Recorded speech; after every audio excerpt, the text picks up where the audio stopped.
So how is everyone today? Pray tell.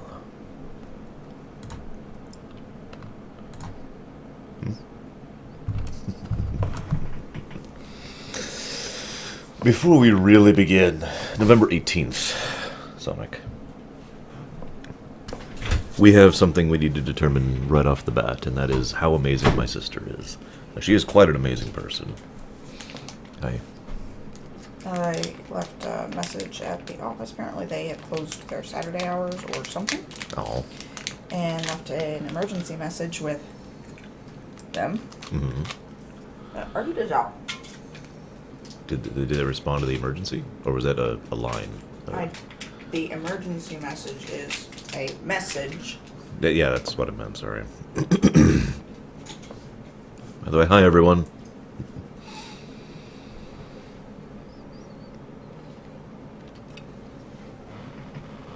Yes, I have like... Oh, there it is. I was going to say, I could see it on the stream. I agree, Guido. Zan has epic levels of awesomeness. I have, just one. She has Skittles breath. Which I only noticed and it because does not lay down. Yeah, it's just sitting there like, hi, what's up? So, before we actually begin, we have something very important to determine. I've said before that you guys are going to determine how this marathon goes. But most people have been assuming that means I'm going to let you choose whether or not, every major decision in the game.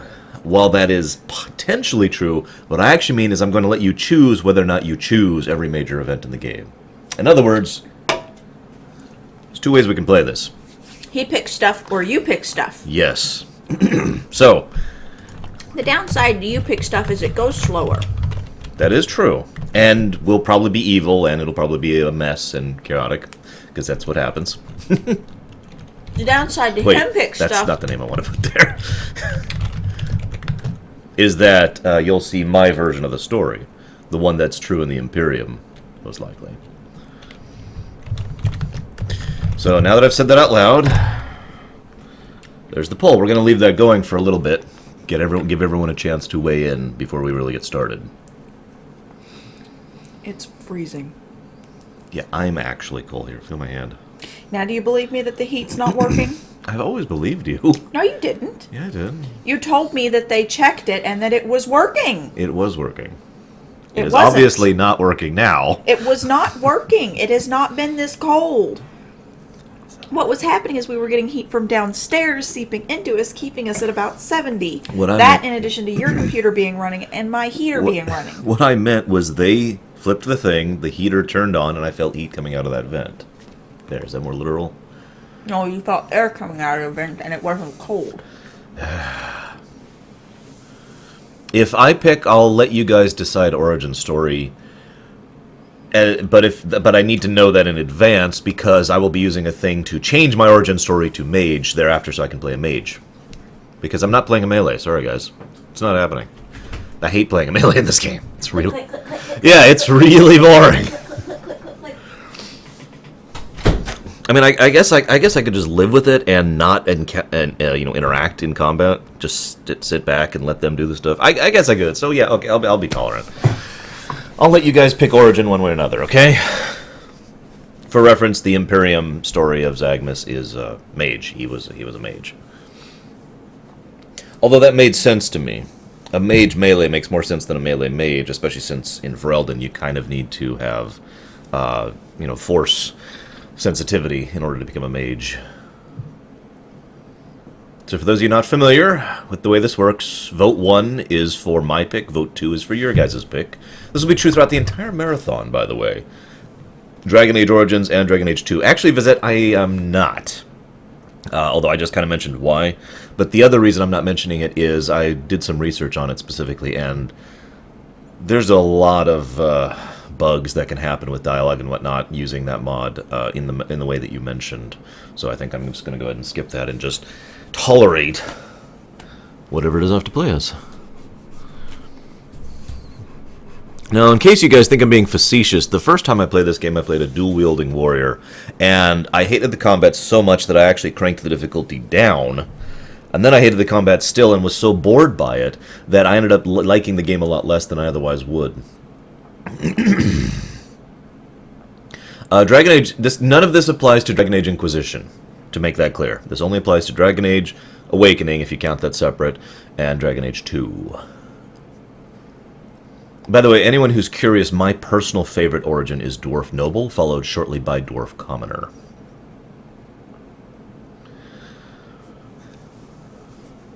No, I have... Well, yes, I have Berenian, but not extensively. No, I have a method. This'll work. Hey, Shirley Only Mikey. What's up, dude? I am, cold, because our heat isn't working. If I was choosing for the purposes of a lore run, I would be very tempted between Human Noble and Dwarf Noble. Not because I don't like... there's only one origin I actively don't... Two origins, I should say, that I actively don't like. One of them is Mage. Seriously, Mage origin is not interesting to me. I just pick it because I like to play a Mage. But the other origin I don't like is City Elf. I've already talked about that. All the rest are good. If I'm choosing Rickard, I already know what decisions I'm making. Hello, Unknown Sentient. I noticed you on my Twitter recently. And I'm glad you like the show, so shoutouts. Love the name, by the way, Unknown Sentient. Kind of reminds me of Odo, actually, on Deep Space Nine, if you have any idea what I'm talking about. What are you making me listen to, Sonic? Oh, well, I'll listen to that later.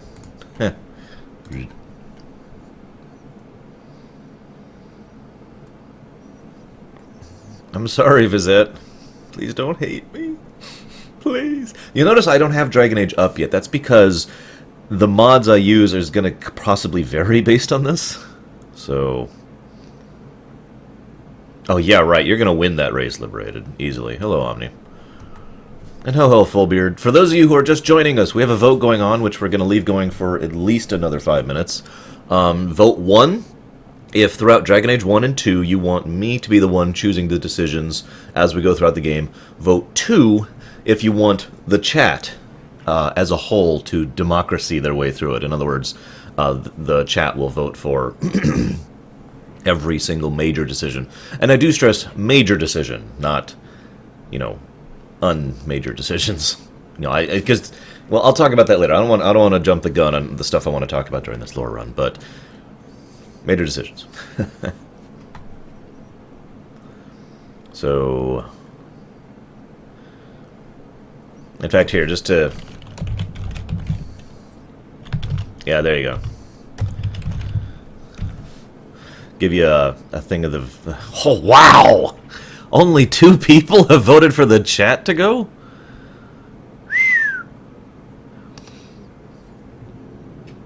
Hey, Babylon 5, I've said it before and I said it again, is my favorite show of all time, and there's a reason for that. Yeah, apparently people really want the Lich King to vote. Or to choose, I should say. Fascinating. Well, to make it clear for those of you who have just joined us, even if the Lich King, I'm sorry, even if I end up choosing, I will still allow the chat to choose our origin for Dragon Age Origins.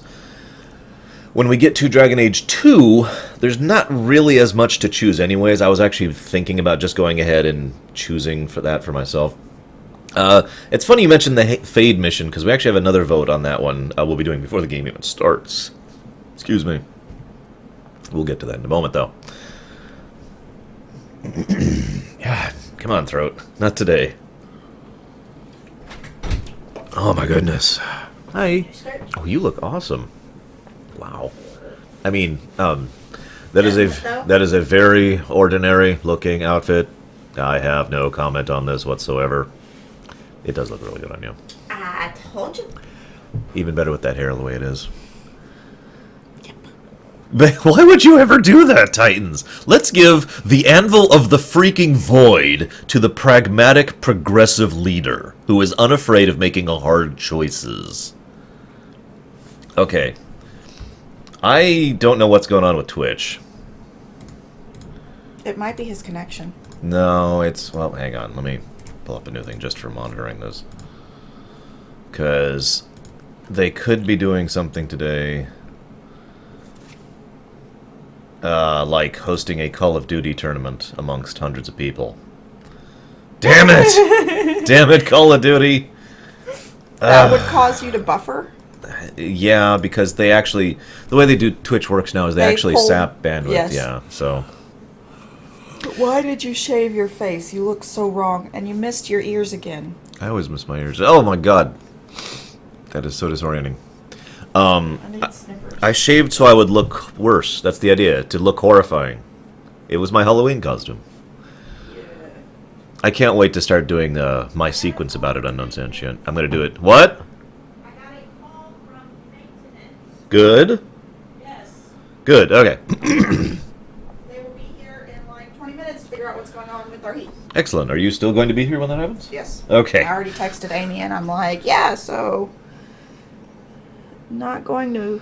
Oh god, the blood. Ah, the pain. Oh I'm gonna smack you. No, please don't. I actually already have a bit of a weird thing today. And don't be stupid. Processing, not beast. So anyone who hasn't voted yet, we have a poll going, at least until the 10 mark, which is vote, vote space 1, if you want me to choose. Pick stuff. Throughout Dragon Age 1 and 2, and Awakening, because I count that as part of Dragon Age, honestly. It's an expansion, not a different game. And vote space 2 if you want the chat to pick every single major decision between the two games. And bear in mind that this is we vote and the majority rules if you do chat. It's not you, the singular person. That is correct. It will be a democracy and chaos, because that's what democracies are. A true democracy. Yeah. Where usually the person who wins by majority, which means they had 3 votes and everyone else had 2. I actually had to explain the concept of majority to someone once. He was like, well, that means you have like over 50%. No. Because if that was true, you'd never get anything done. Literally. Hence the problem with most governments, because they normally have a rule like that in there. Mm-hmm. It's amazing the Osteth Republic functions, because they require 100% to make a decision. They all think the same. Yeah, they have their own problems. Yeah. What are you doing to me? Getting the hairs that you missed along your neckline, too. No. Okay, chat, I'm sorry I can't read chat right now because of obvious reasons. Wait, okay, maybe I can read chat. Nope. Can't see it. Sorry, guys. I tried. Okay, now I can. Yes, I can read chat. Okay. Yes, this is going to end up on YouTube, as all my marathons are, including Kingdom Hearts. You tried to stop me, YouTube, and you failed. Your ears are hairy. Yes, thank you. I'm getting old. I get it. Old makes your ears hairy? Yeah, it does, actually. I look forward to when your ears get hairy. I don't understand why that deserved a smack. Wow! What in God's name? Okay, so, as I was saying. What just got knocked over? Your water. Okay. Duh! What are you trying to get at? Head back. No, because I know what you're trying to do. Your nose hairs are going No! underneath. No! Go away! Go away! Anyways. So has anyone not voted yet? He still hasn't contacted me, by the way. Has anyone not voted yet? Because we're at my own self-imposed deadline, and I wanted to wait at least 10 minutes for people to have time to filter in. I know not everyone shows up the moment I start streaming. So I'm going to give you... Of course, now I got to wait 30 seconds for you guys to hear what I just said. No, you probably need to wait a full minute for you to hear what they said. Oh, yeah, because Call of Duty is like, yeah, kill things, kill things, yeah. They haven't even started yet. They were just trickling in. Kill things, yeah. We gotta watch people kill things. I'm being facetious. I know it's very fascinating watching people kill things. We'll be doing a lot of killing things in this one. Oh, by the way, there is one other vote we'll be doing regardless of this choice. It's whether or not we'll leave the blood splatter effects on. I always turn them off, because I found that just distracting and kind of gross, actually. Turn the blood spatter effects off. It's yucky and unnecessary. Yeah. Only a 15-second. Wow. Alright, I'm going to assume we're good here, because nobody's said anything yet. Hello, Rizulia. Join me or die. It's a very simple choice when you get down to it. Hang on, I need to grab Twitch chat really quick. Yeah. And we're going to put Twitch chat kind of up here, as per our usual idiom. I think that's going to be about right. Well, actually, hang on. Where's the image I designed just for this? There's the one.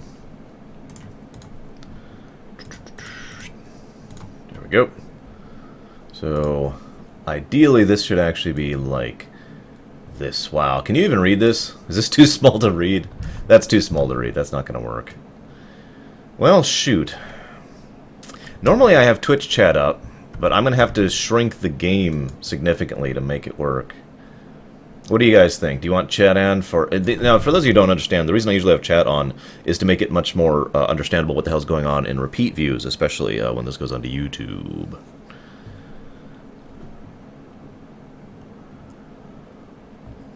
And yeah, I'm not a huge fan of the blood spatter. So, okay. We're cutting this off right about now. 3, 2...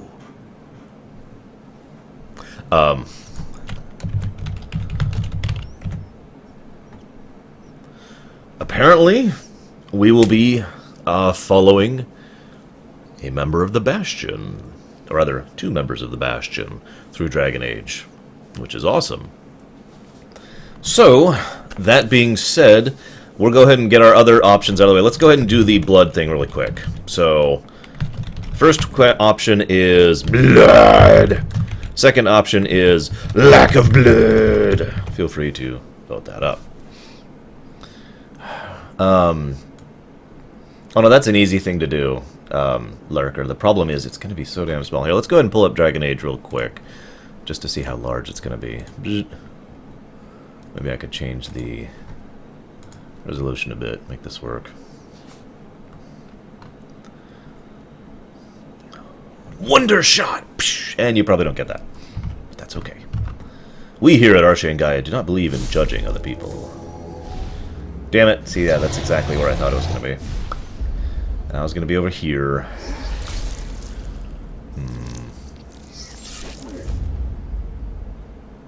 I really wish that worked. I could try that. Doesn't usually work all that well, though. Here, watch this. Here's a weird thing I've done before. See, it doesn't quite work as well as it should.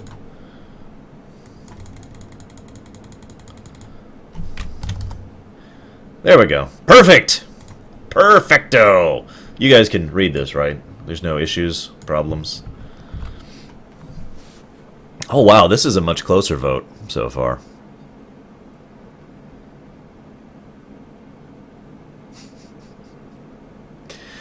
Really, Aguiar? Oh, I guess you're kind of new. I had a lot of viewers during the Mass Effect marathon I just did a few months ago, and a lot during the Final Fantasy marathon I did earlier this year.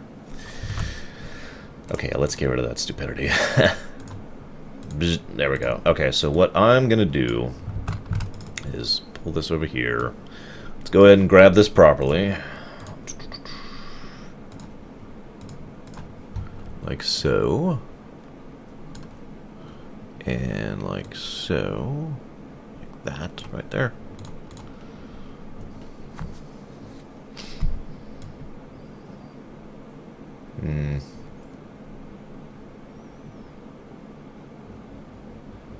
Oh, shoot. Yep. Get it.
Sorry, maintenance guys are here.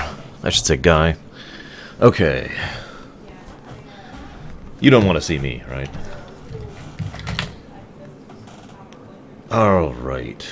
Where you been, Baronessa? What the hell? You missed the earlier vote.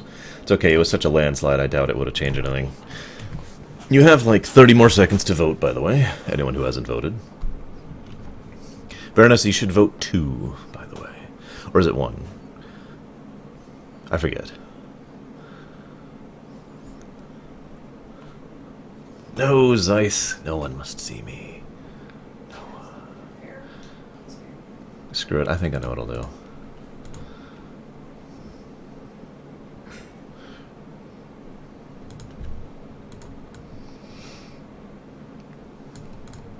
Will make me even smaller. No one wants to see me over here anyway, so I'm just going to be over here like this.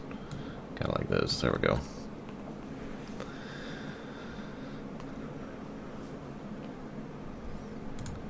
Yeah, I'm probably just going to get rid of the chat, honestly. The only other option is to shrink Dragon Age.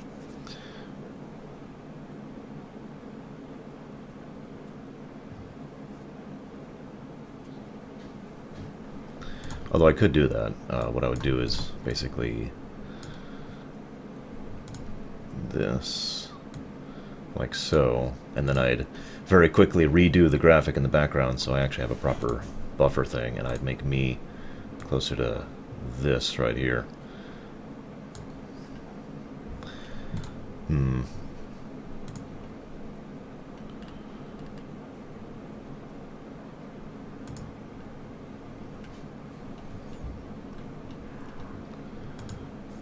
Should get rid of this. No, don't delete. Just turn it off.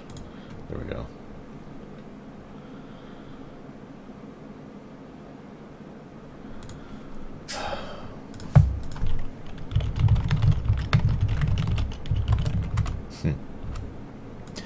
Normally I would have done more extensive tests to set all this up, but as I've mentioned several times before, I have been so insanely busy lately that I literally have not had time.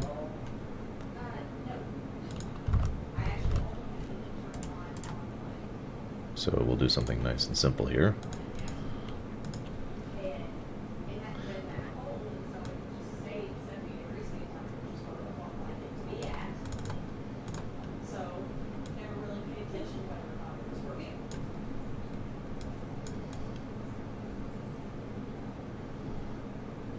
There we go.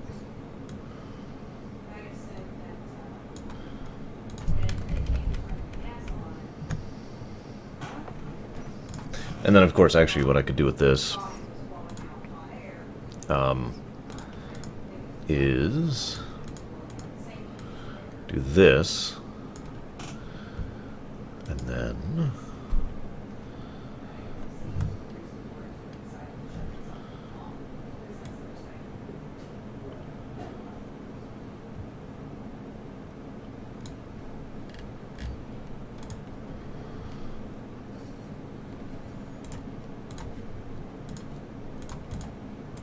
last chance to vote on the blood thing, as soon as I'm done with this. Why is it... Oh, that's why.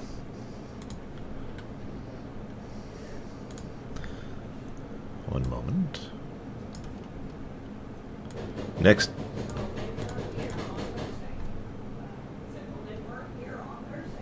This should be taller.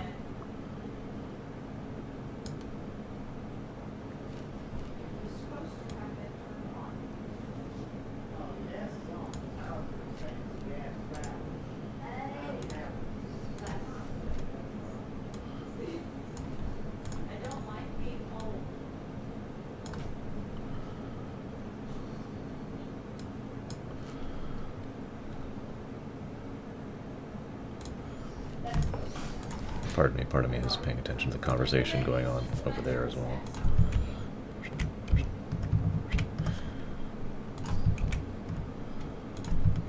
There we go. Alright. Oh wow, that was a close vote. We will apparently not be having blood splatters today. So, next option here. Will we be skipping the fade? First option is to skip the fade. Second option is to not skip the fade. Feel free to vote it up. I have read several of the Dragon Age books. I didn't actually care for them that much, and will not really be talking about them all that much. Not quite my thing. I'm okay with not skipping the fade this once. I have aspirin right here. For those of you who are curious, I mentioned this in my rumination. The reason I skip the fade is it literally gives me a headache when I play it. I mean, I'm willing to endure that just once for, you know, the sake of the stream and whatnot, but I just wanted to give you guys the reasoning. It's not like I dislike the fade per se, even though it is a little slow. It's just that it gives me a headache.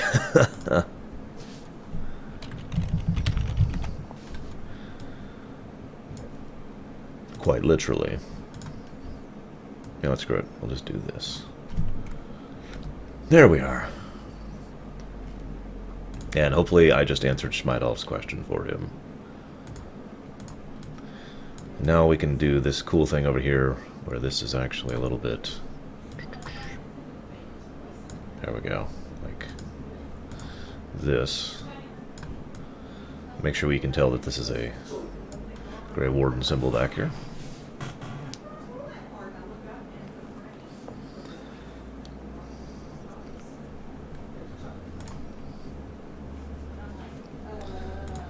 Okay, I think this is good. Where is Dragon Age stuff? Whoa!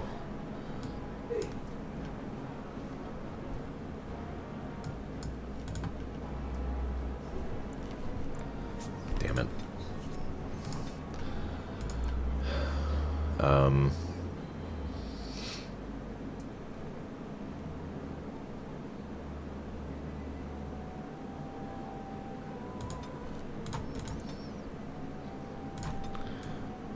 There we go. Yes, I know that's wrong. Just give me a moment.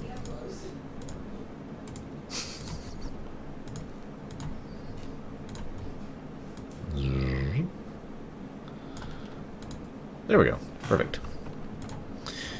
Titans, you are voting as to whether or not we are skipping the fade.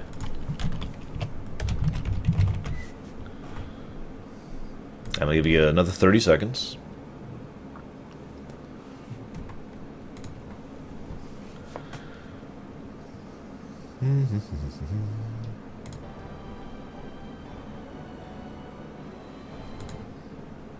Damn it to hell. And we will not be skipping the fade, so that's already off. That brings us to our next point. Now, this is the most important poll of all, so I hope you guys pay attention. Oh my god. Yeah.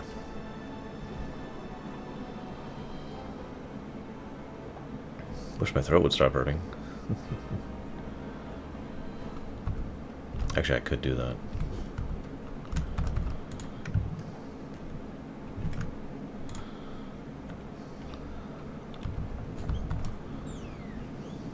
And so is the Golden City blackened with each step you take in my hall. Marvel at perfection, for it is fleeting. You have brought sin to heaven and doom upon all the world. Teaches us that it is the hubris of men which brought the Darkspawn into our world. The mages had sought to usurp heaven, but instead they destroyed it.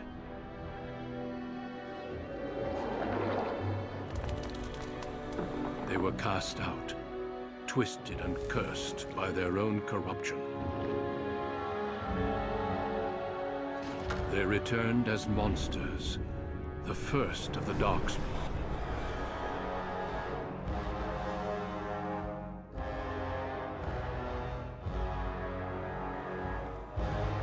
They became a blight upon the lands, unstoppable and relentless.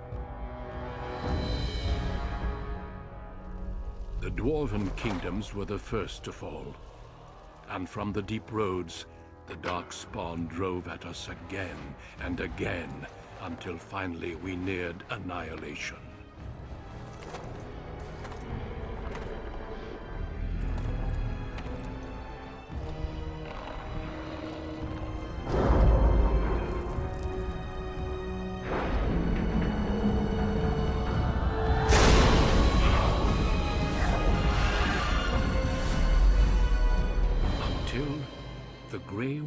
Wardens came. Men and women from every race, warriors and mages, barbarians and kings. The Grey Wardens sacrificed everything to stem the tide of darkness, and prevailed.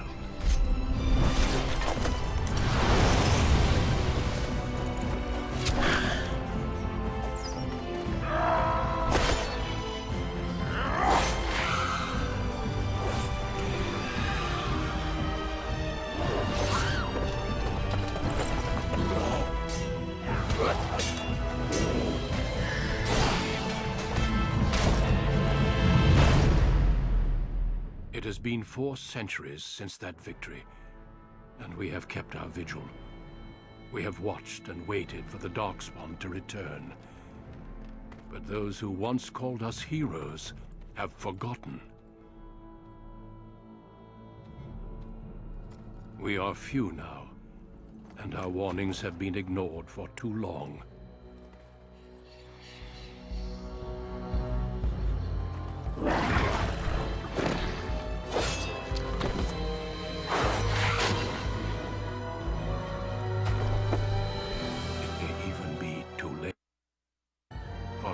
Seen with my own eyes what lies on the horizon. Maker, help us all.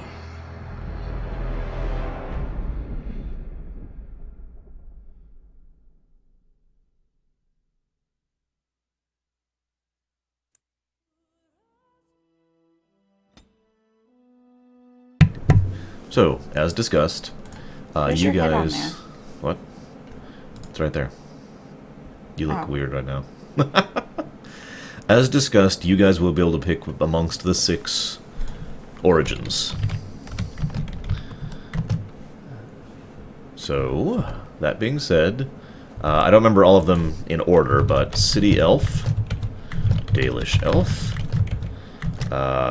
Dwarf Noble, Dwarf Commoner, we're going about a mage, which is just mage. 1, 2, 3, 4, 5. Is that all of them? No, human noble. That looks like more than 6. 1, 2, 3, 4, 5. No, that's 6, correct. Dalish elf. No. Dwarf. God, these are in weird order. Whatever, that's 6. So. Bzz. There's the vote. 1 is City Elf, 2 is Dalish Elf, 3 is Dwarf Noble, 4 is Dwarf Commoner, 5 is Mage, 6 is Human Noble. I have seen all of the origins and therefore have, material prepared for all of them. Except for City Elf, I don't have much to talk about there. I'm kidding.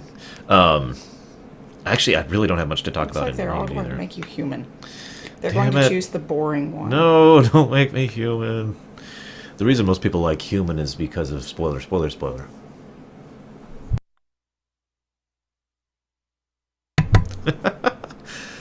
Let's just say that it makes killing one of the later bosses interesting. By the way, fun fact. For those of you who do not know this, there is no... I did a little research on this after people mentioned it on the stream. There is no method by which you do not kill Rendon Howe.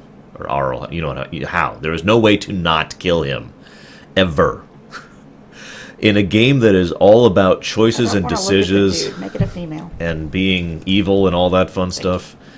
In a game like this, you have no choice but to kill that bastard.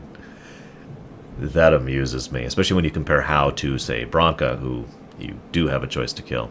Yeah, Human Noble is winning by quite a bit here, but we're going to leave that going for a couple minutes. Again, City Elf is 1, Dalish Elf is 2, Dwarf Noble is 3, Dwarf Commoner is 4, Mage is 5, Human Noble is 6. They can read that. I'm just helping. Yeah.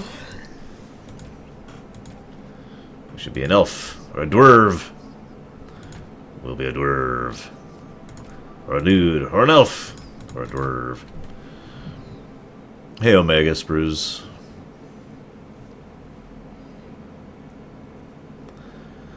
Yeah, we're still getting votes in, so we'll be waiting here for a moment. What would you pick, sis? Just out of curiosity. I mean, they're all kind of obvious based on the title. There's some obvious social undercurrent in all of them. Yeah. All right, who here would like to see make Sis choose? No, come back! Oh, well. Cold. How are you not cold? I don't know, it's me.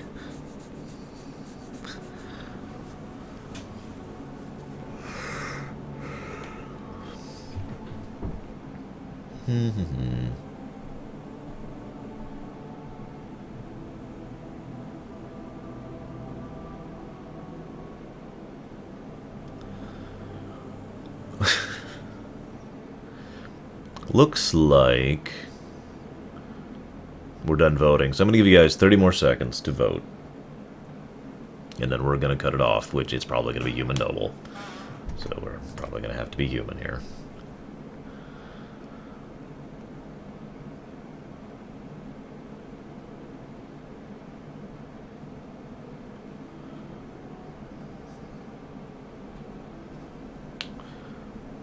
I thought Mage was the canon story, due to the connection with Hawk. I could be wrong about that. I'm using a couple mods. We will not be using Skip the Fade. We will not be using a couple of other mods, and we will not be using the Respec mod. I do have... Oh, no, I'm sorry. We will not be using the Change Flags mod. We do have a Respec mod, just in case. I always have that. We do have the...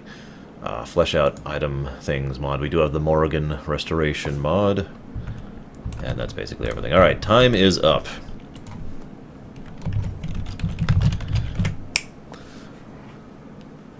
And it is human noble by a decent margin. Wow. So, human noble it is.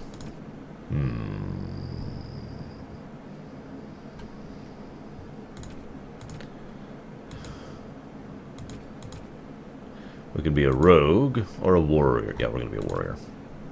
Greetings. Alright, now let's try and make something that doesn't look terrible.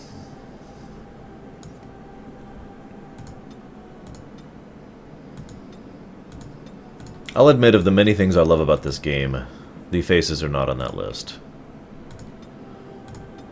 We'll start with this as a preset.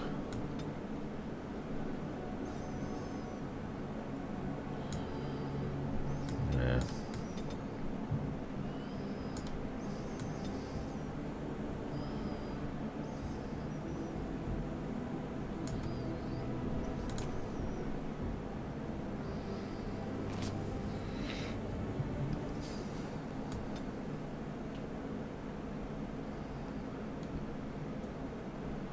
I don't have the capacity to make it look like that. I mean, I guess we could go with the bald look, just for you guys. If they have my beard, which they do. God, that looks terrible, though. Do I look that terrible? Is this how ugly I am?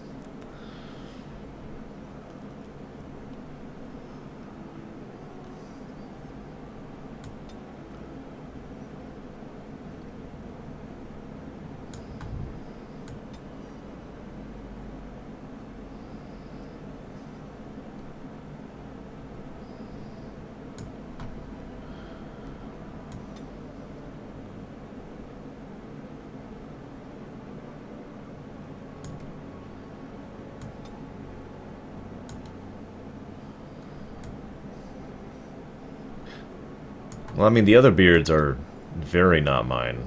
I mean, look at that. This is clearly what I look like, right, guys?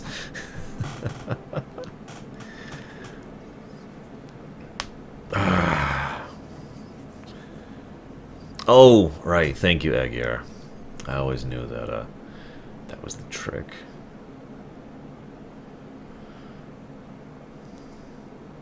Yeah, his cheek doesn't look right. Well, let's go with this for the moment. And try and fix a few other things as we go here.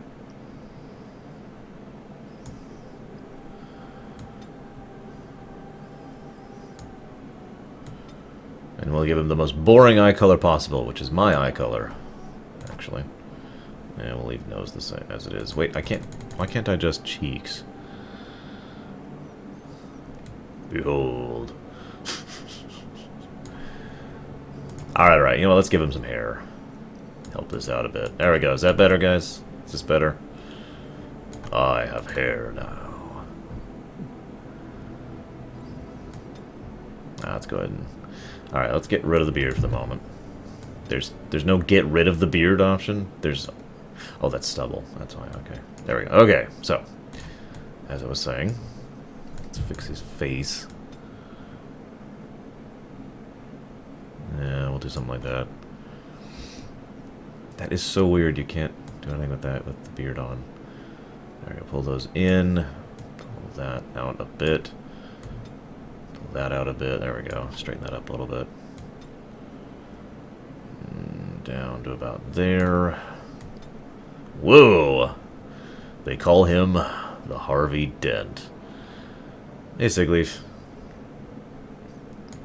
I actually don't mind the appearance of most of the main characters. Most of the NPCs look butt ugly, though. It's a problem Oblivion has, too, honestly.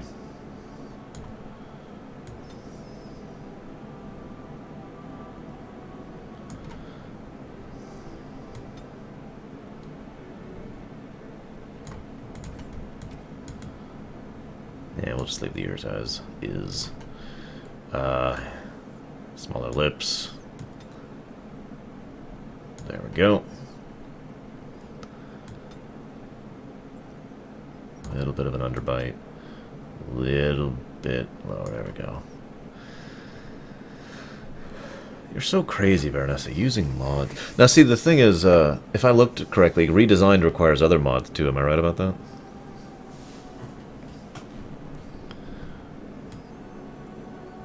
He is in the Expendables. At least he will be in a moment as soon as we give him a beard. There we go. Wow, that just ruined his cheekbones. Whatever. Wow. Alright, fine. We'll give him a big, scruffly beard. No? Okay. I don't actually like any of these beards, to be totally honest.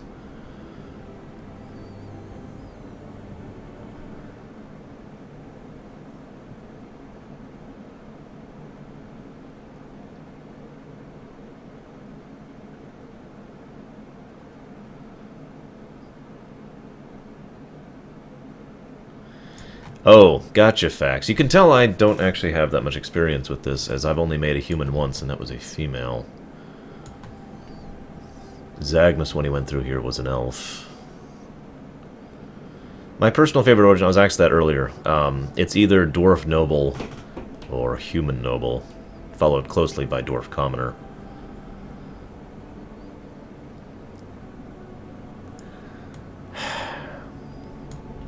Screw it.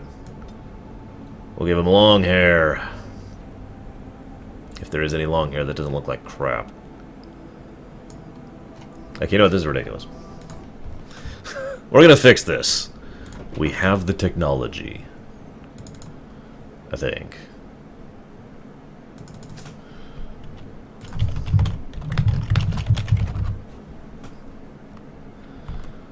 Because this is ridiculous.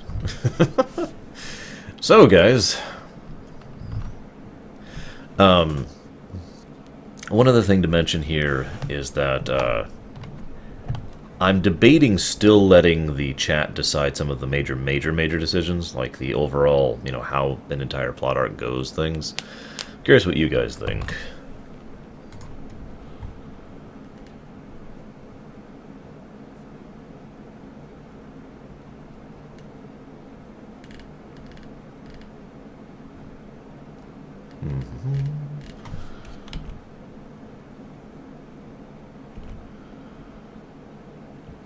Blah, blah, blah, blah, blah, blah, blah, blah.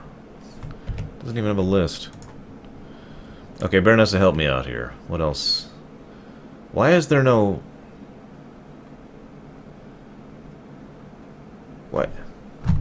I can't use the mod manager with redesigned? Damn it, Baronessa!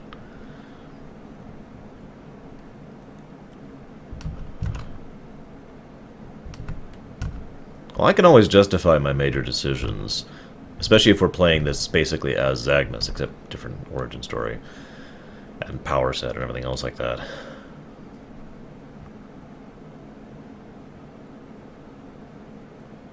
Meh. Whatever. I'll figure out how to install this manually then.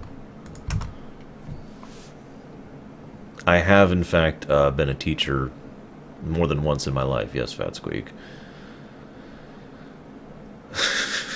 Gee, thanks, Titans. Okay, now, okay, so what else do I need here? Help me out, Baronessa, because it's only telling me I need a true textures mod, and that's all it says I require.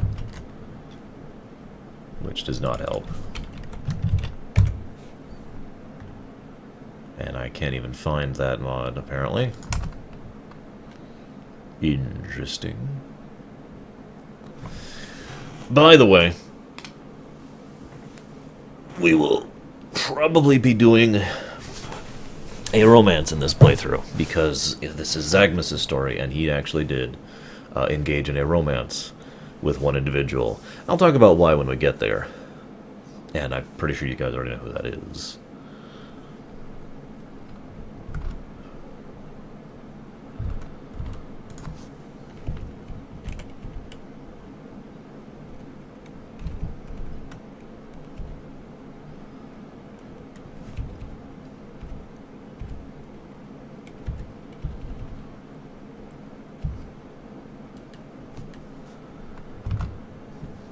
Yes, Morrigan is correct. Okay, here we go.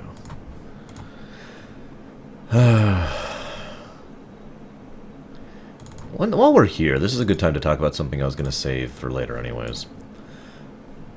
Dragon Age is interesting because BioWare in general has always had a sort of strange perspective when it comes to mod support. They have never been anti-mod, but honestly, they've never really been fully mod supportive like, say, Bethesda has, or several other companies I can mention. And I find that interesting to me, because I've always found that the BioWare games really benefit from mods in basically the same way that the Bethesda ones do. I'm curious what you guys think on this matter. Okay, so I need...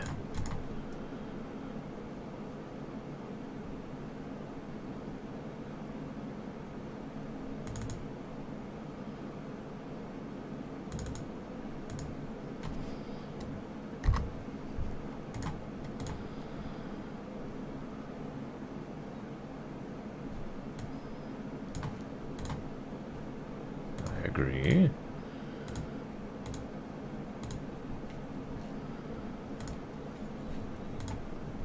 Yeah.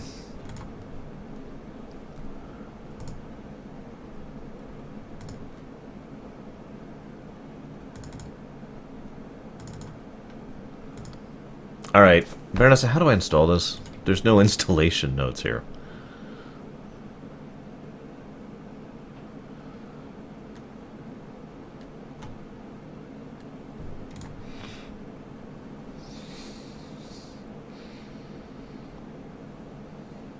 I tend to agree, Fullbeard. It's one of the reasons I've always felt that mod support is a good thing. Favorite DLC for Origins? Awakening. But if we're not counting that, I'd probably go with Shales, honestly.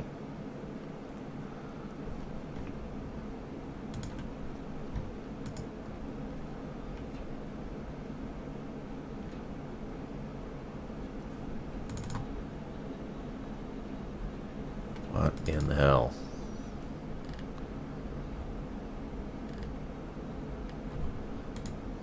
And apparently I need this mod as well. Well, alright, let's go ahead and grab this. Oh, this one I can install with the manager. That's nice.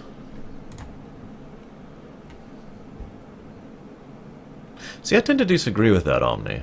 Because I would argue, for example, that Oblivion... Well, I guess I guess I'm kind of agreeing with you without agreeing with you. Because, for example, in Oblivion, which I'm going to use as the example, Oblivion is awesome even if you play it vanilla, but then it becomes even more awesome if you play it with mod support, so shrug. Oh, I forgot Liliana's Song. I take my back. I'm going to go ahead and say Liliana's Song is actually my favorite DLC. Okay. Dragon Age Origins. Okay. So I have to do this with each individual companion? Okay. I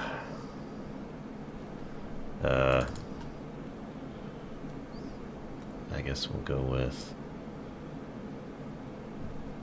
version 9. Alright, whatever. Yeah, watch me mod my game. I really wish I had more time to set this up properly, but you know how that works. You know what? No. Yes. That's wonderful. We will not be changing Morrigan's appearance, because I don't think it needs to be.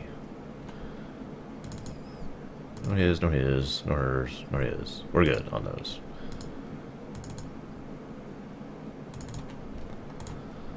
Blah, blah, blah, blah, blah. I agree with all your bullcrap. Blah, blah, blah, blah, blah. Is that Spirit? Oh my god. I thought he'd abandoned me.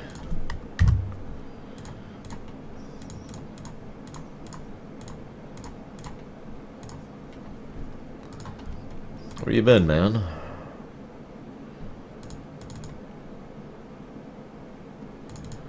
That's that. Okay. Good God. Hopefully that's all modded now. No, Spirit is not third. Spirit's Spirit. He's awesome. He's a great guy, and I wish I saw him more often, but he is not third. Of course, that means, of course, third is not a good great guy, right?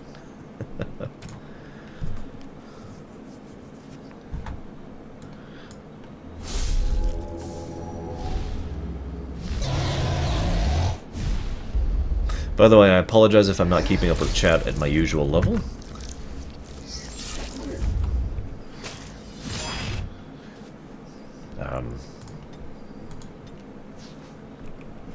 But I'll be doing my best, as I always do. Yeah, okay, so. Human. Human. Human. Noble.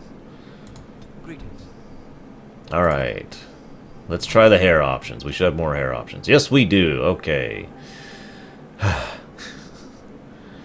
understand, Spirit. I've basically been having the same problems, just trying to keep up with the show while I do so. Yes, we should go with this option. What do you think, guys? This certainly suits him, right?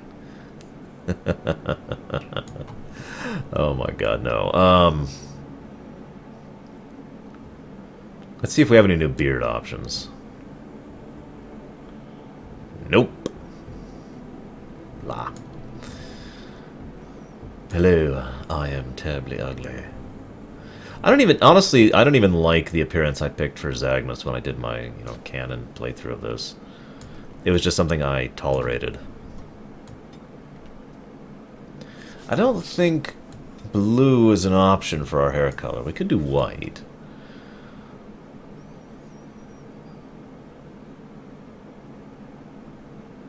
That looks too female.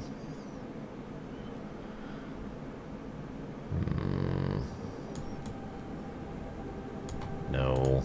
God, his face is so ugly. Hey, Vostronoid.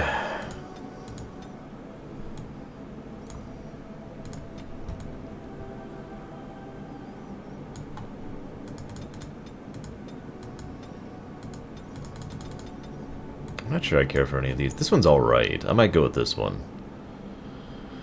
Well, we could try bold with a big old beard, but the problem is the beard options are so limited. I mean, we've got this, and we've got this, and that's really it. Yes, Spirit, because the chat voted for it.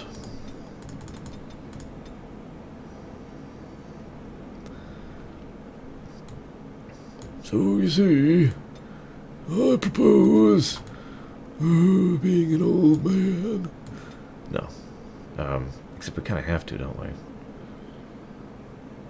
See you around, Aguirre. Let's get rid of the stubble. There we go. Man, there are just no good beards in this game.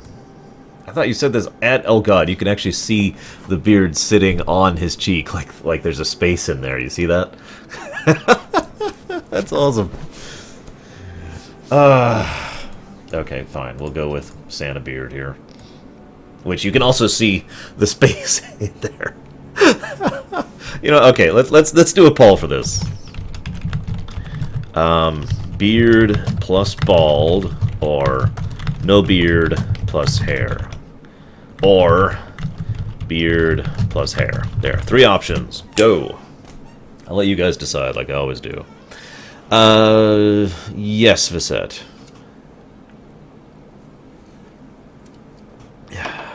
The hair goes just separate from the face there. Oh, that's it. He's a fake beard. He's actually got this thing on, you know, doing this thing. Oh god, that's a good point. If we have a beard, we might not be romancing Morrigan. Just for the sake of mentioning that. Are there any beard mods? Like just beard mods?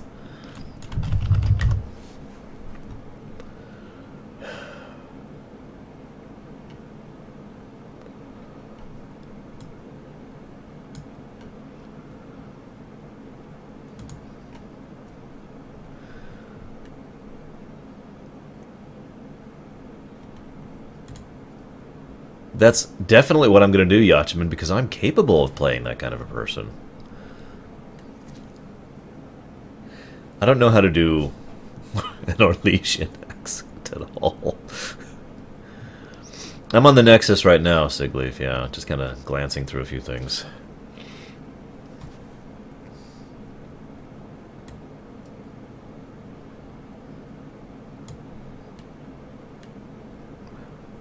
But can you blame her for lying, Luke, given the way her life had gone prior to that point in time?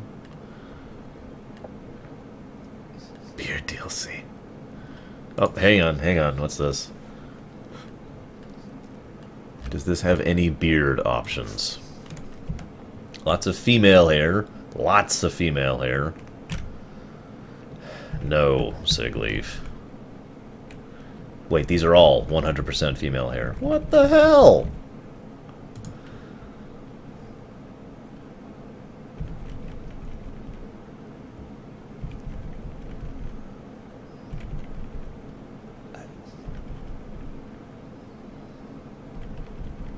God, you know, I like the Nexus, but man, some of the stuff on here. Just... oof. I don't know how to do it, Lava. Unless you guys do it, of course. I will do this over... Oh, wait, that's not French. I don't know how to do French. There's a lot of female hair mods for this game.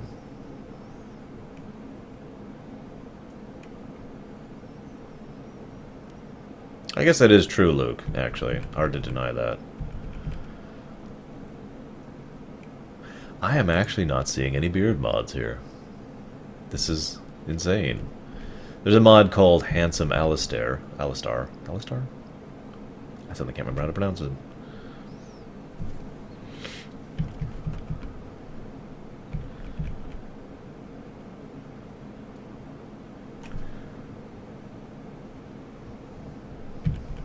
Longer and nude beards is not something I want to see, Braven, personally. Yeah, I'm not seeing any beard mods at all. That's, wow.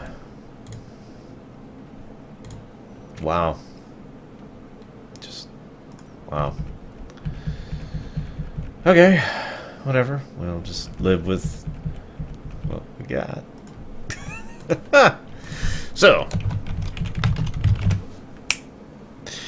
we will be doing no beard plus hair. Oh, thank God.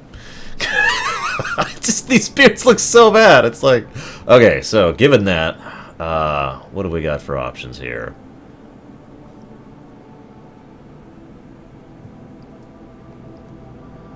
No.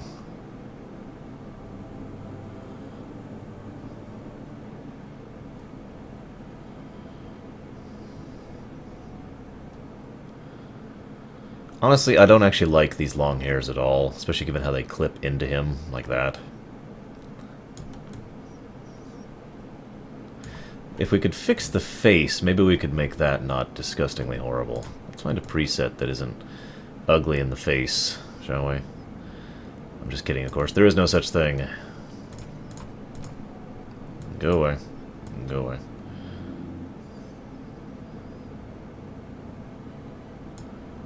There we go. Now let's do this. No, that's still terrible. Damn it.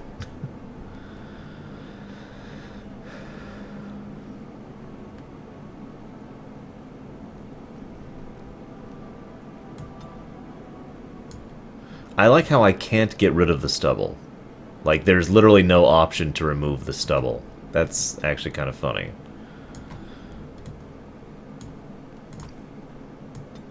That is the eye shape I want. I need the mouth to stop being gross. And the chin needs to be different. And the width needs to be a bit more. You're welcome, Spirit. I'm glad that I was able to help in my own minuscule way.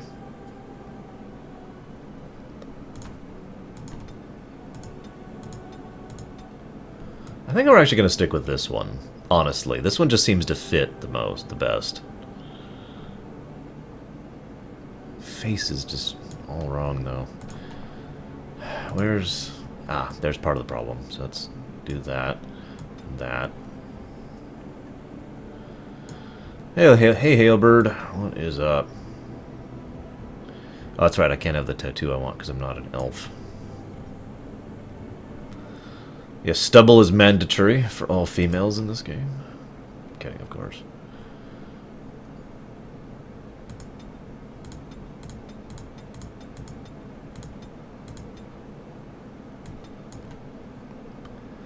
Yeah, forgive me, I tend to do this whenever I'm playing games that I actually care about. And that is spending forever on the character design.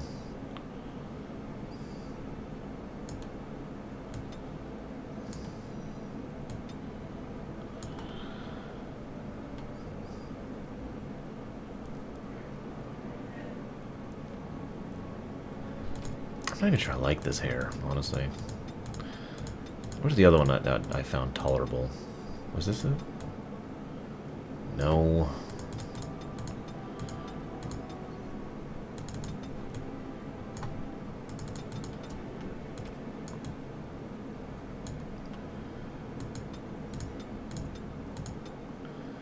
Pretty sure this is what I actually used for Zagnus.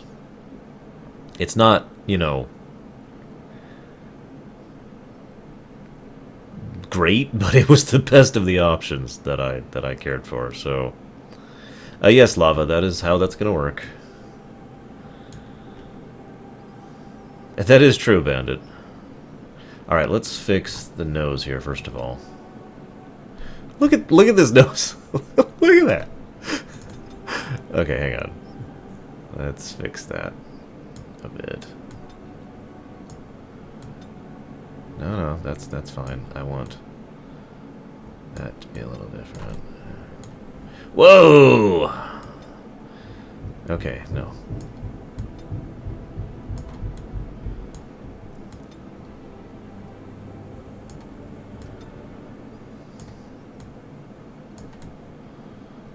Wow, that is just ugly. What the hell? There, that's a little better. Jeez Louise. Yikes. Just, wow. Okay, now let's try and fix this. Pull that in a bit. Okay, hang on. His jaw is just wrong. There we go. Okay, that's a little bit better. There are no strings on me. Gotcha, Titans. We'll see. I haven't fully decided who's going to be assigned to Inquisition yet.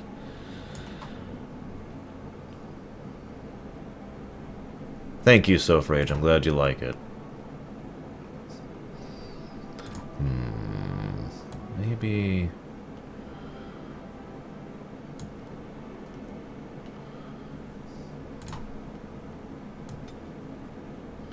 I'm gonna try something weird.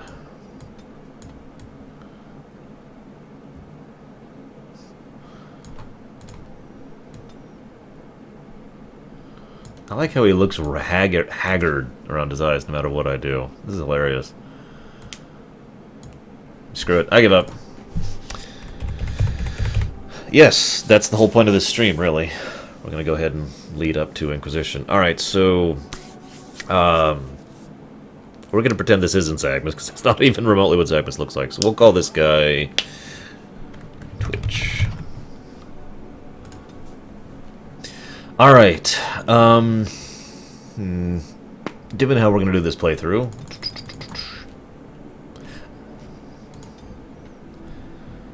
actually, no, we do want to... 1, 2, 3... one more. Make sure I'm on the right things here. Hang on just a second. Yeah, I am. Okay, so...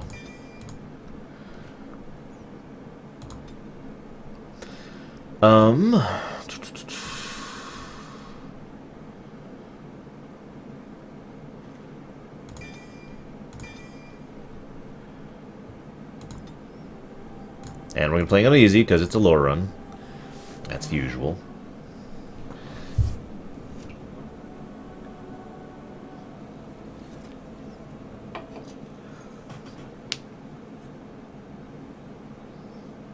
I should probably turn this up just a little bit.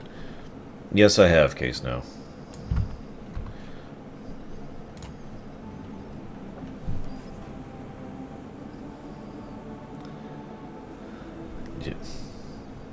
Your family, the Kuzlans, has stewarded the lands of Highever, earning the loyalty of your people with justice and temperance. When your country was occupied by the Orlesian Empire, your father and grandfather served the embattled kings of your land. Today, your elder brother takes up House Kuzlan's banner in service to the crown, not against the men of Orlais, but against the bestial darkspawn rising in the south. I trust then that your troops will be here shortly. I expect they will start arriving tonight, and we can march tomorrow. I apologize for the delay, my lord. This is entirely my fault. No. The appearance of the Darkspawn in the south has us all scrambling, doesn't it? I only received the call from the king a few days ago myself. I'll send my eldest off with my men. You and I will ride tomorrow just like the old days. True. Though we both had less grey in our hair then. And we fought Orlesians, not monsters. At least the smell will be the same. I'm sorry, Pup, I didn't see you there. Hal, you remember my son? I see he's grown into a fine young man. Pleased to see you again, lad.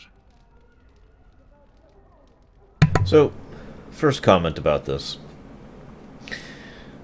One of the things that I find interesting is the idea that it was deliberately made, everyone was deliberately intended to be ugly. I mean, there's really no other way to put it. Like, everyone is beaten over the face with the ugly stick. That was actually a deliberate aesthetic they were going through with Dragon Age. Yeah, I'm actually not sure why. Oh, no, English subtitles are on. They're up the top. I thought I usually have subtitles on. But that was a deliberate aesthetic they were going through for this basically British type area, which is what this whole particular kingdom is basically like. And it was also intended to try and emphasize not only the tonality of the game as a whole, which is the quote-unquote dark fantasy, more realistic, etc., but also the fact that these people are more salt-of-the-earth kind of people, more common man, even though they have their politics, even though they have their political web. I don't even know what to call it. They have their own Game of Thrones going on. I'll talk about that in a bit. But the point was, they are just common folk who happen to become better. It was actually widely suspected that in Dragon Age 2, going to anywhere other than this place, we would see people who were generally more physically attractive. We just didn't expect what happened in Dragon Age 2, but a lot of people are expecting that in Inquisition, when we check out Orlesia, we'll see people who are, shall we say, more refined in their appearance. My daughter Delilah asked after you. Perhaps I should bring her next time. Yeah, by the way, that's Arl Howe, the most evil bastard in the entire setting. Considering what exists in that setting, that is quite a feat. Holy God. I'm just going to be hood. I guess it just occurred to me, right, one other thing I was going to do here is I'll go ahead and voice act our lines, because there's no voice actor for the main character, which brings me to my point. There's no voice actor for the main character. For some reason, BioWare has this strange perspective that you could only have partial dialogue choices and then have voice acting. Mass Effect did that. Or full dialogue choices and no voice acting. Dragon Age Origins did that. I don't understand that at all, personally. I don't really get why you can't have voice acting for your main characters with, you know, full... I mean, it would not be... I don't even get this. There is no reason why you couldn't just have a voice actor say, "I've no interest in arranged marriage," which is the dialogue option I'm about to choose. In Dragon Age 2, they use the Mass Effect style system, except worse implemented. I'll get to that when we get there. And yeah, The Witcher is a good example of a game where you have the full dialogue written out, and then he says the full dialogue written out. It's not actually that hard to do, so I don't understand why they did that.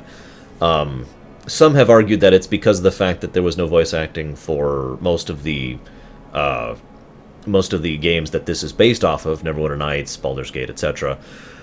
Just a weird little thing. So anyways, I just felt like commenting on that. That being said, if you put a gun to my head and said pick minimal dialogue options and fully voice acted, or full dialogue options and no voice acting, I would pick the second, because, forgive me, but I like actually being able to know what I'm saying, and as I have complained about more than once in the past in Dragon Age 2, and we'll see if this happens when we go through there, there are several times when I'm going through there and I pick an option that I think is going to be what it means, and it's over there, actually, and is not what I want it to be, so... I've no interest in arranged marriage. See what I contend with, Hal? You can't tell my fierce boy anything these days, Maker, bless his heart. Temperament to match his fighting skill. Well done, your lordship. At any rate, Pop, I summoned you for a reason. While your brother and I are both away, I'm leaving you in charge of the castle. I do consider Hal to be irredeemably evil, yes. Although of the 4 types, that's a tough one, but I'd probably go ahead and define him as a type 2. The smug snake. What's he asking me to do? I'm usually in charge of the castle. I will do my best, Father.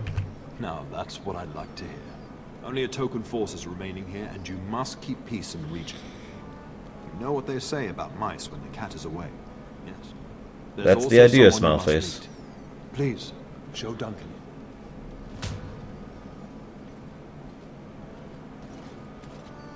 I like It's an Duncan. honor to be a guest within your hall, dear Gooseland. Your lordship, you didn't mention that a Grey Warden would be present. Duncan arrived just recently, unannounced. Is there a problem? Of course not. But a guest of this stature demands certain protocol. I am at a disadvantage. We rarely have the pleasure of seeing one in person, that's true. Pup, Brother Aldous taught you who the Grey Wardens are, I hope. I just feel like pointing out that so much of this game is interesting in hindsight or on a second playthrough, but what Hao just said is so indicative of his personality. Even ignoring his "I'm a sadistically evil bastard" part of his personality, it is so indicative of him that he considers himself one of the upper crust of nobility, that the mere presence of a Grey Warden, his first response to that is not, "Oh God," or "Hey, what's up," or "Oh, thank God you're here," or any other reasonable response. No, his first response is, "The presence of a guest of this kind of stature requires certain protocol." That speaks volumes for the way our Arl Howe's mind works. My response will be... By the way, I've actually been asked, in preparation for this, to comment on why it is I like Duncan, and so many people seem to like Duncan. Duncan is a type of character where... Hello! We're still here. Like, stop making noise. Duncan is the type of character who basically is, for lack of a better way to put this, chill. In other words, he doesn't take things too seriously. He doesn't really get into drama. He knows how to take a smack in the face without issue. He's he's very diplomatic, but he's diplomatic dependent on the circumstance. In other words, he's not always, fawning or political or ham-handedness or bureaucratic or whatever. Instead, he is someone who will always present to you the face that you want to see, that kind of a person. And he has this live and let live kind of philosophy in the way he functions, which is interesting. Regardless,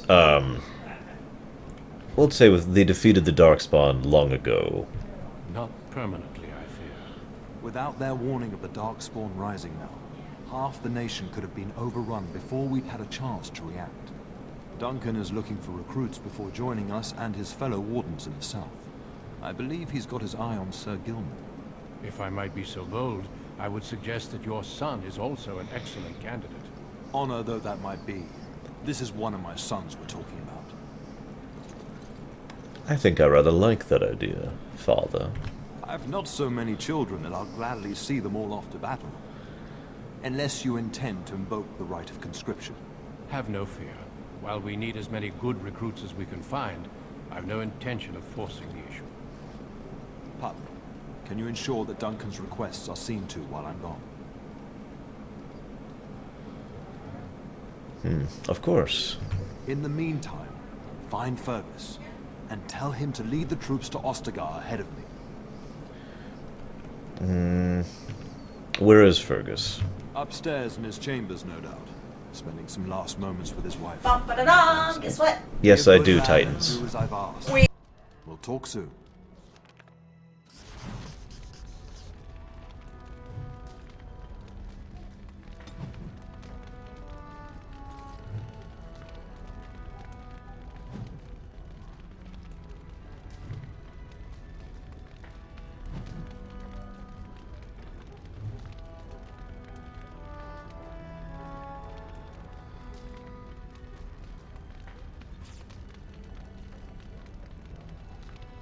No! So, I'd like to go ahead and start talking about right now. One of the things... okay. I'm trying to think of when the best time to talk about this is. I also need to get used to the controls again. I haven't actually played this in quite a bit. So, I tend to play it in this mode, not this mode. I know that this is how Neverwinter Nights and Baldur's Gate were played, and in fact, when I first played this game, I played it like this. But something about this just really bugged me, and it took me a while to figure out why. It's because the combat tends to be a little more stilted when you do it this. Now, granted, if you're playing on higher difficulties, you need to use the pause feature prestigious all the friggin' time. You need to be very tactical, because this game can actually be properly hard. But if you're playing like this, you still have to, but it just plays smoother for me personally. This is, of course, just my perspective, but being able to run around like this and navigating like this with the mouse, like I'm doing right here, it just made the running around, which, let's be honest, there's a lot of running around in this game, much, much, much more bearable than doing this. Oh, hang on. Just... Or, it's not even letting me do the other method. We'll see, Halberd, when we get there. Greetings, my lord. You are the Terran's son, are you not? I am indeed Twitch. That is good to know. I understand you shall take charge of your father's castle once we march. So I'm told, yes. Ah, then I wish you luck. Good evening, my lord. Whatever. Let's go talk to Hal. Yes? How long have you and father been friends? We fought together under King Maric when he drove the Orlesians out of Ferelden. Heady times. The years since have not held the same promise. It's not something a youth would understand. It will be good to ride beside your father again. You knew King Maric? Your father hasn't spoken about time with him? That man took care of his friends. As they say, he was large as life and twice as tall. It's too bad Kalen isn't half that. Because I am older, Scarjack. Also because everyone's ugly in this game. You don't think much of King Kalen? I think of him as much as he thinks at all. That's enough, Hal. You speak of our king. Oh, the boy did ask, your lordship, as per the latitude you allow. I merely There's that political mind again, by the way. In other words, it was okay for him to badmouth his leader because you were speaking in his perspective out of turn. That one line also speaks volumes to how Hal treats his children and explains a lot how, I forget his name, Nathaniel, I want to say, ends up the way he does prior to awakening. Poor weather, I believe. Their progress has been slow, but it's nothing you need worry about. I just want to wish you well, Arl Hal. I thank you. That is quite unnecessary. Indeed.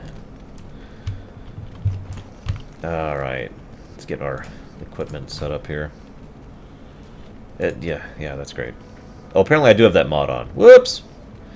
Oh well, whatever. That's fine. We'll make it work. So, let's go and talk about this now while we roam the castle a little bit and try to remember where the hell I'm going. One of the things that the Mass Effect series... Whoa! Or I could be interrupted immediately. Had summoned you, so I didn't want to interrupt. Hello to you too, Sir Gilmore. Pardon my manners, my lord. It's simply that I've been looking all over the castle for you. I fear your hound has the kitchens in uproar once again, and is threatening to leave. The dog get into the larder again. No matter how the maids try to keep him out, he always finds a way in. You know these Mabari hounds. They listen only to their master. Anyone else risks having an arm bitten off. He knows better than to hurt anyone. I'm not willing to test that. You're quite lucky to have your own Mabari warhound, you know. Smart enough not to talk, my father used to say. Of course, that means he's easily bored, and swears he confounds her just to amuse himself. At any rate, your mother would have me accompany you until the matter is settled, shall we? To the kitchen, then. Just follow the yelling. When Nan's unhappy, she makes sure everyone knows it.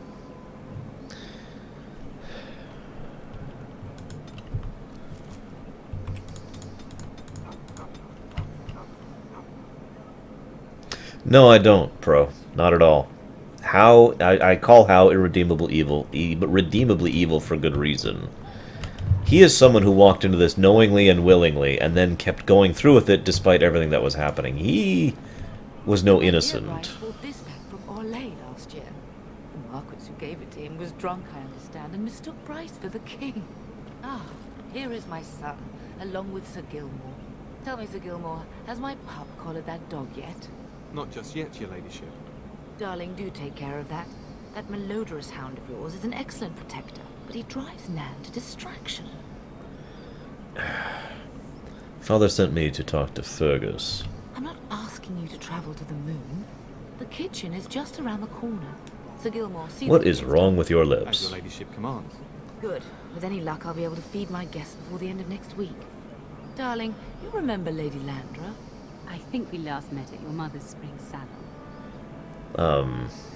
Weren't you drunk? No, I'm not going to say that. Of course, it is good to see you again, my lady, because we have to stay polite, right? You're too kind, dear boy. Didn't I spend half the salon shamelessly flirting with you? Right in front of your family, too. You remember my son, Dyron? What is wrong with her believe you face? two sparred in the last tournament. And you beat me handily, as I recall. It's good to see you again, my lord. And you, Dyron. You were being modest, though. You fought very well. And this is my lady-in-waiting, Iona. Do say something, dear. It is a great honor, my lord. I have heard many wonderful things about you. Don't look now, Eleanor. But I believe the girl has a crush on your lad. Lady Landra. Hush, Landra. You'll turn the poor thing scarlet. May I go now, Mother? You can go to the kitchen and deal with your hound. I think perhaps I shall rest now, my dear. Dyron, I will see you and Iona at supper. Perhaps we'll retire to the study for now. Good evening, your lordship. Sir Gilmore. One of the things that I do want to mention when it comes to Dragon Age Origins, and the human noble origin especially, is Someone once asked what Dragon Age Origins would be like if the Darkspawn didn't actually exist in this setting. Like, would the setting still function, right? My answer is yes, but it would not have been the same. I've been trying to come up with a good analogy for some time. Where the hell is that damn dog? Ah, this way, apparently. Yeah, tutorials. Non-intrusive tutorials, I just keep forgetting them there. You know, I'm going to have to pause to talk. The idea here being that... I've talked about this in my rumination. The Darkspawn are a perfect puzzle piece to Dragon Age Origins. Because while they're important to the setting and the lore of this particular game, they aren't really part of the plot, per se. They're not really part of the overall world building. They're not part of the world being the way it is and functioning the way it is. So much, even of just Ferelden, functions on a fascinating and bizarre blend of politics and faux politics and social politics and economic politics and military politics, that the setting would be quite fascinating even if the Darkspawn didn't exist, but none of that would be thrown into the relief that it is if the Darkspawn didn't exist. The Darkspawn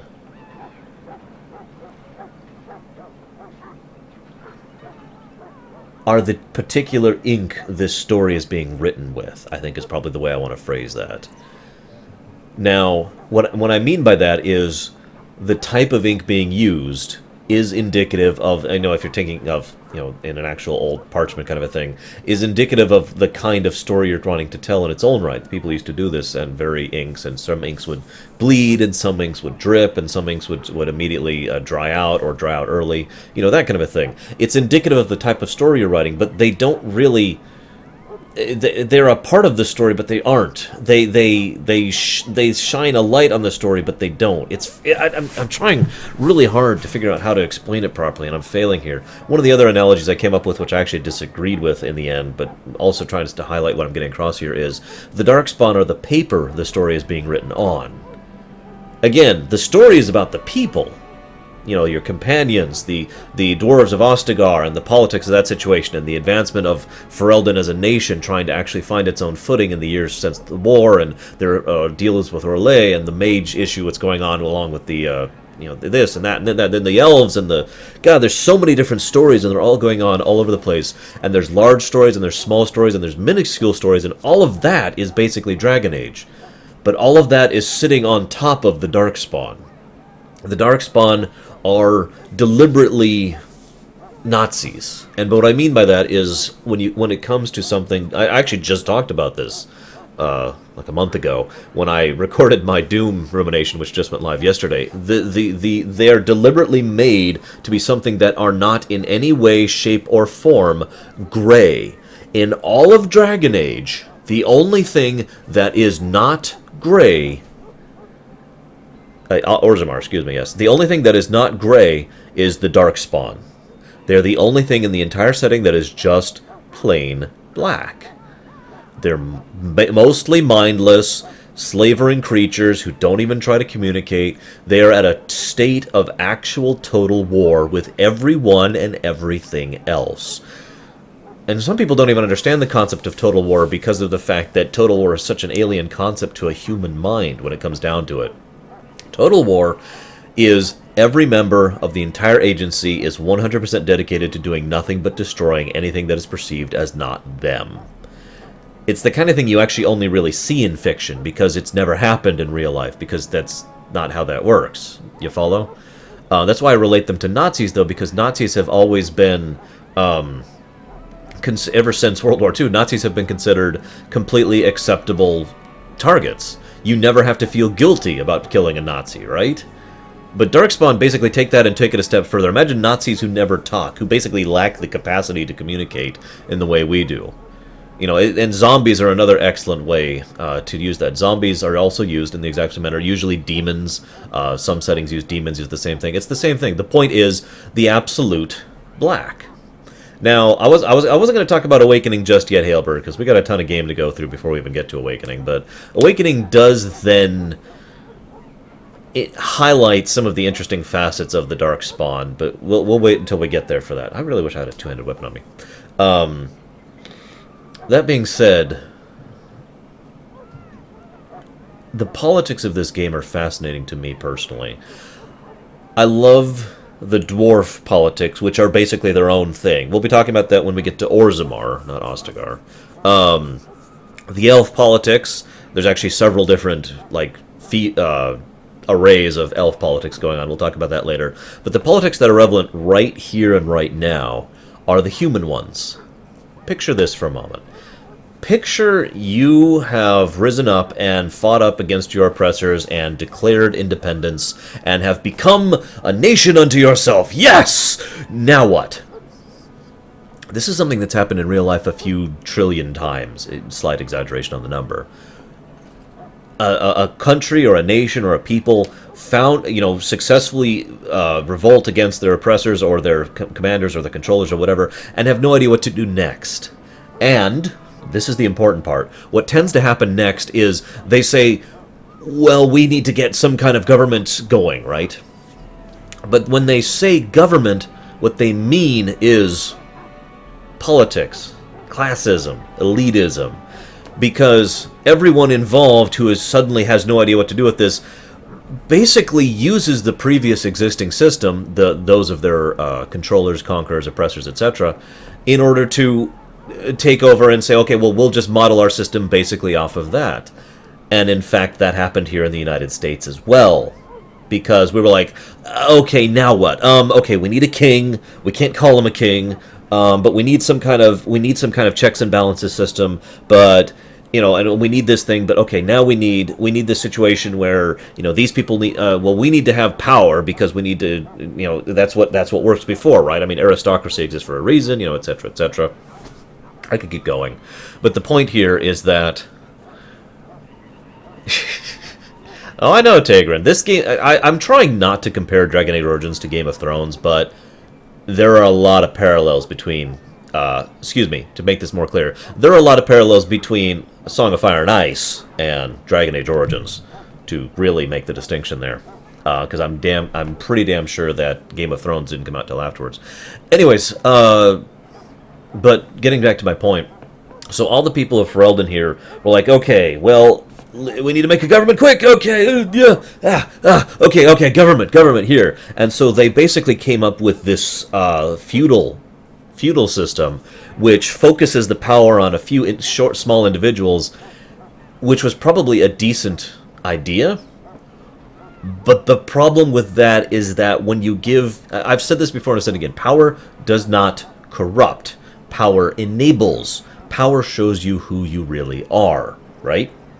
So a lot of the people who became Tierns, who became Arls, who became part of the ruling class of Ferelden, suddenly found themselves with a taste for power, and they liked it, and they wanted to keep it. Remember, we are barely even one generation away from Ferelden having reclaimed its own independence from Orlesia, as of now, as of when Dragon Age Origins begins. And yet already we have this labyrinthine system of politics, which I wouldn't even call a set of checks and balances, because it's fascinating the way it works. The Arls have to keep... The system was designed... This is fascinating. The system was designed to... Oh, trust me, I will talk about the Templars quite a bit when we get there. Or Lays, whatever, the Frenchies. No offense to the French people in my stream, because French people are awesome. But the... I've lost my track of thought. The intent with the system that they had here was for the people who are on the bottom to have the power over the people who are up top. And that is the on paper way that the political machinations of this planet work. You've got the peasantry who are supporting the middle class, who are supporting the military, who are supporting the the Tierns, I want to say, or is it the Arls? I forget which step is up, but this step, and then that's up to the next step, and then that's up to the next step until you get up to the king.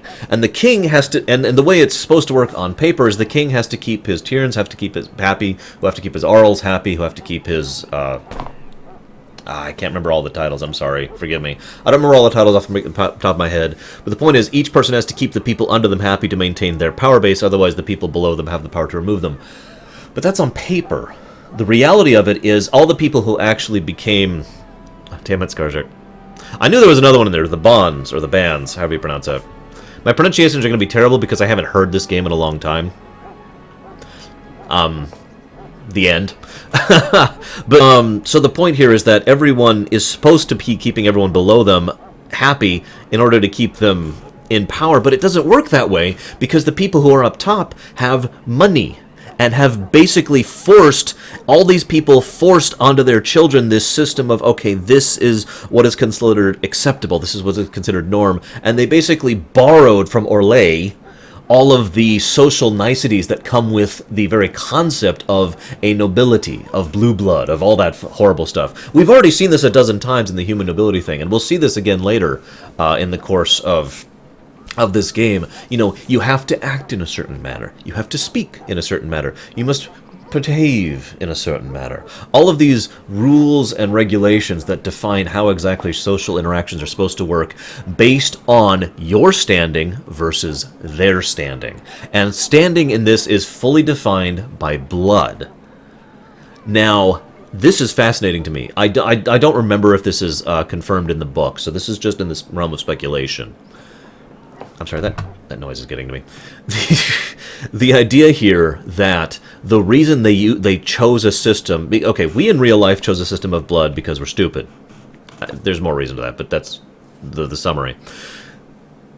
The reason I've always suspected that why they chose blood as the significant manner to determine your standing based on your existence within the societal and cultural hierarchy of Ferelden was because it would ensure that only people who are Ferelden maintained Ferelden power, right? In order to have proper standing, you have to be of the proper blood, which is, by definition, Ferelden. Now, I find this both interesting and fascinating for two big reasons. Number one, it's incredibly short-sighted. Damn it, Vizette. It's incredibly short-sighted. It assumes that people will never marry outside of the country. If you want a real-life example of this, the United States president has to be a U.S. citizen, has to be U.S. born. And yet, for all intents and purposes, no, I am not full beard. For all intents and purposes, that rule only really existed in the beginning because there was a very genuine problem and concern back when America was first being founded as a nation, that someone from another country could come in and then run for president and then be voted in, and then they'd just be back at square one. Same thing with Ferelden. But again, in both cases, it bypasses the fact that there are certain other ways to get around that. And in the Ferelden case, we actually discover a plot very early on that Orlais was having in order to bypass that by having a politically arranged marriage with the current king, King Cailan. It would be very simple and easy to actually get blood in there, and there you go. You now have Ferelden blood, which gives you Ferelden standing, which gives you an inch into the politics of this world. And given what we know about how Orlais does politics, the game, they're probably going to be a little bit better at it than we are. We're bumbling over here in Ferelden.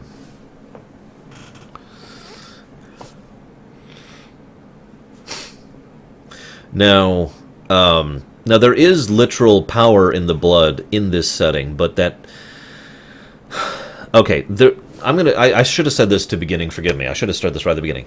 Because Dragon Age has not expanded as a setting as much as, let's be honest, it really should have, we don't actually know several things about this setting still. There's a lot of things about Dragon Age that are still not verified. We still don't know the truth about the Darkspawn. We still don't know the truth about the Archdemons. We still don't know the truth about the Makers. We still don't know the full truth about the Tevinter. We still don't know the truth about what's exactly going on in Orlais. We only have a few interesting bits of information from individual people who are from there. You know, there are huge gaps in our knowledge of the lore of this setting, but one of those gaps is it has never been 100% verified if In this world, anyone can become a mage, or if you must be born with the potential. Now, we do know people are born with the potential. That's something that's absolutely verified. What we do not know is if people who are not born with potential can therefore learn and grow to become a mage properly. There's a little hinting yes, and there's a little hinting no. We're not really sure, and that's why I mentioned that. I'm kind of hoping that Inquisition really sheds some light on a lot of the holes that exist in Dragon Age lore.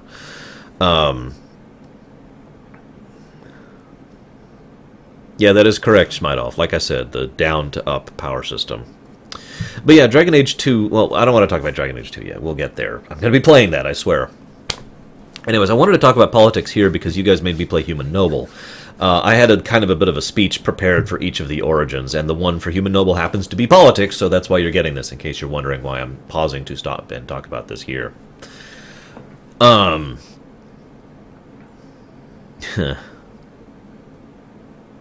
And yeah, Flemeth is another huge, huge hole. We really don't know anything about her at all. But my other reason for bringing this up is how and your father, whose name I can't think of, forgive me, in the Human Noble, are two excellent, near opposite perspectives on how this particular generation has taken the new political system of Ferelden and run with it. Your father is well-liked, well-loved, a good leader, takes care of his people, etc. He has many bands pledging to him. He has many people pledging to them. He has a tremendous amount of power, wealth, prestige. He effectively lives a life of luxury relative to Ferelden. How is a bastard who is an asshole, who is a dick? He is not a good leader. He is not very charismatic. He's not very anything. Actually, yes, I will. I tend to talk about all the other things later. It's just, you know, based on the origin, I wanted to do the one that was relative to that origin first. Don't worry, I got tons to talk about in this game. Holy crap! I'm worried about getting through this game in time for Inquisition, to be totally blunt with you. Anyways, so how is someone who does not have the capacity to have the kind of power in the system that Ferelden has? There are some debates as to why How is the way he is, but my biggest theory on this is he believes he is a truly evil person in a very specific type of evil. I call it self-centered evil. The idea, okay, most people have self-interest. I have self-interest, and I'm one of the more, you know, I like to help other people before myself, people that I know of. But How was someone who only cared about himself, like absolute primary, and then everything else is secondary, right?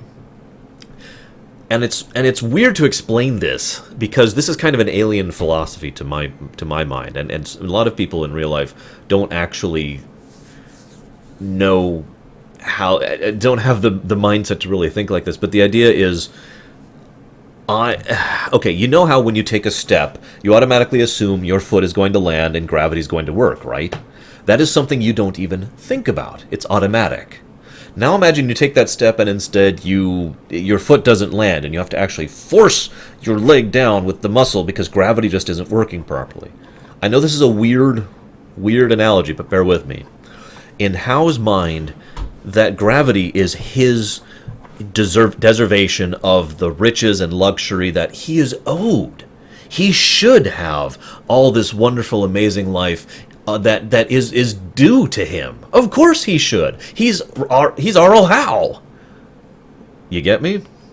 And the fact that he doesn't get it, and your father in the Human Noble origin does, rips him apart internally. It's one of the reasons why he's so willing to do things in order to accomplish that. You okay? Yeah. Okay.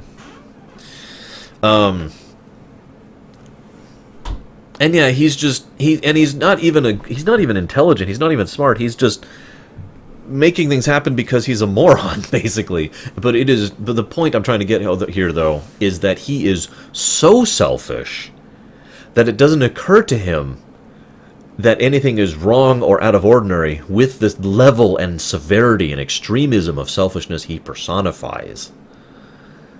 He is fully willing to toss you and your people and your family and everything to the dogs so that he can move up a little bit in standing. Because it is owed him. Because it should be his.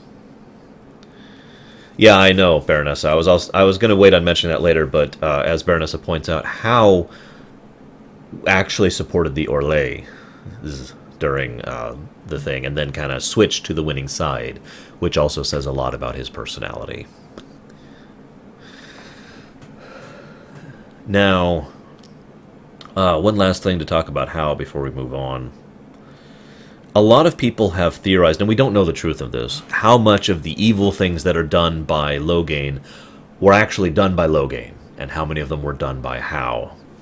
It is my personal opinion and a speculation that the vast majority of the horrible, evil things that happen as a result of Tyr Loghain's takeover were actually done by Howe. And Howe was intentionally and deliberately keeping a barrier in between all these horrible things that were acting, and then himself here, and then Loghain. And if you don't understand what I mean, I can use a very simple modern-day example of this. Several businesses, several levels of middle management. This is not cynicism, this is just truth. I mean, I've been in corporate America many times. Several layers of middle management fully exist to deal with the little details of the lower stuff and ensure that the upper layers of management don't have to. And so they literally exist as a barrier. They make all those decisions, the literal individual decisions, and then they don't actually tell all those details to the people above them because that's not their purpose. What they tell to the people above them is, it's been dealt with. And so I've always felt that Howe filled that position. And yes, I just called R.L. Howe a middle manager. Howe fills that particular gap by Loghain saying, well, you need to deal with this situation. And then Howe says, okay, I will deal with the situation. And then he goes and says, do this horribly evil, sadistically nice, psychotic stuff. And then he comes back to Loghain and says, it's been dealt with. You follow my logic here?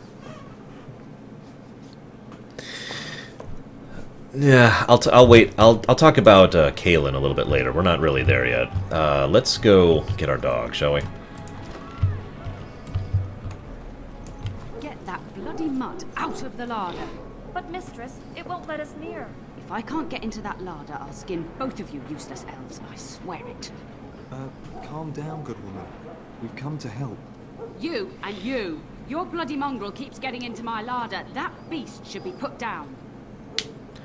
Skystrax, I would say Howe is more evil than Gestalt, although that is close. Ultimate Torinor, I actually do think that is true, yes.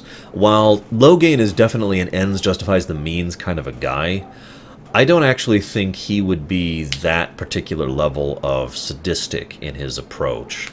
And as was pointed out earlier, Loghain is definitely touched in the head, and I think genuinely paranoid. And when I mean that, I gotta stop for just one moment. There's a difference between, oh, you're just being paranoid, and actual paranoia. The actual mental illness of paranoia, usually schizophrenic paranoia, or paranoid schizophrenic, excuse me. Paranoid schizophrenia, there we go. But the point is, I actually do think Loghain is genuinely mentally ill, chemically paranoid, excuse me. And that's one of the reasons why he acts the way he does and functions the way he does and constantly looks at things that just that don't actually really make sense, because he's literally insane. He's literally mentally unstable. But when you get to, I believe that, damn it, Fullbeard, don't make fun. But yeah, honestly, I don't think Loghain is an evil person. He is definitely not a good person. But he is not an evil person. He is just really touched in the head, really screwed up. He has had, and it's also worth noting, I have read enough of the books to tell you that Loghain has had a terrible, terrible life. That poor man, my heart lunges out to that guy, honestly. It's one of the reasons I always kill him. And you may look at me weird, but honestly, the way he approaches his death scene, I'll talk about this more when we get there, of course, but it's pretty clear he wanted to die. He was actually at peace. And the best thing I could do for him was to grant him that peace. Just get him gone. I've enough to worry about with a castle full of hungry soldiers. You two, stop standing there like idiots. Get out of the way.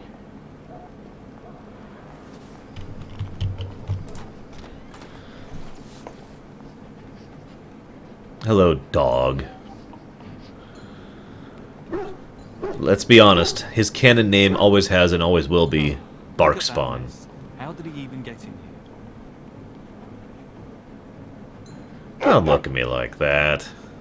Now, okay, it's worth noting that in real life, I don't actually like dogs, but the character I played through this was Zagmus, who does like dogs, so... You trying to tell me something, boy? It does seem like he's trying to tell you something. Wait, did you hear that? Now to kill the rats! With a weapon I'm not trained in. This is how I usually play. I'm used to playing on a higher difficulty, admittedly. I usually... Okay, in case you can't tell what I'm doing. Each time an enemy dies, pause, reselect target, unpause. I did a little slower there for your benefit. I'm only telling you this because I know several people have problems with the combat, and I don't know if everyone plays it like that. It's like the start of every bad adventure tale my grandfather used to tell. Your hound must have chased them in through their holes. Looks like he wasn't raiding the larder after all. Nope. Those are very large rats. I've seen larger. They come up from the Kakari wilds sometimes. But seeing as you've got your Mabari well in hand, I'll be on my way. I'm to prepare for the arrival of more of the Isle's men. They're not coming. Alright. Yeah, there's no reason to. Let's go ahead and get out of here. So, when I very first played this game... Yeah, I'm going to show you what happened. Let's see if I can turn it on. Yeah, here we go. Whoa, no, don't exit, don't exit. There we go. Aw, damn it, I don't have the gore on me now. Okay, so there's this option here. Persistent gore, right? The very first time I played this game, when it first came out, I did that quest, because I was playing Human Noble my first time, talked to her, and then I walk up covered in blood. His chops after helping himself to the roast, no doubt. And it's like... and then I turned the gore off and have never had it on since then. What? Rats? Not the large grey ones? They'll rip you to shreds, they will! See, now you've gone and scared the servants. I expect those filthy things are dead. Should I bother point out that we have elven servants who are obviously of a lower caste here in the place of the Kuslans, who are generally considered to be more progressive and generally good people than other nobles? Think about that for a moment. Oh, I bet that dog led those rats into there to begin with. Don't even start with the sad eyes. I'm immune to your so-called charms. Here then, take these pork bits and don't say that Nan never gives you anything. Bloody dog. Thank you, my lord. Now we can get to work. That's right, you two. Quit standing about. Thank you again for your help. Now, if you'll just hold on a moment. Yes? The point I'm trying to make, Skarjak, is that there is and Aded mentions as well, there is a difference between servant and slave. But even amongst some of... This is as good as it gets, is really my point. This is as good as it gets for most elves who are not Dalish, who are not out in the wilds. To be a servant who is probably paid and still treated like crap and a lesser individual amongst the, you know, the political new system I just mentioned earlier. Because I don't, Seventh. It's coffee. Even amongst this, even in the best they can have, they are still servants, lower caste, lower everything, etc. Right? I mean, you catch where I'm going with this. That's the best. That's as good as it gets. It goes down from there, and down, and down, and down, and down, and down. There's a moment I'm going to talk about here because I don't really have much of another place to talk about it. In the City Elf origin, right? In the City Elf origin, several women are taken off by the human nobles to be used, and I'm just going to put it that way. You go in and murder the crap out of all of them, because of course you do. Also, there's some necrophilia involved. And then you get to the end, and you talk to the head noble, and then he tries to make a deal with you. Now, I'm going to try and get past my own personal disgust at the deal and the implications of that, because what I want to discuss is the attitude that's involved therein. Leave me the one girl, go about your business, and I'll make all of these problems go away. In other words, again, why would I sneak in when I can murder the crap out of those people? Anyways, you can sneak in. It is true. That is an option. But yeah, you can take the money, and you can get paid off, and allow your fiancé, along with, to be left in his care. I can't. I'm trying hard to talk about this without just vomiting with disgust. Forgive me, because it's so repulsive. But let's take the emotion out of this and really look at it down to what it is. The problem is several people in this setting, including the gentleman in question. I don't even remember his name. The guy that you kill, I kill as a result of that. Look at elves as things. I talked about this during Metal Gear Solid 4, actually. The idea that Solid was always just cattle. He wasn't even a tool. Less than a tool. A tool is something you care for. A tool is something you use all the time and therefore grow to know how to use it and take good care of it and steward it in order to make sure it keeps working. No. What you end up looking at these kind of people as is less than that. They are literally just an expendable resource and nothing more. You have reduced them below the level of slave for all intents and purposes. And that's how they tend to think, some people in this setting tend to think of the elves as.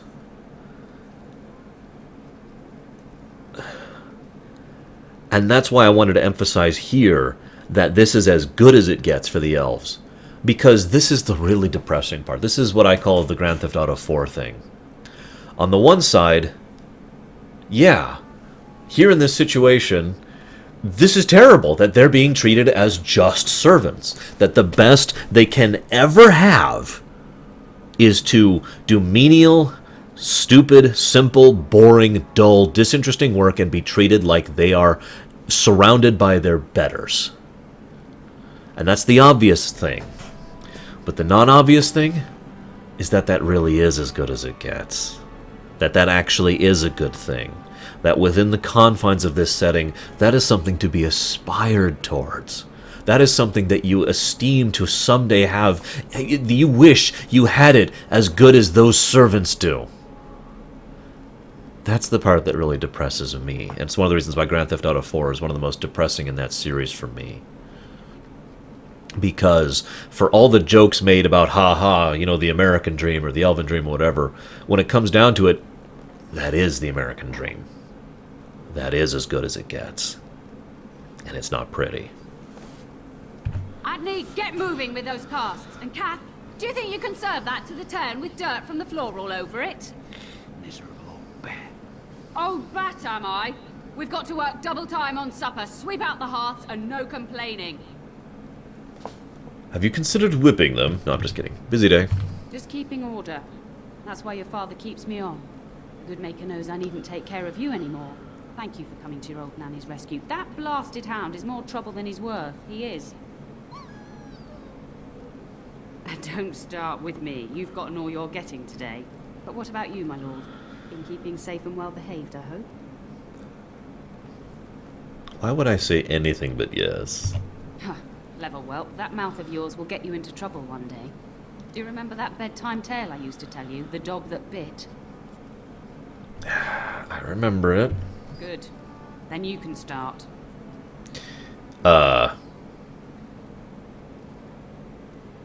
Once upon a time, there was a dog, and he bit somebody. No. A warhound was born to the elder bitch of a tribal chief. They named him Hahaku and gave him everything. I'm not capable of doing that, Skarshark. Strong pup, destined to be the partner of the chief's eldest son. And Hahaku grew prideful. The young hound became arrogant, taking food from his kin and warning them, in the way of dogs, that the chief's family would punish them if they tried to attack him. Years passed, and the time for the chief's son to take a warhound came closer. Hahaku's pride swelled, and many of the people of the tribe came to the chief, quietly whispering of this dog's bullying. With each complaint, The chief saw only Hahaku's strength and pride, and sent his people away. But as his son grew, the chief watched more closely. The day might come when his boy's life would depend on this dog. If the humblest of his people would not trust Hahaku, how could he?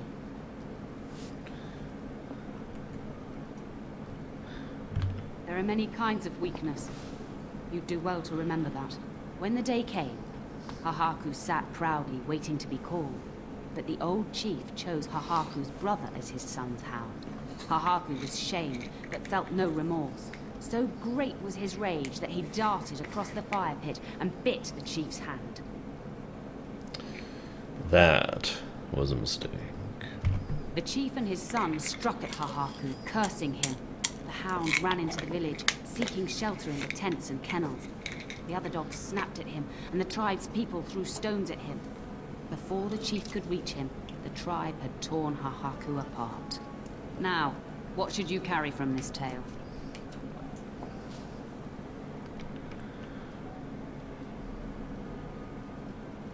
Respect all equally. Very true. Hahaku thought himself above the others and expected his position to I can't protect give her him. lava. But you're far too old now for an old woman to be reminding you to watch how you behave, hmm? It's a story worth repeating. That's all. Be off with you then. Tell your brother farewell before he rides off to war. Now, we're going to pause again, because now is a good time to talk about why Dragon Age is one of the best games ever made. You ready for this? It's because there's a dog in it! I mean, come on! There's a dog in it! No, here's the reason why Dragon Age is one of the best games ever made.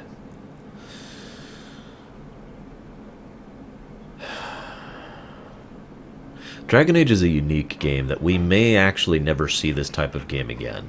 Honestly, we literally may never see this again.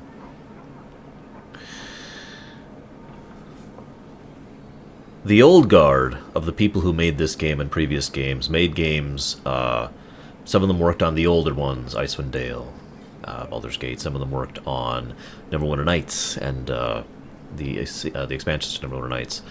And some of them would also be doing some work on the Mass Effect series and some of the later games that BioWare would put out, as well as KOTOR. My reason for bringing this up is Dragon Age is a unique game in the sense that it is the only game of the long history of the Western RPGs of this style of game, what I usually refer to as the Neverwinter Nights style of game.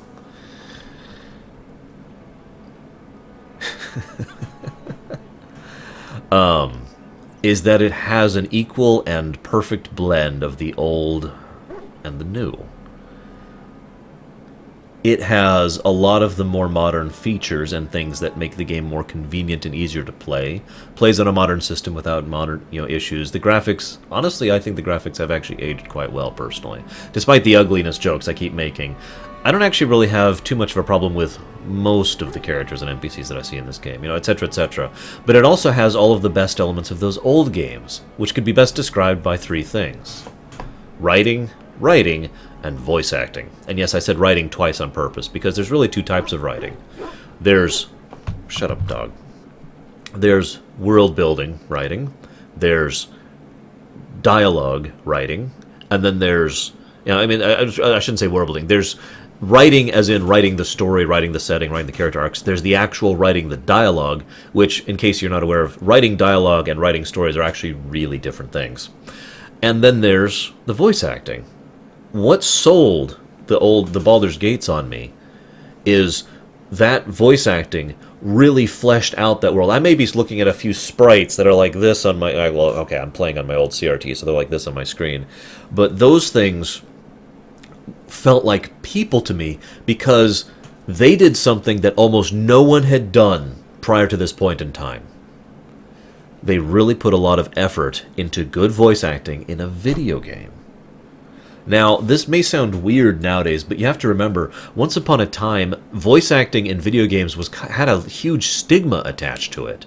And in general, 80 to 90% of all of the various voice acting in video games was tepid at best, and usually actually bad. Actually having good voice acting in a game was kind of a rarity. Now, granted, this is back in the early mid-90s, so it's not like, you know, they were the first to do it. It's not like they started the revolution of that or anything like that. The point is, what they did was they did it, and other people kept not doing it. I point to Baldur's Gate 2 as my favorite example of that, as a game that had a phenomenally good voice acting in an era where a lot of other games didn't. And as Skarjek points out, even to this day, voice acting in games tends to do this thing. Here's the other catch. This is what BioWare does that virtually no one else does. Did. I really should use past tense. This is what BioWare did, and what Obsidian does that virtually no one else does. The most common element for a game like this is you would hire good voice actors, not even necessarily big names, just good voice actors for the major roles, and then you'd hire a few guys to do everything else, the other 5,000 NPCs. Or you'd hire maybe a larger cast of people to do the other 5,000 NPCs, but they'd still be bad. They would still be tepid or disinteresting or not particularly good, right? And so what you'd have is you'd have an extremely well voice-acted main cast who are being supported by random NPCs whose names you're not even going to remember after you finish talking to them, who sound like some guy who's just reading lines, you know? And that is the difference between what BioWare did, what Obsidian does, and other games. Forgive me for pointing this out, but even Bethesda has this problem. Look at Oblivion. I love Oblivion, okay? And Oblivion has some damn good voice acting in it for several of the main characters. But the world never really quite feels fleshed out for me because of the fact that it's... I mean, they have a few good voice actors, and they have a few bad voice actors, and they have a few terrible voice actors. You know, it's all over the place. Baldur's Gate, well, I'm going to use Dragon Age as the example, because I think this is the best example, but this has been done since Baldur's Gate. This was done in Neverwinter Nights.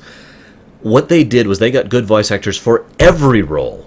There are voice actors who put honest effort into doing a good portrayal for a character who only had 6 lines, and again, you'll never even remember what their character name was. But that change is all the difference. I call this the shoe theory, okay? Bear with me. Let's say you're going on a long walk. Now, on that walk, the enjoyment you will have in that walk is dependent on many large-scale factors. You know, the weather, and the temperature, and the people you encounter, and, you know, if you've got any allergies at the time, you know, big things, right? But the one thing that can change a good walk into a bad, or a bad walk into a good, is the tiny little things, like a rock in your shoe. That little rock, which is irritating you the whole way you're going through that walk, may make... If all the other factors are good, that rock may change that walk into a bad walk. It make it into an experience you don't enjoy. It's a little thing, but it's constant. All the little NPCs you encounter in a game like this are a constant. You are constantly hearing them. You are constantly listening to them. Their voice acting is constantly there, unless you're skipping every cutscene, of course. And so if you hear tepid, disinteresting, bored, line reading, or bad voice actors all the time, that's going to affect your overall enjoyment of a game. That's what they did right, and what basically no one else has done to this day, really. I mean, there are exceptions, of course, but as an overall policy, that's still pretty much the same thing that they do to this day, is they'll hire good voice actors for these, and they'll just do whatever for these guys. Destiny, excuse me. And I feel like that's what really helped flesh out Dragon Age for me, is even the random elves I just talked to, and even the woman who's... I'm trying to tell... Okay, her name is literally Cook. Her name is literally listed as Cook, but they bothered to get a good voice actress for that random role. Now, of course, what they do in Dragon Age, and they did this in KOTOR as well, actually, they'll get, like... they'll get several voice actors, and each voice actor does maybe 20 roles. But if you... See you around, by the way, Guido. But even like 20 roles is still only a minor fraction of the massive number of people and NPCs that have speaking lines in this. And if you're wondering how many characters have speaking lines in this, all of them. Everyone who has a line has a speaking point on this. So think about how continuous and constant that voice acting is literally omnipresent. That guy, I don't even know who that guy is. That's just some guard. And that's his only line. And yet, they bothered to get someone who isn't an idiot for that voice actor. You see where I'm going with this? Now, that ties into one of the reasons why I personally consider Dragon Age not just in one of my top 100 list, but in my top 20 list. I'm going to see if anybody can guess it before I answer it.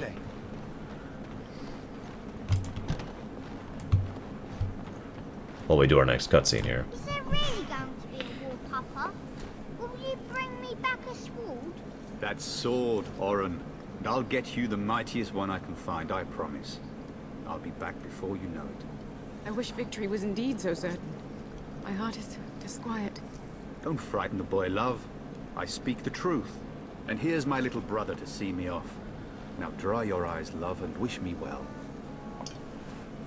You are so gonna die. No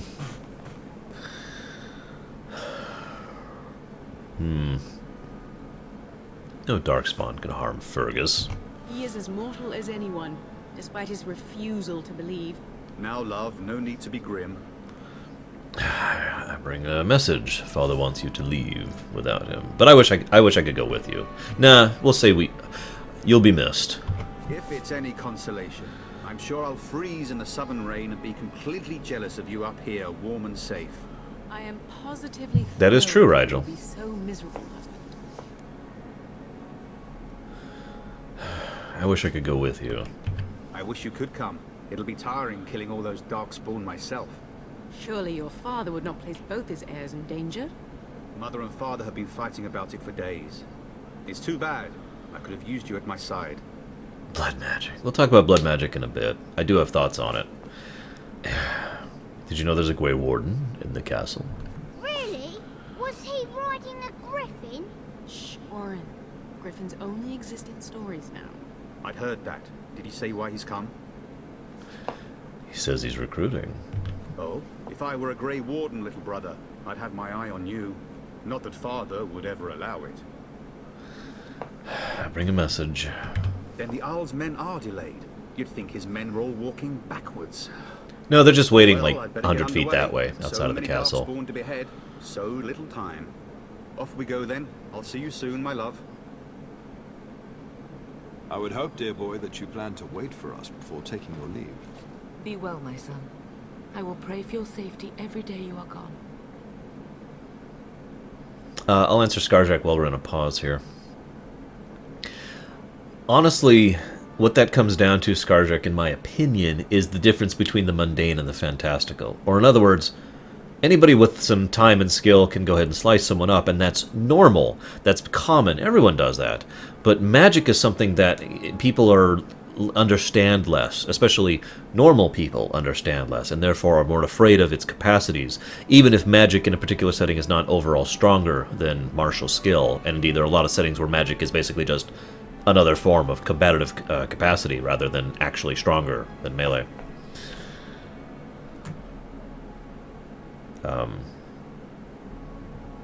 I keep telling you, no darkspawn will ever best me. Make us sustain and preserve us all. Watch over our sons, husbands and fathers, and bring them safely back to us. And bring us some ale and wenches while you're at it. For the men, of course. Fergus, you would say this in front of your mother? What's a wench? Is that what you pull on to get the bucket out of the well? A wench is a woman that pours the ale in a tavern, Oren. Or a woman who drinks a lot of ale. Bryce, maker's breath. I swear it's like living with a pack of small boys. I'll miss you, mother dear. You'll take care of her, brother, won't you? Of course. But first I want to talk about the societal concepts being on display here. This is part of what I was talking about earlier with the newly adopted political system and machinations that the Fereldans use. They have their whole things about, status, society, etc. You can only talk to someone like this, and you have to maintain these social niceties with these people. And yet, these people are completely different when it comes down to it from the way the Orlesians, or however the frick you pronounce it, do it, because they've established their political niceties over the process of forever, whereas we've just started. So even the people who are the upper crust and the high nobility are basically still grunts and have, for lack of a better way to put it, a lower way of speaking, a more crude, crass, etc. And it's funny because this sort of classism exists here in real life, too. There are people who are pretty well off financially and otherwise who are part of what is effectively a middle class who don't really speak...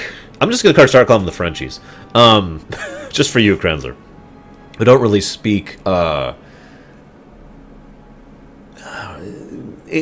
a sophisticated manner. And it's also worth noting, though, that there's a difference between sophisticated and flowery. So flowery would be another step up, where you're like, oh, I perceive... I can't even do it off the top of my head, but, you know, the extenuated and unnecessary usage of high dollar sign adjectives, etc., rather than, oh, but I do hope that, you know, everything goes well for you, or as opposed to, if we go down another step, hope it goes well, or even further down, you start throwing cuss words in there and stuff like that. You get my point. There's like a level system of general dialogue and speech, and it's just fascinating to me that all these people still have a pretty low manner of speech, despite being basically the upper crust of society. It's true.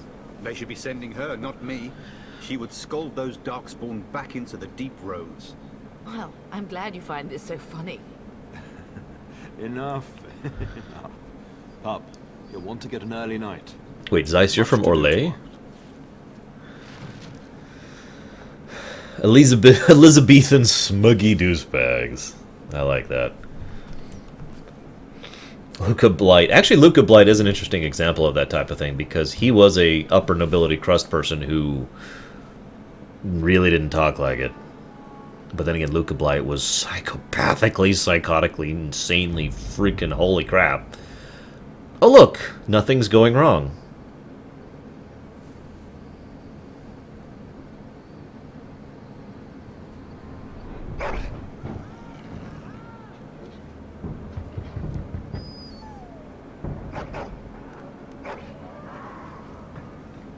Put on some clothes. Oh my god, put on some clothes.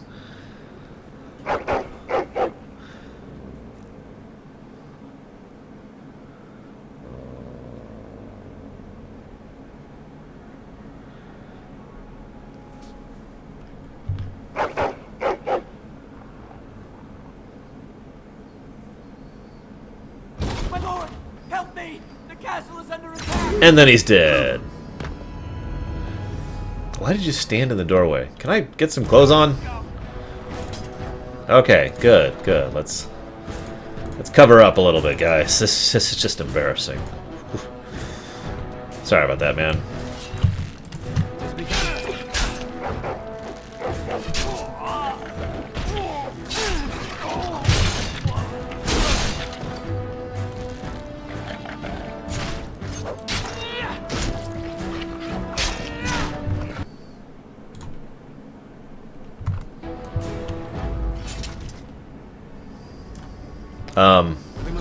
I was gonna say, are those my soldiers or theirs? Because those guys are not doing their job one way or the other. Damn right I do, Scarjack. You ever seen me dress in real life? Okay, let's go! Darling, I heard fighting outside and I feared the worst. Are you hurt? I'm fine. What's going on? A scream woke me up. There were men in the hall, so I barred the door. Did you see their shields? Those are Howl's men. Why would they attack us? He's betrayed, Father. I knew it! Because I know the future! So listen, I need to tell a lot of things about the future. You're about to die, by the way? Anyways. You don't think Howl's men were delayed?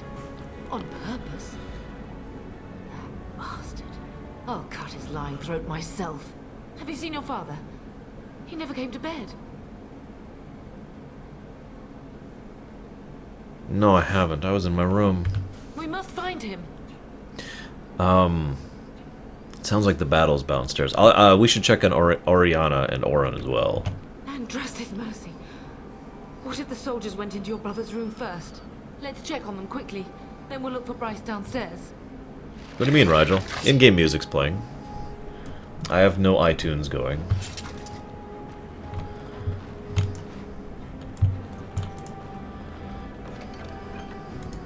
By the way, take all button should exist in like every thing ever. Seriously. It's begun.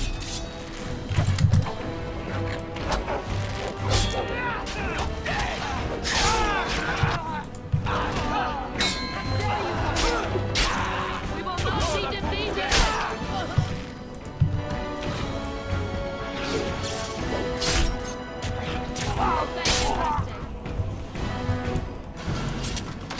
Right, I am not a rogue.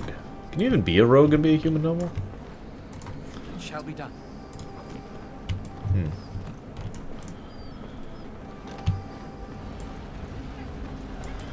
Yeah, stupid thing. Can you hear the fighting? Hal's men must be everywhere. We should take the fight to them. Don't be foolish. You would throw your life away? Don't worry, I have cheat codes. That's where your Actually, I don't know eyes cheats for this game. Is there nothing we can do? I have my treasury key. Civilization, We could go there Sigleaf. first and take the Kuslan sword. Oh, you from the can. vault. My bad, If Grandpa. anything is worth fighting to keep out of Hal's hands, it's that sword.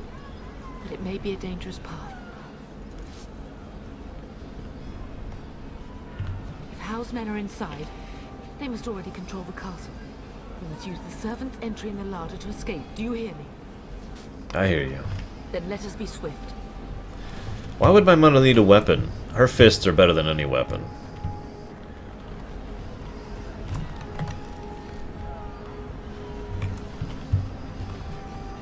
The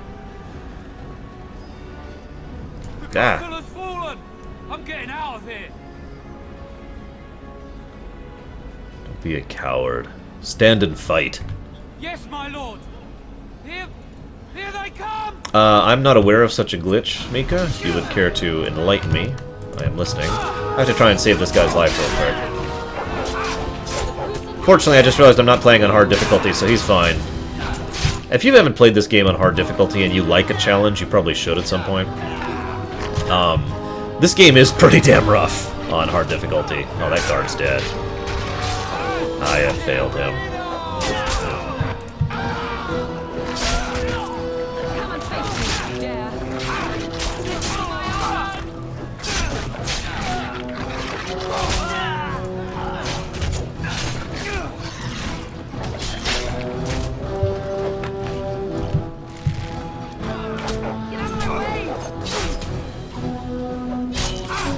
Did I ever say why it is that this game is in the top 20 for me? I actually don't remember.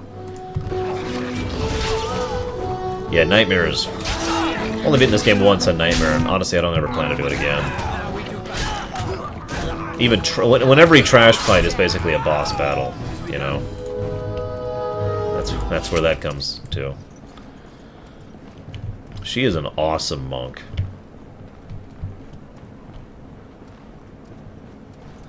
Run script, kill all hostiles? I don't even want to think about that. No, Halberd, the vote was to not skip the fade. Right, so, to reiterate a bit, for those of you who were not here about 5 minutes ago when I started talking about that,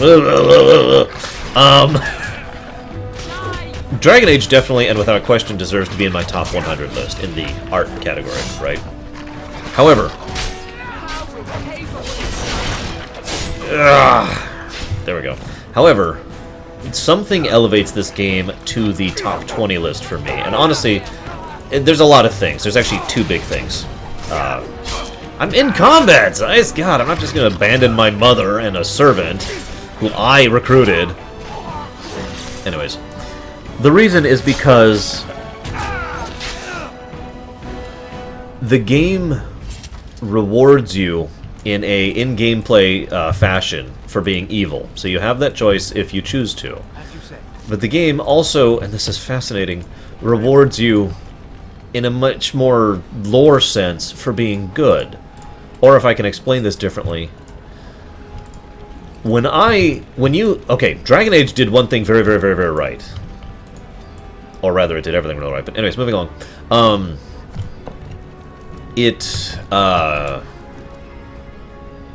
There we go. The thing it did very, very right is that there's no karma meter. There's no good, bad, light side, dark side, anything like that, right? Is this it? No, it's that one. Instead, there's just you choose good or evil things, and then things happen based on your decisions. I'll talk more about that in a little bit, actually. Pause for a moment before we do this. So, yeah, exactly, Fullbeard. When you are a good person in this game, it is its own reward, but in addition to that, it feels like you're actually making a difference. And that comes back down to what I mentioned earlier, that voice acting. Even random NPCs, when they say thank you, or you're awesome, or you have helped me in this manner, or oh my god, I can't believe you did this, or this is amazing, my lord, thank you. It feels genuine. And that's one of the things that honest, good voice acting for every character really elevates it to. And that brings me to my overall point, and I'm going to go ahead and just pause for a moment to explain this. Dragon Age, more than any other game I have ever played, ever, makes me feel like my choices matter. In the same way that Mass Effect and Mass Effect 2 did, but honestly just to a greater degree. In other words, yes, I can change how the world affects. Yes, there are major decision points, and yes, I can change the geopolitical landscape of this country. That's not what I mean. Lots of games do that. What Dragon Age does is makes it feel like every single dialogue option I pick matters because of how it changes the tone and the flavor of conversation. I feel like I can actually roleplay in this game because it gives me the option to portray someone who is evil or good or neutral or mercenary or a dick or all sorts of other things. And the voice acting is good enough so that the people will react to me in that manner, as if I was role-playing that kind of a person, as if my decision to say blah A instead of blah B actually has some kind of relevance to the way they perceive me. And that is why I think this does this better than The Witcher, personally, because in The Witcher, he was, I can't remember his name all of a sudden, Gestalt, no, not Gestalt, Geralt, there we go. Geralt is always basically Geralt. And you can portray him in a nice band like this. And there are variances in this. You know, there's this, and there's this, and there's this. But Dragon Age lets you do this variety. You follow? And yeah, there's a lot of... And this is really important. You don't actually play a caricature because, again, every dialogue option changes, you know, the tonality of your portrayal. You don't always have to play the Mario. You don't always have to play a psychotically evil bastard. You don't always have to play someone who's totally in the middle. You don't have 3 options, you have 50. And you can generate your own perspective of your character based on your portrayal and your performance throughout the whole of the game, rather than always having to be, oh, I don't know, what is it, funny, diplomatic, or aggressive, I believe, was it, in Dragon Age 2? Guessed, yeah. And that, I believe... Yachiman, don't go over the line. That's all it boils down to. I didn't ban you, though. I would never ban someone for such a minor offense. That was just a timeout to get it across. Anyways, implying that my character was having sex with a dog was over the line. The other line, by the way, this is a generic rule from all my viewers. You can make fun of me all you want. I try to tolerate that even though I hate it. You make fun of my fellow viewers, that's over the line. Pretty standard rule for me. That's true in my my YouTube channel as well. But yeah, in Dragon Age, I'll agree with that point, Sigleaf. I will actually agree with that point. In Witcher, the differences are more profound. I will agree with that. But in Dragon Age, and the funny thing is, I think you're also agreeing with me. You know, in Dragon Age, it is, whoosh, you know, it's a big, vast field of gray. Like I said, it's sarcastic. That was it. It wasn't funny. It was sarcastic. Anyways, in Dragon Age, yeah, there's spoilers are free here as long as you do not talk about Inquisition. That is my request. Please do not talk about Inquisition. I have avoided all info on it because I want to walk into it as blind as possible. But you can talk about everything else freely. Anyways, I mean, I can't do a lore run without spoiling an entire series. That's how lore runs work. See the Warcraft lore run and the Kingdom Hearts lore run for good examples of that. But Dragon Age... I I don't know how to put this properly. I became so attached to Dragon Age. One of the reasons that I am so sad that Dragon Age has not really had the franchise I believe it deserves is because Dragon Age Origins, more than any other game, really made me feel like I was genuinely making a difference in this world. Dragon Age Origins presents a crapsack world. Ferelden is not a pleasant place to be. I'll be talking about that a lot for quite... Oh, I believe that's Scarjack. I'll be talking about this throughout the entirety of this run, but this world is bad. And when I very first played this game, the question that kept running through the back of my mind was, does this world deserve to be saved? And I feel like that's a question that should be asked most of the time if you're going for a serious work in fiction in general. And yet the thing Dragon Age Origins does so beautifully that so few games do, most of the time you have a dark, horrible, depressing world, and that's basically the end of that statement. See Warhammer 40k for a good example of this.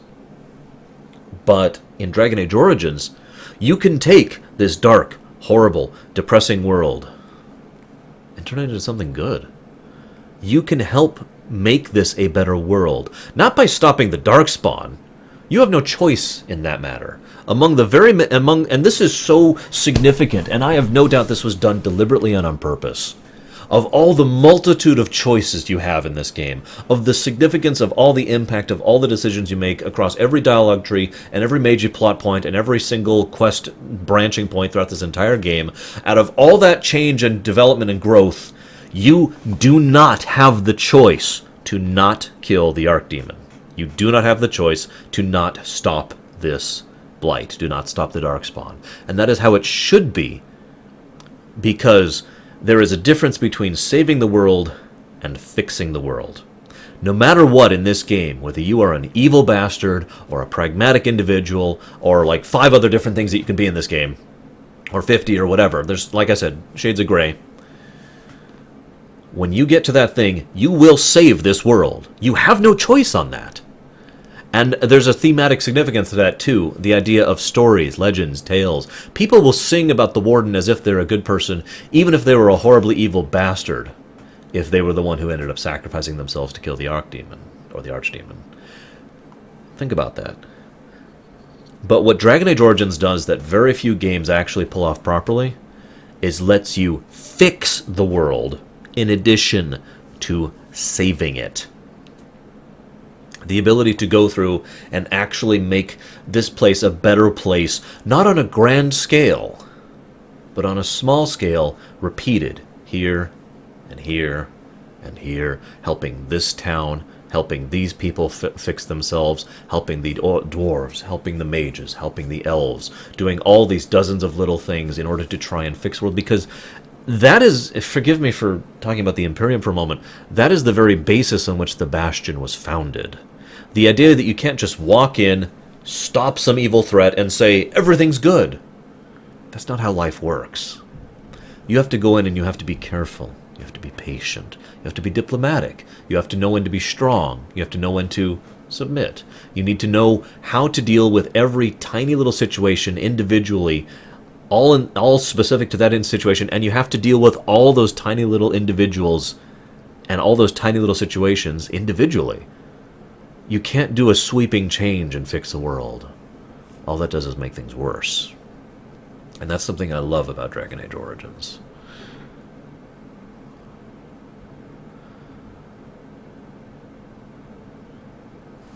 Wait, hang on. Someone said something here. Oh, gotcha. Walking Dead the game. I understand now.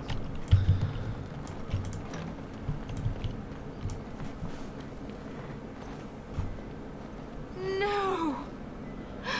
My little Oren! What manner of fiend slaughters innocents?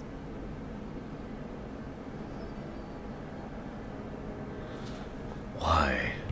Bro is not even taking hostages. He means to kill all of us. Oh, poor fuckers. Let's go. I don't want to see this.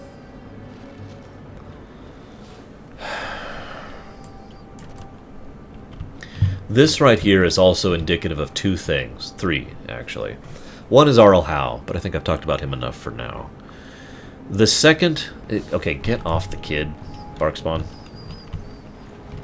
The second, and I want you to look at these dead people. That is a child and a wife who were innocent, helpless, and had no capacity to resist. They were killed for 2 reasons. Arl Howe's reason is obvious. From a completely detached, tactical perspective, they were killed because no survivors could be allowed. If there were any survivors, then his claims about what happened here would not be valid. But here's the question that really needs to be begged, that begs to be asked in this situation. Why did the soldiers do this? Because remember, while Arl Howe is an evil, psychotic, terrible bastard, he didn't stab that child. He didn't stab that woman. His soldiers did.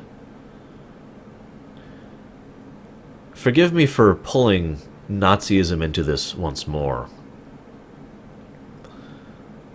But there's a reason there's a good reason for that in this case, because one of the worst possible things that a human being could do is to claim, I don't have responsibility for what I'm doing.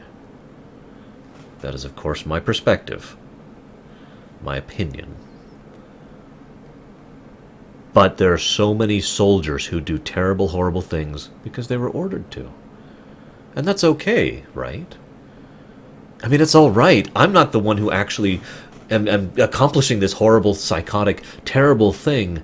I know a lot about World War II, and I know a lot about things that most people don't know about World War II. And that is the full totality of what I am willing to talk about on my stream, about the true depravities that happened during that period of time. And those were done by people who were just following orders. And the funny thing is, even in that, there is still gray. I was just following orders. I'm not the one responsible. I'm not the one doing this. I don't have to take ownership of this situation. Just because it's my hand holding this sword that is going through this 10-year-old child, I'm not the one who has to own up to this. It's my boss. And yet here's another weird one for you. Fear. If I don't do it to them, they'll do it to me. If I don't follow orders, they'll come down on me. And there are enough people who are loyal to Howe in a unfortunate way that if these soldiers did not butcher innocent civilians, and I want to stress that because, forgive me, but coming from a bit of a military background, there's basically nothing worse from a military perspective than going after civilians. You do not target civilians, right? Forgive me for letting myself actually get angry on this matter. However, if you don't kill these innocent civilians, you will be killed, most likely. Stabbed, taken as a traitor. I mean, there's dozens of horrible things that can happen to you if you don't do that. Including, and now we're going to get really depressing, losing your job. Why is that depressing? Well, some people could understand or sympathize with someone who kills an innocent in order to save their own life. I don't. It's disgusting and deplorable, but you get the point, right? However, I need to keep food on my table. I need to keep my job. I don't want to end up homeless on the street being your reasoning for going out and stabbing something. Something like a 10-year-old child. And I'm leaving that on my screen. How's that for reasoning? For doing atrocities like this? And yes, that's happened in real life too.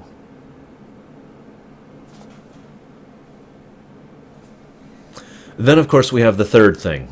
The third thing is the one that's truly the least gray of all, though, and I'm only mentioning it for the sake of completion. I mentioned before... I mentioned it before that I had a huge discussion on the mentality of why people become members of a PMC or members of bandit groups or whatnot. I talked about that during my Metal Gear Solid 4 rumination. But all of that gray area and all those definite, genuine reasons of why people can do horrible things does not take into account the small percentile. And it is a small percentile, at least in real life. I'd say maybe 10, probably less than that, probably more like 5% of those people are just evil. And I'm just going to say it like that. They are just horrible people who like killing, who are deranged or demented or psychotic or psychopathic. And yes, they're different. People who actually go out there and want to go kill people. Yes, I know, Lava. We'll get there in just a moment. I suppose we could go there right now, but you get the point. And that's really the catch. Because people... Yeah, I agree with that, Omni. Dragon Age is a horror game. Horrifying game. And Permeus does have a good point. He does have a good point. But yeah, the thing to keep in mind here is that people who like doing horrible things in a setting like this especially tend to have no problems finding employment. Think about that for a moment. Think about how valuable someone is who likes killing to people like Arl Howe, to politicians, to the military, to the Grey Wardens, for God's sakes. Think for a moment about how valuable that 5% is for people who want to maintain a hold on their own troops. Because all you need is sufficient threat on the rest of your troops to stay in line, and a demonstrable willingness to fulfill that threat. So you've got your little 5%, you're psychopathic, you're creepy, screwed up, horrible, terrible people who work for you, and one of your soldiers says, no, I'm not going to do that horrible thing. And so you do something to that person with your horrible people. Who out there knows what decimation started out as? Well, okay, it's debatable where it really started, but I usually trace decimation back to the Roman Empire, not the Roman Republic, the Roman Empire. For those of you who do not know what decimation was used as back then, take this group of people over here and into a number that's divisible by 10. Choose one of those people. Usually they would actually do this with 10 people. So you got 10 people out here. Choose one of them, and the other 9 have to beat that person to death with their bare hands. Sometimes they would give them clubs.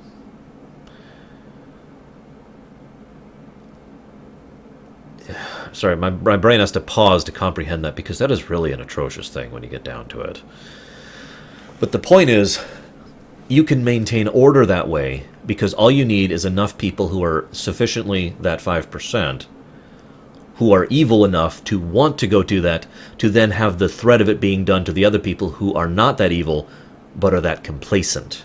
You understand what I mean? Let's take my 10% thing here. Let's say that of these 10 people, one of them is a horrible person. So you pick this guy over here, maybe even at random. Now, this guy who is horrible comes over and just starts beating him to death. By the way, that takes a long time. It actually, I'm sure you've seen people being beaten up in movies and games and whatnot. In real life, beating someone to death takes a long time. And I don't want you to think about that anymore, so I'm going to stop talking about it. This guy over here starts beating him to death, and they realize that if they don't toe in the line, this could happen to them, or maybe it's just the officer's problem, or a dozen other different reasons why they could rationalize in their mind why beating one of their fellow soldiers to death is acceptable. All you need is that one little thing. Because, yeah.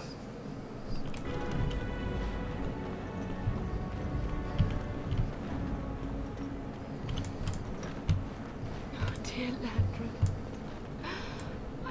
I'm so sorry. If she hadn't come to me, if she hadn't been here.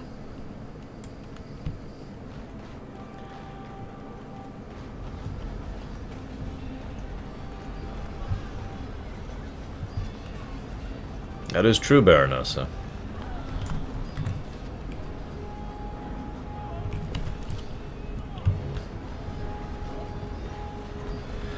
Some people have asked me why I try so hard to put a spotlight on the horrible natures of things, especially given what an optimist and idealist I really am. The Kuzlin family blade lies inside. Yeah, actually, Yachiman, that is a... That blade cannot yeah. fall into Hal's hands. Hang on just a moment, real quick. Some people ask why I like to show a spotlight on this sort of thing. It's very simple.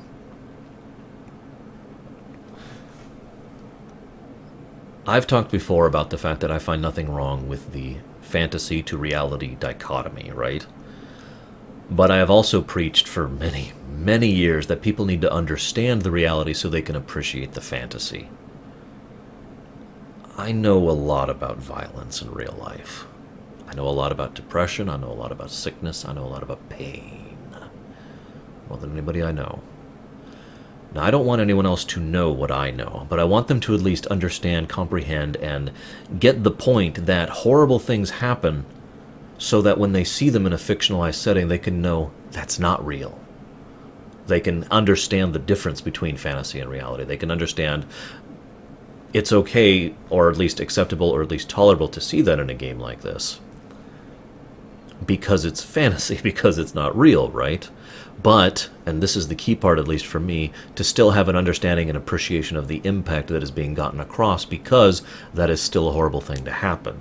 It's a weird little thing. It's like black lined with silver. I don't know how else to describe that. I just want people to be informed, I think is probably the best way to put that.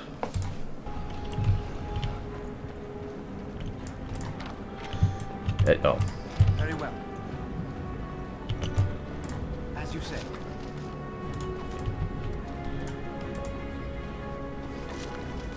Now, I've never agreed with the it's just a game mentality. Maybe it's a one-hander.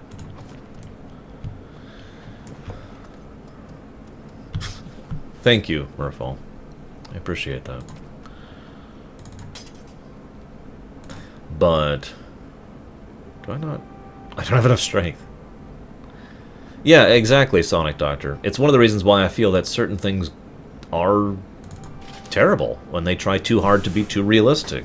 In fact, one of the things that I found funny back when Dragon Age came out was everyone called this a realistic RPG, and I said, no, it's not. It's a very dark RPG, very self-consistent, very believable, but it is not realistic.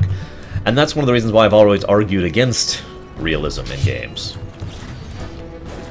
Too much realism, not my thing.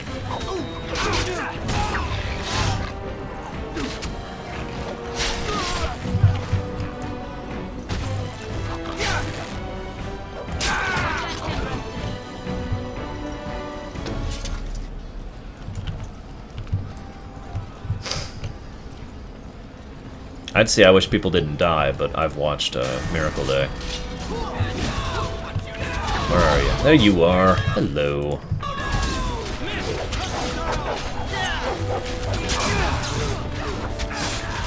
And yeah, actually, I kind of agree with that, Deutsch, that idea there.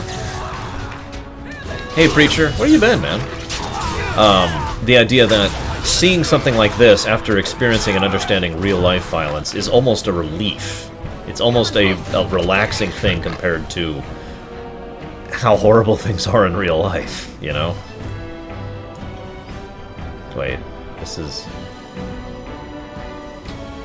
Yeah, that's right, okay, I did the right thing.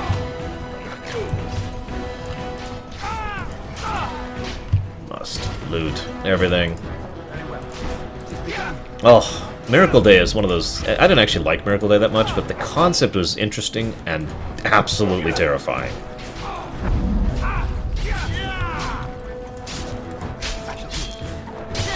Come on.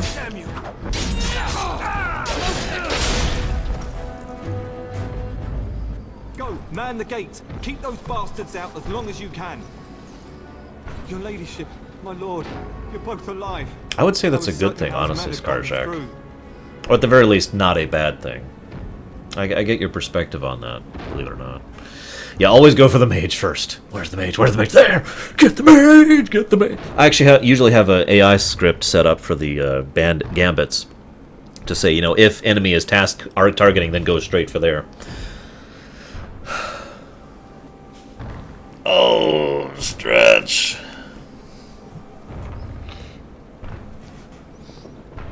Yeah, I tend to agree. Okay. Call of Duty is realistic. No. Oh, I'm sorry, Preacher. Reach out to you, man. Hope things are at least going better for you. They killed Orin. And Orin.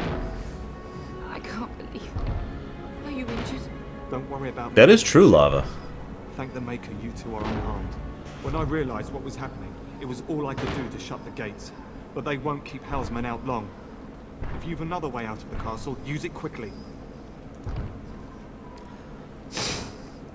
I've had immortality for a while. I would like to have immortality for a while. Let's just move on. But Lava brings up a good point, and I'll be pointing out several of these throughout the game. Despite being a very crapsack world, as I've mentioned several times in Dragon Age, there are plenty of things in Dragon Age that are actually genuinely good, and usually it's small things. I'm actually reminded of Lord of the Rings. No comment, Sigleaf. Close. Several things in... it's usually little stuff, but I'm reminded of Lord of the Rings and Gandalf's comment.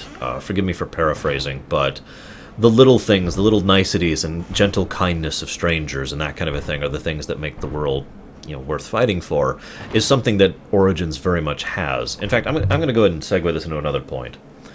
I have often heard the complaint levied at Dragon Age Origins that it is not original, and that is absolutely true.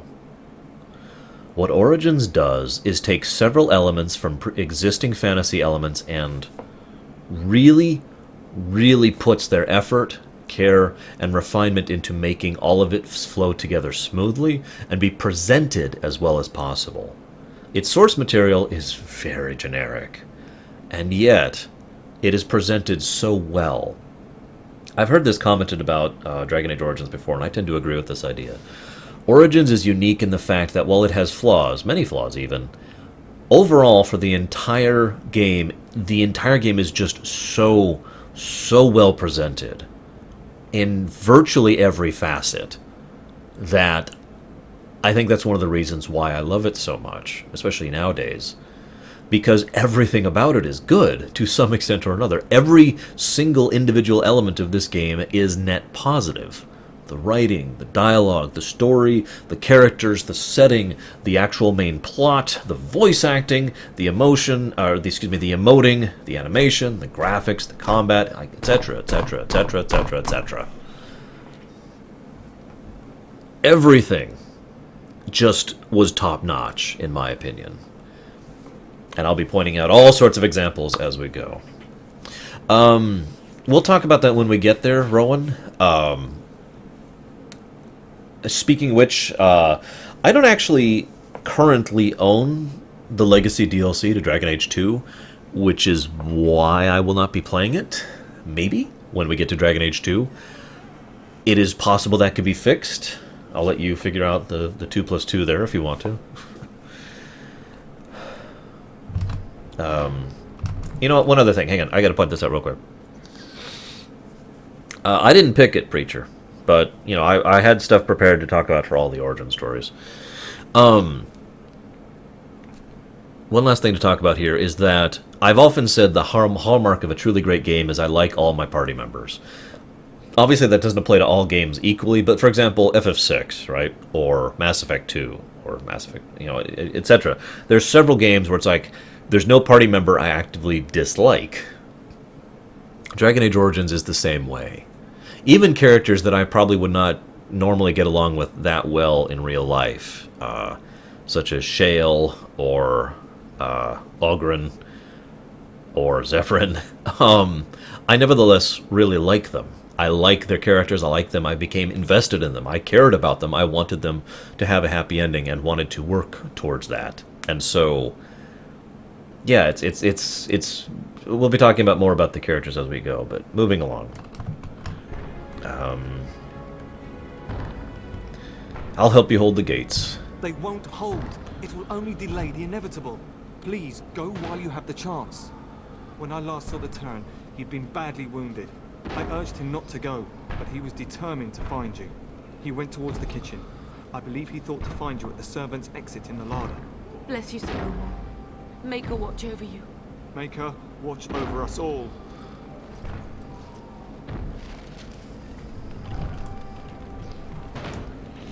By the way, I apologize if my breathing is loud today. I'm having problems breathing today.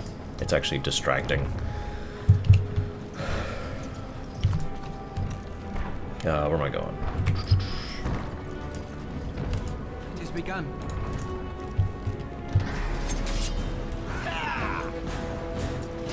Come in! Really wish I had a two-handed weapon!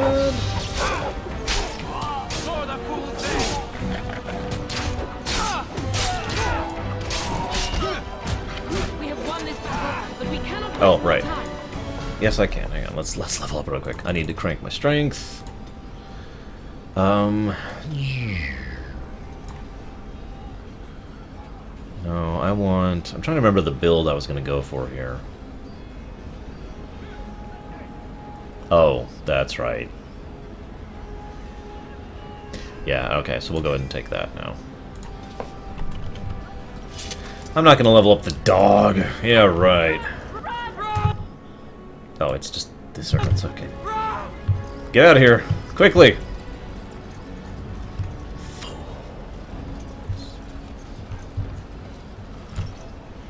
Oh yeah, this is when we meet our first ranged creature, isn't it? Is it Alt? Shift? Hang on. What's the button you hold down to highlight everyone? Oh, it's Tab. There we go. Got it. Okay, Tab. Let's go deal with these.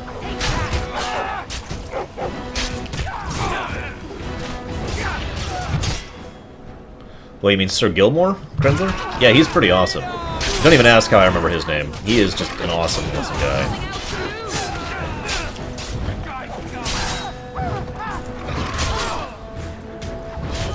Oh, whatever, Cashel. I'll get there eventually. And yeah, I haven't actually played Legacy, by the way. I know it has to do with Darkspawn.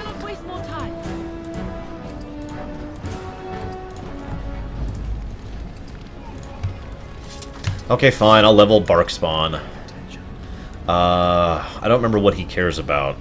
I feel like I usually use Barkspawn as a tank. So we'll do an equal thing here. Damn it, Zeiss. What'd you just do?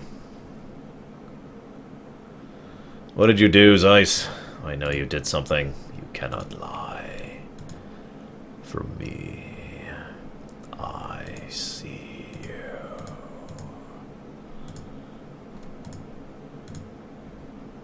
Yeah, I tend to hold down tab as well. I was kind of trained for that from Diablo 2, though. Damn it, Zeiss! I know this is you. At least I think this is you. You didn't give any message, dude. I know Assassin is the one that has Felicia Day. By the way, let me just make this clear. I'll talk about this later, of course, but I actually like Felicia Day. I think she's overhyped, but I like her as a person and as an actor and as a presenter. I do think she's overhyped, but, you know, nothing against her. Like, some people have basically gotten to the point where they actively dislike her just because of that hype and popularity.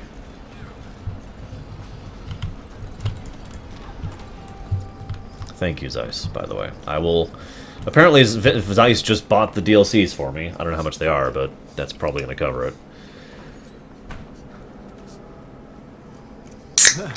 You both are. I was... Bryce. Wondering when you would get here. Maker's blood, what's happening? You're bleeding. Owl's men found me first. Almost did me in right there. Why is Hao doing this? He can't get away with this. The king will... Bryce, we must get you out of here. I won't survive the standing, I think.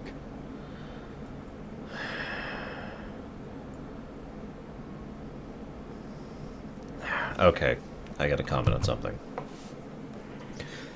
There's an interesting perspective, I think is the word I want to use, that fantasy games in general tend to have. For those of you who don't know, in real life, at about this point in history and technological innovation, it was possible to die from a cold. Or a cut. You could actually get a cut on your leg, something minor, wouldn't even notice it, and would get infected, and you could die from that. That is what medical technology basically has given us. Most people don't actually, I agree, Rowan. Most people don't actually understand just how fortunate we are to have the medical technology we have on a mundane level in the everyday, average, normal life, you know, modern world that we have right now. It's something I am thankful for on a regular basis. To use a very blunt example, I would probably be dead at least 5 times over just from medical complications about a century ago. You don't even have to go that far back. Medical technology has leapt forward. But anyways, I'm getting off topic. Point is, in a standard fantasy setting, at about this era, someone who has been gutted with a sword is pretty unlikely to survive that. Because of like 20 different reasons, really. There's so many things that can go wrong with that. Yeah, exactly, Krenzler. He has been gutted. Which is terrible. Here's the weird part. This is the thing. This is where things get interesting. Fantasy settings in general have one little trick. It's called healing magic. And I heard this described once. I think it was with regards to a GURPS, well, not a GURPS setting, but a GURPS book about a setting called Myth. And that is the idea that the difference between this might, this is a life-threatening issue and I'm fine immediately is determined solely by the proximity and accessibility of the local mage. Healing mages and alchemy and whatnot basically supplant medical technology, which is one of the reasons why... Yeah, it does, Moria. One of the reasons why people in these kind of things that tend to live the way they do, survive the things they do survive at all, is because they have access to things that are basically fantastical, aka fantasy elements, alchemy, magic, etc. And so, in a situation like this, I find this horrifyingly... haha, Skarjak. Horrifyingly appropriate that if we had had a court mage here in this castle, he probably would have lived through this. Or at the very least, he had a chance to live through this. But the unspoken of thing that I've always assumed is that the reason he talks the way he does and the reason this scene is approached the way it is because we don't, or because they're already dead, or because he doesn't think we'll be able to reach them because we're actively under attack at the moment. You're welcome, Lava Dude. I'm glad you're enjoying it. I'm sorry I'm not even out of the origin yet. I do like the human noble origin. Someone asked me earlier, why do I like the human noble origin? It's this origin. It's this intro sequence. It's amazing. It's fantastic. It offers so much to think about. But yeah, the point is, it would be so simple. It's like a switch. It's not like real life meta technology where there's chances and probabilities and percentages. No, it's just, bzz, But we don't have any of that. We don't have any injury kits. We don't have any mages. We don't have anything. We just have him lying on the floor and the possibility of literally sewing his stomach back together and hoping for the best and trying to get him to a mage.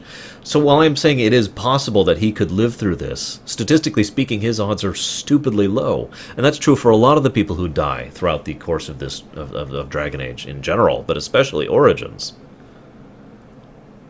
It's also worth noting that... Shut up, Fullbeard. It's also worth noting that... and I just feel like sharing this so that you guys can be properly horrified by this. Imagine most of the people that you kill in combat, the humanoids. Now try to picture the fact that when you kill them, they're not actually dead, they're just incapable of functioning. Now picture the next 2 or 3 hours of their life as they lay there partially conscious in probably an atrocious amount of pain as they slowly bleed out. I mention that because that is something most people don't understand about military warfare and modern technology in medical science in general.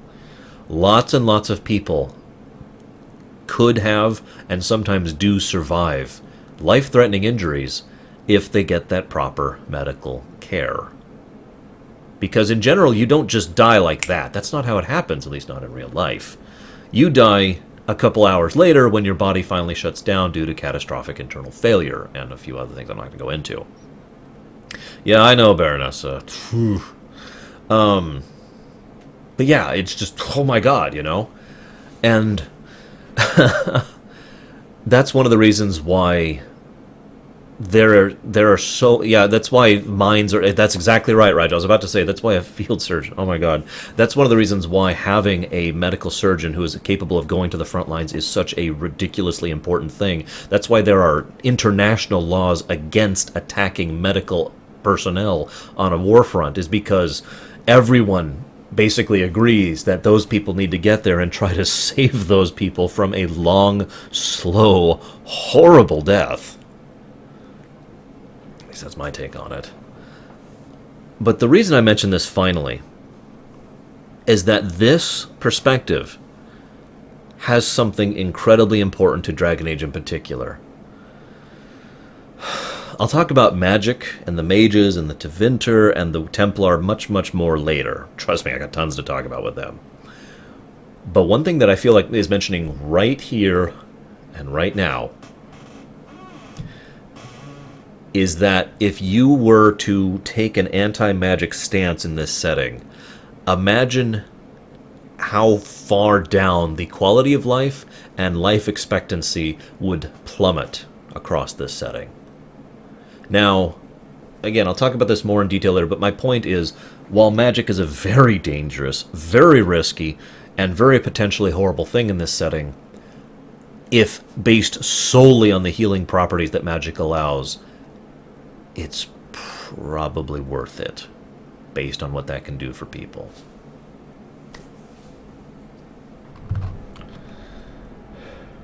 Once Hal's men break through the gate, they will find us.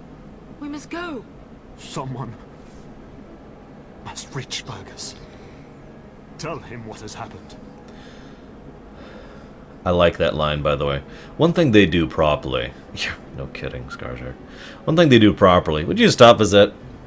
Is, yeah, actually, okay, I agree with that. It's kind of like taking an anti-electricity standing in real life. In other words, imagine if you just got rid of electricity. The ability to use it, the ability to produce it. Imagine what that would do to real life. Now, let's imagine that electricity has the horrible negative impacts in this setting that it does here. Admittedly, there are actually quite a few things that make electricity pretty bad in real life. As far as generating it, I'm not going to get into that. Moving on, blah, blah, blah. Point being, you remove electricity, and while a lot of the evils of technology go away, all the goods go away too.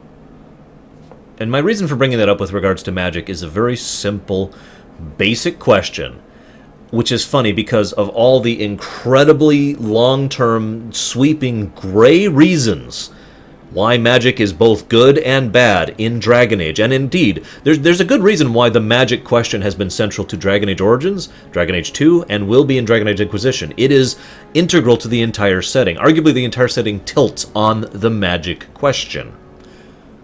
But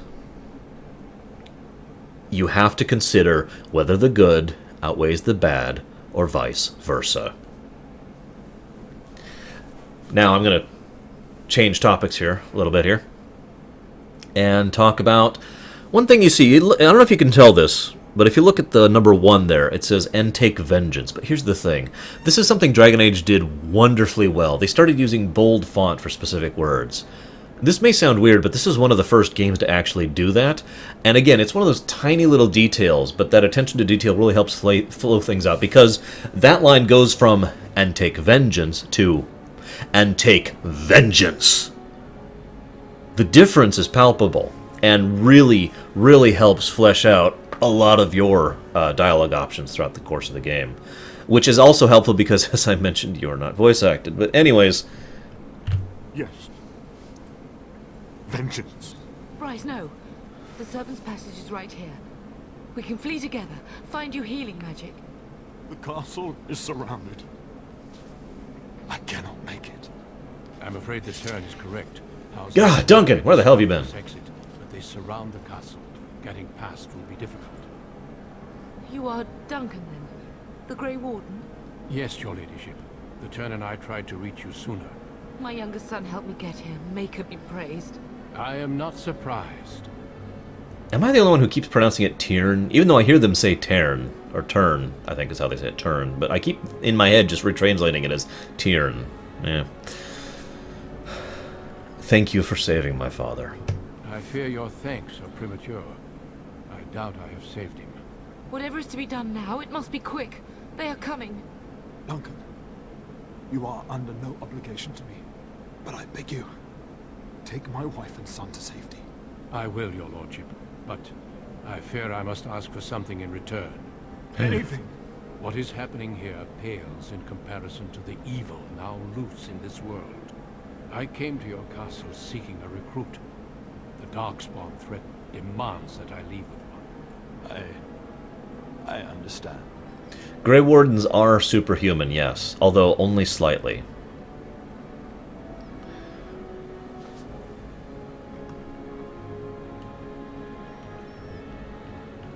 Truthfully, you were always my first choice.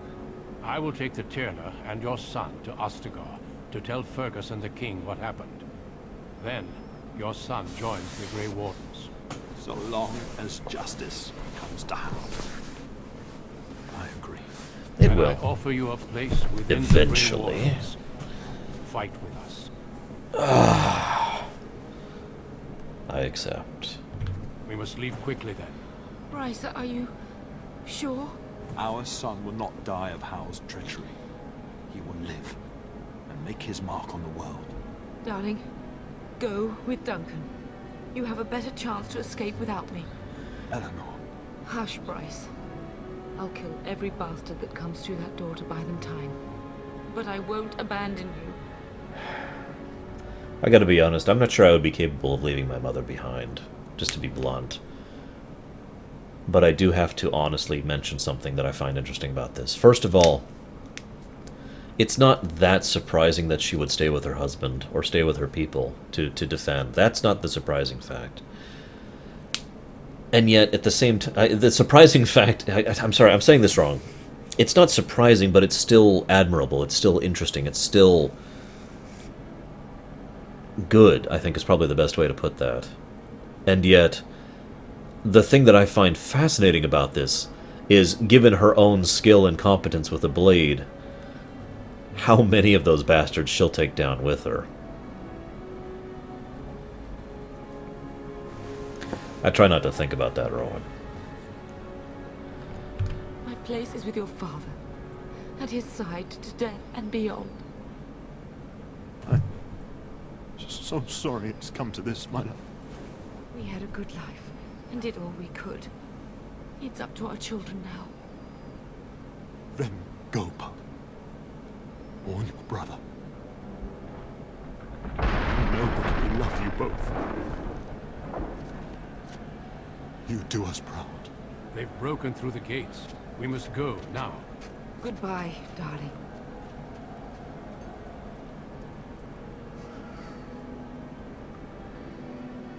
Possibly Bandit, I don't know. You know how wild those Halloween parties get.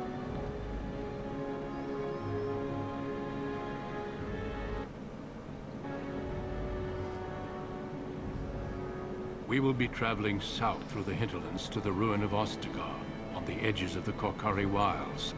The Tevinter Imperium built Ostagar long ago to prevent the Wilders from invading the northern lowlands. It's fitting we make our stand here, even if we face a different foe within that forest.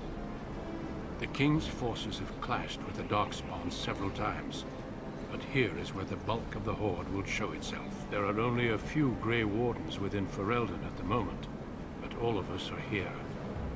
This blight must be stopped, here and now. If it spreads to the north, Ferelden will fall. Ho there, Duncan. King Kaelan. I didn't expect a royal welcome? I was beginning to worry you'd miss all the fun. Not if I could help it, Your Majesty. Then I'll have the mighty Duncan at my side in battle after all. Glorious. The other wardens told me you'd found a promising recruit. I take it this is he? Allow me to introduce you, Your Majesty. No need, Duncan. You are Bryce's youngest, are you not? I don't think we've ever actually met. Your brother has already arrived with High Ever's men, but we are still awaiting your father. Dead? What do you mean? Duncan, do you know anything about this? Terran Cousland and his wife are dead, Your Majesty. Arl Howe has shown himself a traitor and overtaken High Ever Castle. Had we not escaped, he would have killed us and told you any story he wished. I can scarcely believe it. Well, how could he think he could get away with such treachery? As soon as we are done here, I will turn my army north and bring Howe to justice. You have my word. Thank you, Your Majesty. No doubt you wish to see your brother. Unfortunately, he and his men are scouting in the wilds. Not until the battle is over, I fear. Until then, we cannot even send word. I apologize, but there's nothing more I can do. All I can suggest is that you vent your grief against the Darkspawn for the time being. I agree, by the way, Mrs. Ann Kitty. I believe that how... Well, okay, I have a personal theory. I believe that Howe was actually unaware of Logain's particular treachery and perspective and what he was doing until after he did it, and Howe, being the opportunist that he is, immediately switched sides and went ahead to go ahead and support Logain in his bid for power and whatnot and so forth. That's just my take on it, of course. I think it would have been vastly different, Fullbeard.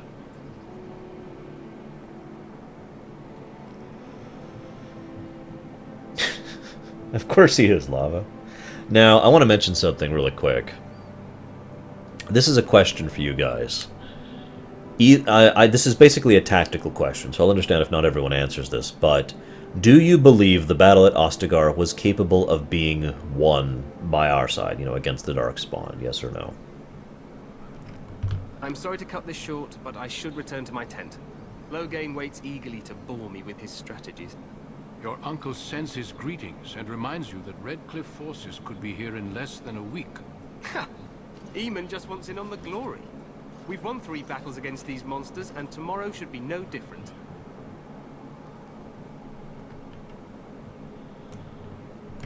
Overconfident, some would say. Right, Duncan? Your Majesty, I'm not certain the Blight can be ended quite as quickly as you might wish. I'm not even sure this is a true Blight. There are plenty of Darkspawn on the field, but alas, we've seen no sign of an archdemon. Disappointed, Your Majesty? I'd hoped for a war like in the Tales. A king riding with the fabled Grey Wardens against a tainted god. But I suppose this will have to do. I must go before Logain sends out a search party. Farewell, Grey Wardens. Now, lots of people are giving different answers, but I want to clarify because a few people have given the same type of answer. I don't mean, could we have defeated the Blight here? I mean, could we win this battle? They've won several battles against the Darkspawn here. True. Despite the victories so far, the Darkspawn horde grows larger with each passing day. By now, they look to outnumber us.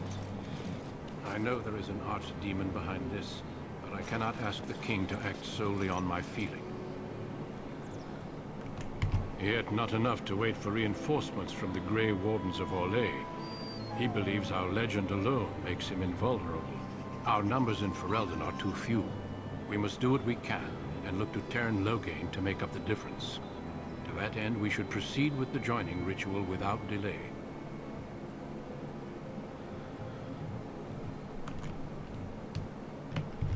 Feel free to explore the cap here as you wish. All I ask is that you do not leave it for the time being. There is another Grey Warden in the camp by the name of Alistair. When you're ready, seek him out. By the way, Alistair Hyde! The other recruits. Sorry, he's one of my favorite Your companions. hound can stay with me while I attend to some business.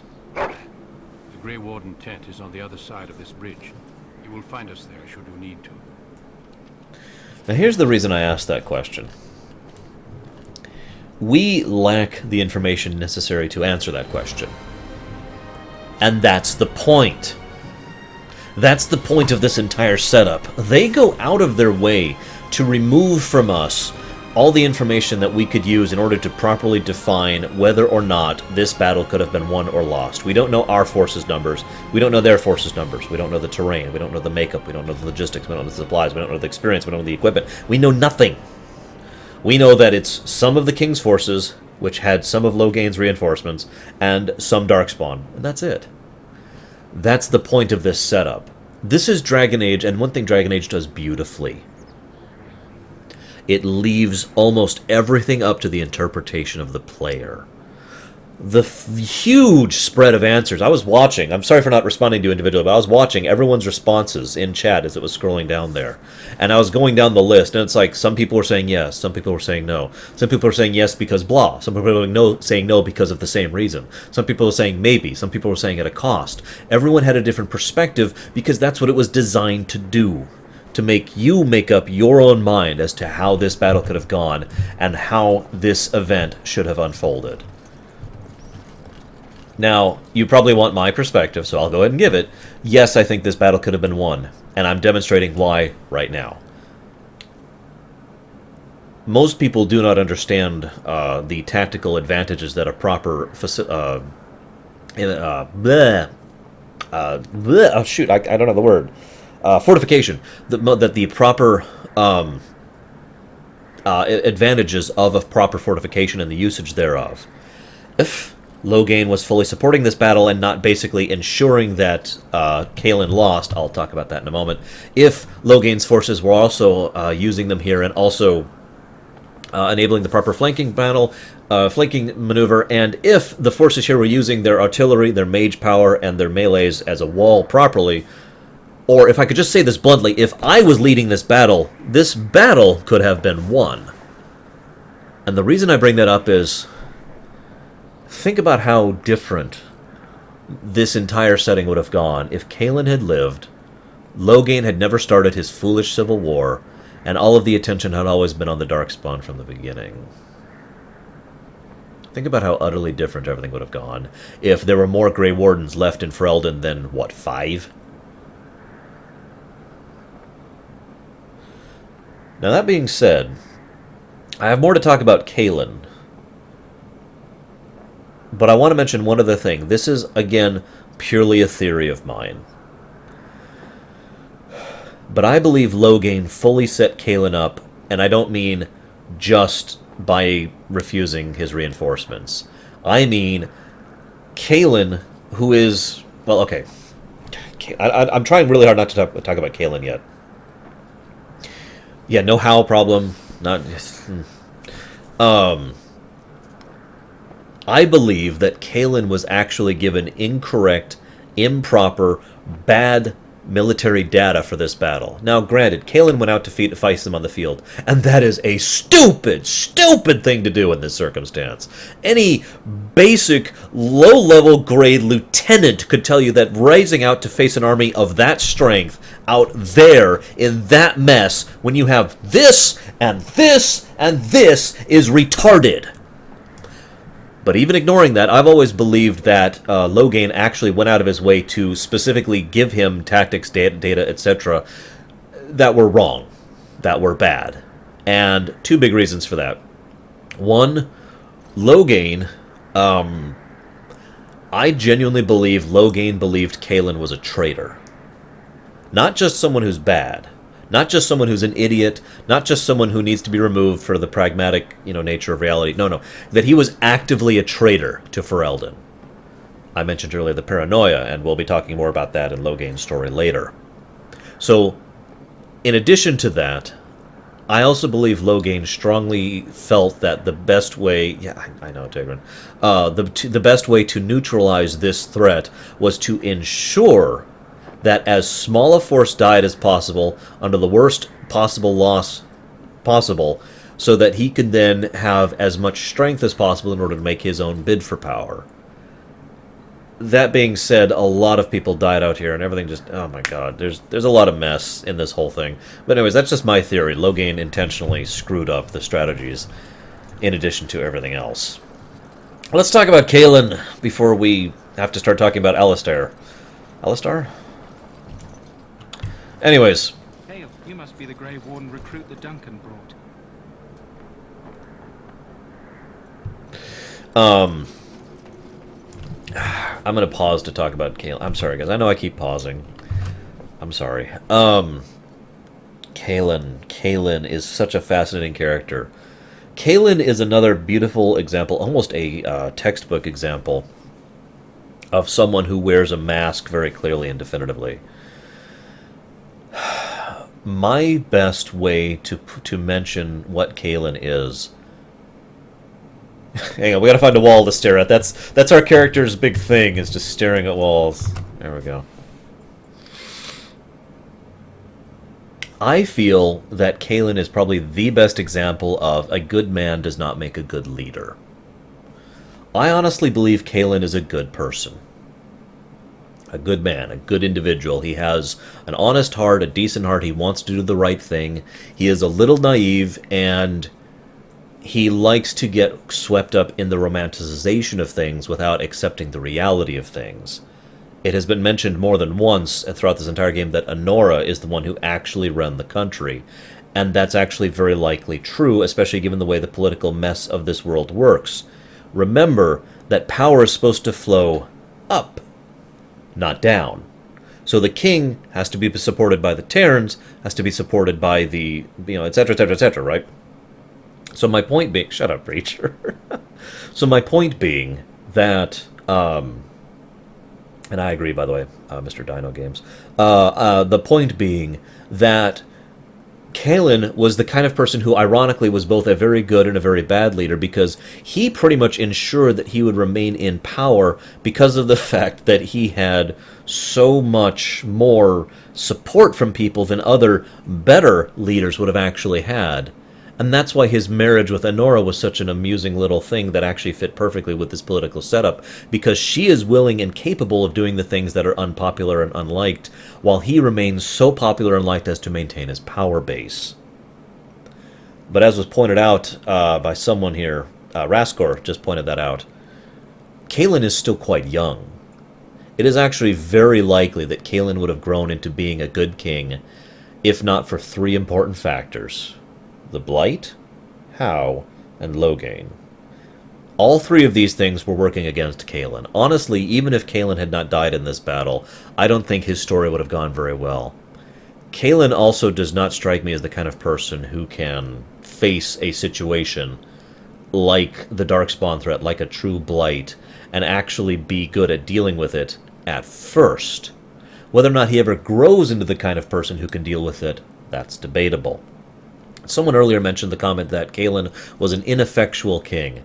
And that goes back to my a good person does not necessarily make a good leader thing in a nutshell.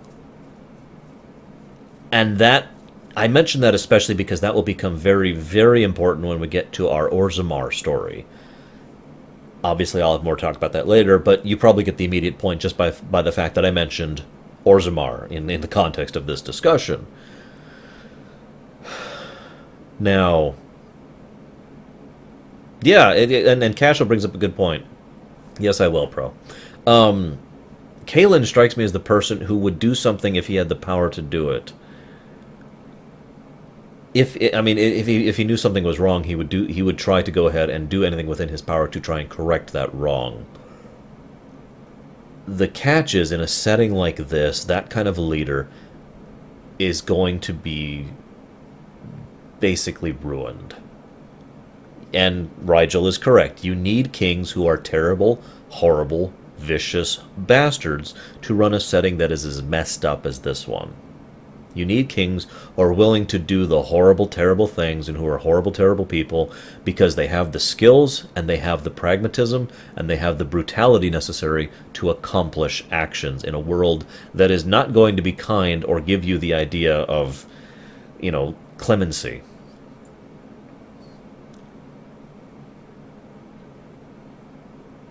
I tend to agree with that, actually, Titans. Now, I'm sorry, Dios. All that being said, I want to add one last thing, just my own personal thoughts on the matter. And there's a question tied in with this. If Kalen had not been married to Honora... Yes, I do love... I tend to ignore that pretty commonly when I'm doing casual playthroughs. Admittedly, this is actually only my second casual playthrough. It just occurred to me. But anyways, I believe that if Honora had not been hampering Kalen, that by being forced to confront the realities of being king of Ferelden, that by being forced to actually deal with the day-to-day efforts of running a kingdom, Kalen would have been capable of growing into a good king in addition to a good person, because it is possible to be both. It's just unlikely, and one does not necessarily denote the other. That's the key part. A good leader is not always a good person and vice versa, right? But I actually think Kalen could have become a good leader and still stayed a good person. And the best way I can say why is a man named Alistair. Alistair is probably one of the most honestly good people in this setting, in my blunt opinion. Other than my warden, of course. But no, seriously, Alistair is just an honest-to-goodness, good person, and he is someone who is consistently and constantly has responsibility and deals and trials and all that stuff forced upon him to the point where he reaches us. He just grows. He grows. He rolls with the punches. He doesn't allow it to break him. He doesn't allow it to bring him down. He keeps going. And in my opinion, Alistair, I hope, is actually a good king. I have to say that because we don't actually know yet, do we? We will hopefully find out in an Inquisition if Alistair was a good king.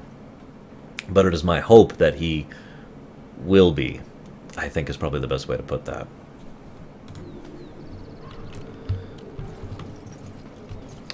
That's true, Scarjack. That is actually true. In fact, to use a mundane real-life example of this, some people may not be aware of this, but the gentleman who played House on the show House actually started developing a genuine limp because he kept using that damn cane. You know, the body adapts. And if the body never has to grow or become stronger or evolve, it doesn't. It's an unfortunate reality, but it is true. It is through conflict, through negative impact, whether it is societal or personal or pain or medical or whatever, that you become, that you grow, that you enhance, that you build. Well, yes, Sand, but don't forget, Dragon Age was actually never intended to have a sequel. By the way, Dragon Age was never intended to have a sequel. Hugh Laurie, that's him. Hey, who's this woman? There's some girl here named Wynne. I don't even know who this person is. Greetings, young man. You are Duncan's newest recruit, are you not? He's not a man easily impressed. You should be proud. Allow me to introduce myself. I am Wynne, one of the mages summoned by the king. Pleased to meet you. Well met, and good luck to you on the battlefield. To us all, in fact. Will you be fighting beside the king?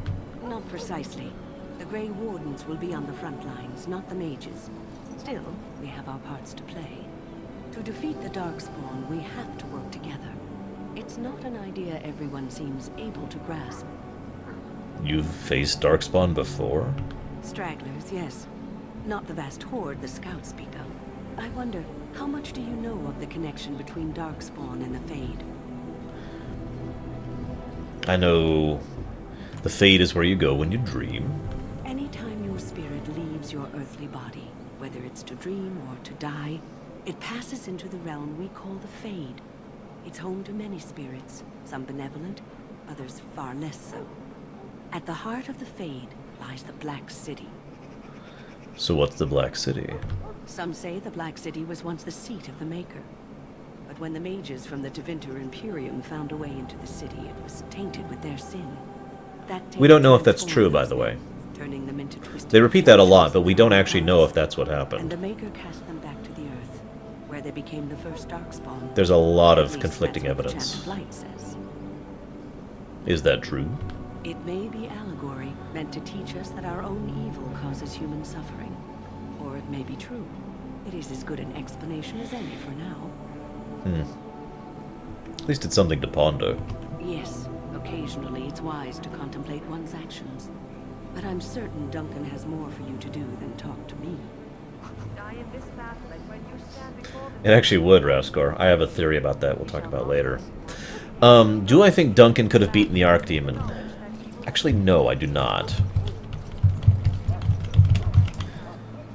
See, there we go. I've always had the perspective that Duncan at this point is further gone than even we are led to believe. Like, thanks, bro. In other words, I mean, we know that Duncan is already hearing the call of the Archdemon. We know that Duncan is already at the point where he's considering his walk into the deep roads and all that. But I've always believed that Duncan is pretty much like a few steps away from doing that. If this incident had not happened, Duncan would have already left to go ahead and make his final walk. And I feel like someone who is that far gone, in that close proximity to the Archdemon, would not be capable of bringing him down. Just my opinion on it.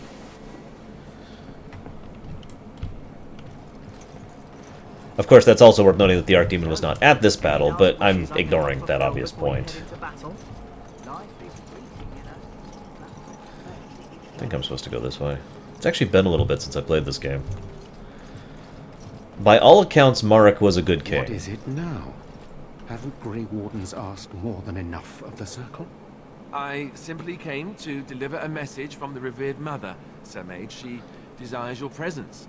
What her reverence desires is of no concern to me. I am busy helping the Grey Wardens, by the King's orders, I might add. Should I have asked her to write a note? Tell her I will not be harassed in this manner. Yes, I was harassing you by delivering a message. Your glibness does you no credit. Here I thought we were getting along so well. I was even going to name one of my children after you. The Grumpy One. Enough. I will speak to the woman if I must. Get out of my way, fool. You know, one good thing about the Blight is how it brings people together. So, real quick. Alistair's awesome. He's probably, if not my favorite, among my favorite characters in all of Dragon Age. I just felt like pointing that out. But yeah, Mr. Dino, I don't know if that's ever said outright, but I do agree with that regardless, that this was always intended to be his last battle, that he intended to not walk away from this battle. Very, very much got that impression from him. I think that all Grey Warden do make a point to go down to the roads of doom. And to the deep roads and die there, yes. I need to buy the backpacks, thank you for reminding me. I actually saw a mod that just, here's all the backpack spaces, but I didn't want to get that. We'll talk about that when we get there, Krenzler.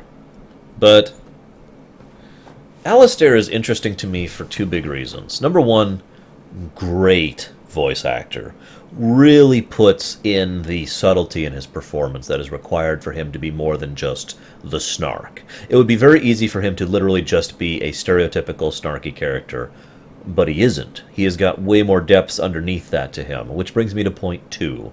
Alistair is right up there with Locke Cole as one of my favorite examples of a character who is the archetype of the mask. In other words, someone who wears a very obvious, very blatant mask in order to hide another mask in order to hide their real selves.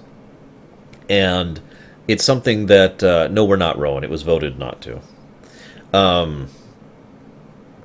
But yeah, the idea of his performance is so fascinating because every now and again exactly, his snark is a shield, and below his snark he portrays himself as incompetent. So we've got the outer layer, which is just the the smart ass. Below that we've got the incompetence. Underneath all of that, that's where Alistair, I don't know why I keep screwing up his name. It actually is. That's where he really is down here.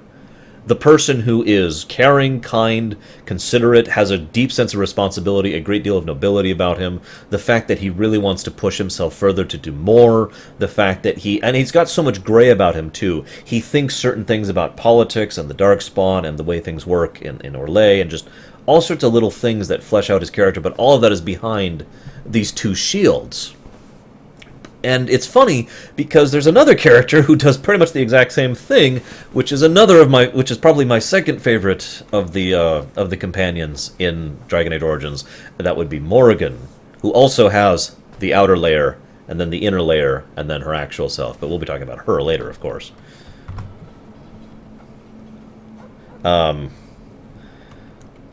It's like a party. We could all stand in a circle and hold hands. That would give the Darkspawn something to think about. Wait, we haven't met, have we? I don't suppose you happen to be another mage. With a sword and a... Yeah. We have not met. You must be... And that makes you Duncan's new recruit, I suppose. Glad to meet you. As the junior member of the Order, I'll be accompanying you when you prepare for the joining. Yeah, I agree. He has a much better grasp on things than his brother does. And to be totally blunt, he has a much, much better grasp on things than his sister does. But we'll talk about her later. Pleased to meet you. My name is Twitch, apparently. Right, that was the name. So I'm curious. Have you ever actually encountered Darkspawn before? No. When I fought my first one, I wasn't prepared for how monstrous it was. I can't say I'm looking forward to encountering another. Anyhow, whenever you're ready, let's get back to Duncan. I imagine he's eager to get things started. That argument I saw, what was it about? With the mage. The circle is here at the king's request, and the chantry doesn't like that one bit. They just love letting mages know how unwelcome they are. Book spoilers are acceptable, Mr. Dynamo. Go for it. I was once a Templar. That would be awkward. I'm sure the revered mother meant it as an insult, sending me as her messenger, and the mage picked right up on that. I never would have agreed to deliver it, but Duncan says we're all to cooperate and get along. Apparently they didn't get the same speech. Aww. I look forward to traveling with you, and I really do. By the way, spoiler alert, I tend to group with Morrigan and Alistair as my two party members pretty much consistently. I admit some of that is tactically useful, and my hard mode playthrough was me as healer, Morrigan as DPS, and Alistair as tank. But obviously we're playing on easy mode, so that's not really a consideration, but I also tend to like those characters the most. However, for the purposes of the lore run, I am going to vary it up a bit as we go through. You do? Huh. That's a switch. If you have any questions, let me know. Otherwise, lead on.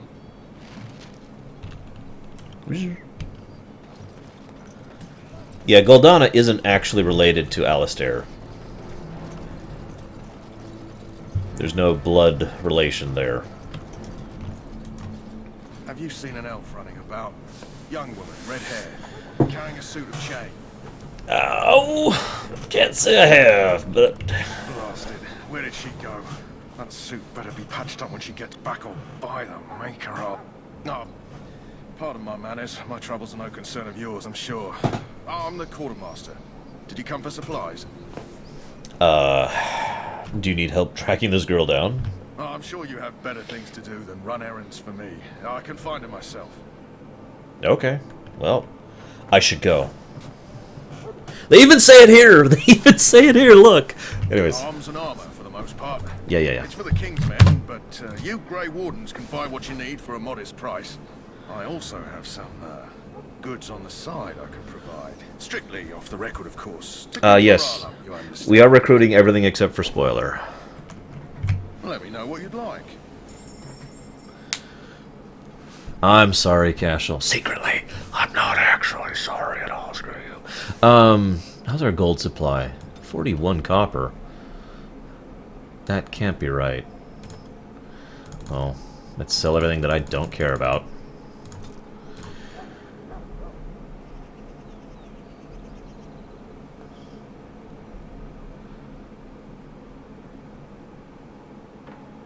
What is this? And why do I have it?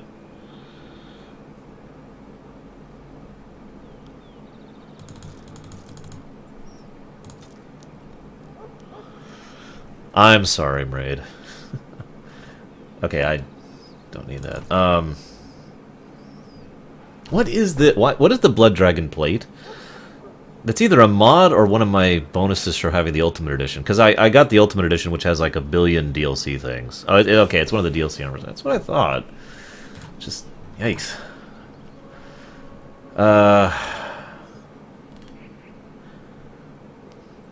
There's the Ring of Respec, the Ring of Change Core Class, and the Ring of Change Gender, and the Love Potion, and a whole bunch. Yeah, by the way, I also have all the gift items, I think. Maybe? No? Maybe I don't. Maybe I don't have them yet. Oh, I should have some money now. No, I still don't have money.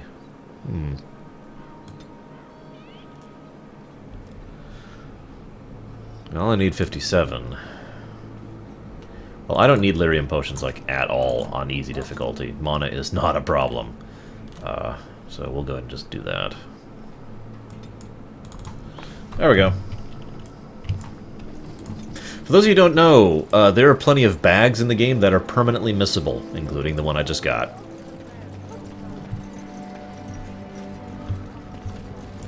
Hello, Duncan. Wait, do I want to talk to Duncan? I should level up. I should go. Let's reach that 20 mark. Actually, hang on. What do I need? That 16? Okay. Push that to 16 and raise dexterity. There we go.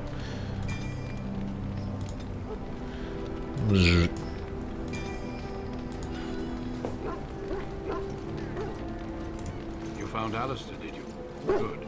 I'll assume you're ready to begin preparations. Assuming, of course, that you're quite finished riling up mages, Alistair. What can I say? The revered mother ambushed me. The way she wields guilt makes it stick her in the army.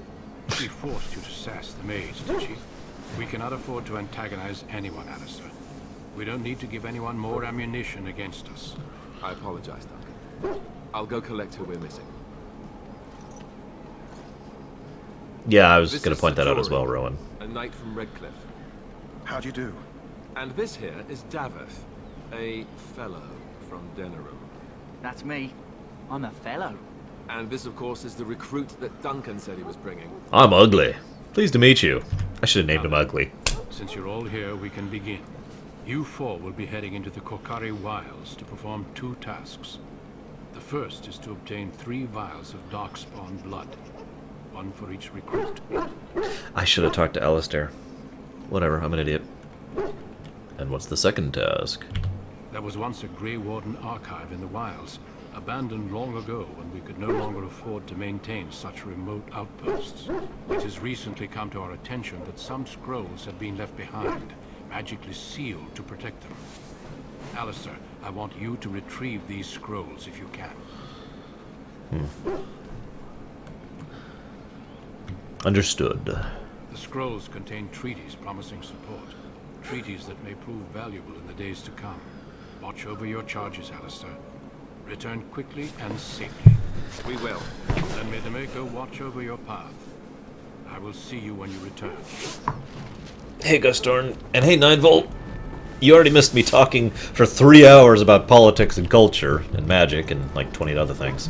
Okay, one real quick thing. Most people who... I only mention this for the sake of completion. Most people who have played, you know, these type of games before were not surprised that Tweedledee and Tweedledum there died. Daveth and Jory. Don't mistake that as actually a derogatory comment. I actually like both characters to some extent or another. They're very essential characters in the way that Dragon Age is... Okay, I'm tired of that dog. In the way that Dragon Age is being presented. Wait, I'm still online, right? Yeah, okay. Just making sure. Because what both of them are is something that none of the other characters really are in our party, and that is humans. Now, you're probably looking at me weird, but what I mean by that is plain, ordinary, down-to-earth, normal folk. People who are completely in over their heads and have no idea how to cope or handle or otherwise deal with the enormity and the stress of such a situation like this. And I feel like their inclusion was absolutely required to this, because one of the things that we as players especially, but in general viewers, gamers, you know, whatever you want to call us, consumers of fiction, tend to forget is that these sort of situations are supposed to be out of bounds. Oh, shut up, Pro. In other words, we, the gamers, are used to, okay, some unknowable, unstoppable army is attacking the land and we have to save it. That's actually kind of normal to us, because we've seen that in other games, in other books, in other movies, in other shows, right? But one thing I always feel, and several game developers do this, is they give you a perspective character of someone who is basically normal, in order to give you that perspective of this is what a normal person would actually be dealing with this situation if it was actually happening to them. Or if I can use another analogy here, there's a book called World War Z, which I actually highly recommend, by the way, which I have read, in case anyone's wondering.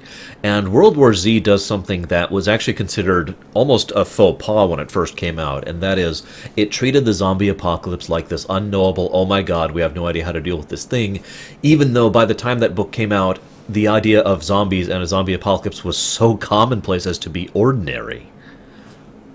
But doing that sort of a thing tries to stress the fact that if that sort of thing was actually happening, it would be that kind of horrifying, terrible, oh my god, we have no idea how to deal with this threat. And that's what our two friends here do. That's what Jory and Davith do. They give us that perspective of what a normal person would look at a horrible, oh my god, world-ending threat of darkspawn and doom trundling over the horizon would actually feel like to you and me, if that was actually happening here in the real world. I mean, no offense, but I'm pretty sure most normal people, myself included, would probably be a little bit freaked out if a zombie apocalypse actually happened, or if the darkspawn actually invaded, or if the Reapers were actually coming, etc., etc. You get me?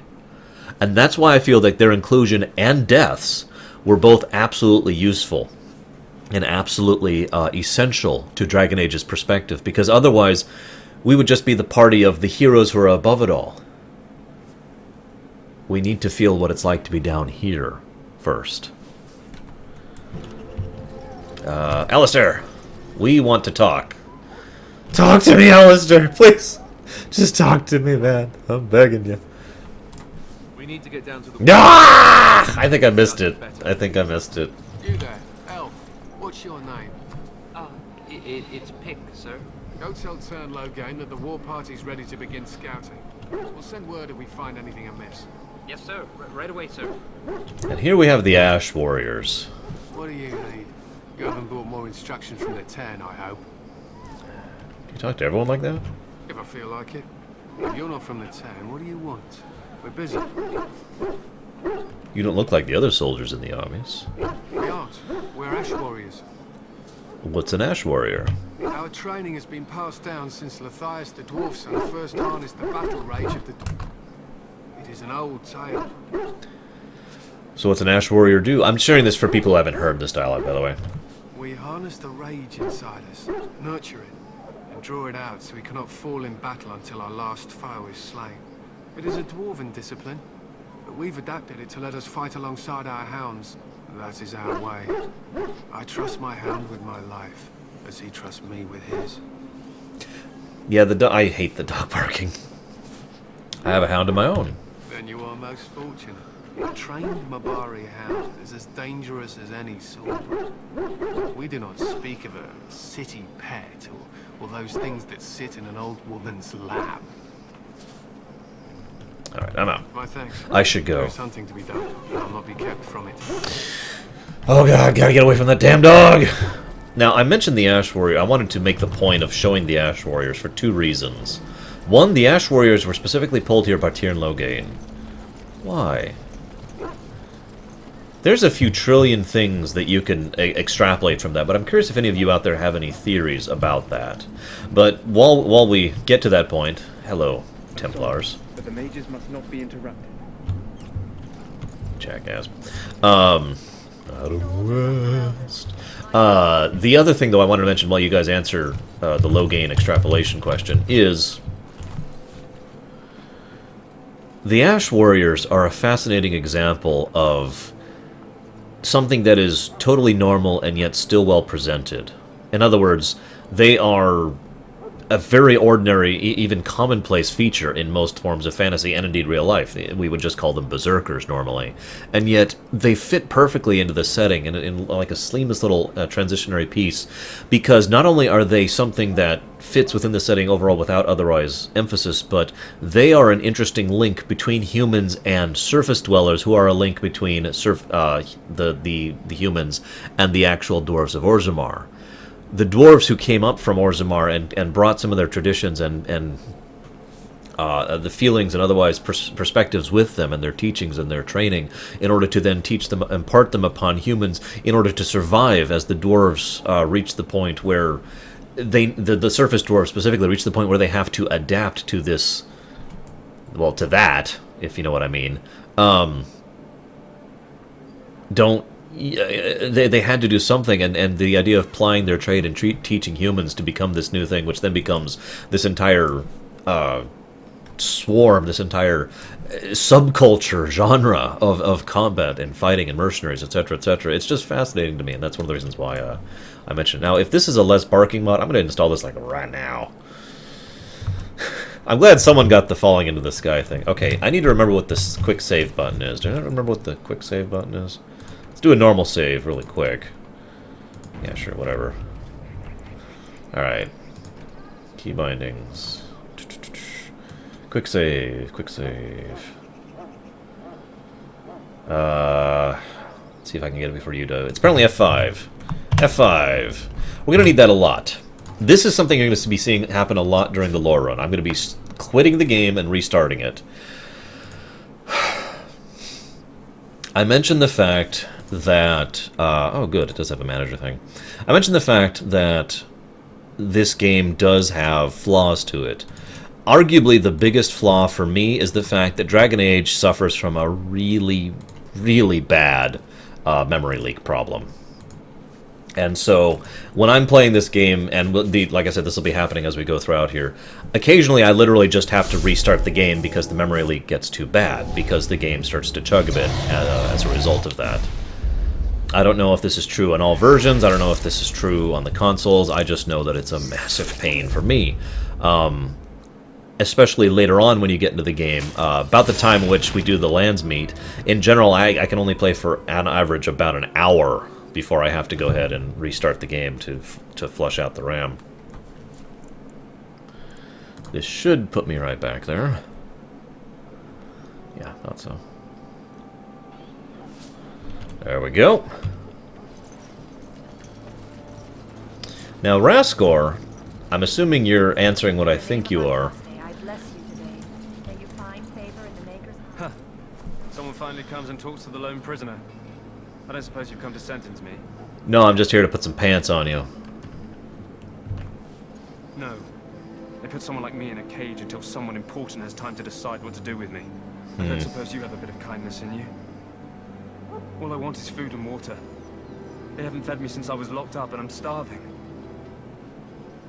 That's horrible. Why haven't they fed you? I expect nobody thought of it with all the battles and such. Yes, there will, 9-Volt. And of course, all of this is leading up to November 18th, when I'll keep going with Inquisition. Just ask my guard for his. He's still got some dinner. I saw him put it in his coat.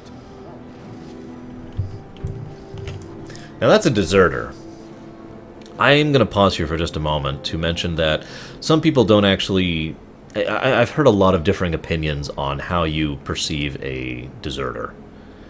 Wow, lava. By the way, the real... Okay, I mentioned the real way the game would chug, or rather I didn't mention. The real way the game would chug is you'd get to the point where you do a zone transition and then it would just sit there.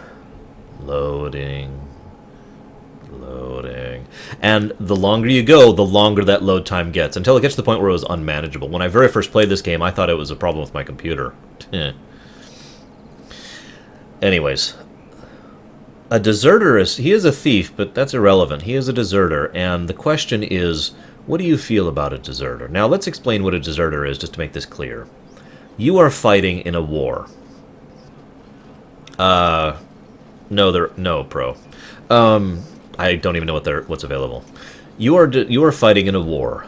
Now, the thing is, this is not a black and white issue, because you could have been recruited in, you could have joined of your own free will, you could be a career officer. You could be a conscript. You could be there to serve sentence. You know, there's a lot of reasons for why you could be present in a military warrior. However, when you desert that battle, most militaries consider being a deserter to be one of the worst things you can do, militarily speaking. It's right up there with mutiny and, well, mutiny. I mean, really. So, yeah. I just mentioned this because a lot of people really, in militaries, I should say, really look very far down on deserters, which is one of the reasons why deserters tend to be treated like they're trash, like this guy probably is. Lucky dog. You Grey Wardens get to ride with the king while I'm left with the drudgery of guarding this deserter. They should have just hanged him. Put his head on a pike as an example. Now that's a response that is written out for a fictional character in a fictional setting. But I know people in real-life militaries who actually do have that exact same perspective. This deserter should just be killed as an example and we move on. Now it's not necessarily an evil perspective, that's not the point. The point is, A, the pragmatism of the situation. They need to show that deserting is a bad thing. And this is the real problem with deserting, and the reason why it's a gray issue. That would be treason, Shadow, by the way. That was the other one I was thinking of, though. The idea here, I know, Rowan, I just wanted to talk about desertion here because it's a fascinating way to talk about it. The point is, if you allow deserters to exist within an army, if you allow people to say, I no longer want to fight, then what you have is the problem of your army not being able to stay together. Because no one really wants to fight, if you think about it. Hey, Aguirre. No one really wants to be up there on the front line suffering and dying and experiencing horrible, horrible things. If you allow deserters to go unpunished, you are passively or actively encouraging other peoples to desert. And that's one of the reasons why most military personnel have the very strong stance that you cannot allow desertion. You can't. And if you're in the middle of a battle situation and one of your people deserts, it is actually legal in the United States Army to shoot that person. In wartime, I have to add that. That is a wartime law. Because on that moment, at that point, if they allow them to fly, morale of the troop may shatter to the point of irreparability, and the entire group may fall back, and all of those lives may be lost because one man decided to flee. And so it is considered acceptable military doctrine to execute that man legally to save the unit. This is why I mention this here, because this is not as black and white as it sounds. This is actually a very gray issue. There are a lot of reasons why you would want to desert. There's a lot of reasons why someone could be there prior to deserting. And there's a lot of reasons why you can or shouldn't or would or will or won't allow desertions to happen. I'm not giving my own opinion on the matter, by the way. In fact, I'm going out of my way not to. I'm just sharing the opinions of several people I know, and several opinions that exist within proper existing doctrine.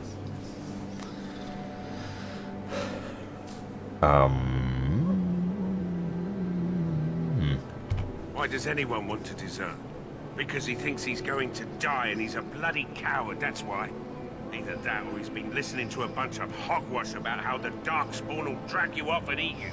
No, it's the women they capture that eat you. I can't just let him go, can I? The army will figure out what to do with him. Probably just waiting for someone important to make a decision. Then they'll hang him, I expect. And I can go and do something else. Don't expect it was an enlightening conversation. He asked for some food and water. Did he now? Since nobody sends me nothing to feed him with, the only way we'll get that is if I give him mine. Do I have tin silver? That's true, Raskor.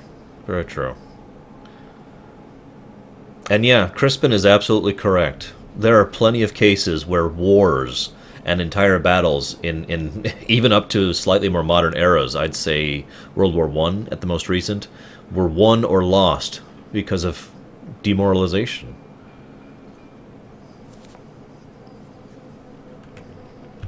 All right. I guess the poor fella could stand to have one meal in his belly before he hangs. Don't know why you cared. I had nothing to do with it, though. If anyone asks why he's burping, I'm gonna say it was you. Just so you know.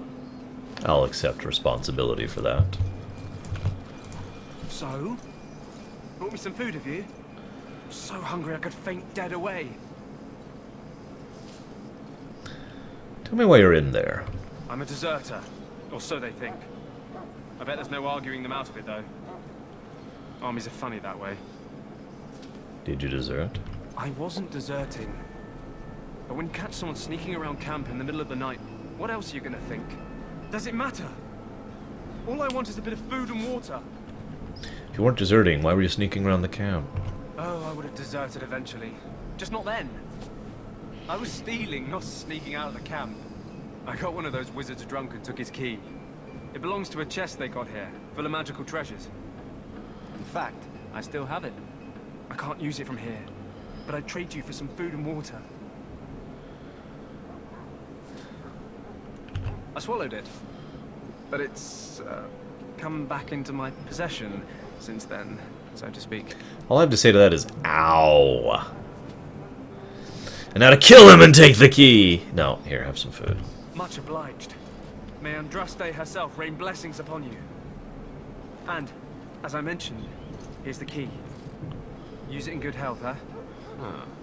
Considering where that came from, let's hope we're not the only ones in good health.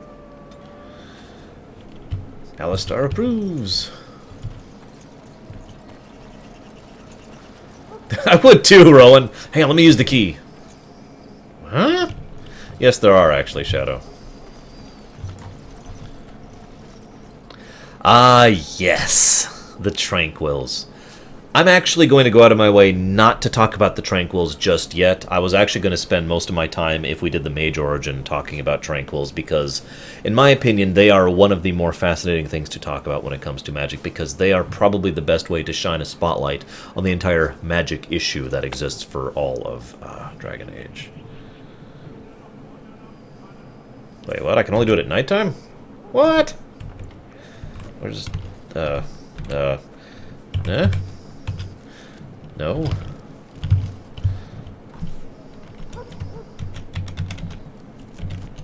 What's my quest log?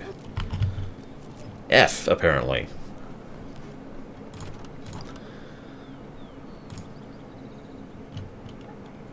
There we go. Okay, yeah, so. Did that.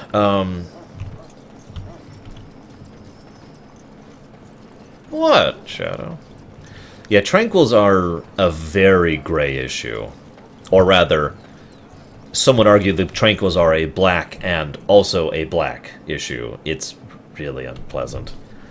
I actually need to be right back really quick, guys. I apologize, but I'll be right back.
So, question for you, while I deal with this real quick. We'll talk about the Tranquils really quick, right? Okay. There's a lot of stuff to talk about when it comes to the Tranquils, but I think it all has to begin with one question. Do you think someone who has become a Tranquil is fundamentally a different person? In other words, they are an actual different sentient individual for all intents and purposes, other than who they were before. It all kind of starts there. And for reference, if I'm not mistaken, we still don't actually know the truth of that. It's one of those holes. So what do you guys think?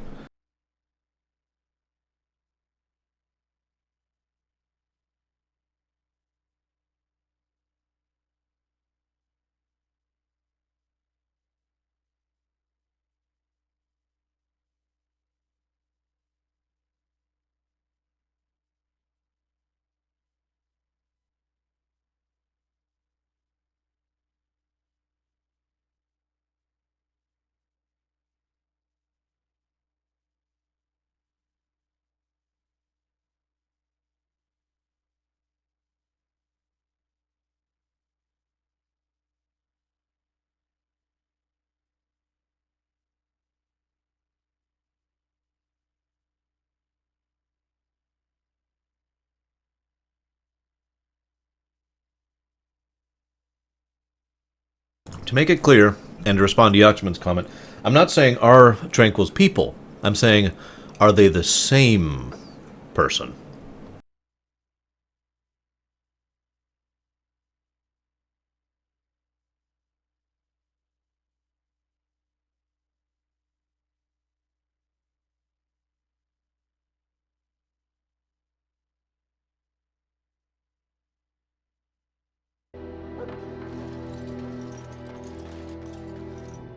Hail.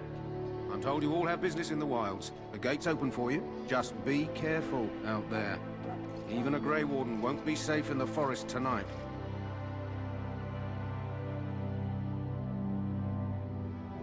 I know what you're talking about, Zan, with regards to that moment.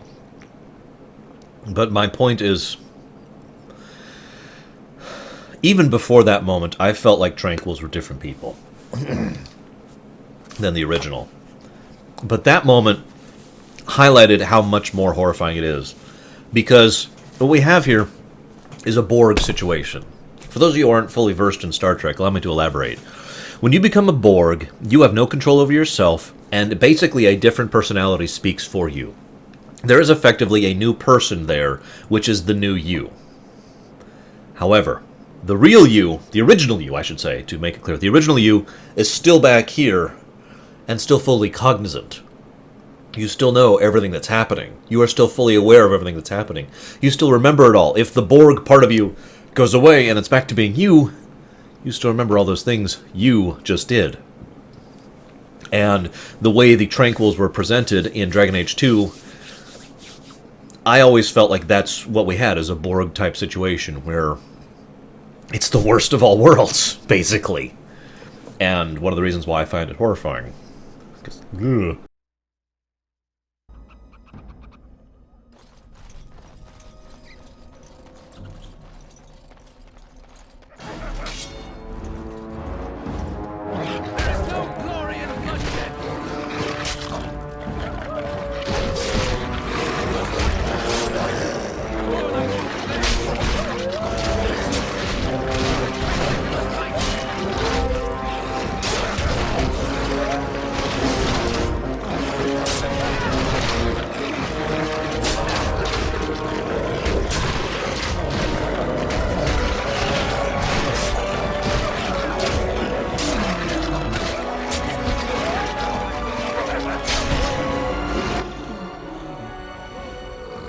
Where are my party members?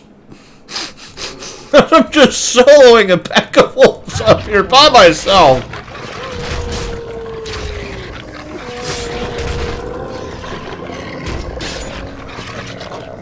Hello? Guys? I see Alistair over there somewhere. There is no glory in bloodshed.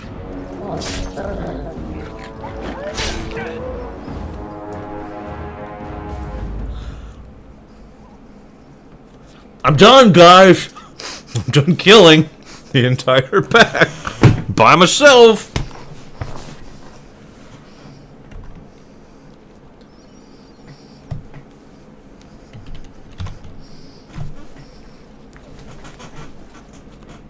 Where the frick were you people?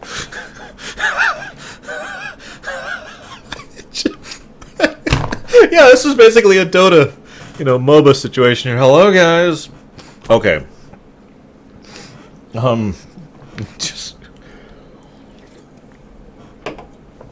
What? I am so spoiled by modern MMOs. Most modern MMOs have a AoE loot button. Or loot... Deserters! Deserters!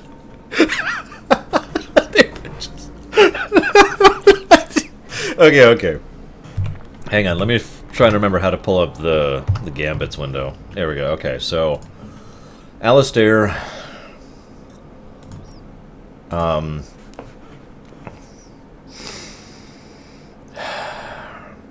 This is dumb. Okay. I'm gonna be a DPS, by the way.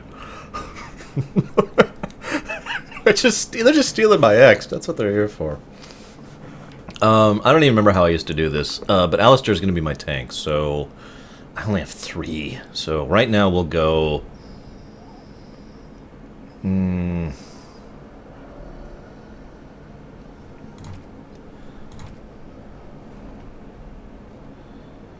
we go. Then go kill the hell out of that person.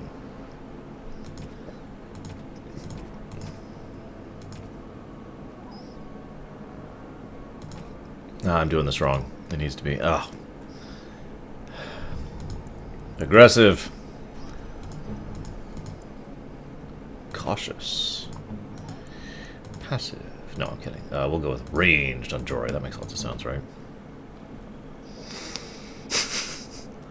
I don't actually remember his ability. I'm going to have to remember his abilities to set up his gambits. I'll do that later. I don't even have a two-handed sword. I should go buy a two-handed sword really quick. Actually, you know what I'll do? I know what I'll do.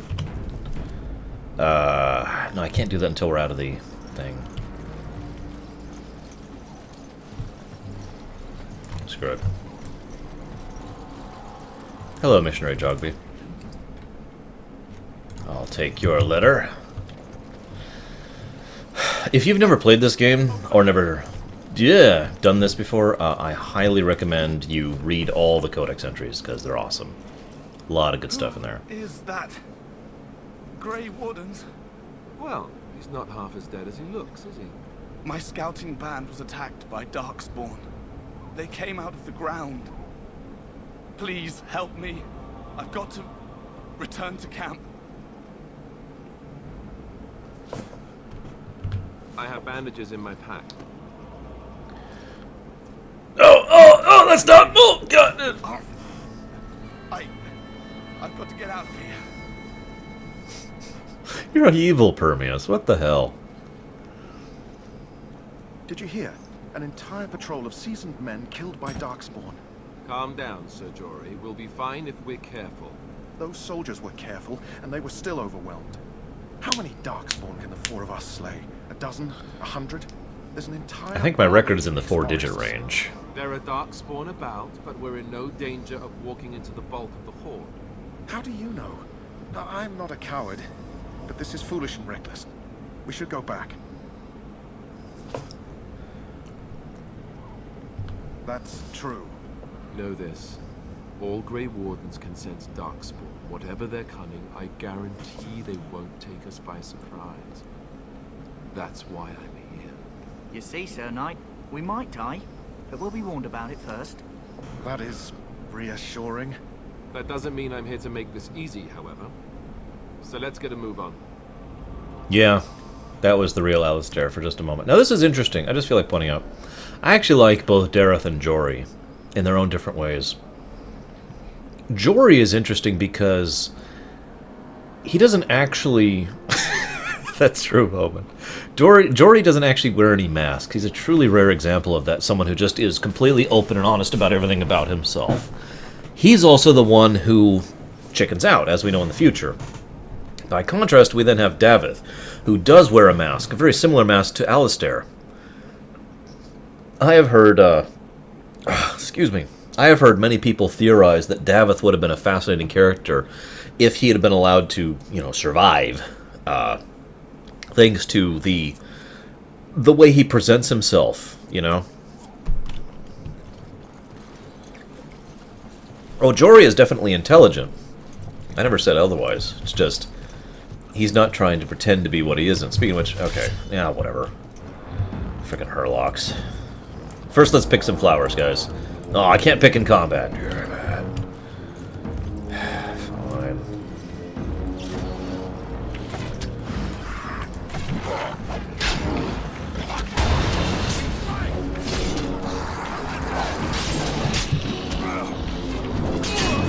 Poor Davith. Party members' names. Let's see. We've got Tweedledee, who's about to die. Tweedledum, who's about to die. Alistair the Awesome. And Twitch, the very boring. Yeah, I kind of agree with that perspective, Kit Kats. I think Jory could have done some good things if he, well, basically, if his own problems didn't get in the way of him doing so, to put it bluntly. If he had actually... If he had reached the point where he had, and there's no nice way to say this, been hardened by war... White with a red center. The kennel master at Ostagar was asking about those. Then Jory might have become something better as a character. But the problem is, he's also...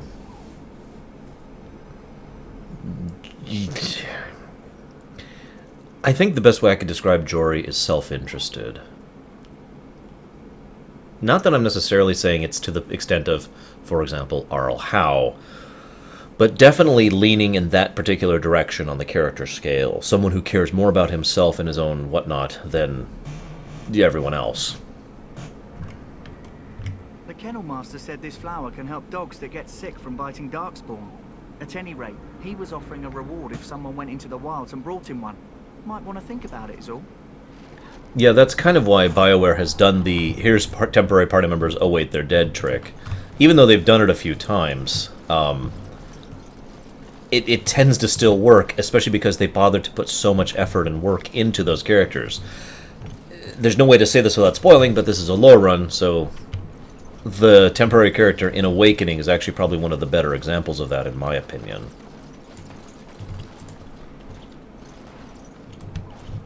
Twitch loves walls. Look at this wall. Oh my god, it's so beautiful. I can see everything clearly. I think we are going to steal some weapons here. No, you're the bow guy, I think. Wait. Never mind, we're not stealing anything.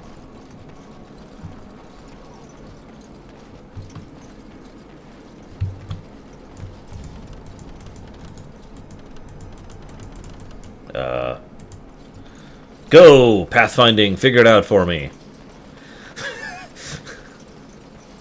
Ignore the hanging soldiers. Hey, next level. Look there. Poor slobs. That just seems so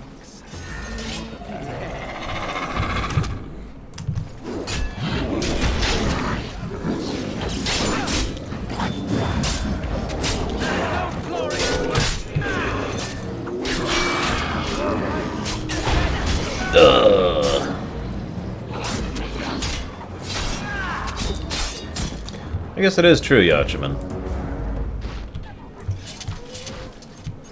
In the interest of fairness. But who wants to be fair? Very well. Right. It has begun. Here, open this. What? Whatever. Would you stop shooting things at me? Bastard. Freaking Jetlock.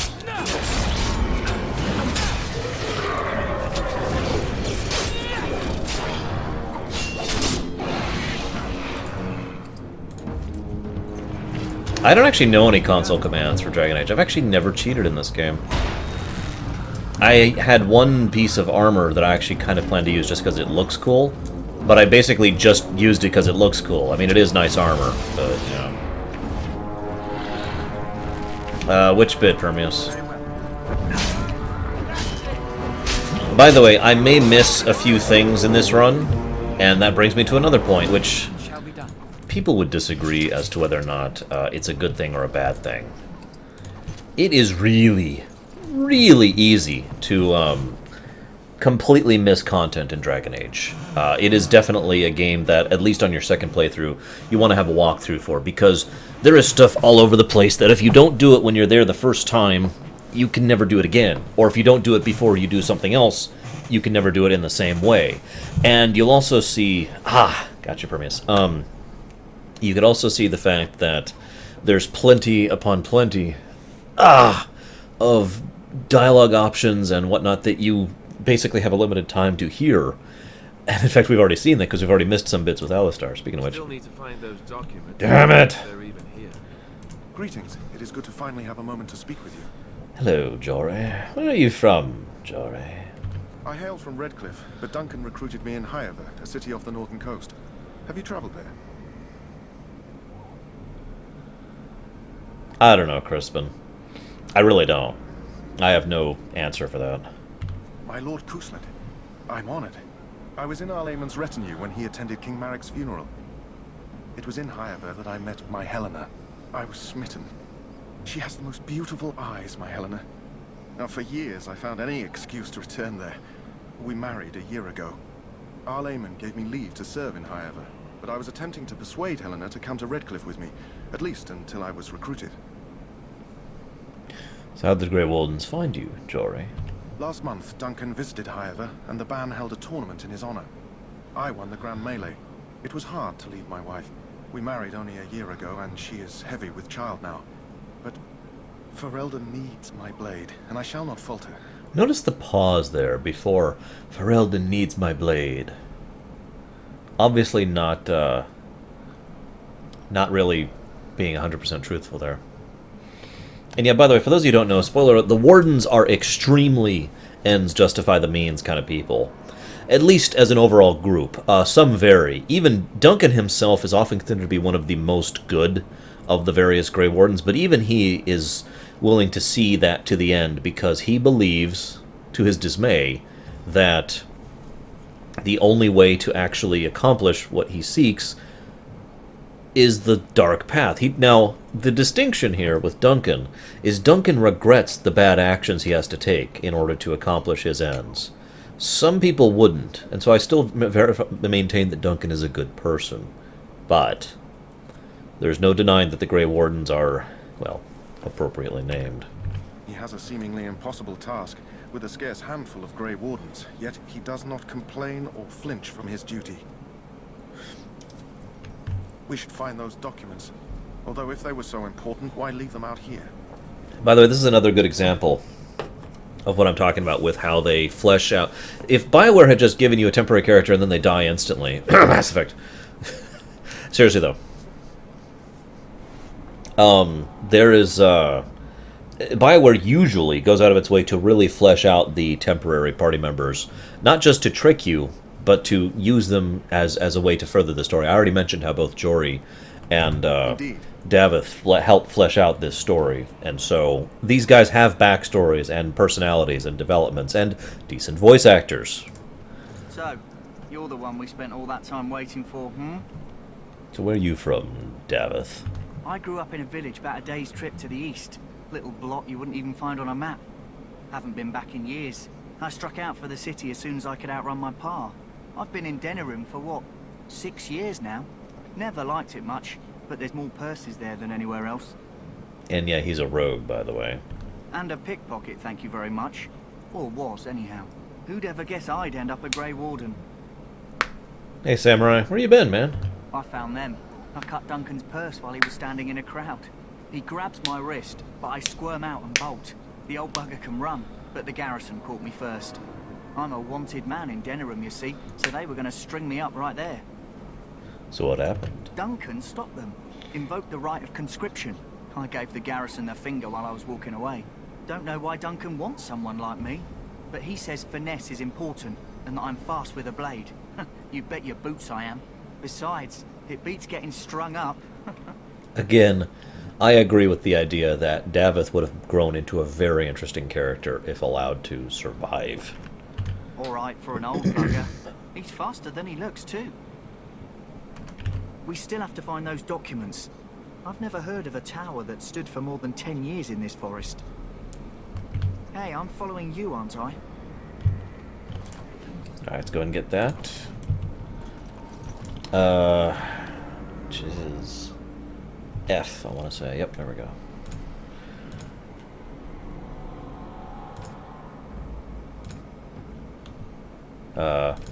Here we go.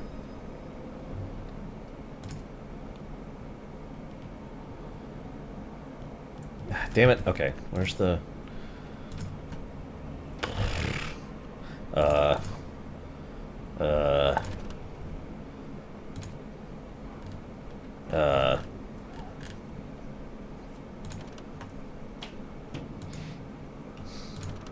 Is it here, maybe? No. Where's the note I just got? Oh, duh. It's under quest related.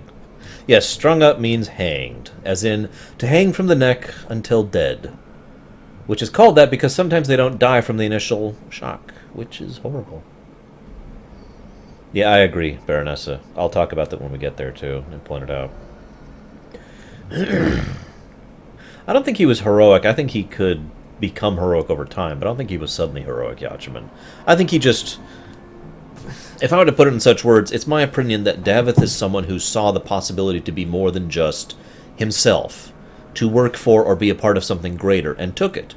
That's not a difficult thing to understand because most people really have that same kind of embodiment, for good and for bad. Some people look at something like, I want to be part of something greater and more, and that's why, you know, unpleasant organizations have the numbers they tend to.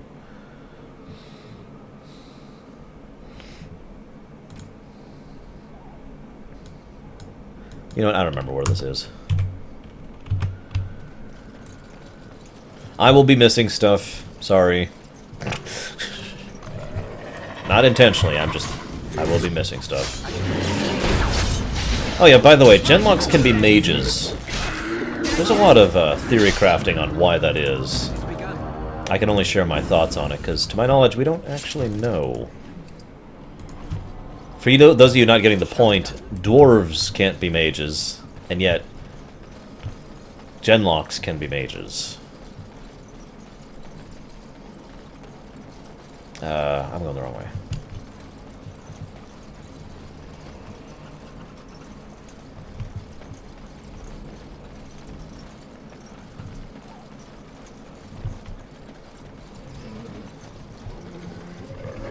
Come on, where are you? Come on. There you are. Come on.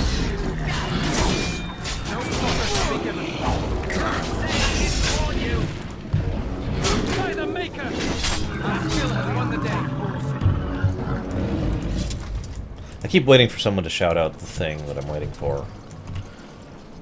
Worst possible execution? Why would you even ask something like that, Shadow? There's just so many horrible ways to die.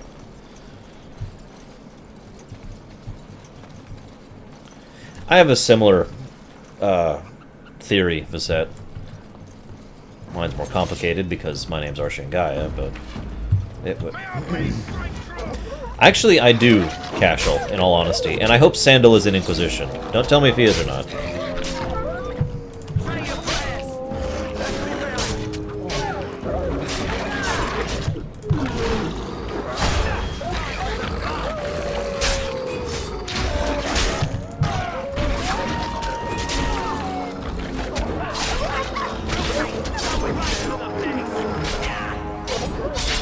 How about buried up to your head in sand near a, well, any number of insects work, but, you know, some kind of insect that will bite, nest, and then have honey poured over you. How's that one for you? And no, that's not the worst one I can come up with. Alright, here's my simple opinion. I've got it. Firebird! And my name is secretly Prometheus. I've been among you for a long time now, guys. I mean, holy moly. You guys took fire and just really went the wrong direction with it, if I can be blunt. And I can tell I'm already doing it. I'm holding down Alt here, or Tab, excuse me, just like it was mentioned earlier I might end up doing. And yep, I'm doing it, without even thinking about it.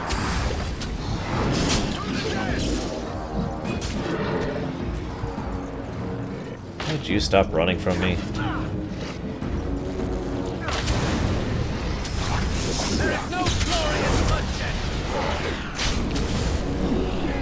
Oh, fine, I'll equip the flat blade. God.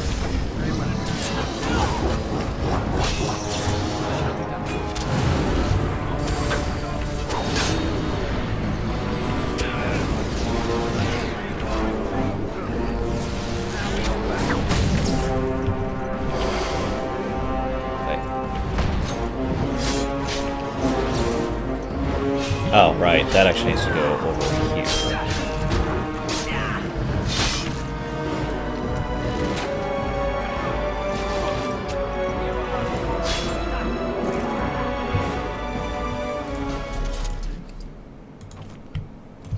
This actually needs to be 5. Oop, no. Wait, where's Pommel Strike? That's the one that needs to be 5. Okay, this needs to be 5. That is debuff, and that's mighty. Okay, we're good.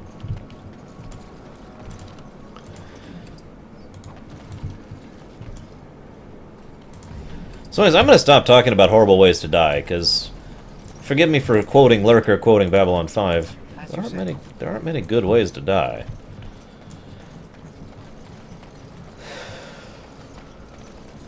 Just, ugh.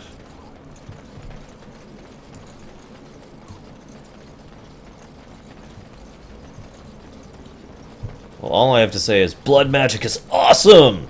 And everyone should do it. Our Shingai approves blood mastery.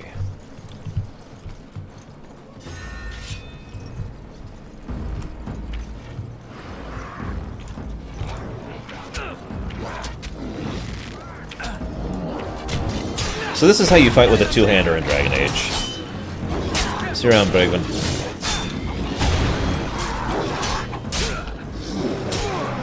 Oh, shoot. Yeah, let's switch over here.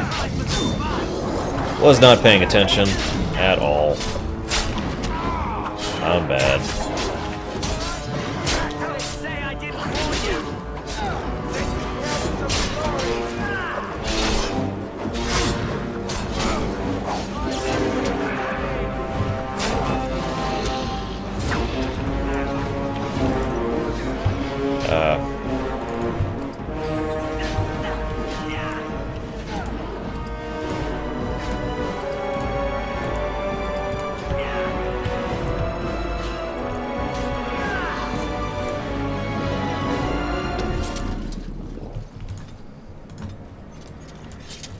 Have any injury kits?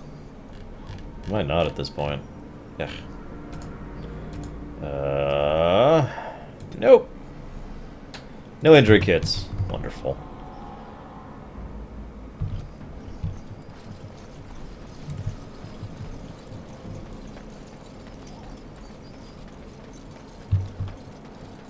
Oh, look. It's out in the open and uncovered and totally unprotected. Excellent. This will be a very easy task to proclaim this.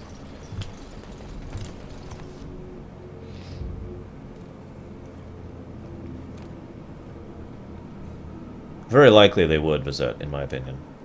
Well, well. What have we here?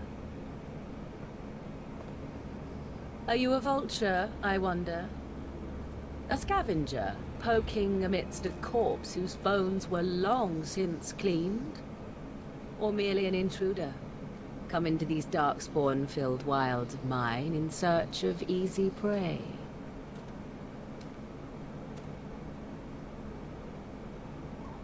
What say you, Scavenger or intruder? And that is Claudia Black, who is approximately, I'd say 50% of the reason why Morrigan is an awesome character. The other 50% is the incredibly well done writing that she has. It is a tower no longer. The wilds have obviously claimed this desiccated corpse. I have watched your progress for some time. Where do they go, I wondered. Why are they here? And now you disturb ashes none have touched for so long. Why is that? Don't answer her. She looks chastened, and that means others may be nearby. Oh, you fear barbarians will swoop down upon you. Yes, swooping is bad. She's a witch of the wild, she is. She'll turn us into toads. Witch of the wilds. Such idle fancies, those legends. Have you no minds of your own? You there, handsome lad. Tell me your name and I shall tell you mine. Let us be civilized. I am Twitch. Pleasure to meet you. Now that is a proper civil greeting, even here in the wilds. You may call me Morrigan. Shall I guess your purpose? You sought something in that chest? Something that is here no longer? Here no longer. You stole them, didn't you? You're some kind of sneaky witch thief. How very eloquent. How does one steal from dead men? Quite easily, it seems. Those documents are Grey Warden property, and I suggest you return them. I will not, for it was not I who removed them. Invoke a name that means nothing here any longer if you wish. I am not threatened. 'Twas my mother, in fact. There is a sensible request. I like you. I'd be careful. First it's, I like you. But then zap. Frog time. She'll put us all in the pot, she will. Just you watch. If the pot's warmer than this forest, it'd be a nice change. Follow me then, if it pleases you.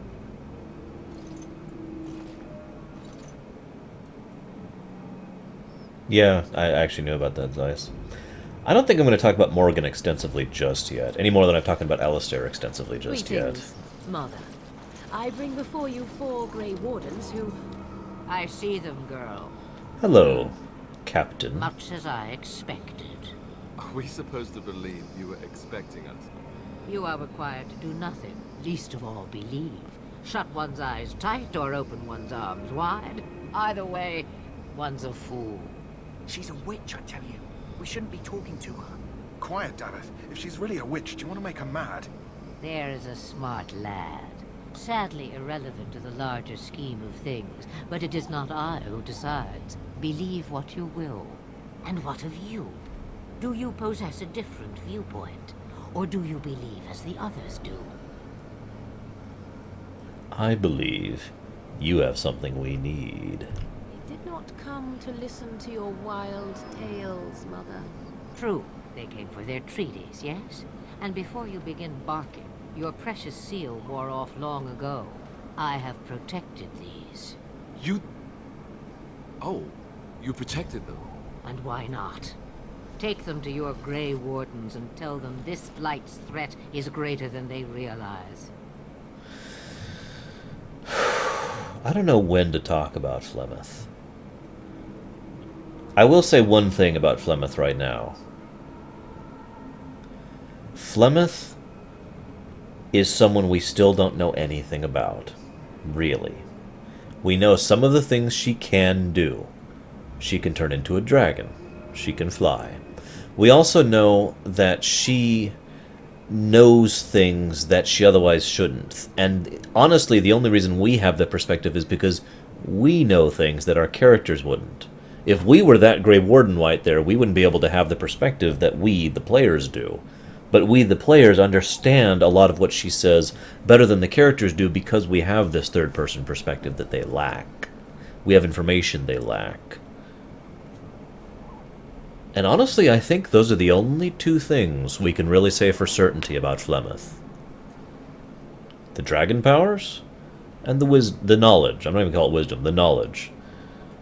And that's it. I mention this especially, though, because it's fascinating and almost assuredly going to end in disappointment and acquisition. I'm just going to say that.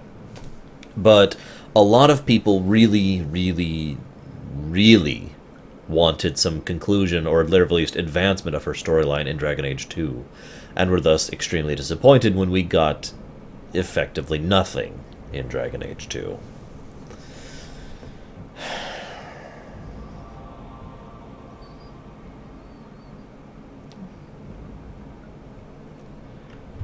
Either the threat is more, or they've realized less.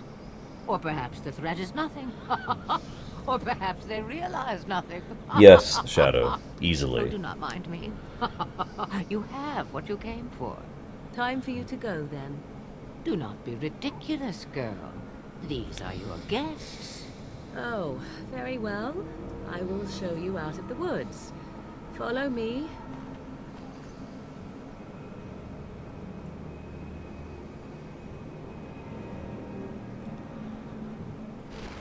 When we boil it down, there's only 3 real possibilities of what Flemeth is, in a very broad and general sense. She's either manipulating everything to evil ends, manipulating everything to good ends, or manipulating everything to her own ends. And if you're paying attention, there's actually some blend of these 3 ideas as well. Fascinating character. But yeah, Dios had a good analogy there. Knowledge is information. Wisdom is how to apply information. As you said. Hey. An injury kit.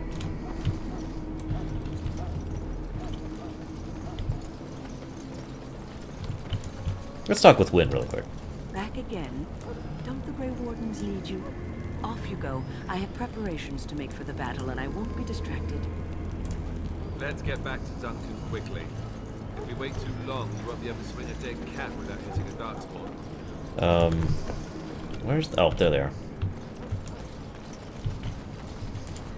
Greetings. Are you one of the Grey Wardens that went into the wilds? Did you happen to see any white flowers? Yes. I don't know for sure that the flower will aid my poor hounds, but it's worth trying. I have, let's see, 20 silver to offer as a reward for it. Now, this is what I meant earlier, in case anybody's wondering about what I meant with regards to the good is its own reward. In most games, if you say a reward's not necessary, which is what I'm going to say, you get light side points, or maybe experience, or something. In this case, you get nothing, except... You're very generous. Thank you for your help. Perhaps we won't lose as many hounds today as I'd feared. You get a thank you. And that's all you need. Yeah, you can, Zan. In fact, I'm going to go do that real quick.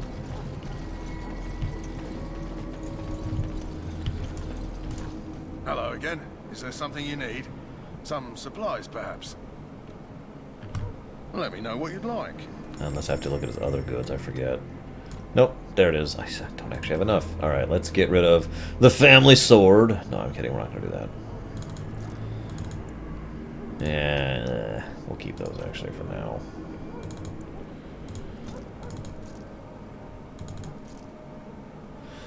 And we'll keep that. We'll need it for later.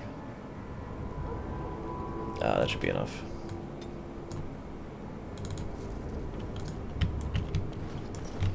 What, Bowman?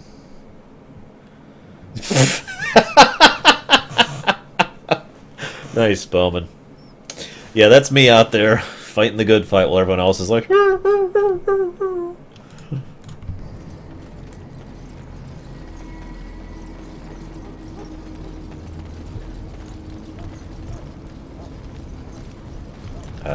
Is that everything? Redcliffe, and... Yes, that's it. So you returned from the wilds. Have you been successful? Yes. Good. I've had the Circle mages preparing. With the blood you've retrieved, we can begin the joining immediately. Maybe we should tell you about Morrigan and Flemeth. There was a woman in the tower, and her mother had scrolls. They were both very... odd. Were they wilder folk? I don't think so. They might be apostates. Mages hiding from the Chantry. I know you were once a Templar, Alistair, but Chantry business is not ours. We have the scrolls. Let us focus on the joining. Really quick, apostate is a fancy word for an illegal mage. And it's worth noting that that does not mean an evil mage, or a bad mage, or a criminal mage. It just means an illegal mage. I think we're going to talk about the joining now, because there's not going to be many pauses once the joining actually starts. God, where to begin? The joining is interesting to me because it represents everything that the Grey Wardens are in one simple perspective. We take whatever is necessary in order to accomplish what we believe is worth the cost. Or in other words, the ends justify the means. A very Grey perspective, by the way. So, what the joining actually does, for those of you unfamiliar with it, is you basically expose yourself to a small amount of darkspawn taint in a controlled environment, such that you would gain superhuman capacity and certain superhuman abilities that are unavailable to everyone else. However, the downside is, number one, every Grey Warden will die. Not from old age. Grey Wardens, that corruption, that taint they consume, gets worse and worse over time. How long it takes is dependent on the individual, but no matter what happens, every single Grey Warden eventually reaches a point where they will eventually basically become a Darkspawn. Now, that's been known since the very first Grey Wardens. And so, the very first Grey Wardens established very long ago a pretty basic functional idea. The idea of, after you get to a certain point in time, you know, once you start to hear the Darkspawn clearly in your head and in your dreams, you just go down to the deep roads and never come back. Now, I leave that like that because sometimes when they go down there, they die in combat, fighting as many Darkspawn as they can.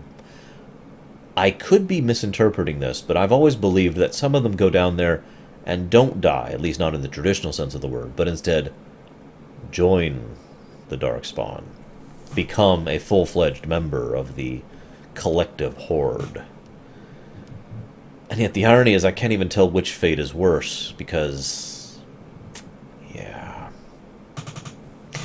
In any case, that doesn't count, Schmeidolf. That was someone who used a very specific process in order to trick it for a very long period of time. Aguiar, if I'm not mistaken, it was literally just an accident that they discovered it. I could be wrong about that, though. And as I was about to discuss what Kit Kat's just mentioned, some people simply cannot handle that taint, that corruption. They cannot survive it. And so they just die on the spot, fall over dead. In actual fact, statistically speaking, there's information to indicate that only 2/3 of, I'm sorry, to phrase this correctly, only about 1/3 of people actually survive the joining. Yeah, death or Borg. Ugh. Anyways, the other interesting thing about the joining for me, though, the joining has pretty obvious, you know, a fundamental perspective of what it happens, why it happens, both in character and in lore, as well as things with the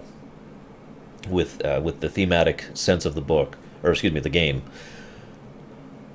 But the point of the joining for me is to demonstrate that there is no necessarily good and there is no necessarily evil within this setting. This is everywhere in this setting. There's constant shades of gray to everything. And the idea is to try... I feel like Dragon Age was built with the deliberate purpose to not have a black and white situation basically anywhere. I mentioned earlier that the Darkspawn were intended to be a black backdrop to everything. And yet at the same time, even that statement is not actually true. The more we learn about the Darkspawn, the more we learn they aren't actually that black. Especially since we still don't even fully know what the hell they are. Or why. We have only theories and whatnot. But the point is, the Grey Wardens, the name indicates it all. The idea is to demonstrate, and with the joining, that you can use bad to do good, just like you can use good to do bad. In other words, the same people, and this should make a lot of sense if you think about it, the same people who made this game are the people who made KOTOR, which is pretty much arguably the first usage of the idea of the dark side not necessarily being evil and the light side not necessarily being good.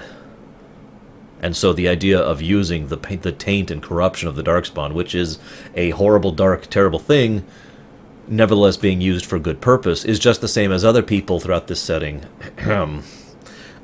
use things that are good, normal, positive things in order to accomplish evil. And that's really the most interesting thing about the joining for me. It is a literal physical representation of that mentality and perspective. Excellent. You will need that courage to face what comes next. Courage? Oh, there's one other thing to talk about. I will not lie. We Grey Wardens pay a heavy price to become what we are. Fate may decree that you pay your price now, rather than later. And that's another thing Raskor brings up. So that's two more things I want to talk about. First and foremost, the Grey Wardens don't just use the evil of the Darkspawn, they use the evil of man. Murderers, and treason, and deposed rulers, and apostate blood magic. The Grey Wardens don't care what you are as long as you are willing to do... You put whatever it is you have towards the purpose of defeating the Darkspawn. We will use any means necessary to accomplish good. But the other thing I wanted to talk about with regards to the joining is there have been discussions for years about what exactly is required to survive the joining. I have heard dozens upon dozens of discussions, and one of my most favorite theories I heard, which I wish I had originated, was the idea that the joining... In order to survive the joining, what is required is to you have something that is sufficiently important to you to hold on to. Maybe that's something that you care about, like a task or a goal or a person. Maybe it's something that is an ideal, or maybe it's your strength of will or your character. But whatever maybe it's something unpleasant, like you really want to become really, really rich, or you absolutely want revenge, or whatever. The actual thing specifically does not necessarily matter. What matters is you care about something so much that you have it to hold on to internally in your soul, per se, that you maintain cohesion and coherence and then survive the joining. With that being said, wouldn't it make a lot of sense why Davith does not survive the joining?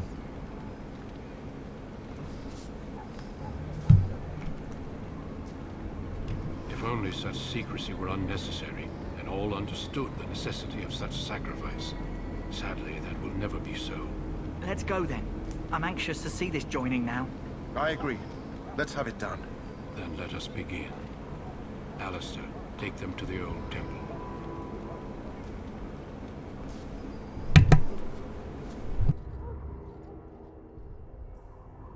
The more I hear about this joining, the less I like it. Are you blubbering again? Why all these damn tests? Have I not earned my place? Maybe it's tradition. Maybe they're just trying to annoy you.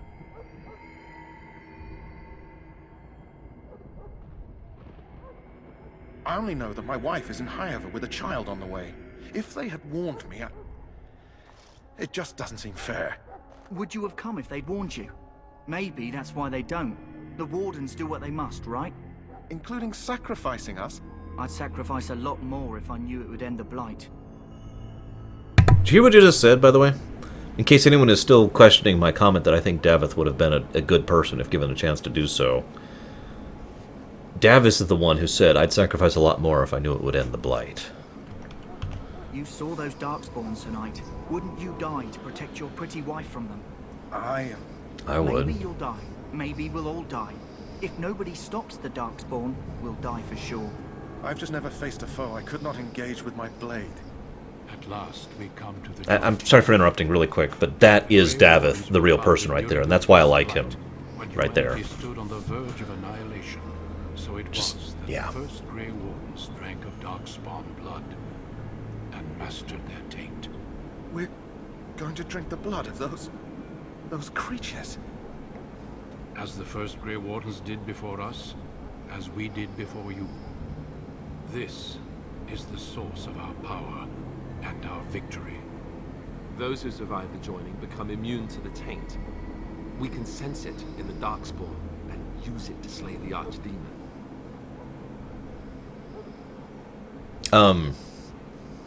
Davith's...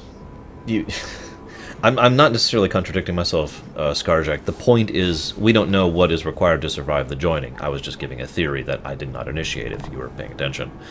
However, it would make sense to me that Davith has no specific thing to hold on to strongly enough because he only recently started actually caring about such things, and the ideal he cared about most strongly enough was self-sacrifice. God, my character's ugly. That being said, one other thing that could be said to be, and this is the second theory I like most about what works in the joining, and I'm pretty sure someone in chat said this as well. Luck.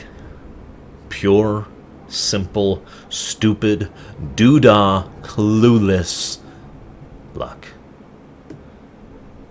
And the only reason I like that, as pure luck being the reason, is because it's probably one of the worst possible answers. I mean, really. It's one of the most... Your life will be decided to be death now or death eventually based on the roll of a die and nothing more. And that's horrible. And that's one of the reasons why I like that answer. Not all who drink the blood will survive, and those who do are forever changed. I don't know, Cashel. This is why the joining is a secret. It is the price we pay. We speak only a few words prior to the joining, but these words have been said since the first. Alistair, if you would. Join us, brothers and sisters. Join us in the shadows where we stand vigilant. Join us as we carry the duty that cannot be forsworn. And should you perish, know that your sacrifice will not be forgotten. And that one day, we shall join you. One way or the other. Davith, step forward.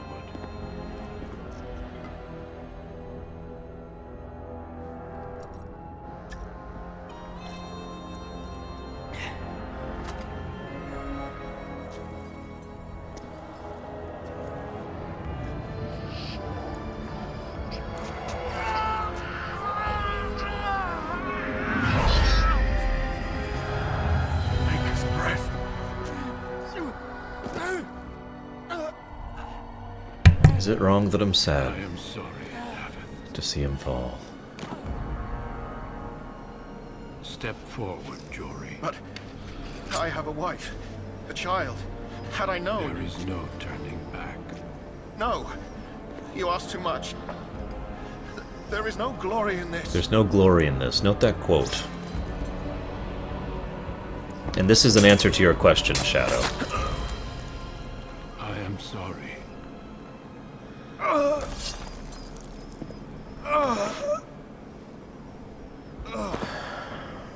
But the joining is not yet complete. You are called upon to submit yourself to the taint for the greater good. No hesitation, of course. From this moment forth, you are a Grey Warden. One way or another.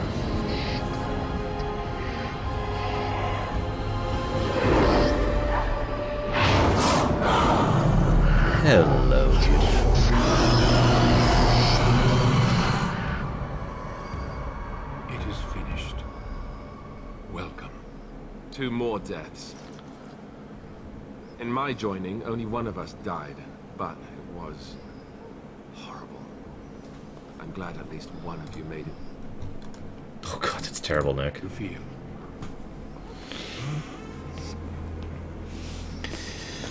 Just because some people are curious about the killing of Jory, I'm going to choose this dialogue option. Jory was warned that there was no turning back, as were you all.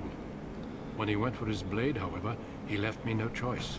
It brought me no pleasure to end his life. The Blight demands sacrifices from us all. Thankfully, you stand here as proof they are not all made in vain. Did you have dreams? I had terrible dreams after my joining. Such dreams come when you begin to sense the Darkspawn, as we all do. That and many other things can be explained in the months to come. After all, Duncan will be alive for quite some time to explain these things to you. We take some of that blood and put it in a pendant. Something to remind us of those who didn't make it this far.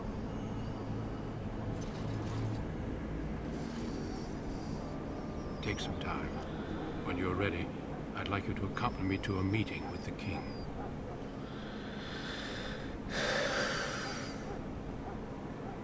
I feel like this is the first... Okay, when I very, very first played this game, I didn't really care for Alistair that much. Alistar, whatever. I don't like snarkers all that much in real life, and it didn't really kind of, you know, jive with me. And then this scene happened, and this is the very first scene where Alistair drops his mask just a little bit. And we get to see the person that's underneath there. And that's when I resolved to go out of my way to try and get to know the person Alistair, and try to get to know who, what, why, etc. Because that one little snippet intrigued me. Death is never easy to accept, especially when it arrives in such a brutal fashion. Honor your comrades if you wish, but know that we must press forward.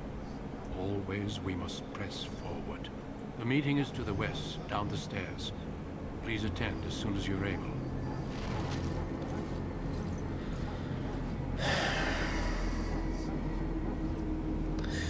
One of the things that most people don't give BioWare credit for back when they did good games, was they would engineer a situation that had to exist for the purposes of the game in the story, but do it in such a way that made sense in the story. For example, in Knights of the Old Republic, one of the things that was often commented on was, with all the Jedi numbers and all the Republic forces who should be backing you, why aren't they there? And yet the answer is really obvious when you think about it. They already tried that, and it failed miserably, and an entire planet was destroyed as a consequence. So they can't really do that. In Neverwinter Nights, the question is being made, why are people being so obstinate? Why don't we have the support of the Barons? Given the gravitas of the mission, why is nobody helping us or assisting us? The answer is because the situation was engineered in such a way that nobody had a concept of the type of threat we were facing, such that anyone we actually tried to persuade of the reality of the situation until it was full forth in the face would simply shrug us off. After all, we don't know what we're talking about. And indeed, we don't actually know what we're talking about throughout the course of Neverwinter Nights. We don't actually learn until towards the end, etc., etc. In Dragon Age, we have a situation where, honestly, things should not have gone as badly as they did if we had kept Duncan with us in the party. But they engineered a situation that it is impossible for Duncan to survive. As we've mentioned already, Duncan was most likely intending to not even bother to try and survive the battle here at Ostagar. This was going to be his final moment, one way or the other. And of course, obviously, he doesn't survive the battle, as we already know. Spoilers alert. But the removal of Duncan, that removes a huge Obi-Wan figure from the perspective in order to ensure that we are walking basically blindly through a huge portion of how Grey Wardens work, which enables them to not only ensure that we are cut off from support and backup, but also make sure that we don't know all the full secrets of the Grey Wardens until it is revealed to us by an Elder Grey Warden we encounter much later in the game. But that brings me to my second point. What about the Orlesian Grey Wardens? Well, that's already been answered. A man named Tyr Loghain answered that question. And you see how the puzzle pieces fit together here. The story is brilliantly constructed to ensure that we are the only Grey Wardens, the two of us, Alistair and the Grey Warden, are the only ones in the country, basically. No support, No backup, no knowledge, no understanding, no information, nothing. Just trying to figure out what to do and how to do it, completely cut off, so you can have the entire game happen the way it does. It's just brilliant construction. That's really all I want to talk about here. Let's go ahead and I need... what do I need cranked right now? 34... We'll do a 2-1 ratio for right now.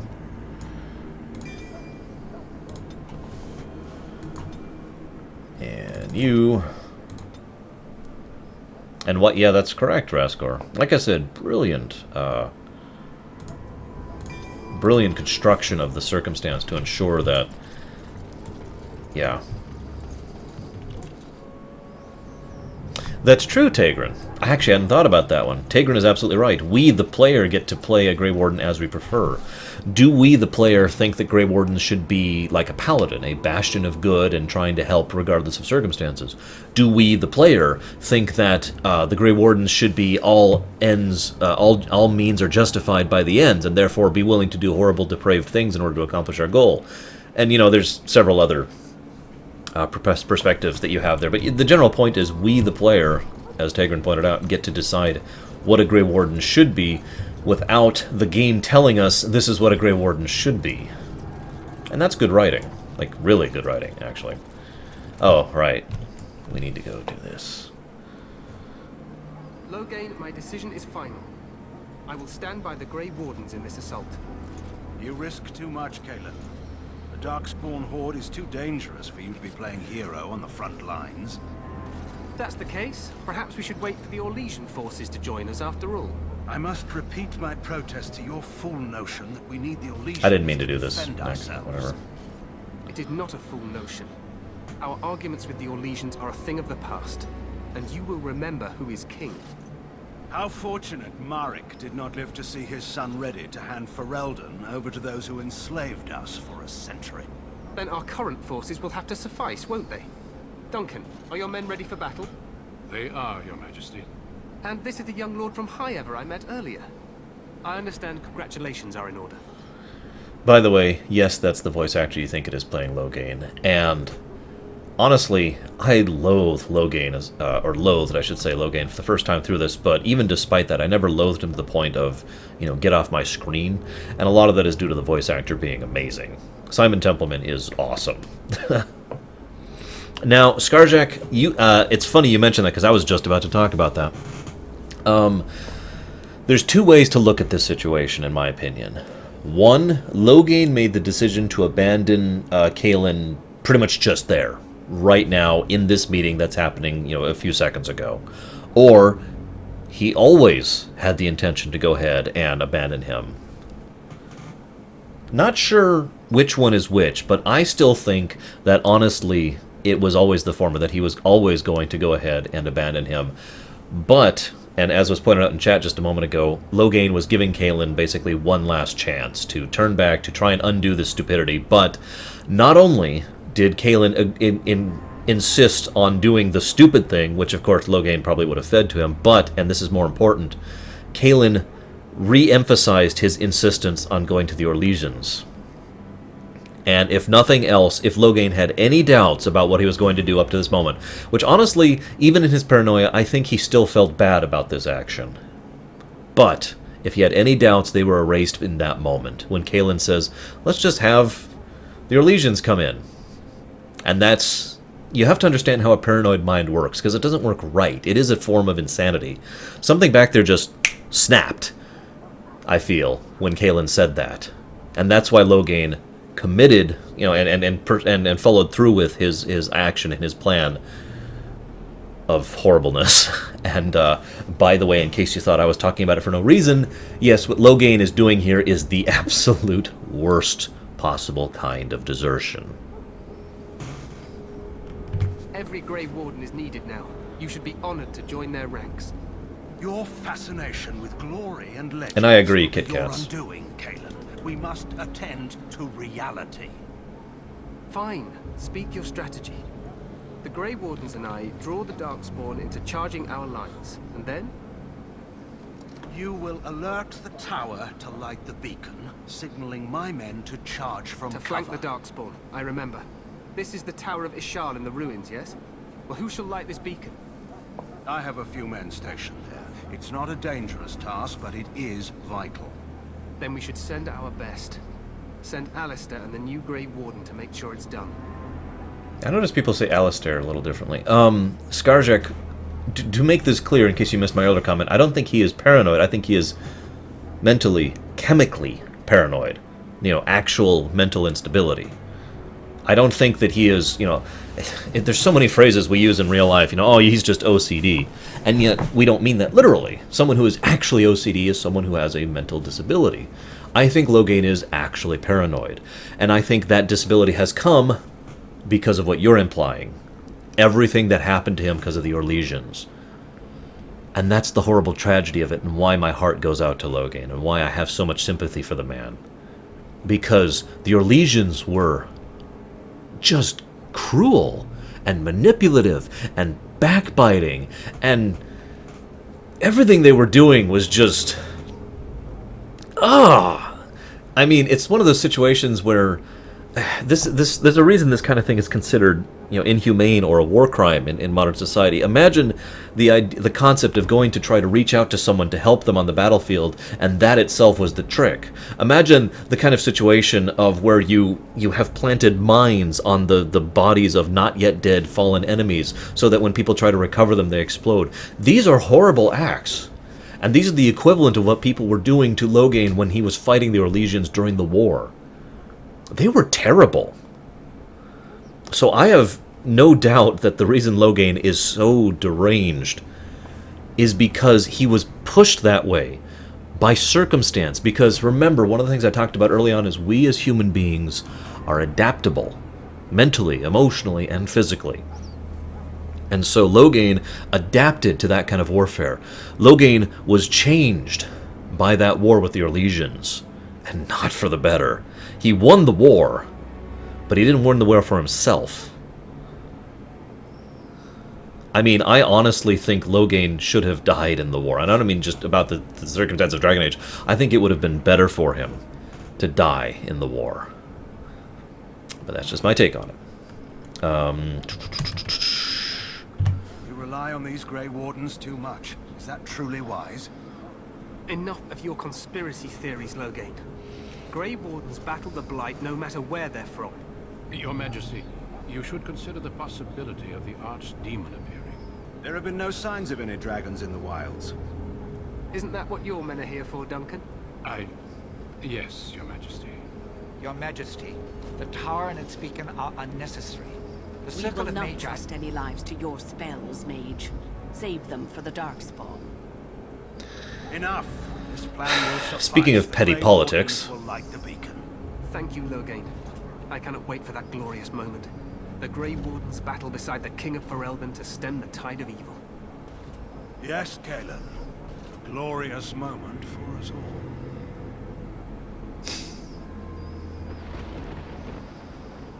You Yeah. know the plan. You and Alistair will go to the Tower of Ishal. Mr. Dino is and correct. make sure the That, beacon is lit. yeah. What? I won't be in the battle. This is by the King's personal request, Alistair. If the beacon is not lit, Tern Loghain's men won't know when to charge. So he needs 2 Grey Wardens standing up there holding the torch, just in case, right? To my knowledge, Kalen had no understanding of Alistair being his half-brother.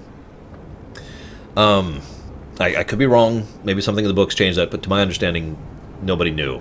I mean, Alistair knew. God, I'm ugly. Now,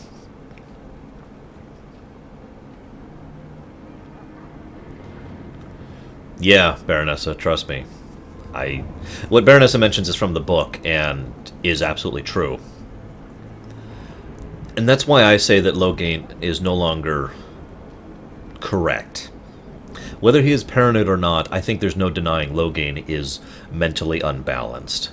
And again, of course he is. After all he went through, oh my god. I wanted to talk about something really quick. Right. Someone mentioned, why is a priest in on a war meeting? That itself is actually very indicative. For those of you who don't know real-life history all that well. The real-life churches had a tremendous amount of political power in certain eras in history. I'm trying very hard not to name religions or to name eras, because I like to avoid that kind of crap on my show.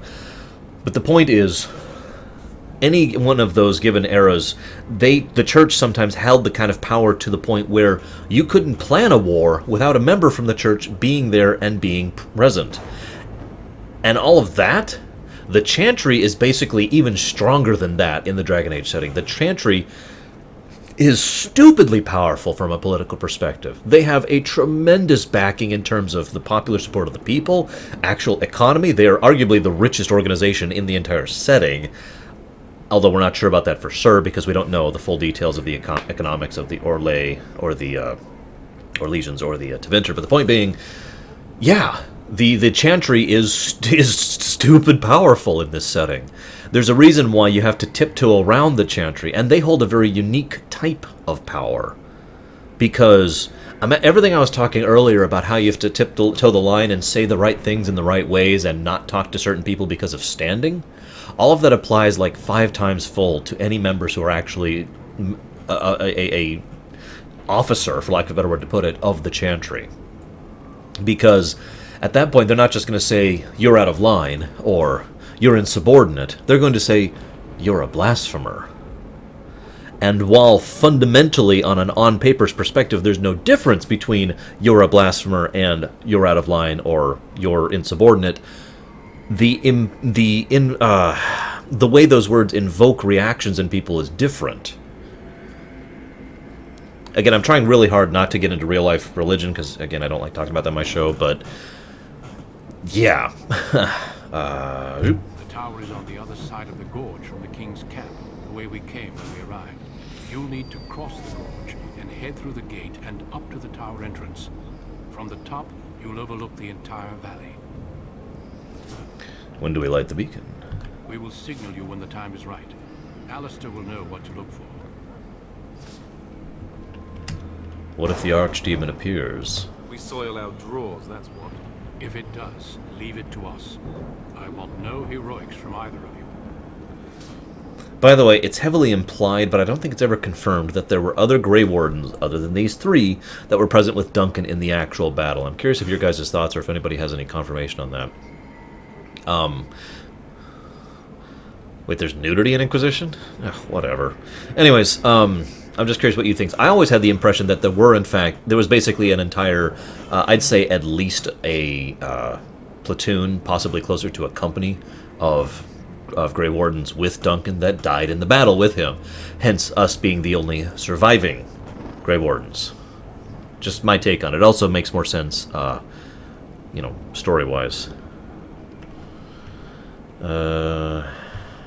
Stay with the Terran's men and guard the tower. If you are needed, we will send word. Alright, let's do it. Then I must join the others. From here, you 2 are on your own. Remember, you are both Grey Wardens. I expect you to be worthy of that title. Duncan, may the Maker watch over you. May he watch over us all.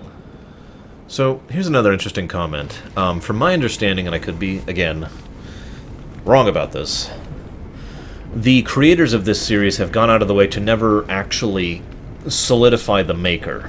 Andraste, sure. The Chantry, sure. The Mages, sure. But not the Maker. And I actually believe that that's the correct way to approach something like this. Never actually confirm or deny if the Maker actually exists. And I'm only mentioning this to give my own thoughts on it, but then to ask you guys what you think with regards thereto. Let's just get to the tower. It may not be the most glamorous job, but we best not fall.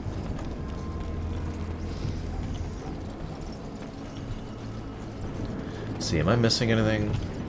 I don't think I am at this point. Pretty sure I'm not. Yeah, I don't care about the Orlais either, but in the interest of total fairness, Lava, I have to point out, we don't know anything about the Orlais, really. Everything we know about the Orlais comes from a heavily slanted and skewed perspective of people who don't like the Orlesians. So, yeah. Hope to see you later, Mika. I'll be streaming for the next 3 weeks or so.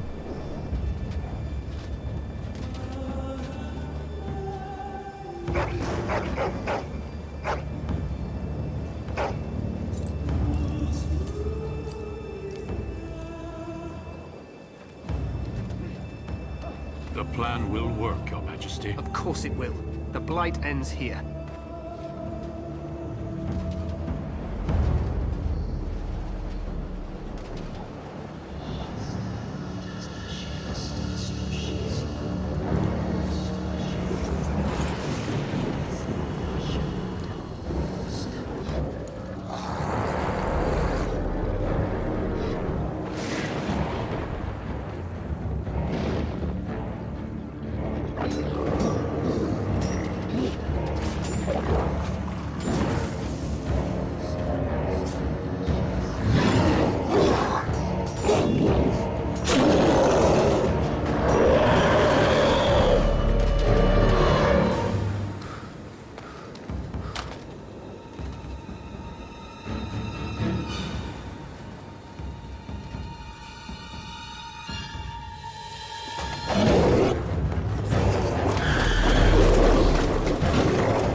I've never thought about that, Baronessa. That's actually a really good perspective on that. And makes perfect sense for Kalen, the not really a good leader. By the way, for a little bit of historical perspective, the Lord of the Rings movies were still fresh in people's minds when they made this game. Just think about it.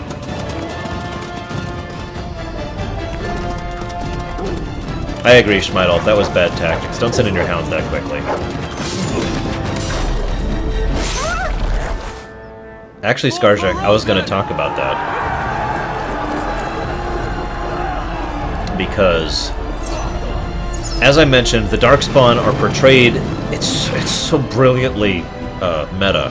The Darkspawn are portrayed as if they are just a black background to everything, and I myself have commented on that and their usage as that. And yet, every little bit we learn about the Darkspawn paints them as more and more gray. More and more subtleties and complexities to them than just being the black. And you just mentioned the first thing that caught my attention the very first time I see them. Remember, the Darkspawn don't really try to communicate. They don't try to talk. They are a state of total war with everything else that is not them. And yet, they have the knowledge and skill and patience and resources and the infrastructure that all of that implies to smelt and craft and carve. They have artillery weapons, for God's sakes. And yeah, Yodripple is, I'll agree, it would have been nice if we actually saw the catapults or trebuchets or whatever they had. But nevertheless, the fact that they have artillery, do you know the kind of mathematics and engineering feat you have to do in order to make functional artillery in this kind of age? Think about that for a moment. What does that say about the Darkspawn?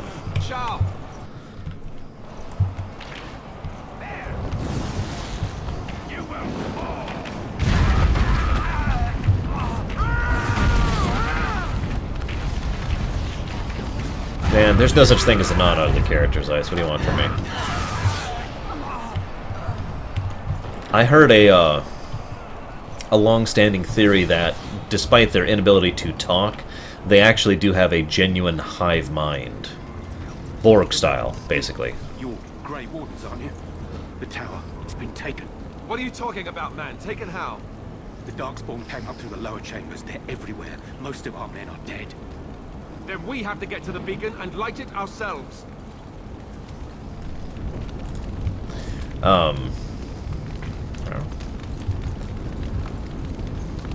You know, the idea of they don't have to talk because it's not required for them to communicate with each other, you know, that kind of a thing.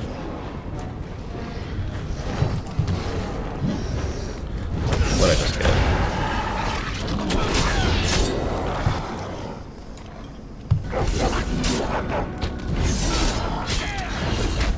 Now, forgive me for really taking this to its furthest conclusion, but if they are in fact a hive mind, you know, Borg style, who's to say that they don't have all the original information and knowledge from the people who they have consumed as well, spread out through their brood mothers.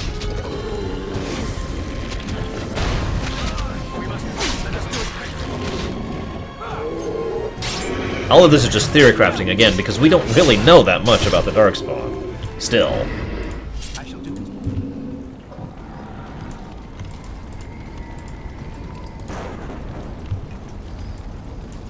That's true, they did mention the music in Awakening.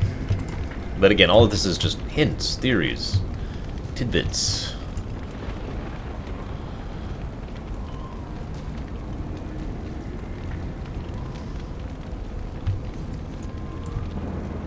Yeah, I could actually see that, Cashel, honestly.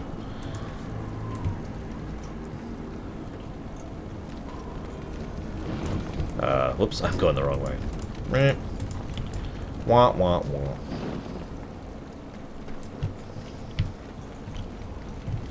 Actually, I should take this moment to...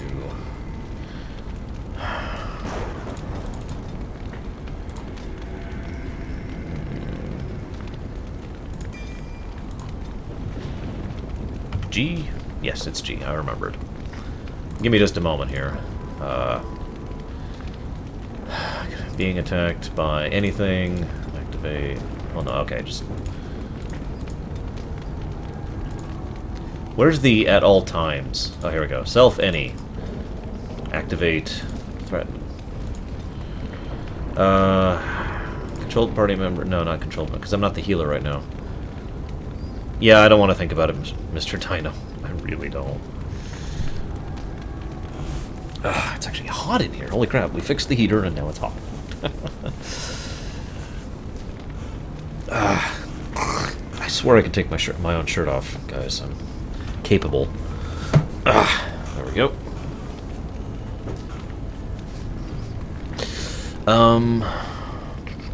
Okay, so I need...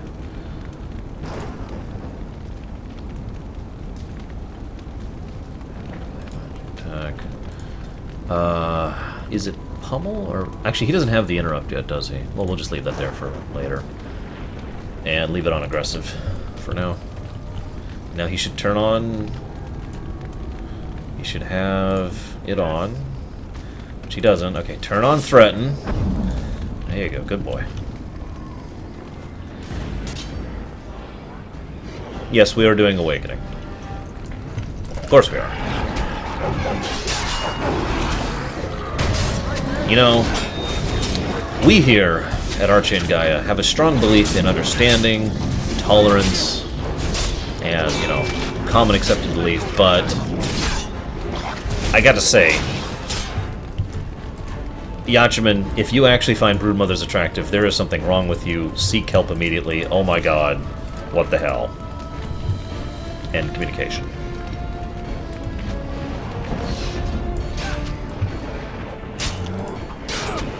I'm not even sure. I thought I was setting it to easy, but for the lore run, so I could get through it. And the other, and I need to get through this, all the DLCs, Awakening, and 2 by the 18th. I have 18 days, and that's not... Oh, I'm dead. To make this happen. And yeah, not sure... We don't really know what the Darkspawn's goal is, as I mentioned earlier. We don't really know a lot about the Darkspawn in general. I know I keep mentioning that. Yeah.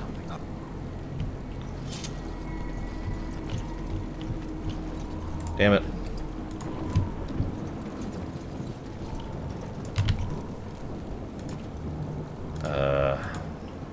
Wait, what? Oh, right. We'll go ahead and put that on.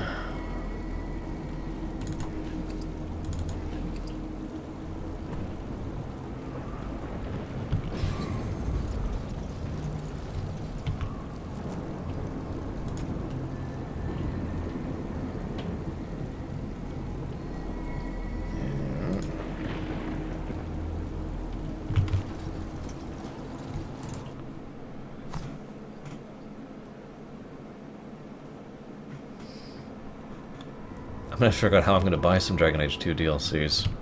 Because I have it on Steam. Well, this is unpleasant.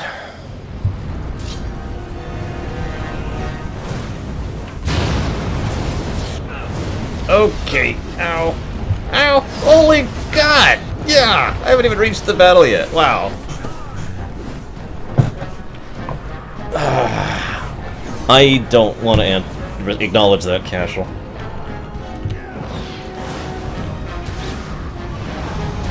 Oh, God damn it. Okay, fine. Where the hell were you, Akbar, when I actually needed you?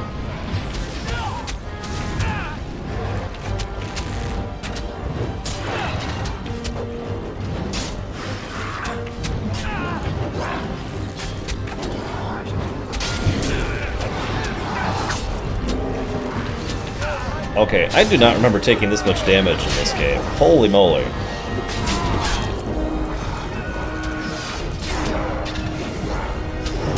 So, about those cheats, Permius, except you're probably not there anymore.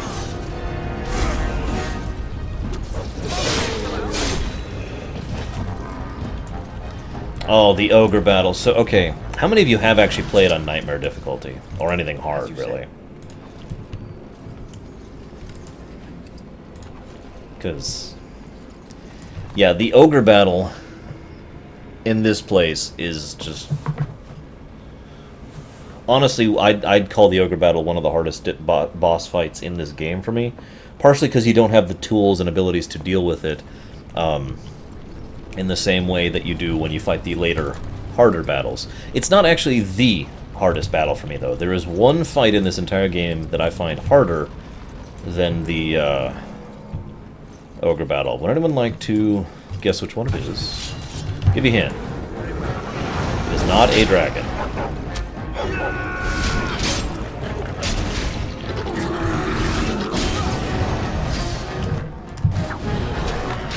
Thank you, various peoples.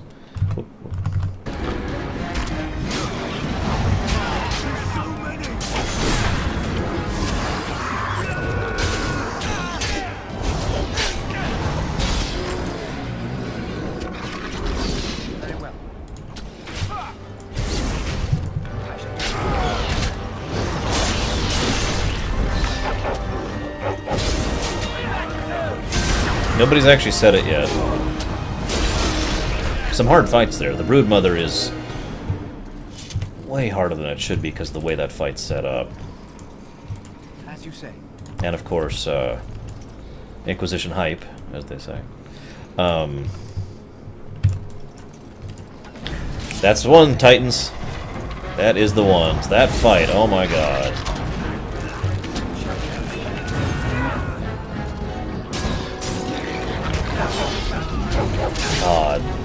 Sir, I don't remember how to pronounce her name, Calthrian or something like that.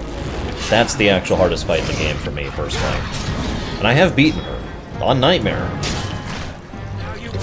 I freely admit that I set up that fight, though. You set up traps in the spots where they'll spawn, and you CC the ads, and... yeah. Just... It shall be done.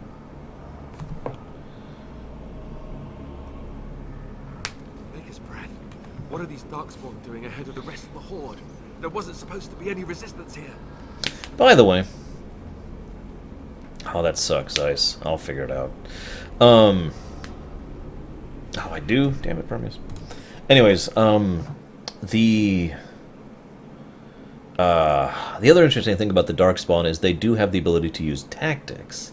Now, you could argue that doesn't necessarily mean that they are intelligent, or rather, I shouldn't say, you know, as intelligent as I'm implying, because of the fact that there's plenty of animals in nature that have the ability to use tactics as well, and yet at the same time, these guys use pretty advanced tactics for, you know, people. And the Darkspawn are using them. So, just more fuel to the fire of what the hell's going on with the Darkspawn. Right, because clearly this is all just a misunderstanding. We'll laugh about this later. At any rate, we need to hurry. We need to get up to the top of the tower and light the signal fire in time. Tyron Loghain will be waiting for the signal. I think I will decide whether or not we're going to cheat on this playthrough based on the ogre fight.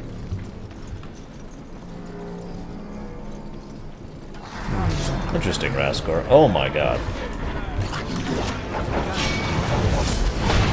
Ah, should have activated this mode.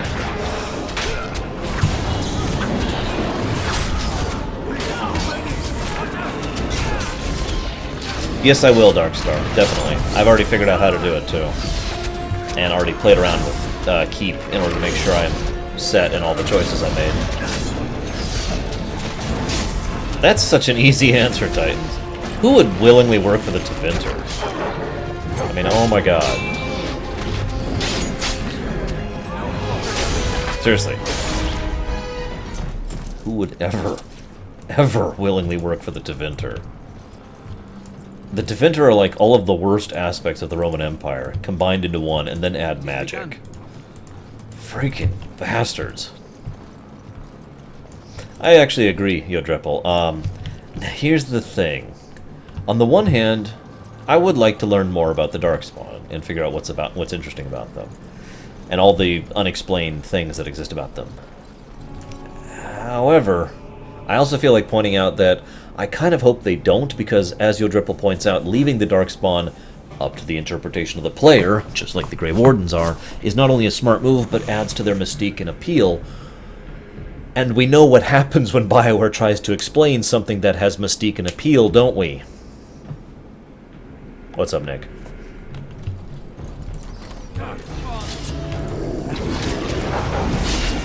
See you around, Kemek. Hopefully the lag will cool down once Call of Duty stops being a thing.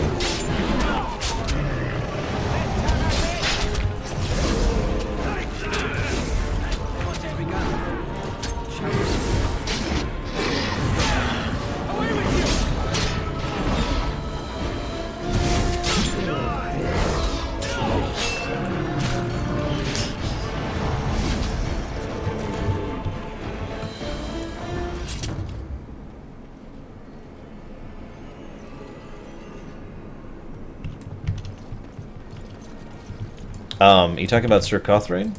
Spirit? The fight I was just talking about, which is the hardest fight in the game for me?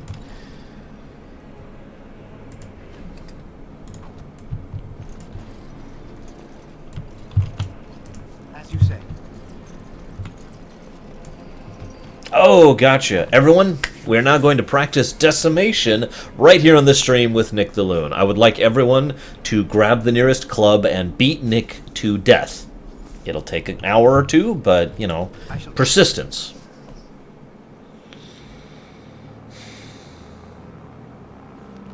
Loghain better be ready to charge as soon as we light the signal. The king is depending on us.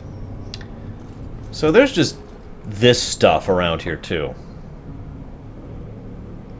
I don't know, actually, Lava.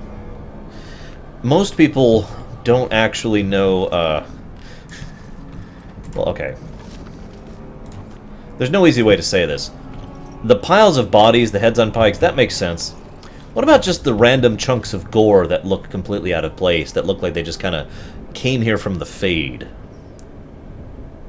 What's up with that, you guys think? I mean, obviously I have my theories, but I'm curious how many of you, the rest of you have thought about that.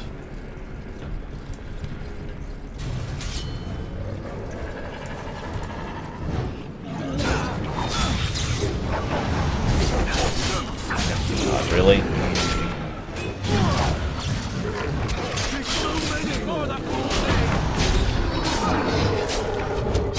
Hey, as long as there's still money in your account, Nick, I'm okay with it.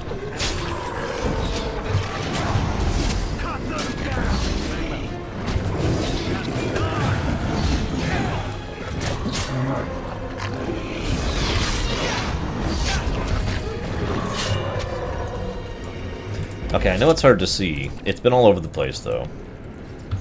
All sorts of crap that looks like it's from the Fade just here or there. Now, those could be rocks. I suppose that's possible, but in a lot of places they look a lot more like chunks of gore and giblets and blood, like the stuff you see when the Fade interacts with the real world. In fact, you kind of see that stuff all over the place. So, yeah. That is kind of my theory on the matter, Casual. that Darkspawn naturally drag chunks of the Fade into the real world, and that's why areas get warped and distorted like they do. That's just my perspective on it. And yeah, Sloth is a great example of what I've been talking about.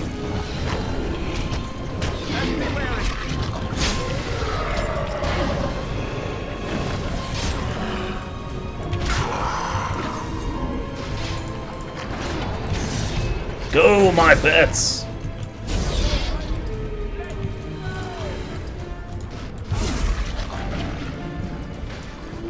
Good doggy, good doggy.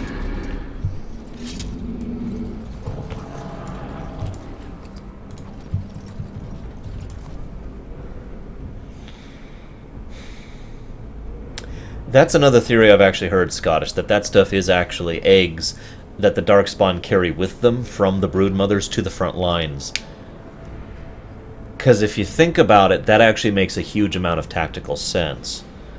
Why wait for the Darkspawn to be spawned back with the broodmothers and get equipped and geared up there when you can actually have raw Darkspawn spawn in a battle or at the front lines and be ready to continue the push forward? It's actually kind of the same thing the Zerg do, actually, if you want to think about it in those perspective. So this is all theory, of course. It does make a lot of tactical sense to do something like that. It is asset reuse.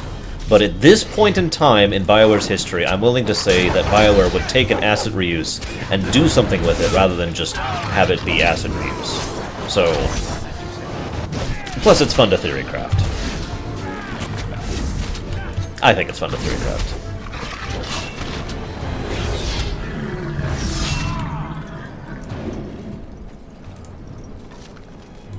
Must loot everything.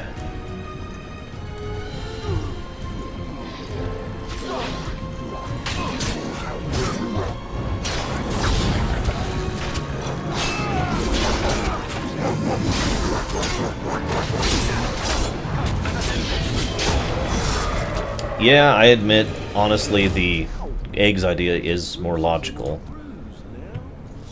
than the Fade idea. Who knows? That's the trick. Who knows is really the answer. As you say. Must get money. It is begun. I'd play the hell out of that Scarjack. Okay, do we have anything new we can put on? No. Let's go.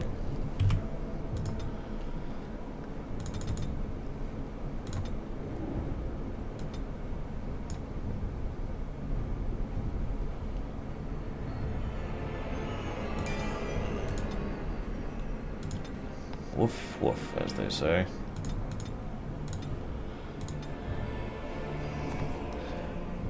I usually consider Awakening as part of Dragon Age Origins without really meaning to, but I don't mean that as an insult. Shall be done. I mean it as a very much, you know, it's a compliment kind of a thing. I don't know, Lava.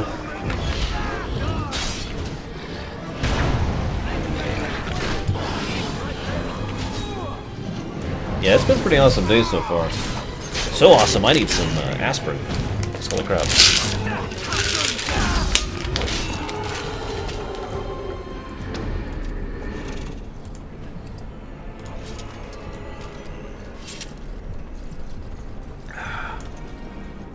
I did not get the bash mod, by the way.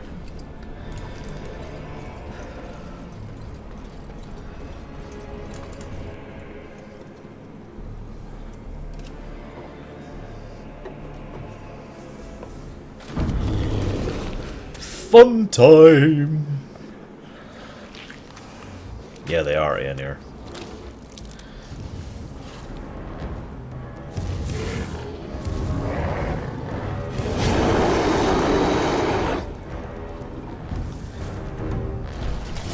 Alright.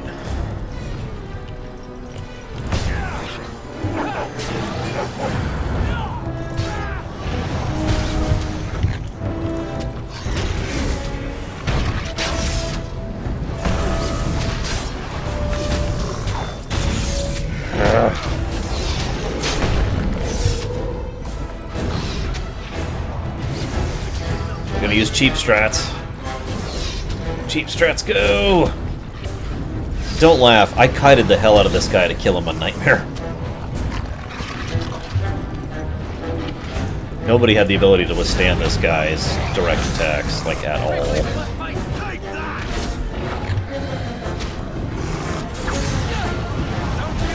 Kill the Tsar to make Patchwork his avatar of war.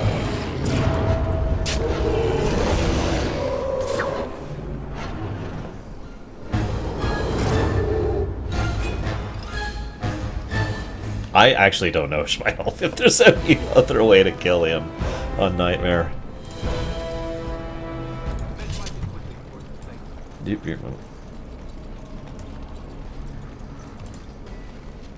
Now we go silent for a moment.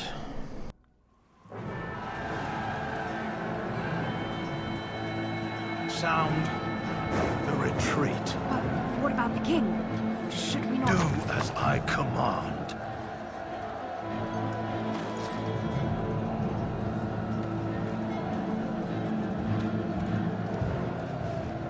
Pull out! All of you, let's move! By the way, to make my point about this battle being possible to win, look at how many torches there are. Look about how many troops Loghain brought here. Just Loghain. Think about that.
Ah, your eyes finally open. Mother shall be pleased.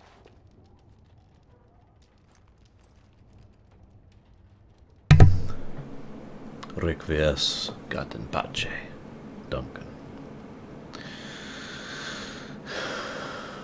Yes, I do, Ninefold. Yes, I still play WoW. Yes, I'm still on US servers. Yeah, they should have won that battle. They had such tactical superiority, and they threw it away twice. Idiocy.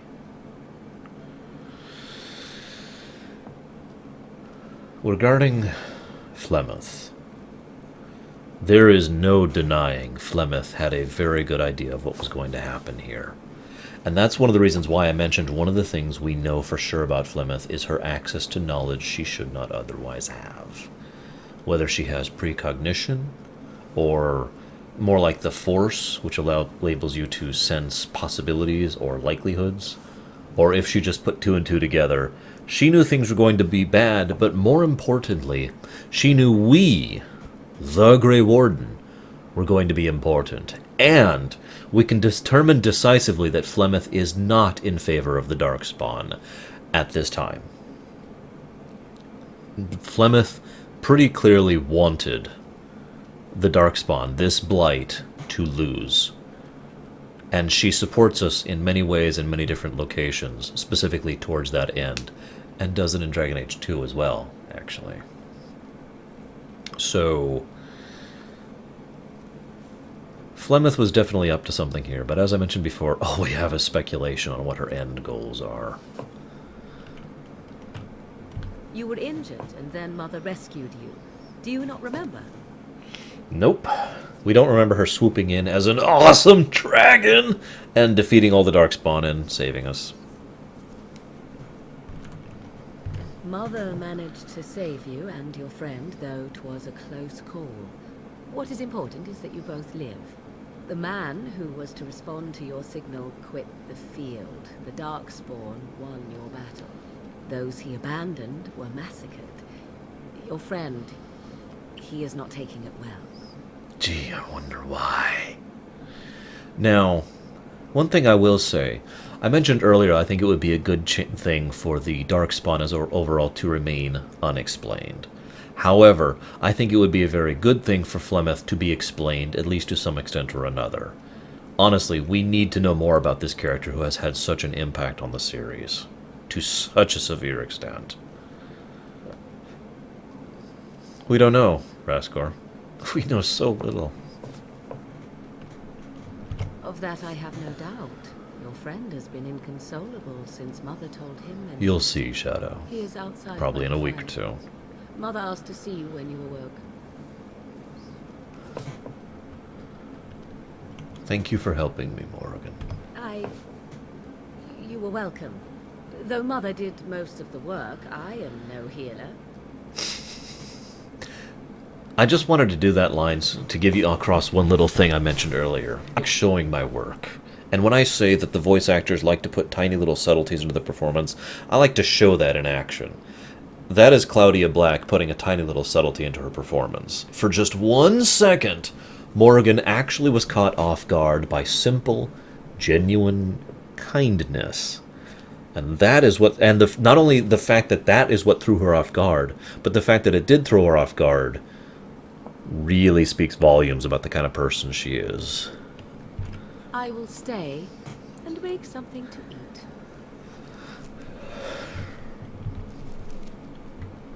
God, I'm almost full on my inventory. I need to hit Avenger soon. Right. As I said earlier, Shadow, I believe Dragon Age Origins, specifically, is more of a choice game than Mass Effect ever was. Not to say that Mass Effect isn't a choice game, holy crap.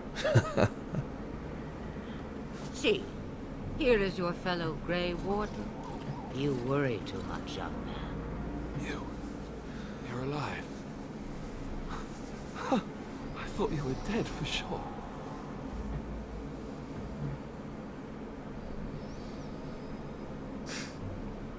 I could see that, Kit Kats. That's a good question, Nerozaz. Considering this is not the first Blight, for those of you who are not aware of that fact. In fact, forgive me for once again bringing up the book World War Z, but I'm reminded of why the zombie apocalypse became a bad thing in World War Z. It was not because the zombies were that unstoppable. It was not because they had any real innate advantage over the living. It's because the living handed them the world. Because of their stupidity, because of their politicking, because of their greed, because of their fear, because of their lack of coordination, because of their lack of the ability, or indeed even conception of looking at the big picture, rather than, oh, I need to think about getting re-elected next year, for God's sakes. You remember the defense chief? I wanted to strangle that guy. I don't know, Titans. I don't know what the classes are, I don't know what the races are. So, when I say I go into it blind, trust me, I mean it. Oh, this doesn't seem real. If it weren't for Morrigan's mother, Oh, I know. we'd be dead on top of that tower. The first Do not blight. talk about me as if I am not present, lad. I didn't mean... But what do we call you? You never told us your name. Names are pretty, but useless. The chastened folk call me Flemeth. I suppose it will do. The Flemeth? From the legends? Daveth was right. You're the Witch of the Wilds, aren't you? And what does that mean? I know a bit of magic, and it has served you both well, has it not? See, the funny thing about that, Zeiss, and I was going to talk about it more when we go to that mission up in the mountains, is how much do we know about Andraste? And I know I've said this a few dozen times, because that's how Dragon Age tends to be, but very little.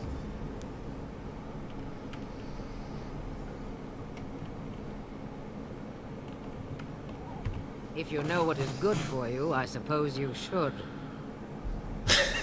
Lol. Tasty snacks. Is there some way we can repay you? All that I wish you to do is what you are meant to do. It has always been the Grey Warden's duty to unite the lands against the Blight. Or did that change when I wasn't looking? Oh, I know, Titans. God.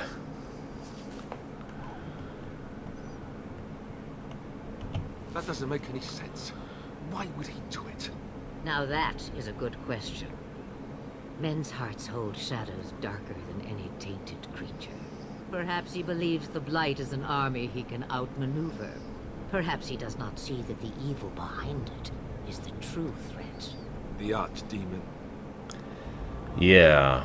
That explains Logain's motivations in a nutshell. A lot of people have pontificated on how incredibly stupid Logain is, and it's easy to see from our perspective why Logain is stupid, because we know things he does not. But that's the significant point there. We know things Logain does not. Logain thinks he can actually outmaneuver, out-strategize, or otherwise just win this war under his own terms, in his own way, against the Darkspawn. I like how everyone just keeps making fun of my character. In other words, the idea that he's not really in any real danger from the Darkspawn. Now, it's worth noting he does agree the Darkspawn need to be dealt with, but he doesn't think he needs anything special to do that. And the irony is the Grey Wardens themselves are responsible for that, because the Grey Wardens keep so many secrets from everyone else by necessity, admittedly, but still, that nobody knows why the Grey Wardens are successful where no one else is. After all, only a Grey Warden can kill an Archdemon. Archdemon. A society, Darkstar, is my answer to you. And yeah, think about that for a moment. 500 years. That may be hard to comprehend how much of history and whatnot can be literally lost. But to... Yeah, I know, Krensler. I tried. I really tried. And then I got add-ons and I tried again. Anyways, most people don't understand this about technology and about advancement and about history and culture. Things get lost.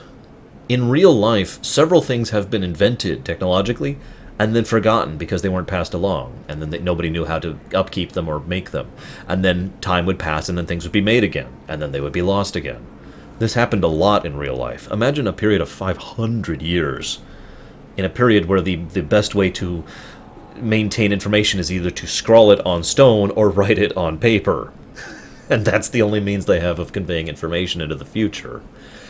And again, remember that all the world is so busy with their own politicking that even with the Blight obviously right freaking there, that they're still more interested in playing politics than fighting the unholy advance of doom that is coming to them.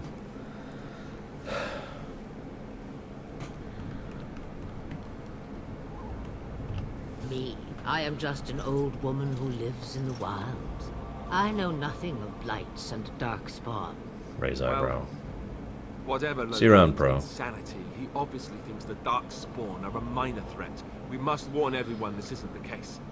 And who will believe you?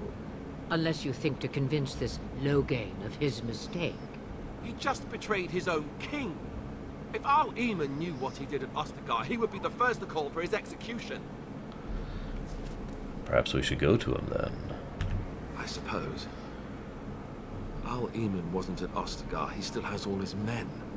And he was Kaelin's uncle. I know him. He's a good man, respected in the Landsmeet. Of course, we could go to Redcliffe and appeal to him for help. Surely there are other allies we could call upon. Of course! The treaties. Grey Wardens can demand aid from dwarves, elves, mages, and other places. They're obligated to help us during a plight. I may be old, but dwarves, elves, mages, this Arl Eamon, and who knows what else. This sounds like an army to me. So can we do this? Go to Redcliffe and these other places and build an army? Flemeth is such a perfect puzzle piece here, and I think, again, I want to give a lot of credit to Kate Mulgrew, who is an excellent theatrical actress, by the way. If you haven't seen her in anything other than Voyager, you owe it to yourself. If you can find a recording of some of her plays and whatnot. But she throws that wonderful little, just tiny little, like, sprinkling of salt under her performance to portray someone who is passively manipulative. Manipulative by presenting themselves in a different light so that other people will infer the wrong or right things as a result of that. Brilliant job on that.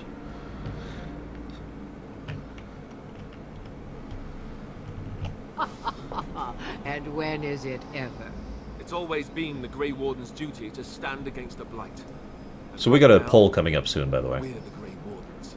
So you are set then, ready to be Grey Wardens. Thank you for everything, Flemeth. No, thank you. You are the Grey Wardens here, not I. Now, before you go, there is yet one more thing I can offer. The stew is bubbling, Mother dear. Shall we have 2 guests for the eve, or none? The Grey Wardens are leaving shortly, girl. And you will be joining them. Such a shame. What? You heard me, girl. The last time I looked, you had ears. I think that's an excellent idea. Have I no say in this? You have been itching to get out of the wilds for years. Here is your chance. As for you, Wardens, consider this repayment for your lives. Very well.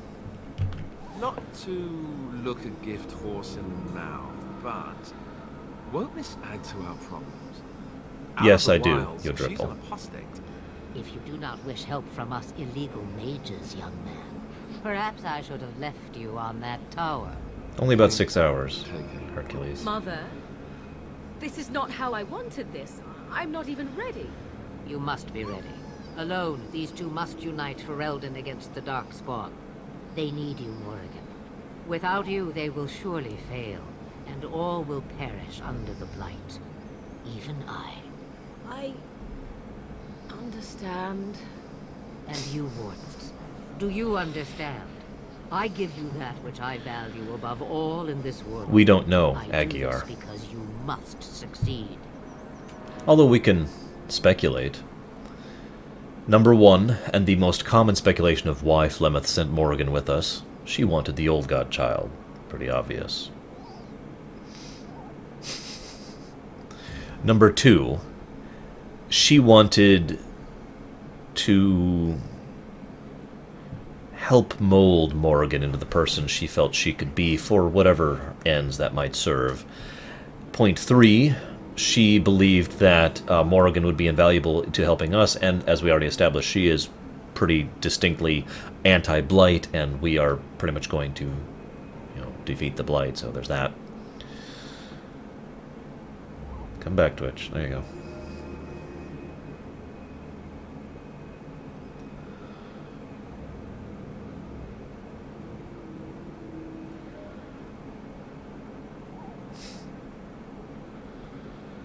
That is true, Nerazaz. Allow me to get my things, if you please. I am at your disposal, Grey Wardens. I suggest a village north of the wilds as our first destination. It is not far, and you will find much you need there. Or, if you prefer, I shall simply be your silent guide. The choice is yours. No, I prefer you speak your mind. You will regret saying that. Dear, sweet mother, you are so kind to cast me out like this. How fondly I shall remember this moment. Well, I always said, if you want something done, do it yourself. Or hear about it for a decade or two afterwards. Do you really want to take her along because her mother says so? Oh, get over yourself, Alistair. If you worry that I will summon demons and transform into an abomination, I assure you I will at least wait until you are not looking. I feel better already. First Reich was the Holy Roman Empire. The Second Reich was Kaiser Wilhelm, I believe. Could be wrong about that. I may have answers. Ask. I know a few spells, though I am nowhere near as powerful as Mother. I have also studied history and your Grey Warden treaties. Can you cook? I can cook, yes. Then you could substitute for Alistair. Right, my cooking will kill us. That's all I meant. Also know at least 15 different poisons that grow right here in this marsh. Not that I would suggest 'tis at all related to cooking. Had to do that one. Do I think Morrigan truly loved Flemeth? No. I personally think Morrigan was desperate for the true emotion of love and the fact that she had come convinced over the years of the idea that such a thing cannot exist, that's one of the reasons why she built the second, and arguably third, layer of shells around herself. Which is another reason why Zagmus, when he came through here, went through such pains to pry her out of that shell to see the person underneath, and show her that kind of affection, even if it was not of a romantic nature. That open, honest, unconditional love is something that Morrigan desperately needed. 'Twas she who raised me, and thus I consider her my mother, born from her womb or not. 'Tis what you meant, yes? Because the character creator is dumb. Kit Kats, that's the reason. She would no more tell me than you, I assure you. From time to time, I have been to the village I mentioned, watched its people, and pondered what curious beings they are. On occasion, I purchased goods from the village merchants. There I spoke with men a little. There they stared and knew me as an outsider. Mother wishes for me to expand the horizon of my experience beyond the wilds. Even she was not born here. In response to Ultragorth's question, that's a good question, but all I have to say about that is Isabella. Although, frankly, everyone looks different in Dragon Age 2, so...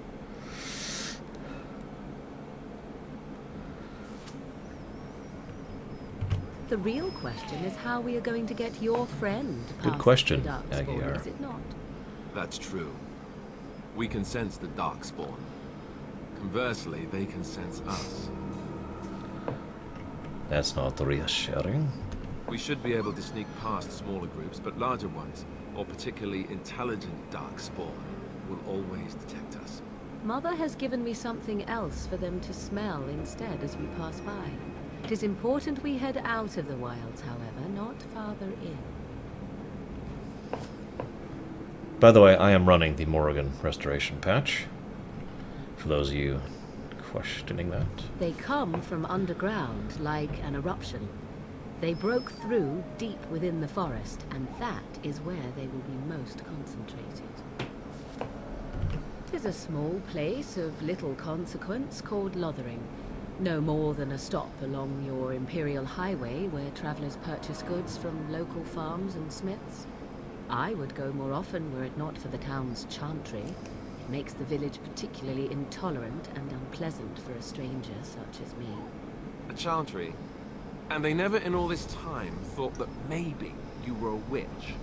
Of course they have. They even called out their Templars once. They found nothing. I mention it for its tavern, where travelers gather with news from other places. 'Tis small enough that our appearance might go unnoticed. Beyond that, 'tis close, and I know the way.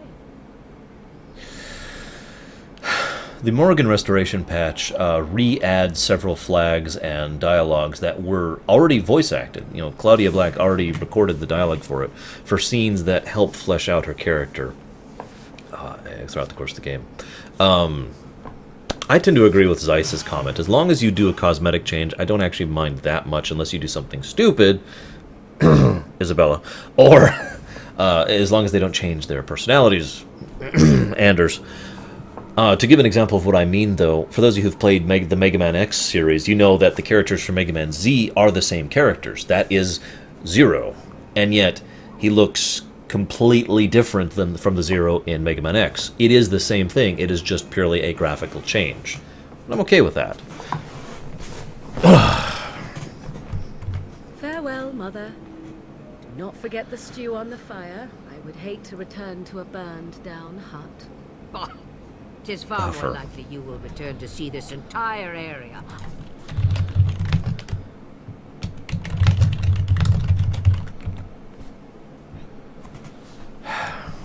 Do try to have fun, dear.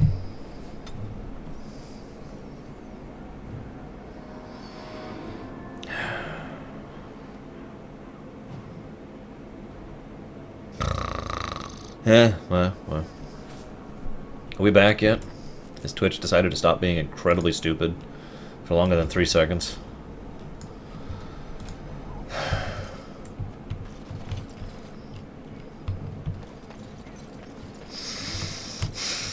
Well, it says I'm live, so whatever. Okay, to repeat it, sorry YouTube viewers. Mega Man Z has a completely different art aesthetic and design to Mega Man X, but it's the same exact characters. The X in this is the X in that. The Zero in this is the Zero in that, etc. They are the same characters, so it's just a graphical change rather than, you know, any other kind of a change. And this is where we fight one of the optional bosses in the game. One of the easier ones, in my opinion. God damn it, Twitch, I'm already dropping frames. What the hell are you doing to me? Irritability rising.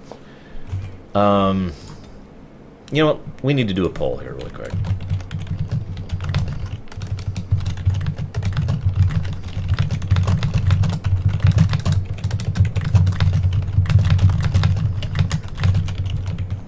Here's the two options for the poll.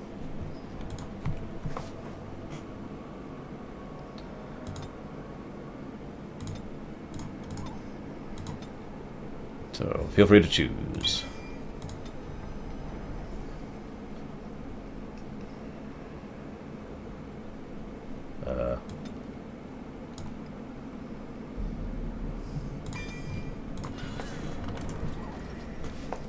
Now, obviously, we're going to Lothering first. We're also going to vote the order in which we do things, because it doesn't matter too much, all things considered. Denerim, the Brazilian, the Circle, Orzammar, one of my favorite sections. Of course, all the DLC stuff, but obviously right now, we're going to go do this. I don't know, Titans. I haven't looked at the cheats yet. I have them open. We'll figure it out. Something to speed it up.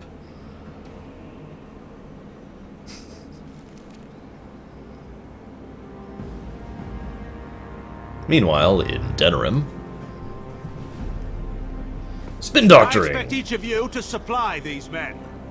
We must rebuild what was lost at Ostagar, and quickly. There are those who would take advantage of our weakened state. Orlais, come on. We must defeat this Darkspawn incursion, but we must do so sensibly and without hesitation. And without Orlais. If I might speak. You have declared yourself Queen Honora's regent, and claim we must unite under your banner for our own good. But what of the army lost at Ostagar? Your withdrawal was most fortuitous. I like Tegan, by the way. Everything I have done has been to secure Ferelden's independence. I'll believe I that. have not shirked my duty to the throne. I believe that too. Neither will any of you. The Banorn will not bow to you simply because you demand it. Understand this. I will brook no threat to this nation from you or anyone. You lack the power to threaten this group, Loghain. I understand the politics of the Banorn better than you do, boy. Van Tegan, please! Your Majesty, your father risks civil war. If Eamon were here... Van Tegan, my father is doing what is best. Did he also do what was best for your husband, Your Majesty? We in the business call that a zing.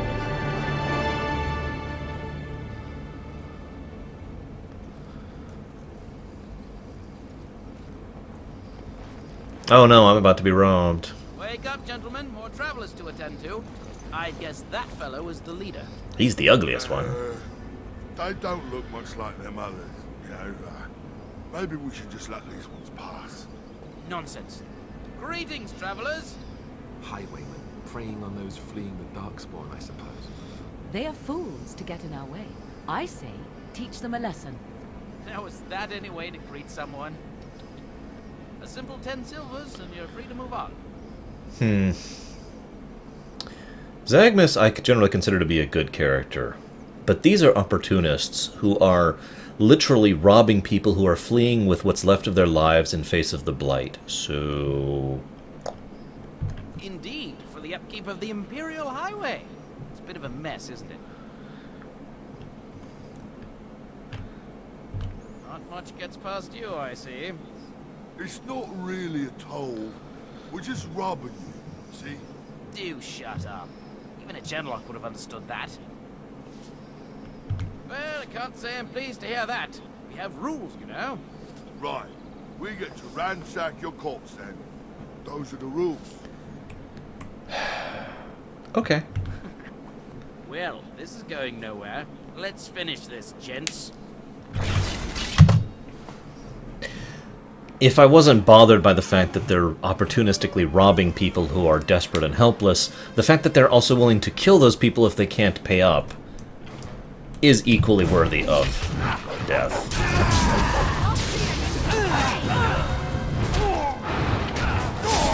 Goodbye.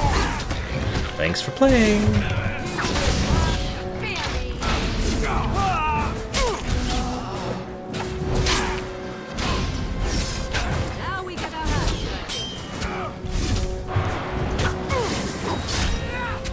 Oh, he's frozen. Oh, damn it. All right. We surrender.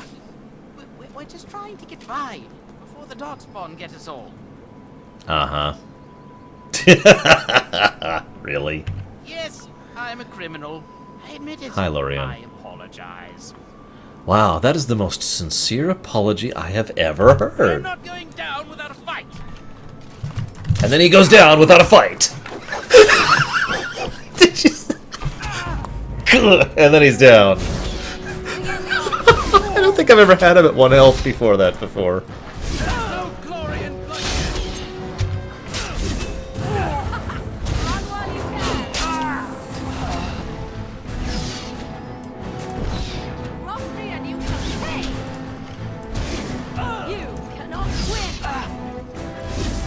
Have you no concern for your own existence?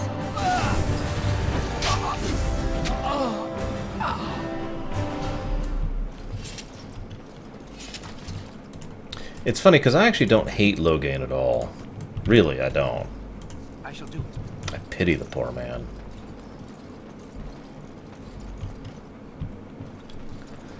And yeah, he... Well, there it is. Lothering. Pretty as a painting. Ah, so you have finally decided to rejoin us, have you? Falling on your blade in grief seemed like too much trouble, I take it. Is my being upset so hard to understand? Have you never lost someone important to you? Just what would you do if your mother died? Before or after I stopped laughing? Right, very creepy. Forget I asked. Oh, God, my back's killing me today. Oh, there we go. That was not a sincere apology, Schmeidolf. I'm sorry. That was... His navel, I suspect. He certainly has been contemplating it for long enough. Oh, I get it. This is the part where we're shocked to discover how you've never had a friend your entire life. I can be friendly when I desire to. Alas, desiring to be more intelligent does not make it so. Anyway, I thought we should talk about where we intend to go first. This should be good. I think what Flemeth suggested is the best idea. Yes, I do, Treaties. Baronessa. Have you looked at them? There are 3 main groups that we have treaties for. The Dalish Elves, the Dwarves of Orzammar, and the Circle of Magi. I also still think that Arleman is our best bet for help. We might even want to go to him first.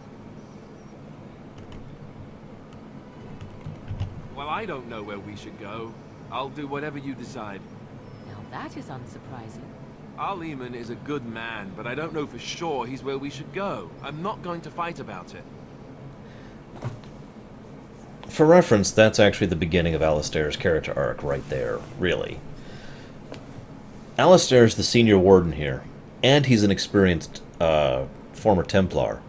He is actually quite an experienced and quite a competent individual, and a decent leader, all things considered. And yet he is handing all the responsibility and all of the, you know, the ownership of this situation and the leaving in the command. There we go. He is leaving us in command. Now, I've always felt like the main characters of the Grey Wardens were a very Revan-type character, aka someone who was so naturally charismatic that people would naturally gravitate to them.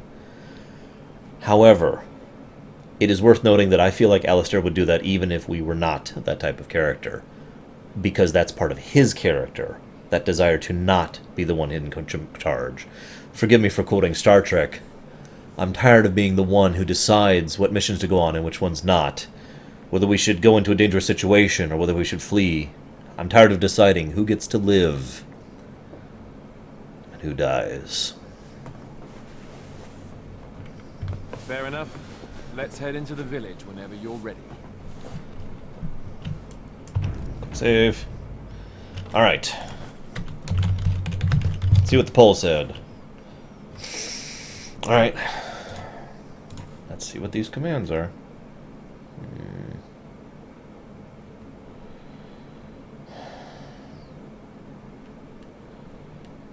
Does anyone have any suggested cheats? I have never cheated in this game. I don't know, like, what to do here.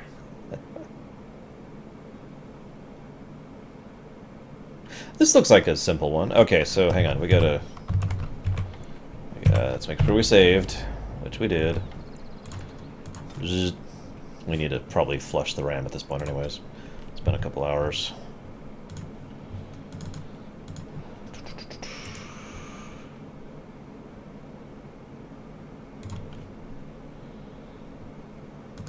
Ah, here we go.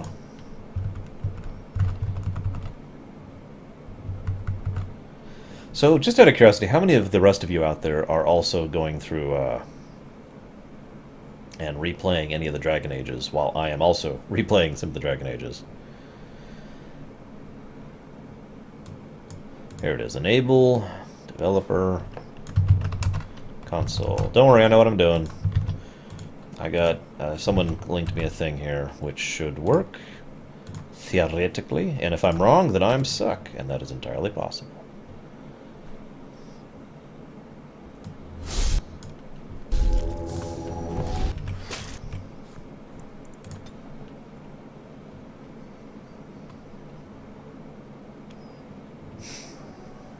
Okay. Right. The console is hidden, assuming it's there at all. Let's try some of these scripts. Assuming I got it working. I'm not even sure if I did or not.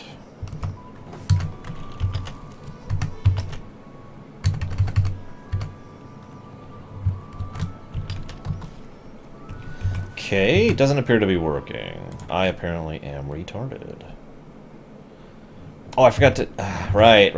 I forgot to do one of the things. Sorry, my bad. It's a two-step process here. Silly me. Power... Dragon Age...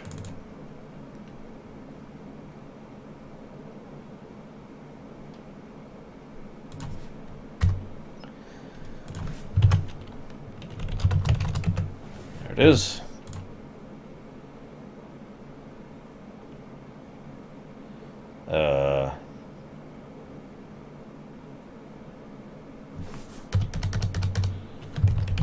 We'll try that one. That should work, theoretically.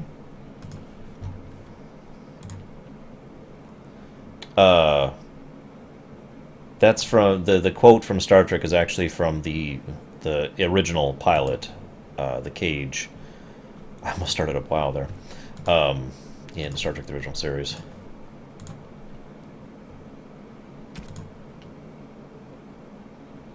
Well, it's possible that I can't cheat, which would be hilarious. I guess I could do some save game editing, assuming there are save game editors for this game.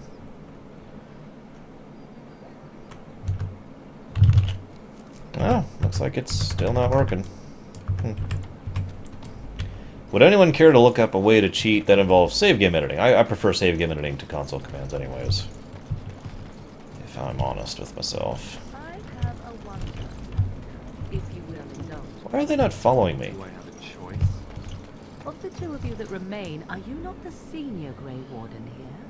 I find it curious that you allow another to lead while you follow. You find that curious, do you?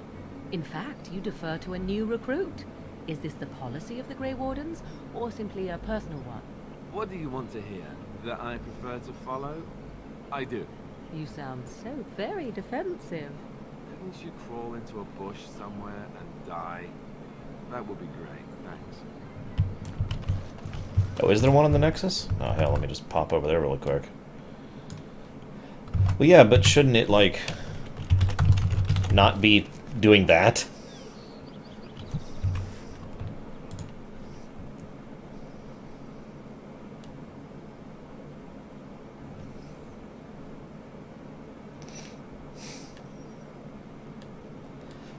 Morrigan.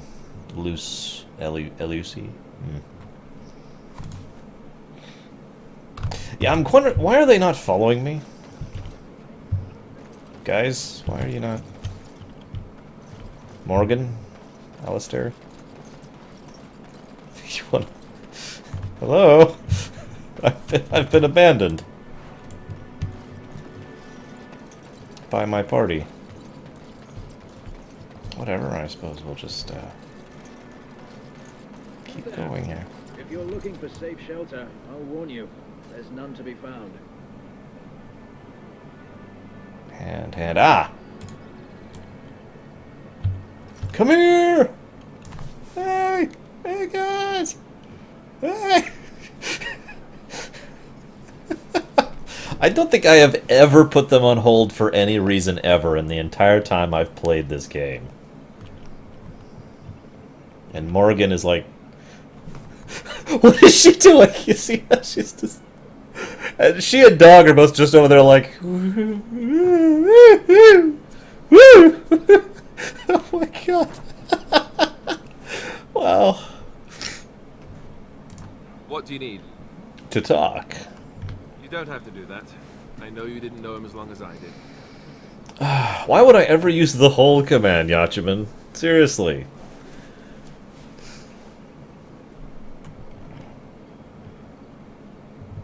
I should have handled it better. Duncan warned me right from the beginning that this could happen. Any of us could die in battle. I shouldn't have lost it, not with so much as riding on us, not with the Blight and everything. I'm sorry. I'd like to have a proper funeral for him. Maybe once this is all done, if we're still alive. I don't think he had any family to speak of. Damn it, Aguiar. Maybe that's why I had such a hard time when I went through a Nightmare. I never used the hold command. I just manually controlled everyone very tediously. I think he came from High Ever, or so he said. Maybe I'll go up there sometime. See about putting up something in his honor. I don't know. Have you had someone close to you die? Not that I mean to pry, I'm just...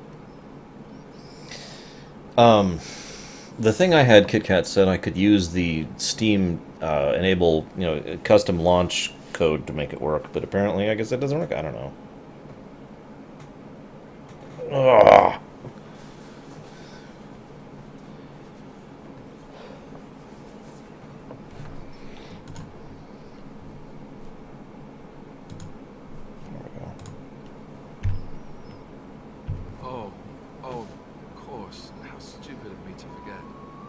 Here I am going on and on about Duncan, and you... I am so sorry. Thank you. Really, I mean it. It was good to talk about it, at least a little. I'd like that. So would he, I think. I don't remember what mods I'm using. Let's see if this is actually going to load.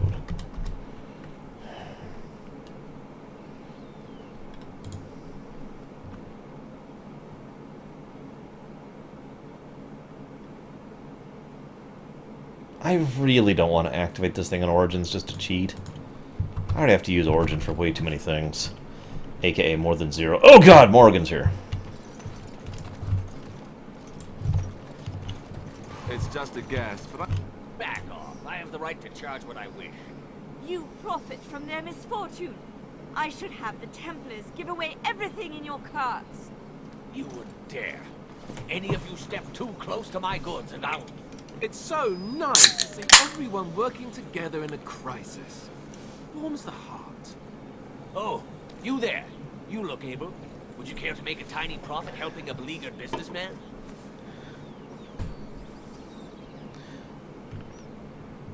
Didn't I mention profit? He is charging outlandish prices for things people desperately need. Their blood is filling his pockets. It is only survival of the fittest. All of these cretins would do the same in his shoes, given the chance. I have limited supplies. The people decide what those supplies are worth to them. You bought most of your wares from these very people last week. Now they flee for their lives, and you want to talk business? Look, stranger, I've 100 silvers if you drive this rabble off, starting with that priest. I'm an honest merchant, nothing more. Yeah, I did, Permeus. Not interested. Well, I won't stand for thievery, especially not at the demand of some shrewish priest. Then go, and may you get all you deserve. I hope the Darkspawn choke on your cheap hides. Ah! I suppose it couldn't be helped. Maker, help us all. Whoops, I actually did that wrong. Whoops! I've actually answered that before, Lava. Shiny. Where's the shiny? The charters Behind are still you. operating their board. Oh, chest. I see it. How bad But it's locked! reputation. There's nothing we can do. The barrel is shiny too. Okay, I'll loot the barrel. There. I have stolen from the common folk just for you. Shiny.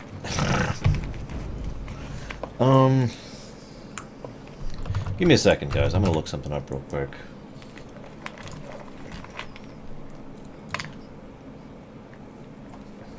People say hello to use this.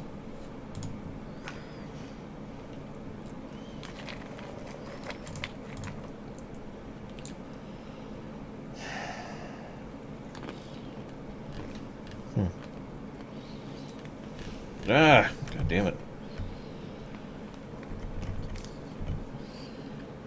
She is eating cashews, I do believe, without looking at them.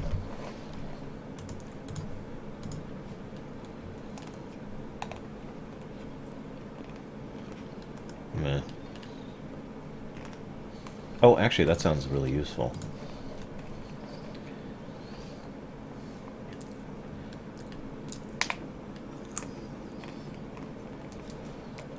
Ah, okay, that's not gonna work.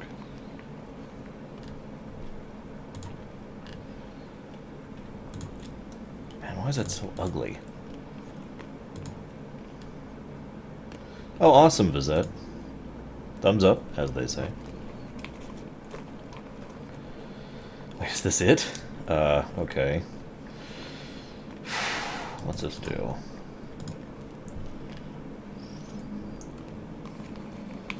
Yeah, I kind of wish they had the Diablo 3 option of just turn it on forever.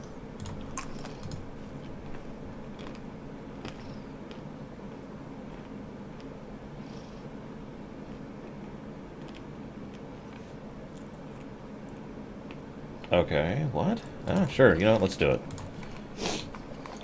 Try it out. See you around, Shadow. Probably in a bit. Save. Exit. Exit. Wait 3 seconds. What's up? Falling down. Mini Zan is falling down. I know you're not Mini Zan, but it's the only way the syllables fit. Zanastma is falling down. Oh, fine. We'll go with Zanastma instead. God. Okay. Let's see. This gives us plus 200 damage, plus 500% chance to ignite target, messy kills, plus 100 all weapon damage, and plus 200 attack, and a chance to stun. What do you guys think? Is that good enough? No. Okay. What else you got? That's it, actually. Oh. It's not even a two-hander. Whatever. That means you can equip both, right? Yeah, but I'll save the other one for other people.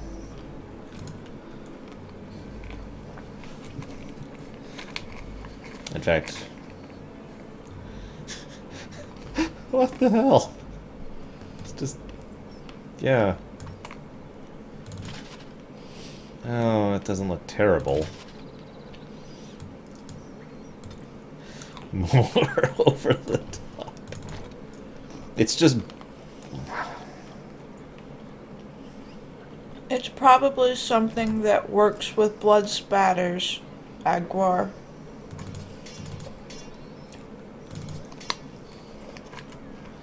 There we go. Alright, we are now freaking invincible. Maybe. Oh god, my health!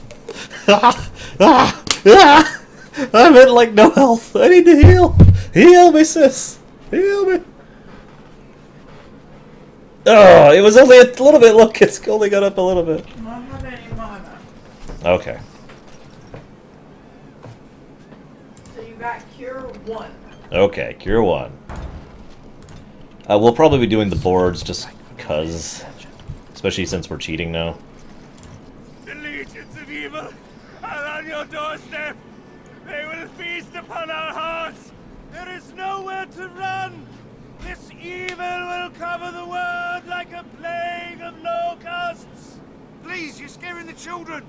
Better to slit their throats now than let them suffer at Darkspawn hands.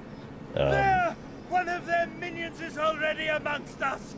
This man bears their evil stench. Can you not see the vile blackness that fills him? Here's an interesting concept. Do you think he picked us out at random, or he actually could tell we were a Grey Warden? I watch the Black Horde descend on my people. I will not be silent.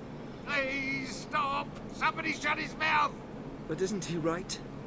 The ban left us. We're going to die.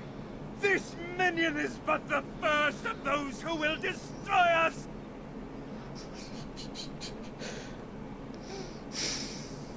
You poor man. What happened to you? My family, my clan, those creatures butchered them all.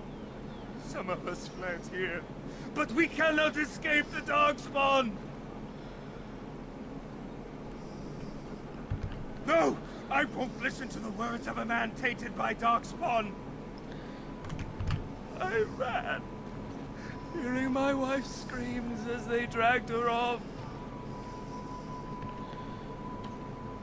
You are not honoring her death by acting like this. Are you calling me a coward? I'm calling you an idiot. I have shamed my ancestors. The Blackness will come. He was right, wasn't he? There's no hope for us. You're right.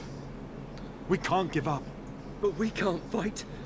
What are we supposed to do? We can't lie down and die either. We must go north to dinner him. Damn it, Baronessa. Your king is dead. There is no hope. He haunts us from beyond the... Well, he's not in the grave, but he's not here. He haunts us from a distance. He was actually a ventriloquist. Very good at it, too. Quite skilled. Hello, sis.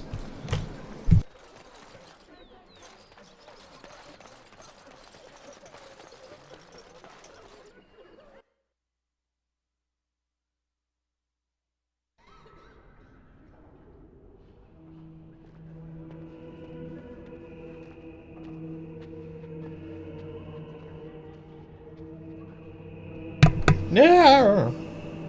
Dog. Dog? Name your dog. Aroof. Pet the dog. Name dog. How do you name the dog, guys? I don't actually remember.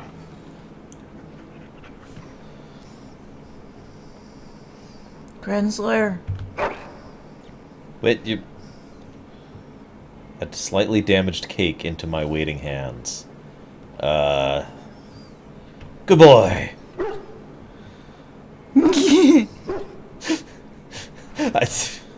I have now received... I don't see it. Found cake. What's it do? A soggy, brown, cake-like object that has probably seen better days. This was found by dog. Flecks of dog spittle still cling to it. It's a gift I can give to someone. Because you're not going to eat it. I'll give that to Morgan. Hey, Morgan! I was thinking about you, and, I sent dog to fetch a cake. It's really gross. There's word of darkspawn stragglers. No sign of the main horde.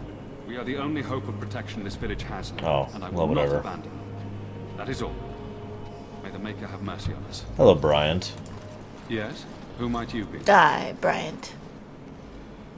I am the Grey Warden. Twitch. I see. I am Sir Bryant, commander of the Lothering Templars. Tern Logan Die. declared all Grey Wardens traitors responsible for the king's death. You know this, I hope. He claimed we're responsible? And set a bounty on any who survived. I don't believe the Grey Wardens would be as careless or malicious as the Tern claims. But either way, there it is. It is best you not linger, though. Just in case. I should go. Actually, about those bandits. Maker's breath. How many times must we drive them off? They won't bother you again. All of them? By yourself? It's true. I saw it from my post. It was over so fast, we didn't even have time to get over there. Sad that it needed to come to that. But then they asked for it. Will you accept a small reward for your service? No. That is very generous of you. If it interests you, there is a Chanters board outside full of quests that need doing. The Chanters even offer pay for some of them. Ah, I'm being eaten. Unless there's something else you need. I should go. Travel safely, and may the Maker watch over you. Thank you. Die! No, okay, you said I have level up scrolls? I don't see them.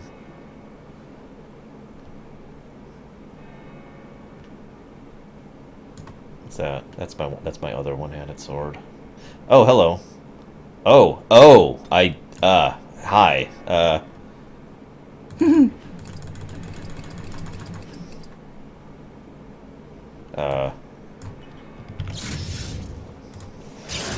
You have to click it behind Give some me odd the times. power of grace! I didn't want to actually yell because my sister's right here. Why are you biting my arm? Why'd you only use... I'll save some for later. For other characters. And then I'll crash the game.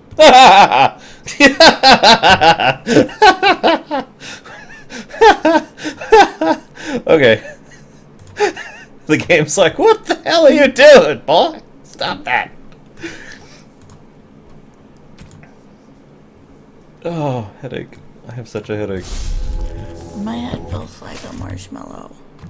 And my face feels like a giant ball of swollen. I'll stop being swollen and a giant ball. In that order.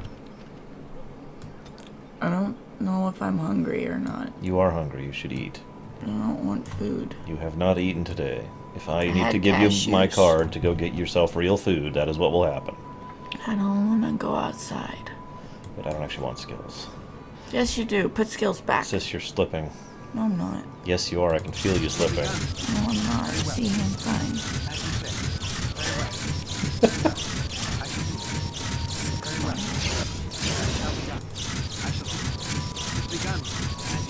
That's probably enough You have talents. a two-handed sword on. Yes, I do. We are back in the past. Okay, so let's level up, guys. Alright, so we need this in the 40s, like right now. And we'll need this in the 40s. Yeah, I just keep breaking games. I don't mean to, I swear. Okay,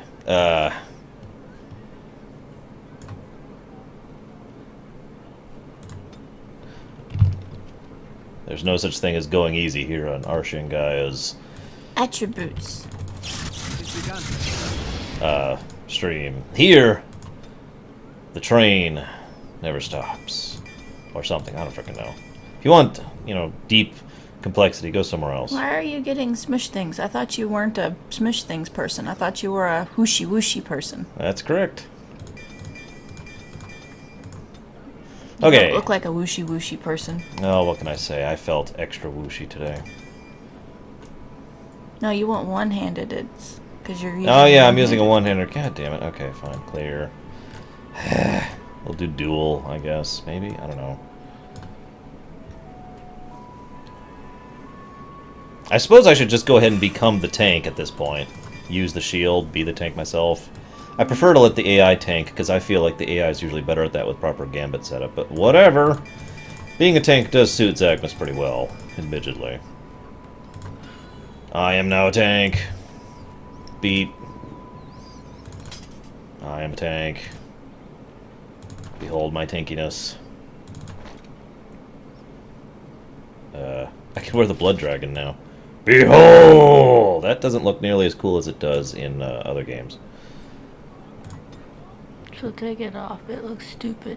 It is the only choice. It looks stupid. I'm looking for the booster thing. I'm so impatient. Alright. We're ready to rock. Save. Make him not tank. I guess. Hang on. I have abundance of abilities all of a sudden I need to deal with. Let's get these off the... you know, I don't need any of those. And those, and those. All this can go away. I know, Nero's ass. Although that usually happens to me in general. Okay, so there's Taunt Stance. And we don't use that. That was funny. Do that again. Hang on. We will use this. So we have two abilities. Yeah! We're ready. Now we gotta convince this guy. Again. It's okay. You didn't like your choice last time. One of their minions is already on the... This minion is but... Some of us fled here. No! I won't listen to them. I ran. Why am I here? I should not have gone. Bye, guy. He was right, wasn't he? There's no... And now he's talking to me again. They will take your children.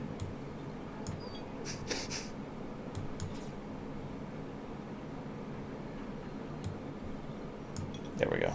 Just 0 on Titans. Okay, save. Now that we've caught up to the present. No, you haven't caught up to the present. You're right, we need to get this first. We must kill the bandits. They Kill all the bandits! Exactly, Bowman. Don't shout! We're right here! Word of darkspawn stragglers.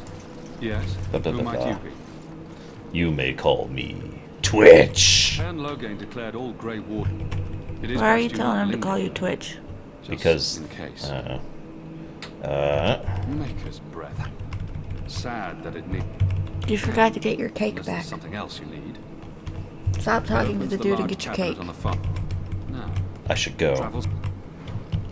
Pet the dog. There, I pet the dog. He comes back with a slightly dirty pair of silk pantaloons.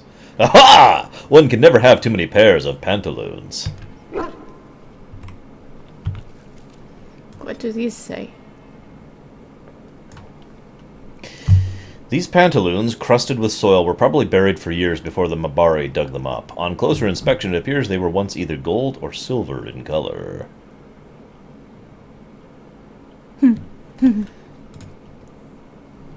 You should pet the dog some more. Why? So he can go get your cake. He still hasn't got your cake. Nah, it's stuck to real characters. What do you need? Never mind. What do you wish of me? If you must. Oh, apparently we already know she's a shape changer. I was not born such. 'Tis a skill of Flemeth's, taught over many years in the wilds. The chastened have tales of we witches, saying that we assume the forms of creatures to watch them from hiding. When a child is alone and separate from his tribe, that is when we strike, dragging That the makes young more boy sense than him hidden, finding screaming to our pantaloons in a mare to church, be devoured. Jaguar. A most amusing legend. Changing her form, certainly. Devouring lost children, I cannot say. She has not done it in my experience, though in truth my lifespan is but a fraction of her own. Why do you ask? Is there something She has not specific brushed you her wish teeth to in a know? long time. I don't do the shape changing. Why would they have teeth brushing in this era? Because it's yucky. They don't have teeth brushing. It's yucky. There were nights when the wilds called to me, 'tis true. You look upon the world around you and you think you know it well. I have smelled it as a wolf, listened as a cat, prowled shadows that you never dreamed existed. But my life is as a human. I am under no illusions to the contrary. They do not shy away from me. To their senses, I believe I seem like any other of their species. As to what they think, I truly cannot say.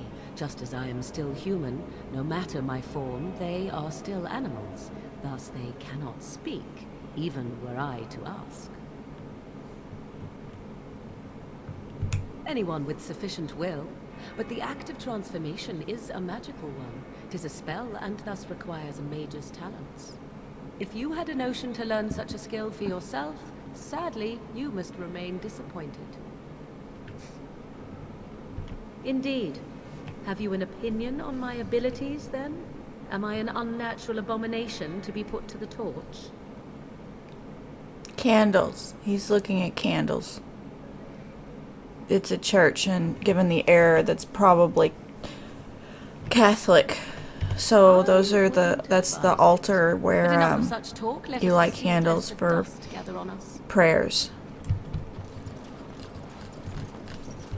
Candles, prayers. See, I'm the summary person now. Who? I beg your pardon. I did not see you approach. Sir Donald? Is that you? Alistair?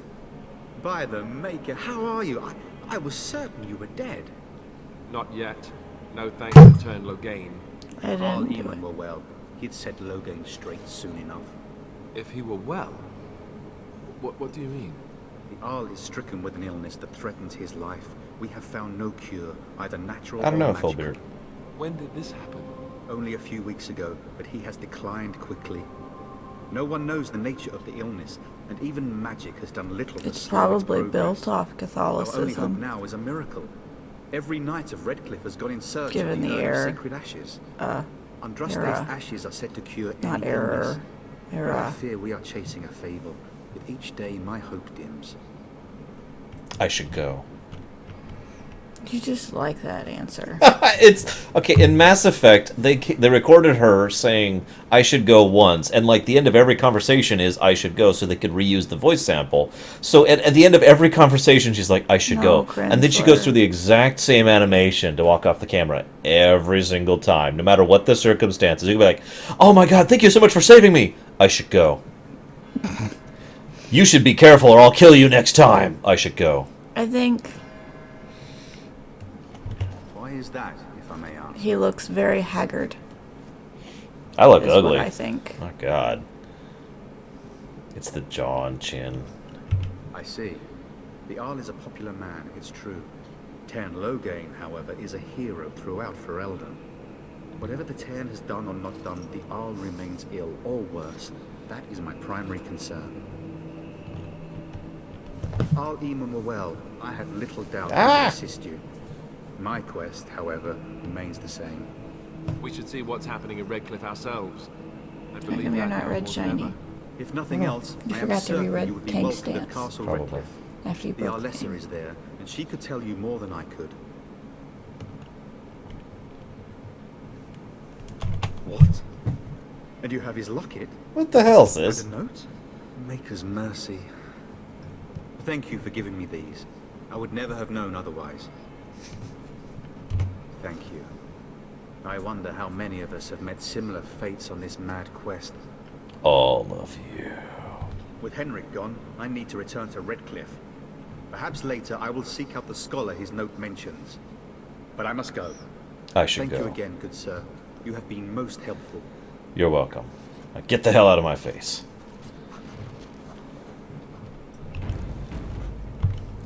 His friend was dead. You needed to give him a shit. This is true.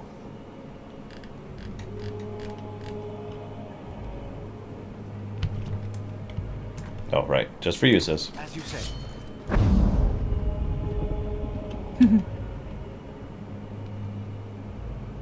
Make him not tanky. Fine. When the Maker spoke, Where is chant of she? light scattered in Okay, the so dark. fun fact. The very first time I played this, not only did I miss Liliana, I completely missed Sten.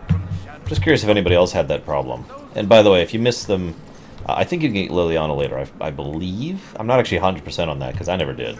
But I know you cannot get Sten, because he dies. Because... Alright, she's not in here.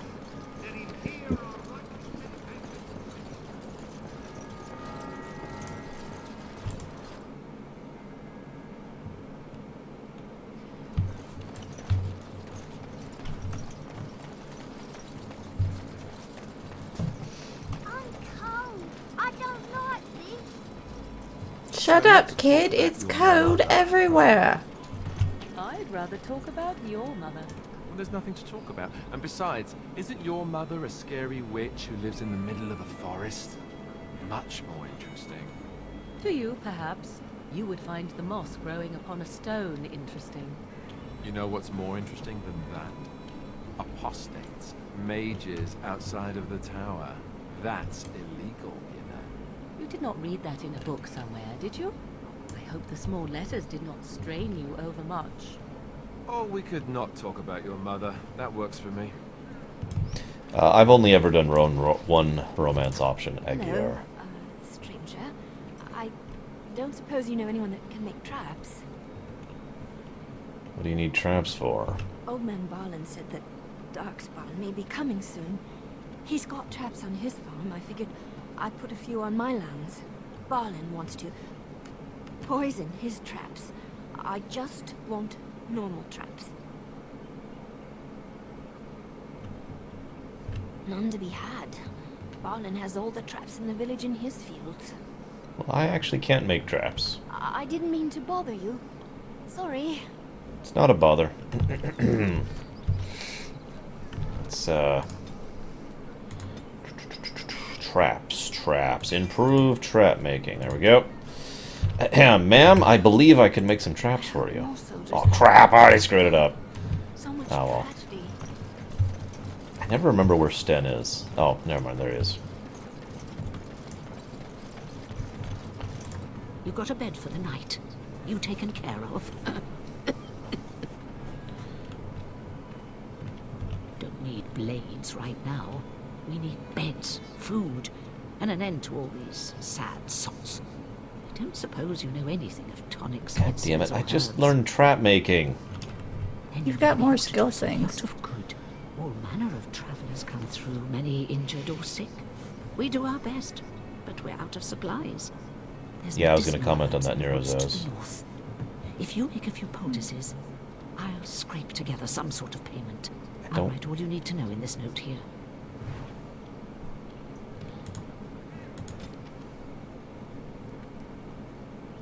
Three lesser poultices. Hey, I've already got them. Have any luck finding herbs in the woods?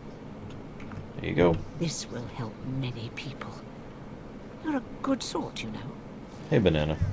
No, don't pay me.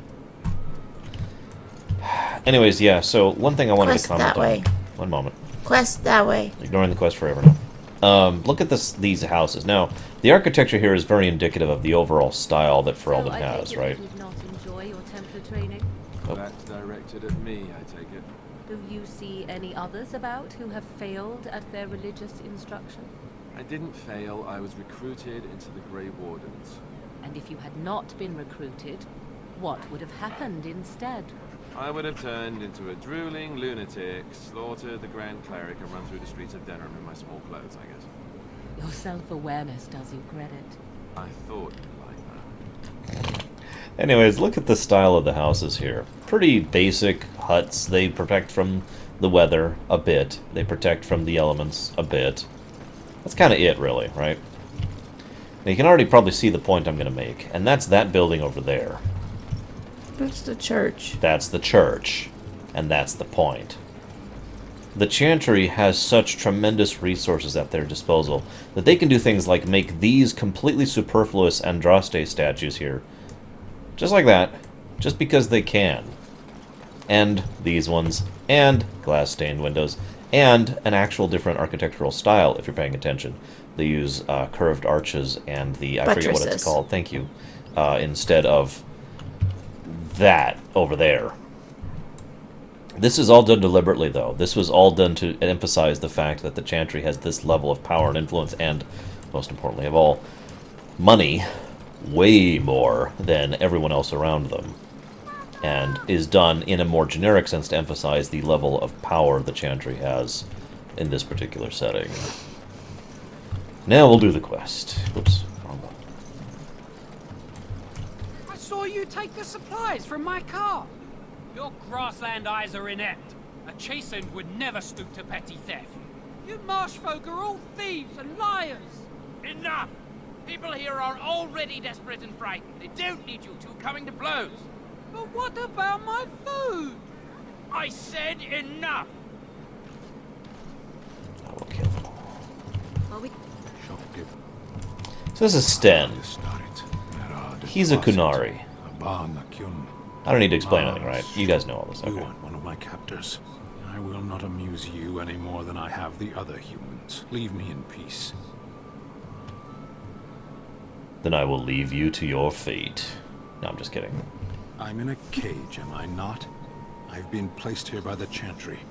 I am Sten of the Beresad, the vanguard of the Kunari peoples. Yeah, by the way, forgive me for skipping ahead a bit, but he was here on a mission of scouting for the purpose of conquest. That's skipping ahead a lot, but the Kunari were already eyeballing Ferelden. You mock me, or you show manners I have not come to expect in your lands. Though it matters little now, I will die soon enough. This is a proud and powerful creature, trapped as prey for the Darkspawn. If you cannot see a use for him, I suggest releasing him for mercy's sake alone. Mercy? I wouldn't have expected that from you. I would also suggest that Alistair take his place in the cage. Yes, that's what I would have expected. I suggest you leave me to my fate. Now this is funny in its own right. Sten has his own belief system that may or may not have anything to do with the Coon. I mention that because we don't actually know as much about the Coon as we would like to, but sure thing, Aguiar. Suffice it to say that Sten believes he's guilty and believes he deserves to be here and deserves to die in this manner. And it's actually kind of hard to disagree with him. But what we do if we actually have him join us is kind of, you know, give him a purpose in order to try and balance out the severe negative of what he did. What did he do? He murdered a lot of people in cold-blooded rage. Why? Because he lost his sword. He murdered them because he lost his sword. It's more complicated than that. It's basically, in cultural terms, he lost his everything. And then things went bad, and then things went worse. I could end it now, if you prefer. I have been convicted of murder. Have the villagers not spoken of this? Actually, no. Are you guilty? Are you asking if I feel guilt or if I'm responsible for the deed? However I feel, whatever I've done, my life is forfeit now. The Coon, I've always felt, are kind of an attempt to emulate Vulcans, for reasons that I'll talk about much more later. Probably save that conversation for Dragon Age 2, honestly. There is no difficulty in capturing prey that surrenders. Death will be my atonement. Yeah, Baronessa summarizes it nicely there. Perhaps. What does your wisdom say is equal to my crime? You could help me defend against the Blight. The Blight? Are you a Grey Warden, then? Yes. Surprising. My people have heard legends of the Grey Warden's strength and skill. I suppose not every legend is true. Perhaps if you told her the Grey Wardens need my assistance, it seems as likely to bring my death as waiting here. Farewell, then. An innocent man left to be torn to pieces by Darkspawn is a fine example of the Chantry's mercy, is it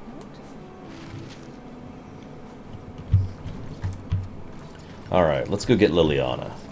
If I can remember where the tavern is. I think this is it. Not exactly a large town. I am losing feeling in my left hand. Well, look what we have here, then. I think we've just been blessed. Uh-oh. Low gains, men. We spent all morning asking about a fellow by this very description, and everyone said they hadn't seen him. It seems we were right. Gentlemen, surely there's Hello, no need for Liliana. trouble. These are no doubt simply more poor souls seeking refuge. They're more than that. Now stay out of our way, sister. You protect these traitors, you'll get the same as them. Now this is Zagmus, so he's more inclined to be merciful when possible.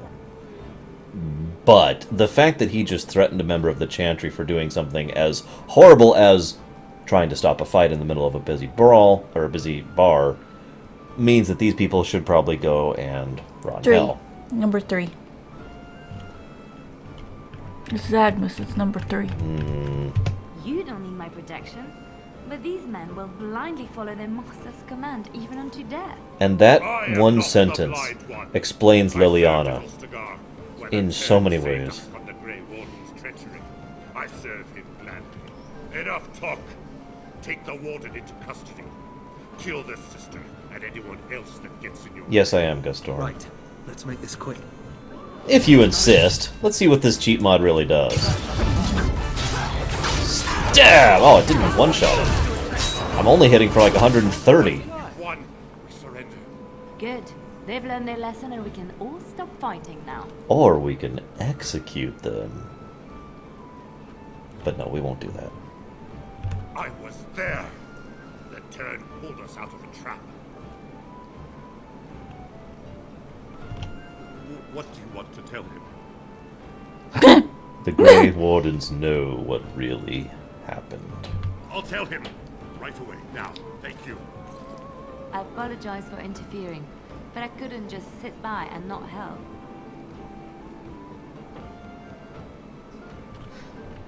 I am glad you found it in your heart to offer those men mercy. Let me introduce myself. I am Liliana, one of the lay sisters of the Chantry here in Lothering. Oh, I was. What does that mean? I know what it means. What are you talking about? Those men said you're a Grey Warden. You will be battling the Darkspawn, yes? That is what Grey Wardens do. I know after what happened, you will need all the help you can get. That's why I'm coming along. What? Ah, I love that. Apparently, I don't get a choice on this one. Ugh. I will need help, that's very true. That's not very Zagmus. This is him at his most diplomatic, this playthrough. That and the Maker wants me to go with you. That's also the other reason why I wanted to get into this. Can you elaborate? I know that sounds absolutely insane, but it's true. I had a dream. A vision. More crazy? I thought we were all full up. Look at the people here. They are lost in their despair, And this darkness, this chaos, will spread. The Maker doesn't want this. What you do, what you are meant to do, is the Maker's work. Let me help.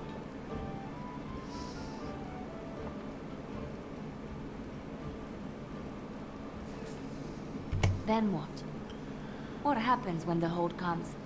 It will follow anywhere we flee until all we know is destroyed.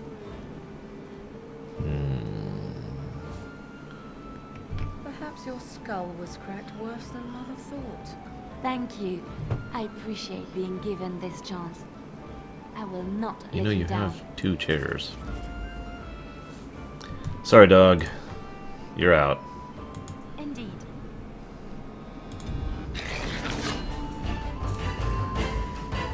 I guess I can put away my sword? So, for those of you not aware, that is Liliana lying through her teeth. Like that whole time, just flat out lying. But as I've said many times, people tend to tell more than they intend to, there we go, with their lies, by the manner in which they lie. And that was very revealing about her, but we'll be talking about her more, probably during her DLC, I think. I heard what you did with the other merchant. Got what he deserved. Because I still don't have food to sell.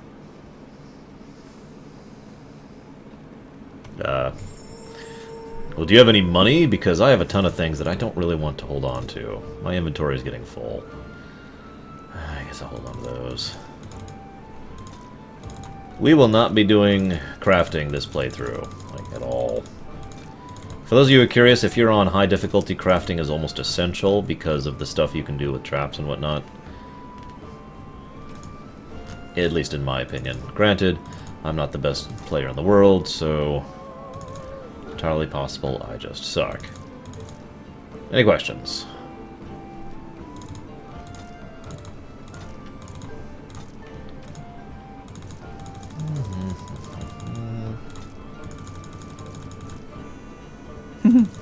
You should sell the blood dragon plate. Never. Like how I already have crystals for shale. There's apparently a glitch we can get infinite money. Sweet. I like infinite money. I need infinite money with my infinite power. Or rather, what I really need to do Why is... the hell did you name yourself Twitch? Because they asked for it. I have the booster arrows and the booster bow. Any other booster things? Yeah, here, Alistar, have a booster sword.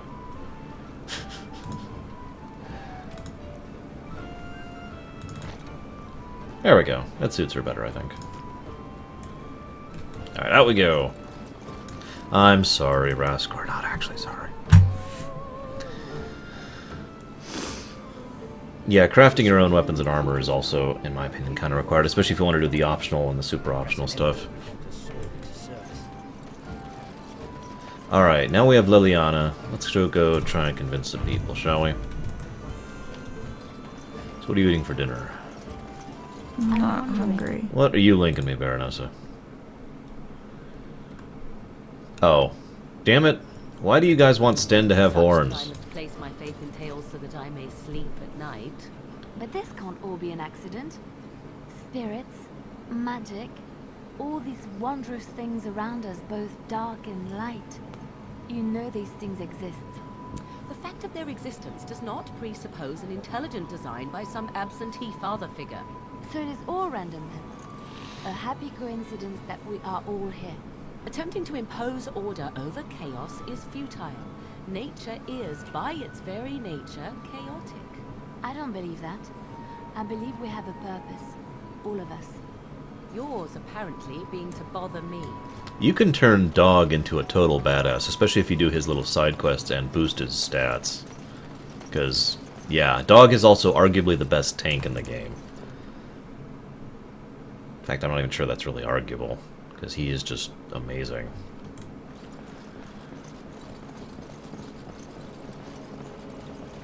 Now let's rob the church. By the way, going back to my earlier point, this room right here is also indicative of what I was talking about. High ceilings, which serve no functional purpose and exist only for decor and, well, standing. Yeah, moving on. Good day, Sister Liliana. I'm surprised to see you're still in Lorerunner. It is good to see you as well, Your Reverence. I do not recognize your companion. Greetings. Will you be making a donation to the Chantry? Our need has never been greater. Oh, I can tell that your need is so extensive. Ahem. Who are you? I am the revered mother of this Chantry. Traditionally, those who seek my blessing tithe first. Hint, hint. Wink, wink. Might I suggest 30 silver? Nudge! Nudge! Here, 5 sovereigns, because I have money to burn. These poor souls will weep at your generosity. Thank you. Make sure at least some of that gets back to the people. Now, let's talk about Sten. It might have been kinder to execute him, but I leave his fate to the Maker. Why does he interest you? Leaving a guy out in the path of the Darkspawn Blight is not leaving his fate to the Maker. Okay, just to get this out of the way, I am not anti-religion. Really, I'm not. I'm not even anti-chantry. I'm anti-that person. And that's the distinction. There are actually quite a few people in the Chantry who are terrible, horrible people.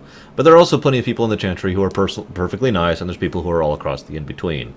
Dragon Age goes out of its way to show you quite a bit of the variety of people who exist within, within the Chantry. They do that just in general, actually. Like I said, Grey. Then his next victims might count you and me as their murderers. I was thinking you could release him into my custody. And what do you say on this, Liliana? You know your friend better than I. These are unusual times, Your Reverence. With us, the Kunari might do some good. I am sure of it, in fact. Were things not so desperate? Very well, I trust you. Take these keys to his cage and make her watch over you. Thank you, Your Reverence. Your trust is not misplaced. Yeah, that is also a good point. She has a really nice, really expensive outfit on for the time and the era. And just to point it out, these guys, the Templars, they are an extension of the Chantry. Now, I could talk about that for a while, but it's hard to concentrate with my sister leaning on me, so I'm just going to summarize here. The Chantry has its own private military force, which is well-equipped, well-armed, and well-trained. Think about that.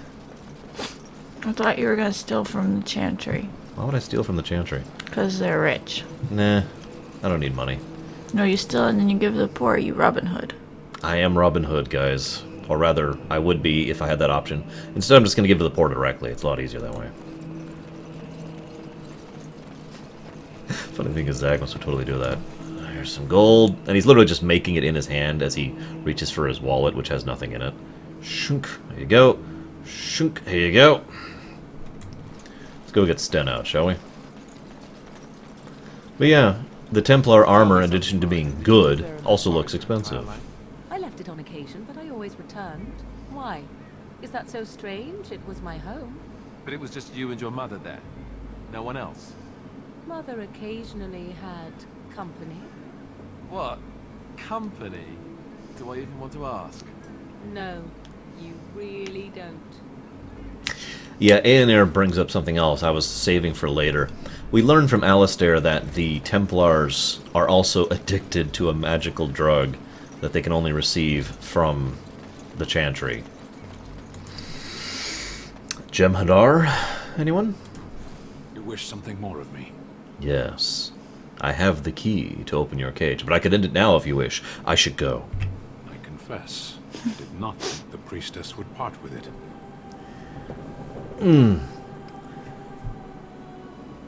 Could someone do me a favor and look it up? When did Dragon Age come out in relation to Game of Thrones, the show, starting to be a thing? I know that Song of Fire and Ice came out before Dragon Age, but I'm pretty sure Dragon Age came out before Game of Thrones did. I could be wrong about that. I'm just curious. So be it. Set me free and I will follow you against the Blight. Hello, Junix. And so it is done. I will follow you into battle. In doing so, I shall find my atonement. May we proceed? I am eager to be elsewhere. Pretty sure Yachman, but I don't know. And I try not to assume based on things I don't know. Do not bring him with. Not right now, no. First we gotta go talk to these guys. We done heard what was said. You're a warden. I don't know if you killed King Kalen, and make her forgive me, I don't care. But that bounty on your head could feed a lot of hungry bellies. Attack! Remember I mentioned earlier that there's several reasons why someone could do something that is generally unpleasant. I mentioned it earlier with regards to Howe's men who were willing to kill and slaughter innocents for the sake of nothing more expansive or complicated than coin. So, yeah.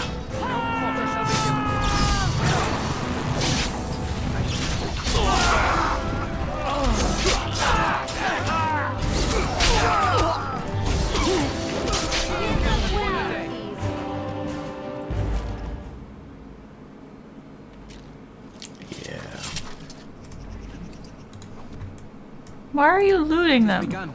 Screw them. They all have health potions they should have used. Whoa, shoot. I didn't mean to do that. Will she talk to me yet? We are hardly alone, so privacy is not an option.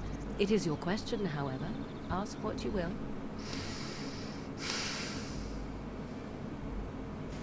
No! No. Let us assume that this imaginary good side exists. What exactly would be the benefit for you to get on it? I'll settle for a smile. Oh, do I not smile enough to suit you? How very negligent. Let me see. I would expect favor to come with a price. Perhaps you would be willing to pay a compliment. Is that too much?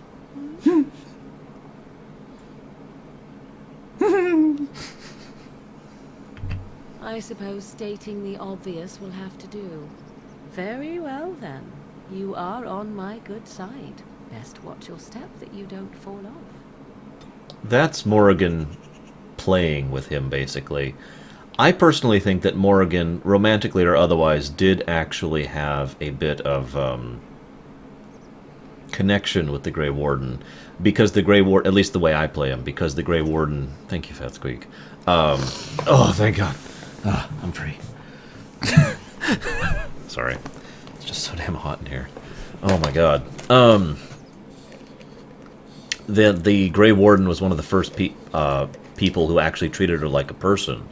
Her mother didn't, and all the people in town didn't, and basically everyone else treats her like she's some kind of, you know, vagrant or wild witch, or assumes a persona for her before they even have a chance to interact with her, which is why she so readily and easily adopts those personas, which is why she has so many different masks that she swaps in and out in front of herself.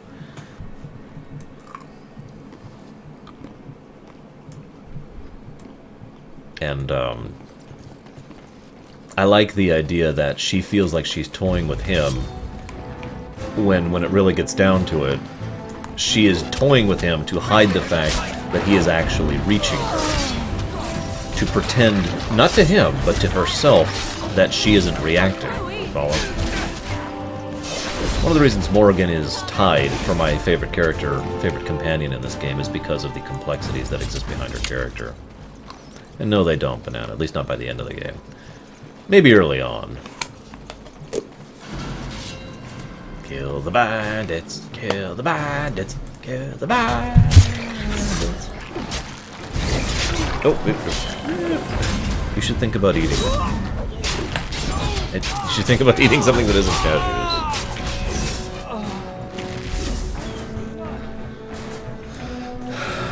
Now, I suppose there's no better way to explain this than just by saying it outright. But I also feel that the thing that really makes Morrigan's relationship with Zagman, or excuse me, the Grey Warden, be more fleshed out is the fact that it's actually a relationship. In other words, it's not just we have sex on occasion or we think each other is hot. We actively enjoy each other's company and have a full fleshed out positives and negatives, you know, friendship first relationship. And you have to earn it with Morrigan. In fact, most people say Morrigan is the easiest to romance And while that's true, she is the hardest to actually go those other far steps in order to actually get her to actually have, like I said, a relationship with you. Whoops. This is an untraversable hill.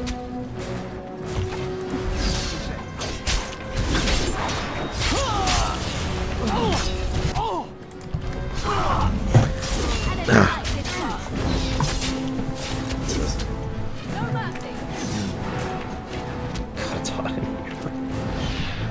Oh my goodness. Normally I turn on the AC.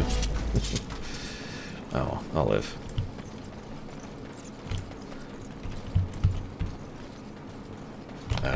Where's the other one? Or is that all of them? Is that all of them? Alistair. Banana. What if I went out to get you something?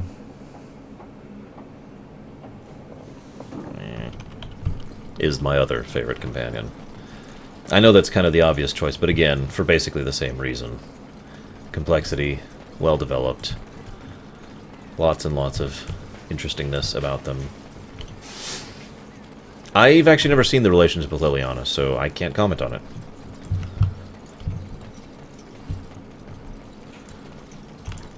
Let him take notice and shine upon Shut up. Stupid frickin' chantry bastards. Hate them all. Kill them all. There. We will help this pitiful town.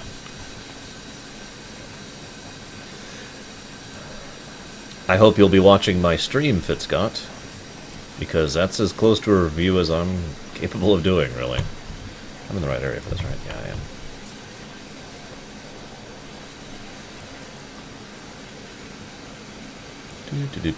Do.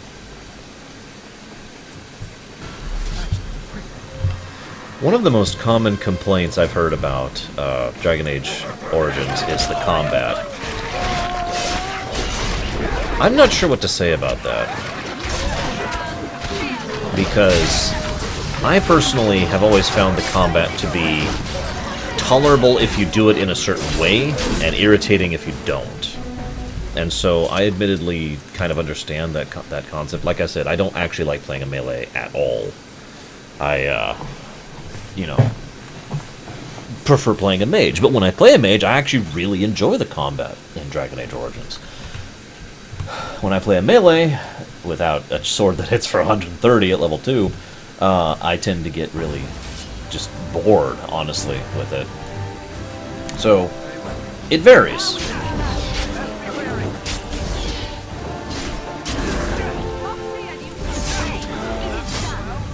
That's true, Lava, and very awesome in that respect. What's up? Do you like more awesome things?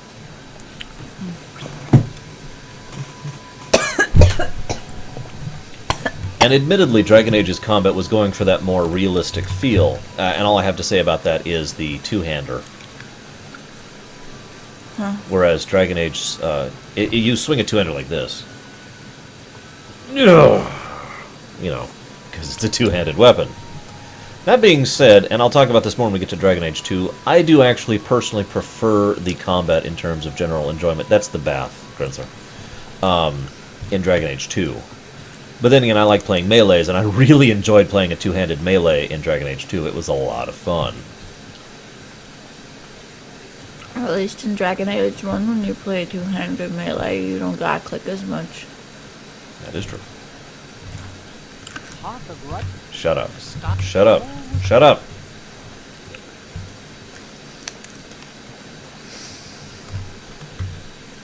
Alright. Right?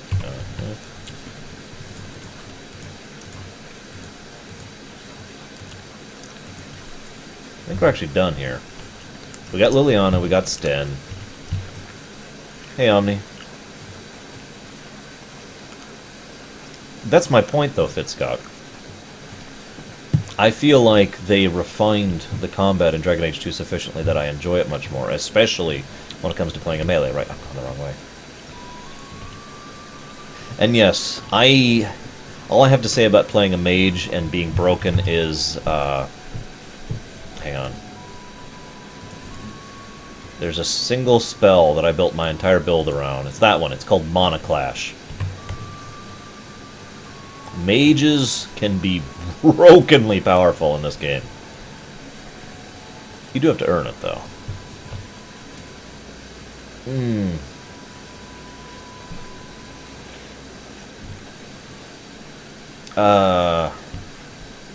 Where's the boy?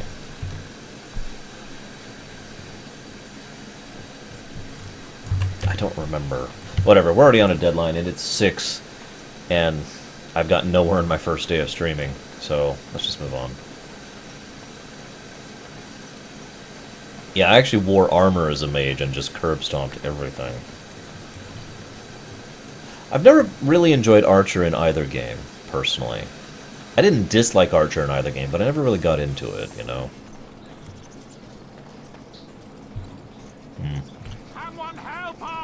Oh, hello. I remember you. See you around, Kit Kat.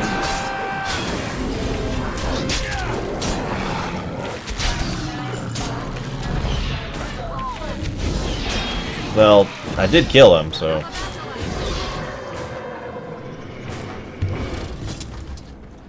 So that's Sandal. Everyone, say hello to Sandal. Awesome, Kit Kats. I'll be streaming pretty much until the 18th, with a few breaks in between for existence. Playing through Dragon Age and Dragon Age 2, so see you around, dude. Name's Bodon Feddick, merchant and entrepreneur. This here is my son, Sandal. Say hello, my boy. Hello. Road's been mighty dangerous these days. Mind if I ask what brings you out here? Perhaps we're going the same way. I forget what I saw. I don't even remember if it was actually in the game, but I remember seeing this thing about Sandal being a romance option.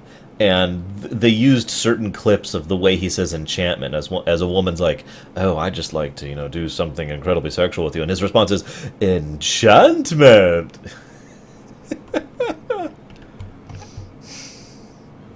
Complicated? Somehow I imagine that only says half of it. Thank you for the offer. There may be more excitement on your path than is good for my boy and me. Allow me to bid you farewell and good fortune. Goodbye.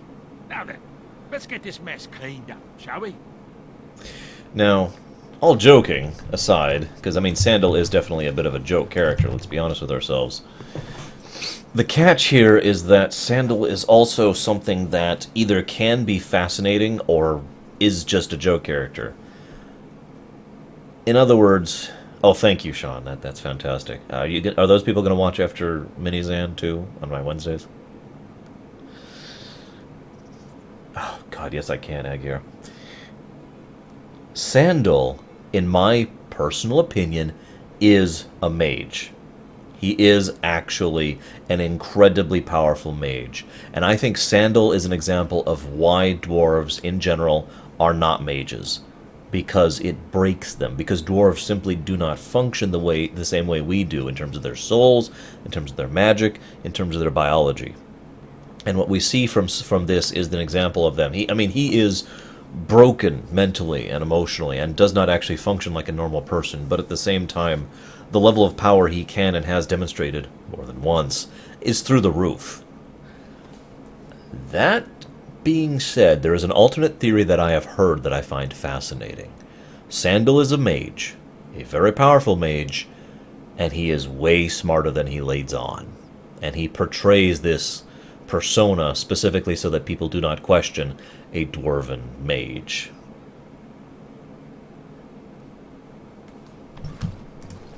We'll be off as soon as this mess is cleaned up.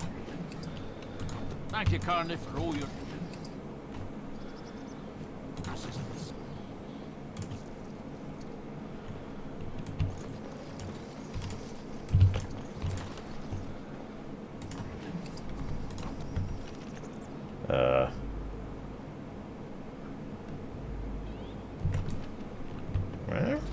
Oh, he's not doing it right now because we're not at the camp.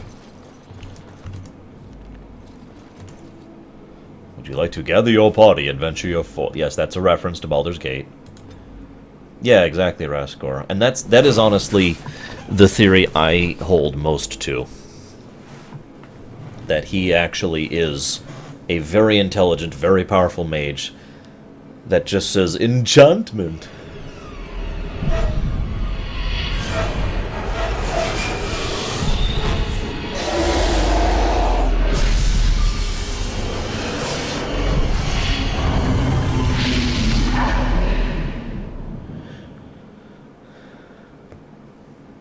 I doubt it, Ross. Besides, I've already gushed about this game for like the last 6 hours. Bad dreams, huh? Well, it is real, sort of. You see, part of being a Grey Warden is being able to hear the Darkspawn. That's what your That's a good dream question, was, Exile. Hearing them. The Archdemon, it talks to the Horde. And we feel it just as they do. That's why we know this is really a blight. By the way, another interesting little concept here. The Darkspawn always exist. They don't really go away, right? They keep dragging more people back to make more Darkspawn in the horrible, horrible process we'll talk about later. Hey, Roaring Metal Man. Love the name. But they don't actually have a goal or a drive or anything other than simple harassment like just animals, unless an demon is around. That brings up some interesting questions about that. What is the Archdemon after? Why is it that Archdemons only show up every now and again? What prevents... why has there been 5 centuries since the last Archdemon decided to show itself? Where are they coming from? Or are they being released? There's dozens of questions we don't know about this, but the reason I bring this up right now is the thought that this is significant to the Grey Wardens because they keep the tradition alive and keep making new Grey Wardens even when there isn't a blight, because they have to, because only a Grey Warden can tell if it is a blight, as Alistar just mentioned, because we can sense the Archdemon. And that is horrible. I want you to picture giving away the possibility of you having a long and fulfilling life, accepting the corruption, accepting the insanity and death that's going to happen as a result of that, all for the sake of potentially being able to defend the land against some kind of horrible and terrible threat. That is suggested, yes, Smidolf, but that doesn't answer where the previous ones happened, or why there was gaps in between those ones. Anyways, but think about what that would be like. I will be a Grey Warden and I will defend against the land. And then 20 years pass and nothing happens. And then you go and die.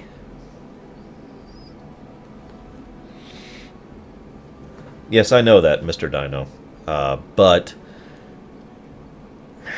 I just think it's more complicated than that. I think there's more that we don't know about that. Well, okay, I know there's more we don't know about that, but I think there's more going on than just random Darkspawn hordes randomly finding the Archdemons buried somewhere and somehow freeing them, and the Archdemons not doing anything prior to being freed, etc., etc. The thing about... Now, there is one other thing to be mentioned here, by the way. This is actually very important. The Architect tells us a lot about the Darkspawn, and I hate myself for saying this, but we can't really trust everything the Architect says. He has his own agendas, and is more than willing to kill and lie and steal in order to accomplish those agendas. There are many reasons why he could be lying to us, especially since, if you'll remember, he wanted our help. So we do have to look at everything he says with just a little bit of a grain of salt. Now, I'm not saying he's lying about everything. I'm just saying that we can't treat everything he says as writ truth. And I think that was done on purpose as well. But I'll talk about that later, because we're not at Awakening yet. I don't know if it's really a dragon, but it sure looks like one. But yes, that's the Archdemon. It takes a bit, but eventually you can block the dreams out. Some of the older Grey Wardens say they can understand the Archdemon a bit, but I sure can't. Anyhow, when I heard you thrashing around, I thought I should tell you. It was scary at first for me, too.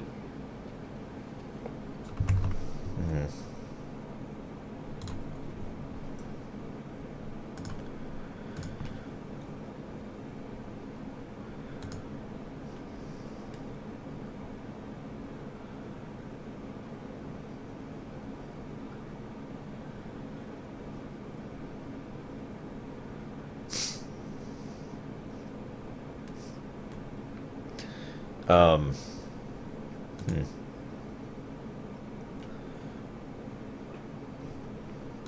Well, thank you very much for the donation that I just received there.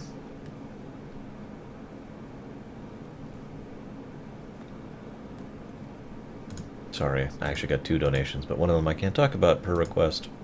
But either way, thank you very much for the donation there, and Omni, and you're welcome. Hopefully, this Dragon Age stream will overall be enjoyable.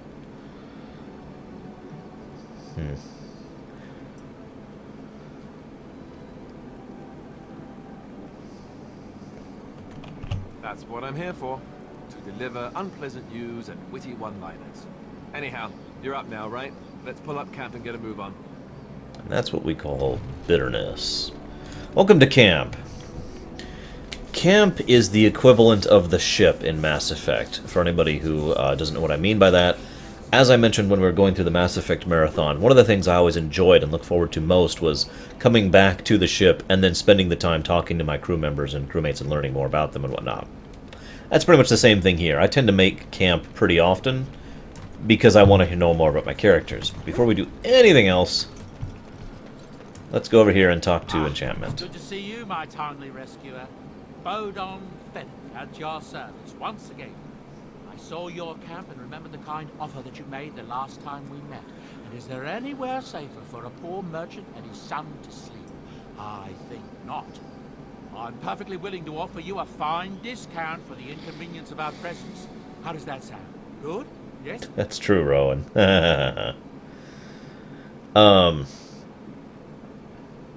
Now, one other thing it's worth noting about the Sandal situation is some people have a significant, hey Crispin, theory that Bowden, I believe is his name, knows more about his son than he lets on. Now, it is possible he doesn't know the full extent of what his son can do, but there's no denying that he knows his son is special and is way stronger than he otherwise pretends to be. And of course, he keeps that hidden and secret, and let's be honest, he kind of lies a lot about a lot of things. He does this in Dragon Age 2 as well. But as weird as this sounds, he's one of the few characters where I look at him and I say, can you blame him for maintaining the lies that he does, given what he's trying to protect and why? Wonderful. Thank the gentleman, won't you, boy? Thank you, sir. We won't be a bother to you and your companions, I assure you. You should need enchantments, simply talk to my boy. Otherwise, come speak with me. Ahem. Hello. The boy's a bit simple, but he's rather good with enchantments. One of those tranquil fellas actually called him a... what was it now? Possible I exile. had no idea such a thing existed. He can fold lyrium into almost any weapon or piece of armor, though naturally some of the more extravagant materials will take more lyrium than others. It's a process that some of the master smiths back in Orzammar will perform, but my boy here is just as adept at it. Isn't that right, boy? Enchantment! And there you have it. I don't think I have any enchantment things at the moment. If there's anything I can do for you, please tell me. Well, if you're really interested, I suppose it wouldn't hurt to tell you. I am originally from Orzammar, the famed dwarven city that lies beneath the stately Frostback Mountains. I was a merchant there, too. Merchant caste. These things are in the blood, you know. You can't just leave them behind. I ran a fairly successful business. Rare artifacts, you know. Old things, grand things. The nobles loved them. Reminded them of lost glory days, I suppose. This is also interesting in its own right. This is our first peek into Dwarven Society if we don't start as a dwarf. I'm going to save most of my discussions about Dwarven Society until we get there, but I do feel like pointing out that we get another interesting peek into Dwarven Society, or rather, one of the three thirds of Dwarven Society that exists in these guys, because these are probably some of the best examples of surface dwarves that exist.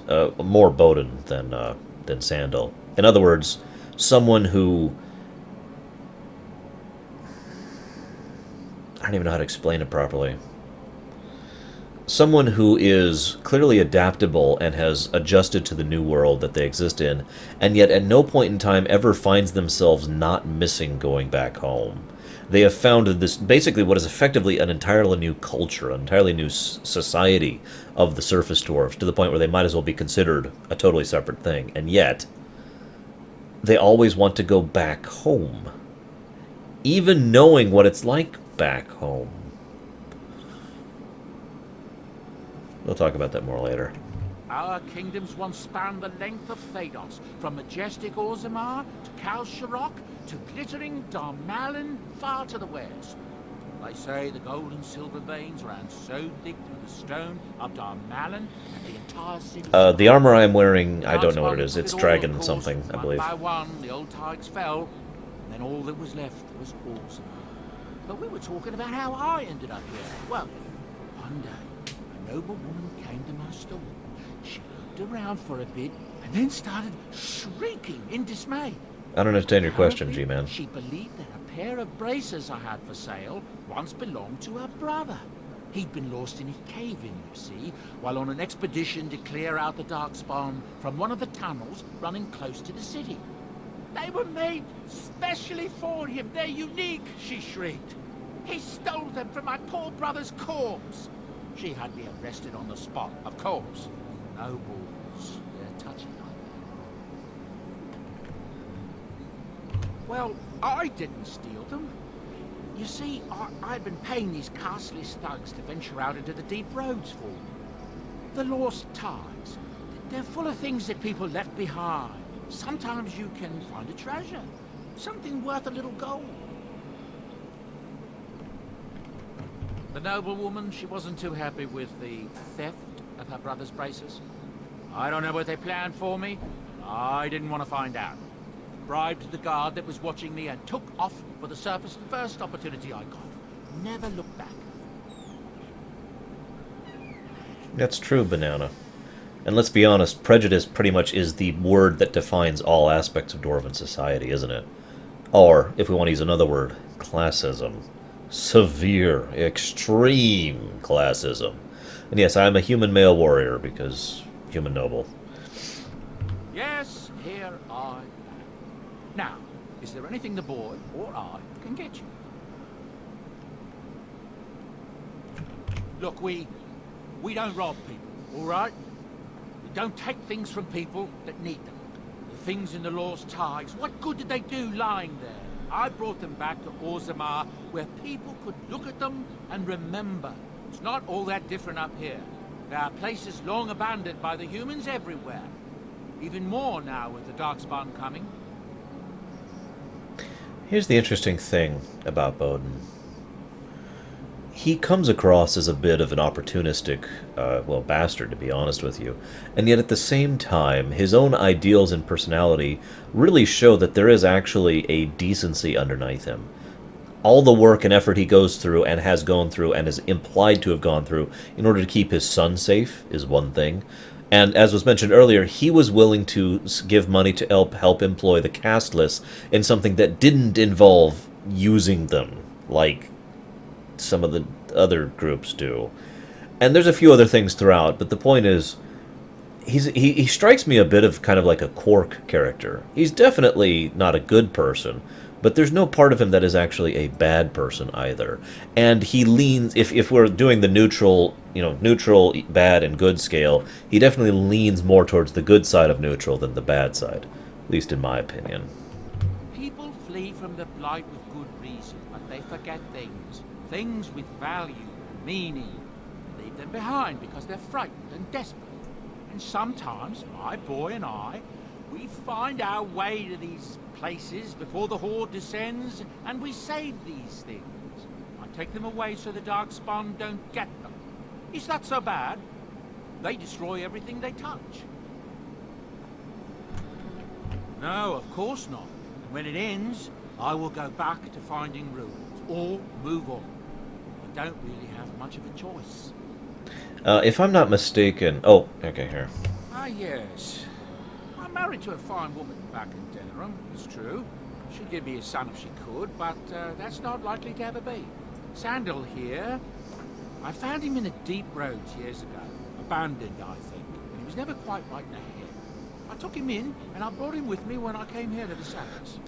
He may not be my blood, true, but I think Owen's one. We left Orzammar. That's right, boy. Maybe one day we'll see it again. That's pretty much all of the backstory we know about Sandal given away right there.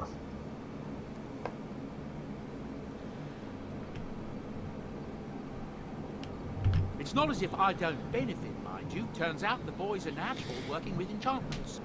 He might have even been lyrium-addled. I never thought of that before, to be honest. Happens sometimes. He can work an enchantment into just about anything, however, given some time. Could probably open his own shop, if he knew how. Enchantment. Well, he does seem to enjoy it, at least. And by the way, the hidden layer of that story, in case you didn't catch it, is... no, not wrong one. Oh wait, no, that's the right one. You're right. You're right, never mind. The hidden layer of that story, in case you didn't catch it, was he helped this kid of his own free will without, expectation of reward or whatnot. And when asked about that, he then actually got defensive about it and said, well, I'm getting something out of it too. I'm benefiting from it too. In order to get across, I'll look at it in a bit, Aguiar. In order to get across the fact that, he's just a salesman. My point is, it's another example of him being a decent person underneath the facade of the snake oil salesman. Oh, Roaring Metal Man was the one who requested the managers and stuff video. That was a while ago. I've already done... Oh, will I be doing a rumination or assessment of Inquisition? I'm not sure. I think, if anything, given the fact that I'm doing this live stream of it, I will probably just do an assessment, not a rumination. Because a rumination and a lore run are superfluous to do both, really, when it comes down to it. I really don't like burning time doing both, since they're so redundant. However, I might do an assessment briefly, just to say overall, for people who don't want to see the spoilers of the lore run and the live streaming, or I shouldn't even call it a lore run, of the blind run, do I recommend it? So we'll get to that.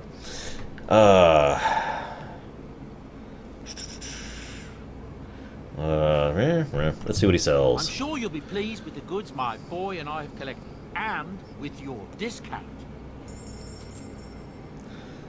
Alright. He sells all sorts of stuff, including... cake! A backpack, a manual, and of course, all sorts of the gifts that are free, which basically crank someone's like to max. I will not be using those unless I have to, but I will retain that option if it comes down to it. He also sells the Blood Dragon stuff, of which I only want one thing, the helmet. God almighty, give me my helmet so I can hide my freaking ugly head. No! Okay. Doesn't quite match, but I'm okay with that, because now I don't have to see my ugly mug. Whew! Thank God. Okay. Now let's go get this quest, which I will not do for quite a while, probably. You're a hard man to find. Where are my manners? Which one, G-Vans? Name is Levy. Levy Drive. We don't know Banana, but it's been at least a while, because that was well before he was banished. I am Twitch. I have never heard of you. But Tairn Kuzlin's son should be well aware that in politics things are seldom as they seem. Say what you will of my family, we are ardent Warden supporters and have been since the beginning. But here I am carrying on while you have a blight to stop. Don't want to waste your time. But you see, Duncan promised that together we'd look into something important for the Wardens. And for me.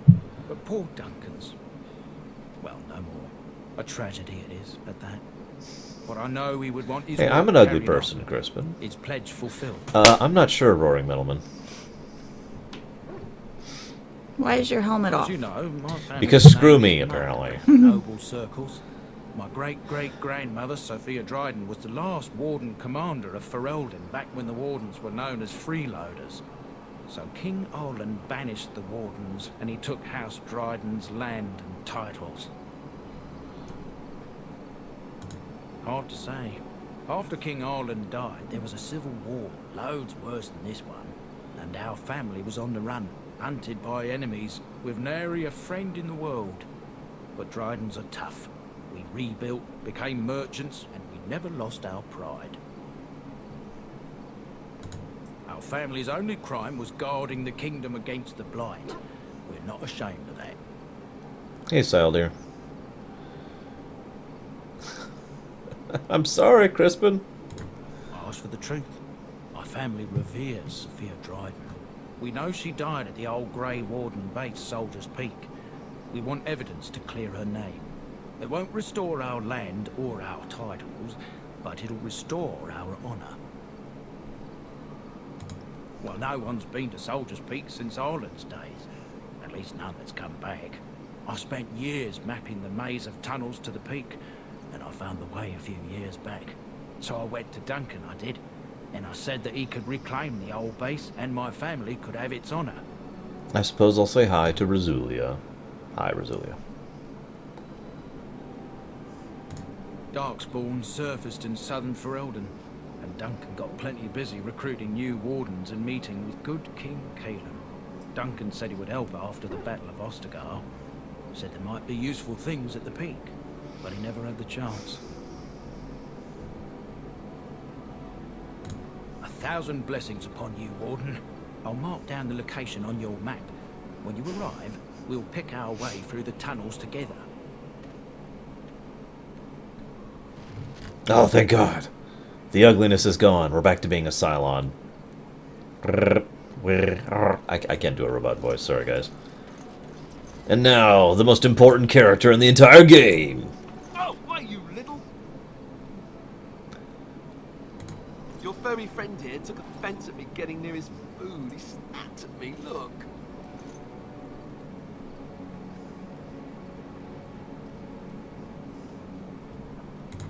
Don't you think I don't know it?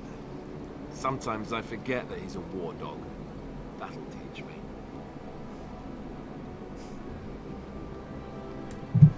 No, I was pretty shocked by it, Mouse. I once heard a really old legend about how the Hound warriors in the days of the old tribes would feed their Mabari the flesh of the vanquished. Well, that's what I heard anyway. It would sometimes be human flesh. No, thank you. Oh, like you can tell the difference. For all you know, maybe you've already been fed something. Someone.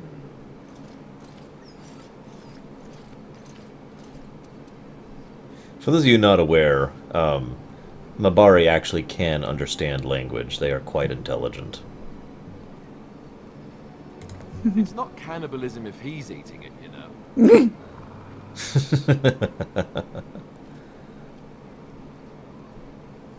Well, Exile, we'll talk the dog about again. that. Okay. We'll talk about that when we get to that quest. Oh, look at what your fool dog placed in my pack. A putrid, half-eaten hare is not something a woman wants to find. You ruined them? Does this mean you'll have to go without? No. That's Merlin. You should play Merlin as one of these streams. God, no. Everyone would funny. hate that. You would hate that. They would think it was hilarious. Dirty mongrel can have this back. There. And tell him not to do it again. You tell him.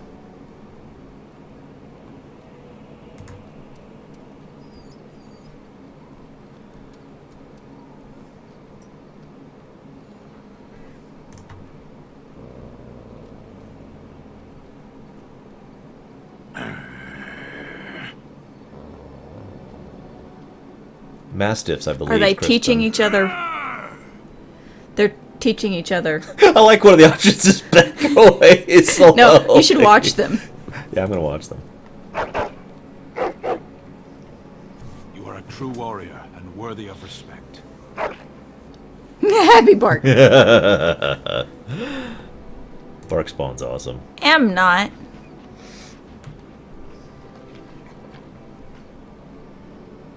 The funny thing is, if you set up Dog properly, he really is ridiculously overpowered. He is the best melee character in this game, and I mean that without hyperbole. It's gonna take some time, you know. Yup. Good luck with that, then. Yeah, it is Raskor.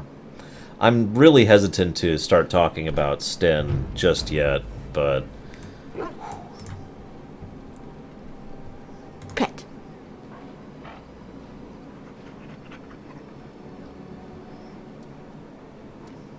Can I have one? I'm a Bari? Mhm. They're so smelly, and they dig up things, and they leave... I'd give it a bath. And they leave things in your unmentionables. Oh. Hey, Van Bermuda. So I want to point out something else. This is one of those things that most people notice, but don't acknowledge. This is where Wynn's going to be. Severin's going to be, like, over here. Shale's going to be, like, right over here. You know, everyone's right around this campfire, with one exception. Way over here.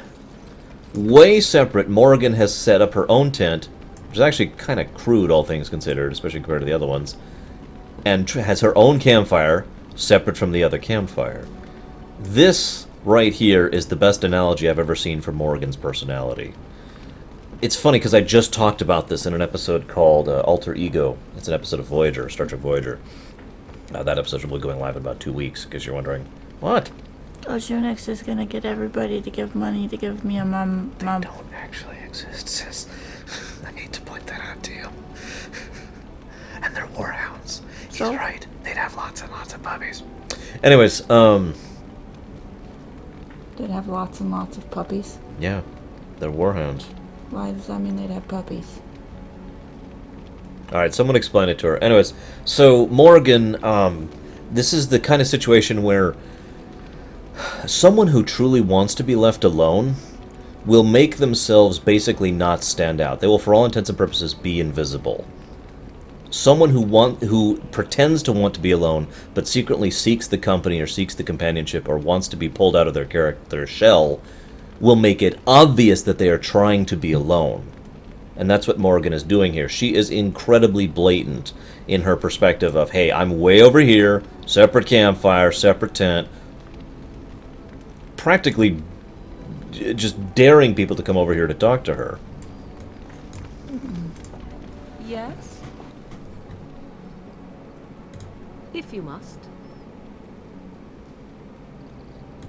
Why do you ask me such questions? I do not probe you for pointless information, do I? Any number of cats could inform you of the answer to that question, but have it your way. What is it you asked? If I grew up in the wilds? A curious question. Where else would you picture me? For many years it was simply Flemeth and I. The wilds and its creatures were more real to me than Flemeth's tales of the world of man. In time I grew curious. I left the wilds to explore what lay beyond, never for long. Brief forays into a civilized wilderness. By the way, another month. For the most part, Flemeth taught me well. For all that Hey, I Shadow. had been taught, however, the truth of the civilized lands proved to be overwhelming. I was unfamiliar with so much. So confident and bold was I, yet there was much that Flemeth could never have prepared me for. Equal parts daring and foolhardy, perhaps. Only once Probably was I accused G-Man, of being a witch if of I do it the wilds, right. and that by a chastened who happened to be traveling with a merchant caravan. He pointed and gasped and began shouting in his strange language, and most assumed he was casting some curse upon me. I acted the terrified girl, and naturally, he was arrested.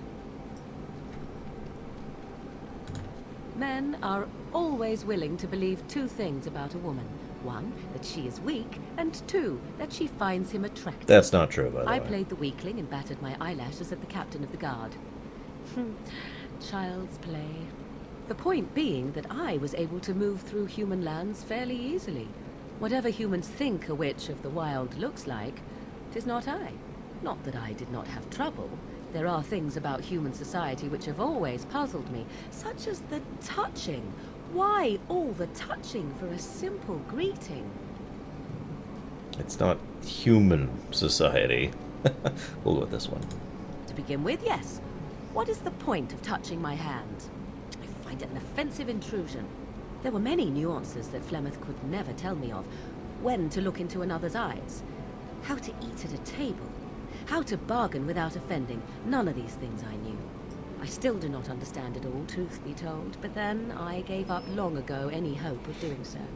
When I returned to the wilds last, I swore to Flemeth that I had no intention of leaving again. Yes? Let's ignore the entire Darkspawn threat and the presence of a simpleton as your only other Grey Warden ally, then. Not that I lack appreciation for the intent of your comment. Thank you. Well, let's get on with it before the ground opens up and swallows us, yes? I got some approval on that one. Save. It's really easy to mess up her conversations because you can't approach her with one... You can't be like, I am nice. That won't work. You can't approach her with, I am cynical just like you. That also won't work. You have to actually look at what she's saying, how she's saying it, why she's saying it, and adapt to that statement in order to actually get close to her, which I actually like. It's one of the reasons I like her as a character so much. If you must. You are very cute to ask so many questions. Of course I don't. 'Tis no matter. My mother has been hunted from time to time, yes, by Templar fools like Alistair, which should tell you how successful they generally were. Flemeth made a bit of a game of it, in fact. The Templars would come again, and she would look at me and smile and say that the fun was to begin. The Penny Arcade guys did an entire comic about Flemeth and Morgan as a young one, killing Templars who came after them. I recommend looking into it. It's actually pretty good. I am unsure. I was too young to understand, and perhaps 'twas bravado on Flemeth's part, or perhaps she was merely amused. I know, weird, isn't it, Kay? Flemeth would warn them, once. 'Twas a warning they inevitably failed to heed. And then the true game began. Often Flemeth would use me as bait. A little girl to scream and run and lure the Templars deeper into the wilds and to their doom. And I agree with what both Crispin and Fulbeer just said. Very much similar design and very well-designed dialogue, similar to what the Deus Ex series tended to do. It was a game, and I a young girl. If I didn't get to play, I would have been very upset. Thankfully, the wilds is a vast place. Once they found us, Flemeth would simply move us elsewhere, and we would be lost within the forest once again. I did not understand the danger we faced until I was much older. I had never heard of apostates or maleficarum. Yeah, by the way, what they do to apostates or maleficarum, which for all intents and purposes are just two different words for the same thing when it comes down to it, are not fun.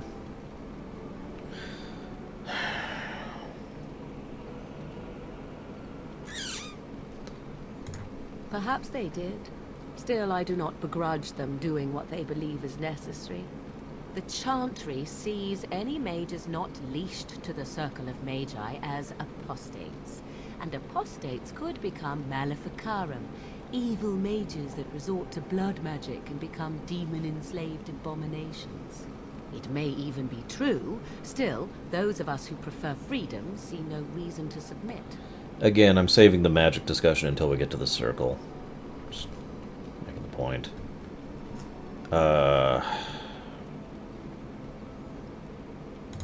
Thank you for small favors, then, at the very least. Enough of this talk. Let us return to the task at hand.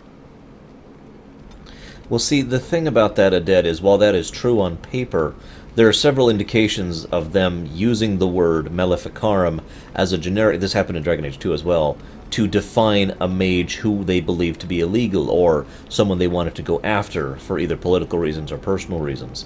In other words, to use a modern-day example, and this happened more about a decade ago, but still, to label someone, regardless of the truth of the label or not, a terrorist, so that you can justify doing things to them, or going after them, or spending resources on getting them, etc.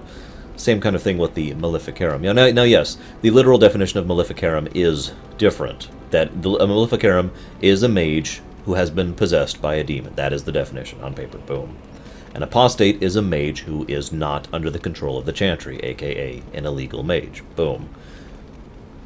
But both of those things are just labels that may or may not actually be used proper based on the politics of the situation. Let's move on to another one here real quick. And what Aded says is also very true. Most of the time, a Chantry member notices an apostate, they automatically assume they're a Maleficarum.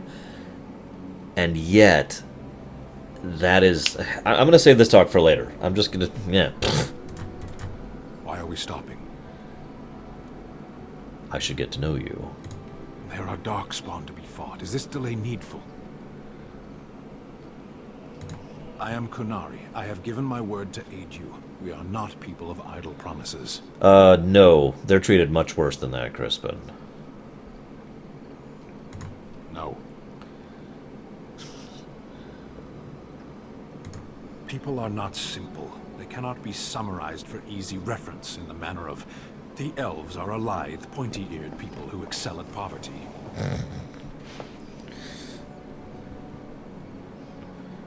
I am. Notice he mentions it in the present tense, not the past. I have always fought in war, human.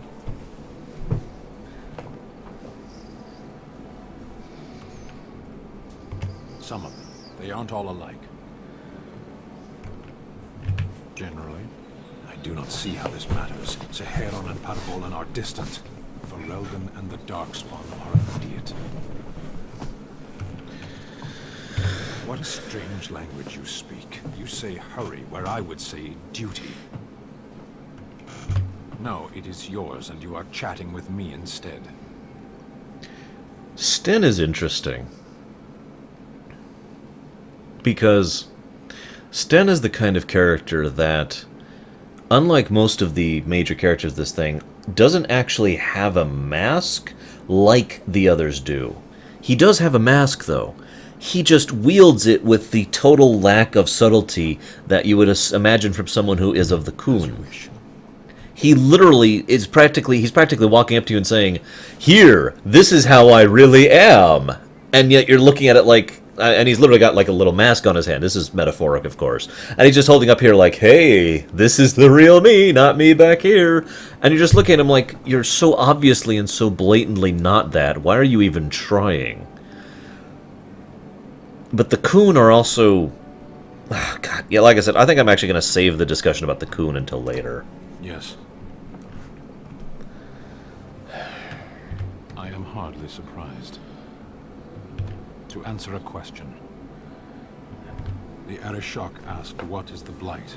By his curiosity, I am now here. Why do you?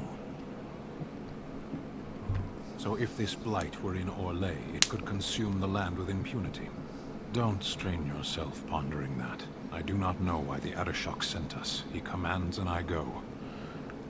Sten actually, in lore, has been explained as being a member who does not actually have the horns like other Kunari do. It's also worth noting that there are people who are not Kunari who can join the Khun. That's another distinction. It's actually a similar situation, ironically, to the Sith.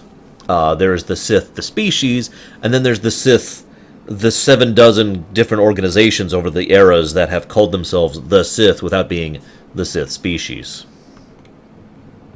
A portion of it. Were you not at Ostagar when the army was overwhelmed? That is your answer. And yeah, they were supposed to have horns. Then they decided to retcon it, but at least they did something to explain it. That's usually my response to that. Are they called the Kosith? No, whatever. Horn people. I usually call them the Khun, even though I know... Well, I usually call them the Kunari, even though the Khun is different. But anyways, moving on. Darkstar, that's actually a good question. I'm not 100% on that, because I've always assumed there's just one Arishok, because there's the 3 leaders, right? And yet, the way they talk about it, it would actually be understandable if there are, in fact, multiple Arishok at a time.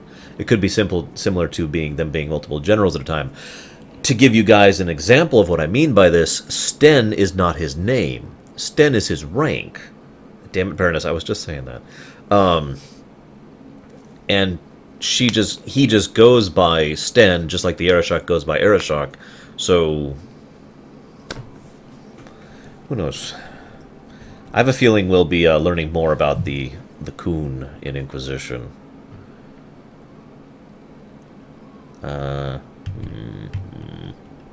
Yes. Never. I cannot go home. It doesn't matter now. Can we move on? We keep the Darkspawn waiting. As you wish.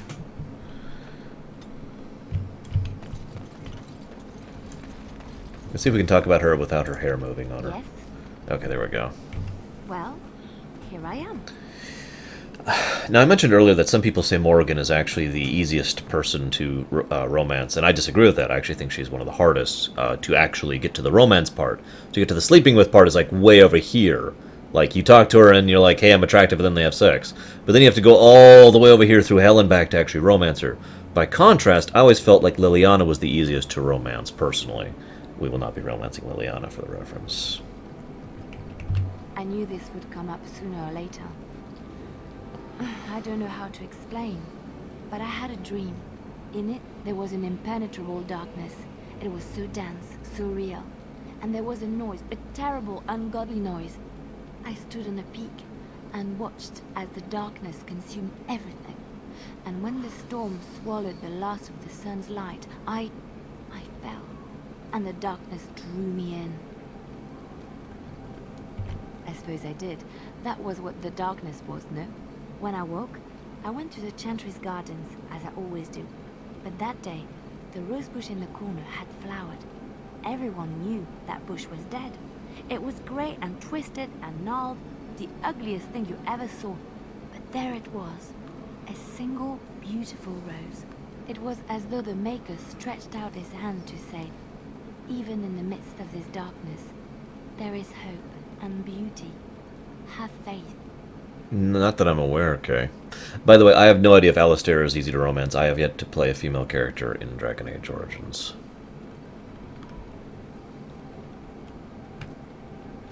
In my dream, I fell. Or maybe I jumped. I'd do anything to stop the Blight. I know that we can do it. There are so many good things in the Maker's world. How can I sit by while the Blight devours everything? Now, it's worth noting that we don't actually know if she had this vision or not, because we do know she had other motivations for joining us. And she did have other motivations for doing a lot of the things she did. But whether or not she actually had the dream, whether or not she actually had the vision, that's a lot more debatable. Personally, I think she didn't. But I don't think she's lying, if that makes any sense at all. I think she added the... Okay, no kidding, Veronessa. She looked at... God, how do I put this? She looked at the situation in such a manner that she believed A, and if she she believed, based on her backstory, history, and everything she'd learned up to that point, and let's be honest, there's a good reason to think that if she walked up to you and said A, that you just look at her like she was crazy. So she made up a story that that added a fantastical, and in this case, a faith element to A. So now instead of her telling you, I think A, it is the faith, and then the Maker is telling her A. Make sense? So, in other words, she is... I guess I'm using improper dialogue, so let's make this clear. She is lying, but she is not deceiving. She truthfully believes that she wants to help people and help us stop the Blight. And she believes that there is good in it, and, the Maker's will, and all these other things, but there was no actual vision. There was no a sign from on high. She, of her own volition, she of her own decision, decided, yes, I want to do this. And she added the vision onto that, not just for the reason that I just mentioned, in order to sell it to others, but also because it added a flavor of the story to it. And we know how much Liliana appreciates the good story thing, don't we? That is why you are a Grey Warden. Come, there's a Blight to stop. Night, Nerazes. It's also worth noting that as... Damn it, Bernaz, you keep catching up, or you keep typing before I get to talk. Liliana is more so, I would say, than any of the other members of the party, genuinely ashamed of who she has been, And it's one of the reasons why she is so afraid of who she is. During Liliana's song, during her quests, one of the biggest points and decisions you can make is telling her she actually is that horrible, horrible person, or no, she actually isn't. And I told her that she isn't, but not just because I wanted her to go that path, because I genuinely believe that Liliana has the ability, is that new person, is not that horrible, deceptive, manipulative, evil, twisted kind of person that she had been formed into, that she had evolved and adapted to be, but that at her heart, she just likes to help people. And that's it. By the way, awesome Roaring Metal fan, or Roaring Metal man, excuse me. I hope I continue to be engaging in the future. But yeah, she is definitely a remorseful sinner. She is someone who does, and that I think more than anything else explains why I feel that she actually is a good person at heart, because she feels bad about it. A person who feels guilt for doing something bad, honestly, is much more likely to actually be a good person because they feel bad about doing bad. I mean, I don't even know how else to explain that. If she actually was a bad person, there's a pretty good chance that she would just trying to be excusing her actions, or talking around them, or saying it was necessary, or whatever. You know, trying to not really take ownership of it and not actually feel guilt over the situation. Like Margarine. Hey, Deathwing. That's just my take on Liliana. No, feeling guilt makes a person not evil, Shadow. Yes? Well, here I am. What was life like in the Chantry for the 2 weeks you were there? Quiet. It was a life suited for contemplation. In the cloister, away from the fuss and flurry of the cities, I found peace. And in that stillness, I could hear the Maker. But it was not perfect. Some of my Chantry fellows were condescending. That is the nature of religious folk, I suppose.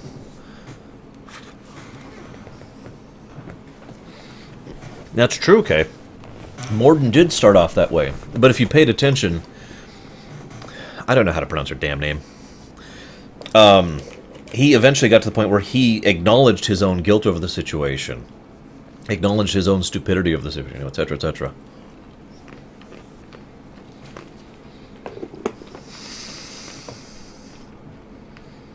When I talked about my beliefs, that the Maker reveals himself in the beauty of his world, they treated me with disdain. They want to believe that he's gone, so that when he turns his gaze on them, it means they are special, chosen. He cannot possibly have love for all, the sick and the weary, the beggars and the fools. I like her perspective on the religion of the setting, by the way. The Chantry... Yeah, this... It was mentioned earlier in chat. If the Chantry actually practiced what Liliana believes, I think the Chantry would be an awesome organization. It would actually be very similar to an organization that's in Primus, my D&D campaign, called the Order. More extensively, the Order of Summoners. The idea that, you know, we're here to do good, and he is receiving his mercy to all, and you take care of those who are in need, and everything around you is accenting the beauty of the Maker, etc. Those kind of things are things, I'm just going to say this, that would be better than what the Chantry actually does. And I can explain the difference for those of you who don't know how to explain, how to personify it, how to explain it. Liliana's viewpoint emphasizes the positive aspects of existence. Positive feedback, positive reinforcement. The Chantry emphasizes the negative. Negative feedback, negative reinforcement. You will be punished if you do not do things right. This is the Maker's will that we suffer. And and it's also worth noting that... There's no easy way to say this. The Chantry is a political entity. While I've said before there are decent people in the Chantry, for the most part, there are some horrible, horrible people in the Chantry who are just there because they want the power of being in that position of power. The same as there is for any organization, actually. The problem is, in an organization like the Chantry, the more widespread it becomes, the more influence it gets, the more tempting it's going to be for people who want to use that for their own self-aggrandizement. As opposed to Liliana, which is why I'm bringing it back into the point here. Liliana's perspective on the Chantry and the Maker not only says a lot about her personality and the way she wants to think of the world, the idealism she doesn't actually have but wants to champion, but also shows the way she really thinks of things in her own true self. The idea that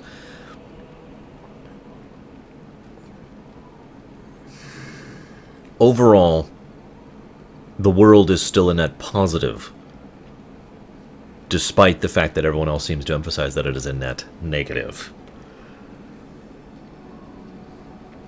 Thank you. Maybe I am wrong.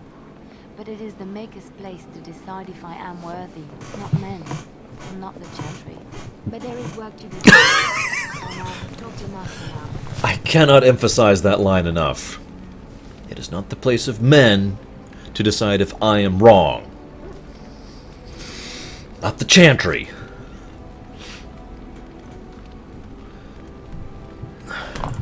Yes? Well, here I am. What is meant by someone like me?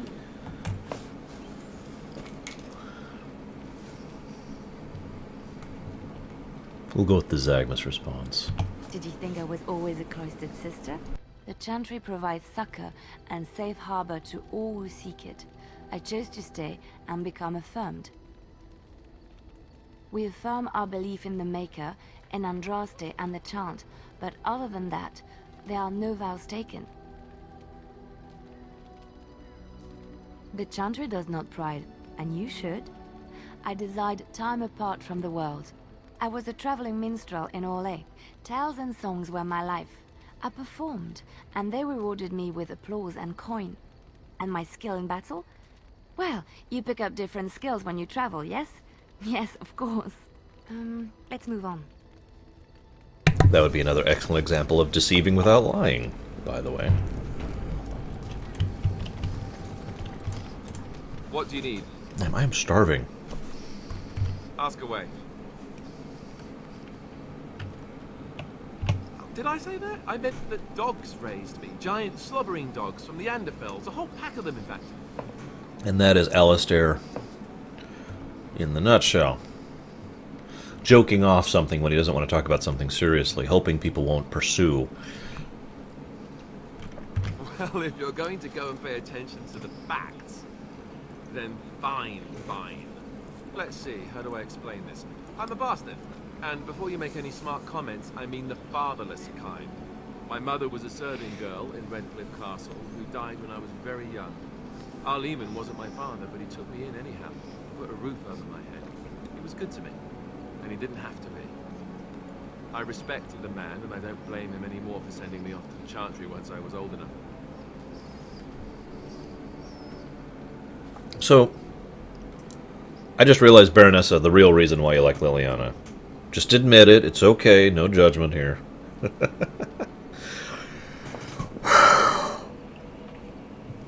That's up to you, Kay. Now,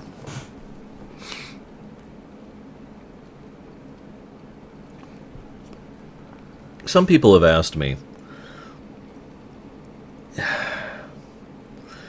Dragon Age, okay, you know what I talk about the 5 points of story, right? Plot, characterization, character growth, setting, themes, right? Of these things, the plot, or rather the main plot of Dragon Age, is actually kind of weak. The setting, decently fleshed out. I'd say like a 5 out of 10 on that one. The themes, pretty strong, but still probably more like a 5 out of 10. The reason I love this game so much is because of these 2 points. The characters are incredibly well fleshed out, and the characters grow throughout the course of the game, and they grow in response to your input. As only a video game can do, what no other form of medium can do thanks to that interactive part of the medium, you can help these people grow and develop in different paths by your choices. You, the player. And Oh my god, I honestly am having trouble thinking of any video game ever that has more fleshed out, more well developed, more well presented in voice acting, in dialogue, and in possibilities characters than Dragon Age Origins. I'm honestly not sure there is another game that genuinely just has better characters than this one right here. In my opinion, of course. In my opinion. And, yeah. For the reference, by the way, I do like Wynn. Actually, a lot. And I like Sten. And I even like Zevran. I like all of them. Dog's okay.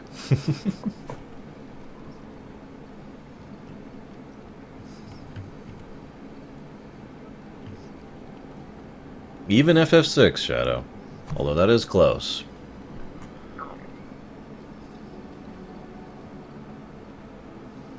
Where's... I know who I was told was my father.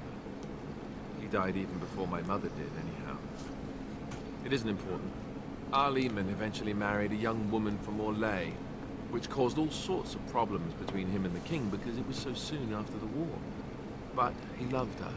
Anyhow, then you, Arlessa, resented the rumors which pegged me as his bastard. They weren't true, but of course they existed. The Isle didn't care, but she did. So off I was packed to the nearest monastery at age 10, just as well. The Arlessa made sure the castle wasn't a home to me by that point. She despised me. Now, something was mentioned there. I find an interesting question. If the level of incredible voice acting and effort into the writing was put into FF6 to have a voice-acted FF6, just like it was into this game, and I mean for everyone, not just the main characters, but all the NPCs, just like Dragon Age Origins did, I think I might actually explode from geekgasm if that happened.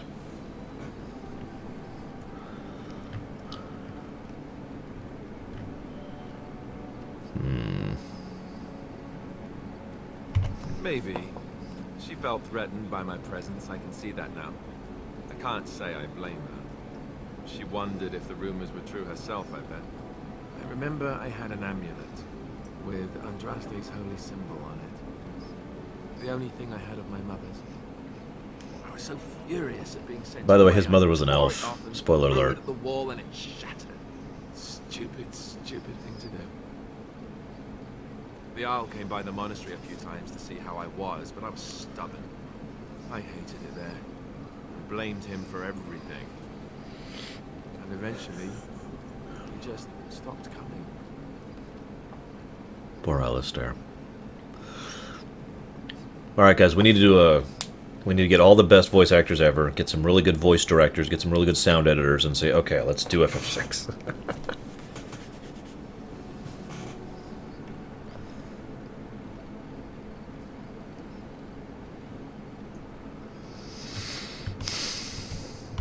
Raised by dogs. Or I may as well have been, the way I acted. But maybe all young bastards act like that. I don't know. All I know is that the Arl is a good man, and well loved by the people. He also was King Kaelin's uncle, so he has a personal motivation to see Loghain pay for what he did. Anyway, that's really all there is to the story. I would voice act Kefka. Don't look at me like that. I could do a perfect Kefka, and you know it. Yeah, I tend to agree with that, Lava. I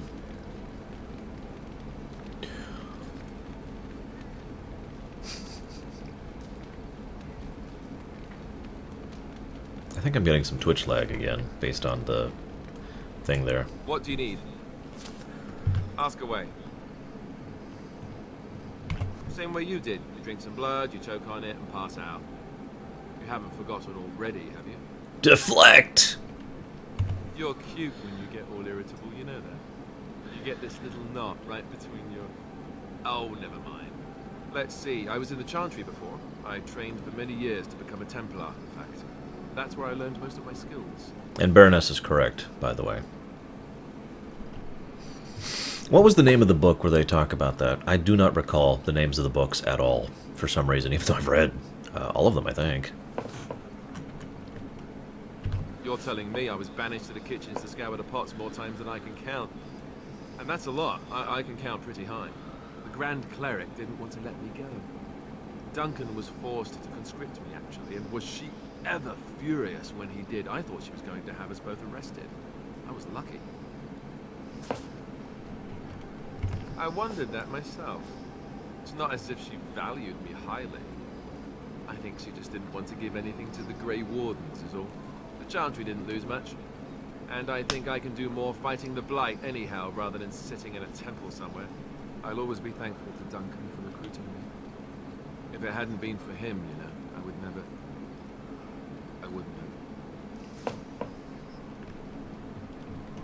He was a good man who didn't deserve his fate. That much I'm sure. Come on, let's go. I think I'm done talking. Stolen Throne calling Masked Empire. Oh, the Masked Empire. Oh, God.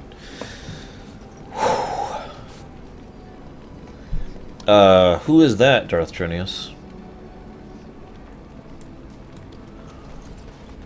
Admittedly, okay. This is a lore run, but usually a lore run is something that I know well enough that I feel I can talk about it with definitiveness, and that is true.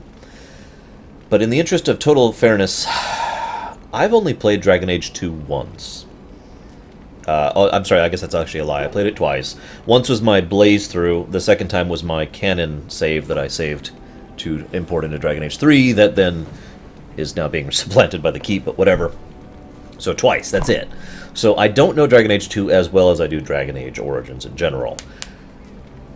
So, in the interest of total honesty here, let's go ahead and talk to Morrigan, I think, one more time. The Masked Empire. Good book, but... Yes? Oof. We're in camp, so 'tis as good a time as any. I like how Kisser is a thing. Wait, what? No, no! Back out! Back out! Back out! Save state! Yes? Panic! Panic!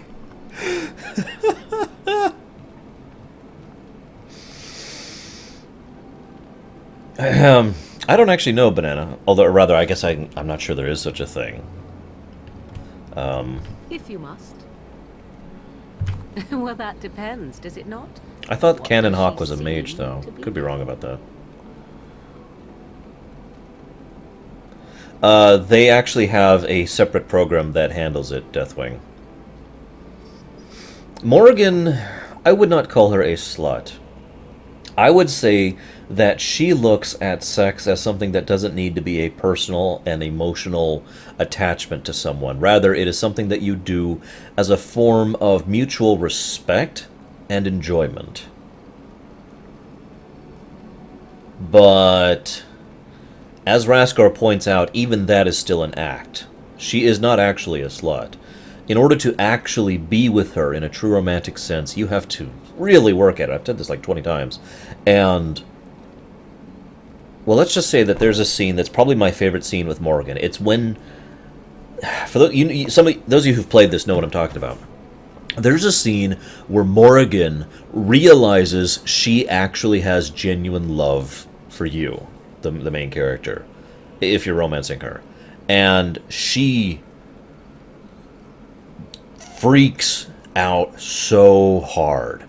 She completely loses it. She actually has a very violent, negative reaction to that and insists that she no longer interacts with you ever again, at least past the professional level. And in fact, if it wasn't for the Blight, I get the very strong impression she would just walk out and leave because of how terrifying it is to her to feel like that. And it's so... my heart goes out to that character. It is so understanding. It is so understandable. Someone who has lived the life she has lived and has to deal with Flemeth, who has raised her to be a cynical, brutal person, and all the people she's met in town who have used or abused her. I mean, it's a very similar situation to what Jack had over in Mass Effect 2. The idea of someone who doesn't know what it's like to actually have someone who genuinely cares about them, and then doesn't know what it's like to feel genuine care in return. For anybody who's wondering why I actually agreed to romance Morrigan, despite the fact that I have had a long-standing policy against that in games, making her one of the 3 that I've ever done ever. And yes, all 3 are in BioWare games. Go figure. Why are you angry, Lava?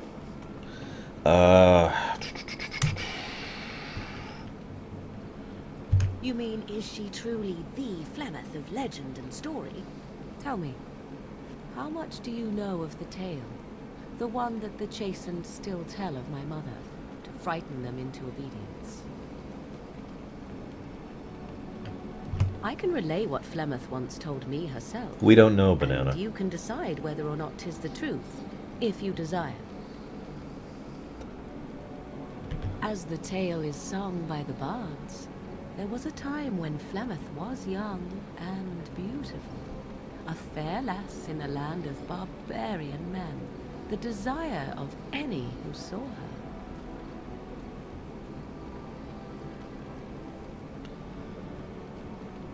Many centuries before this land was even named Ferelden.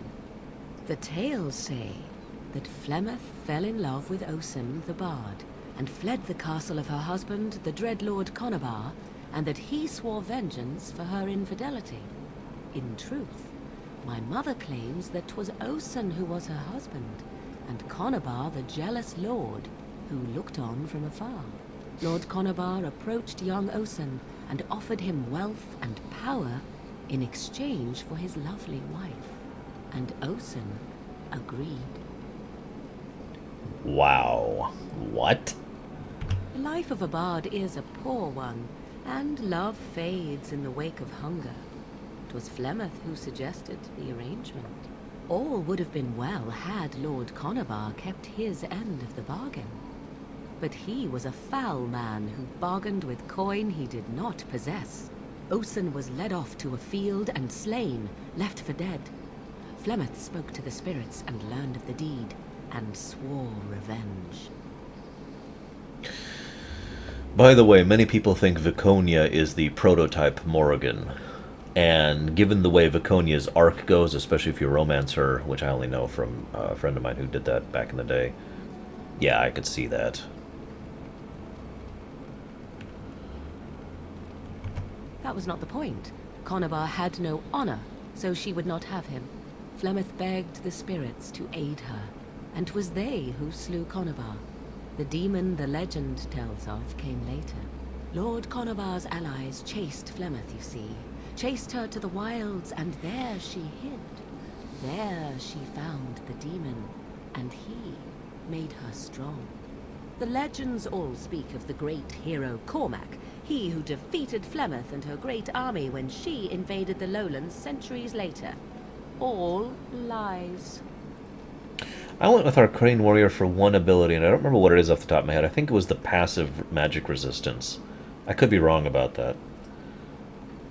Oh, I'd have to look it up. I had a really mean build for my mage. I was death. Which is good, because I needed it on the harder difficulties.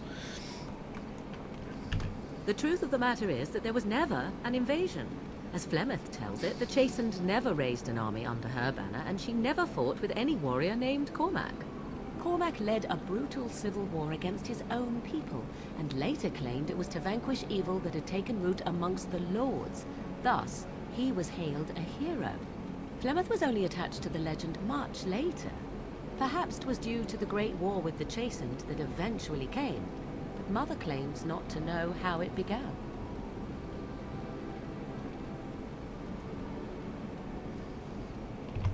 Flemeth tells it with far more embellishment than I, but you are welcome. Dare I ask of your own mother? Few are abominations of legend, 'tis true, but I find myself curious nevertheless. Notice how she says that. This is someone who has been capable of actually we don't know, Crispin. At least I could be wrong about that. This is someone who is actually willing to discuss with her openly and honestly about things, and therefore is willing to actually answer her question honestly. And what her actual question really is, if she was to phrase it in total openness and honesty, is, what's it like to have a mother that you truly care about? and that truly cares about you. Ah, then you have my sympathies for what it is worth. Which is very little, I am certain. It matters not. Let us move on. And notice how she shuts down the conversation the moment she hears that. Very indicative. God, this game is so well written. Holy crap! I'm sorry. It's forgive me for geekgasming over here, but wow. Let's go ahead and move on. I mean, we've been in camp for like an hour now, talking to the Awesomes. All right. You. Yes. For the moment. Now we have a choice. We can do the elf stuff. That's a DLC, that's a DLC, that's a DLC. We could do DLC stuff, so elf stuff, DLC stuff, mage stuff, dwarf stuff, or the dust quest. That's 5 options. I'll let you guys decide what we do first.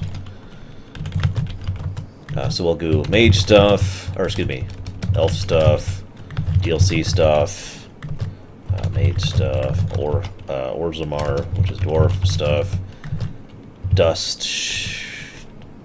I don't know what to call it. The Andraste stuff. 1, 2, 3, 4, 5. That's all of them. Bamf.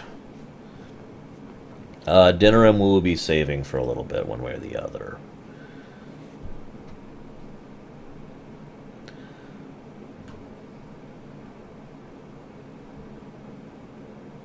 Actually, it occurs to me we could do Redcliffe first, but regardless. Anyways, vote it up.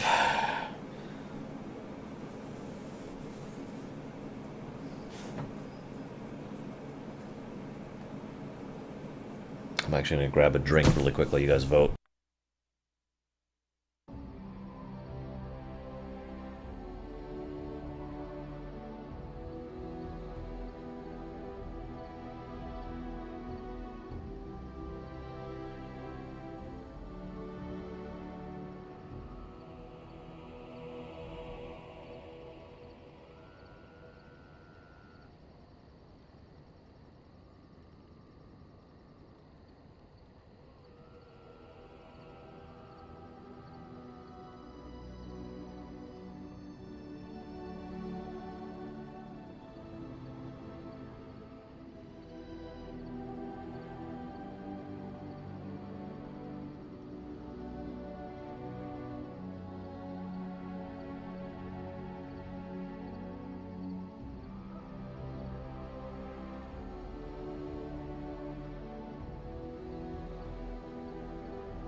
Mage it is.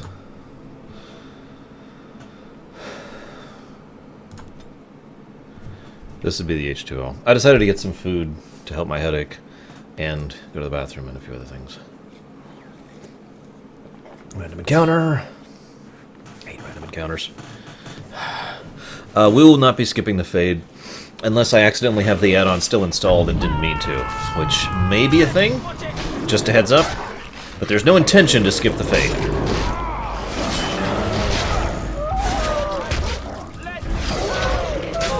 So by the way, the corruption that infests the Darkspawn can also infest non-sentient creatures, such as wolves and bears. I could be wrong about this. Why would I go to Denerim first?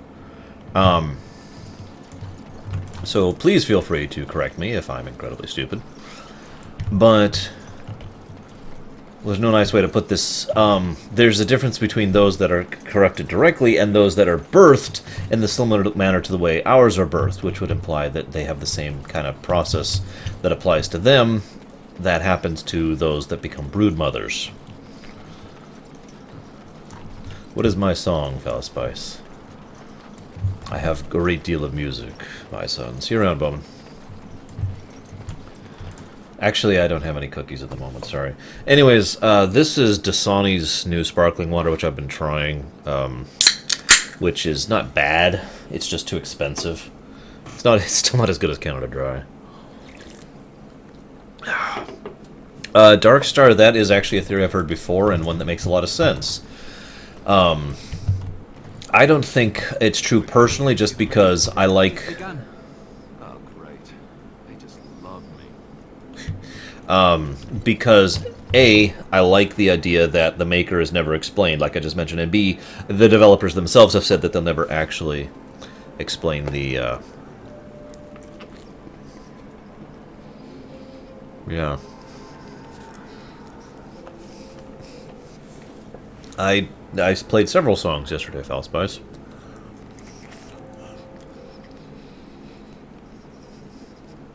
Admittedly, I don't, Sildeer. But the point I was trying to make is that the corruption affects everything, not just people. I have to go get the cookies, don't I? Where do I get the cookies?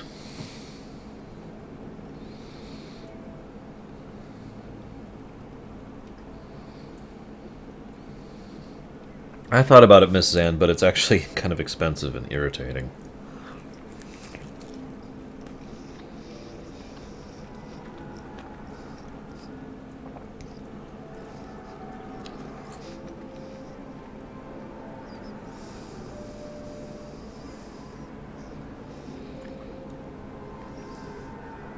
Okay.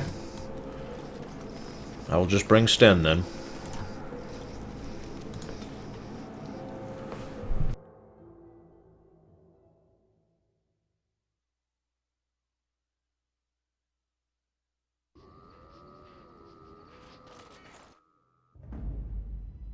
Yes. Indeed. Yes.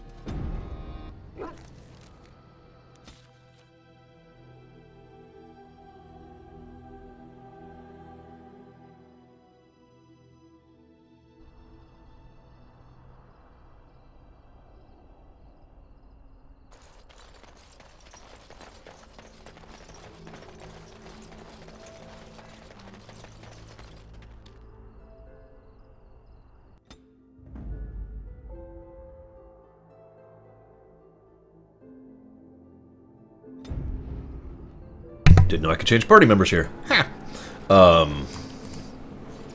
Now where is this guy? Well, I guess I'll talk to this guy really quick.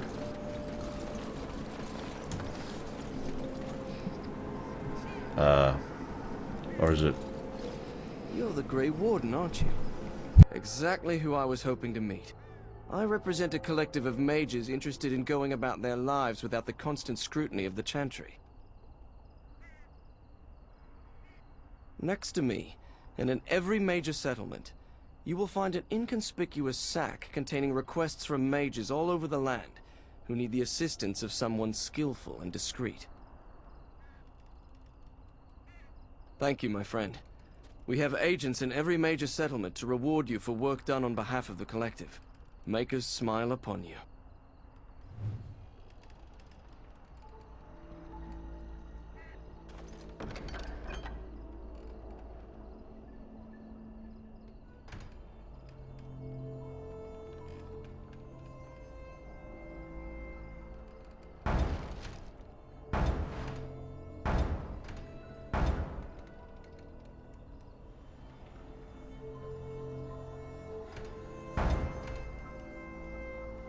This is a good example of some of the gray and also some more gray about the mages.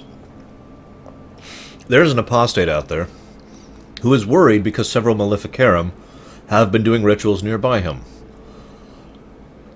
In other words, he is worried that they might draw attention to him, who is also an illegal mage, and assume that he is automatically a Maleficarum because he happens to be near some others. Why, bless myself. What's a distinguished personage like yourself doing here? Of course someone does. Me. I'm the ferryman. Leastwise, I used to be. Poor old Kester. Out of a job. I don't got a clue. They wouldn't tell me. Gregor just came down and said, "Don't you worry, Kester. We got it all under control, we do." Didn't say nothing else. And then he puts Carol in charge of my boat. Lissy. Named for my grandmum, she was. He's Knight Commander of the Templars up in the tower. Good man.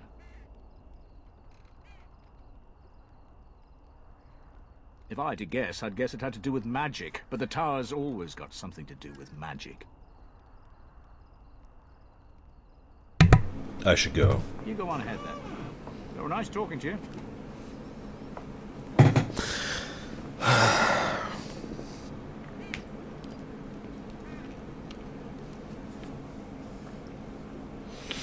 I will be awesomed by it, Fakey. That will be so awesome if Inquisition is better than Origins.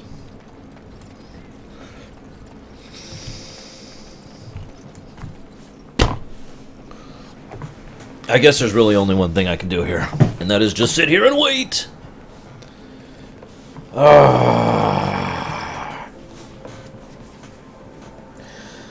The mages and the mage problem. I said I'd be talking about it. Well, here we are. Oh my god.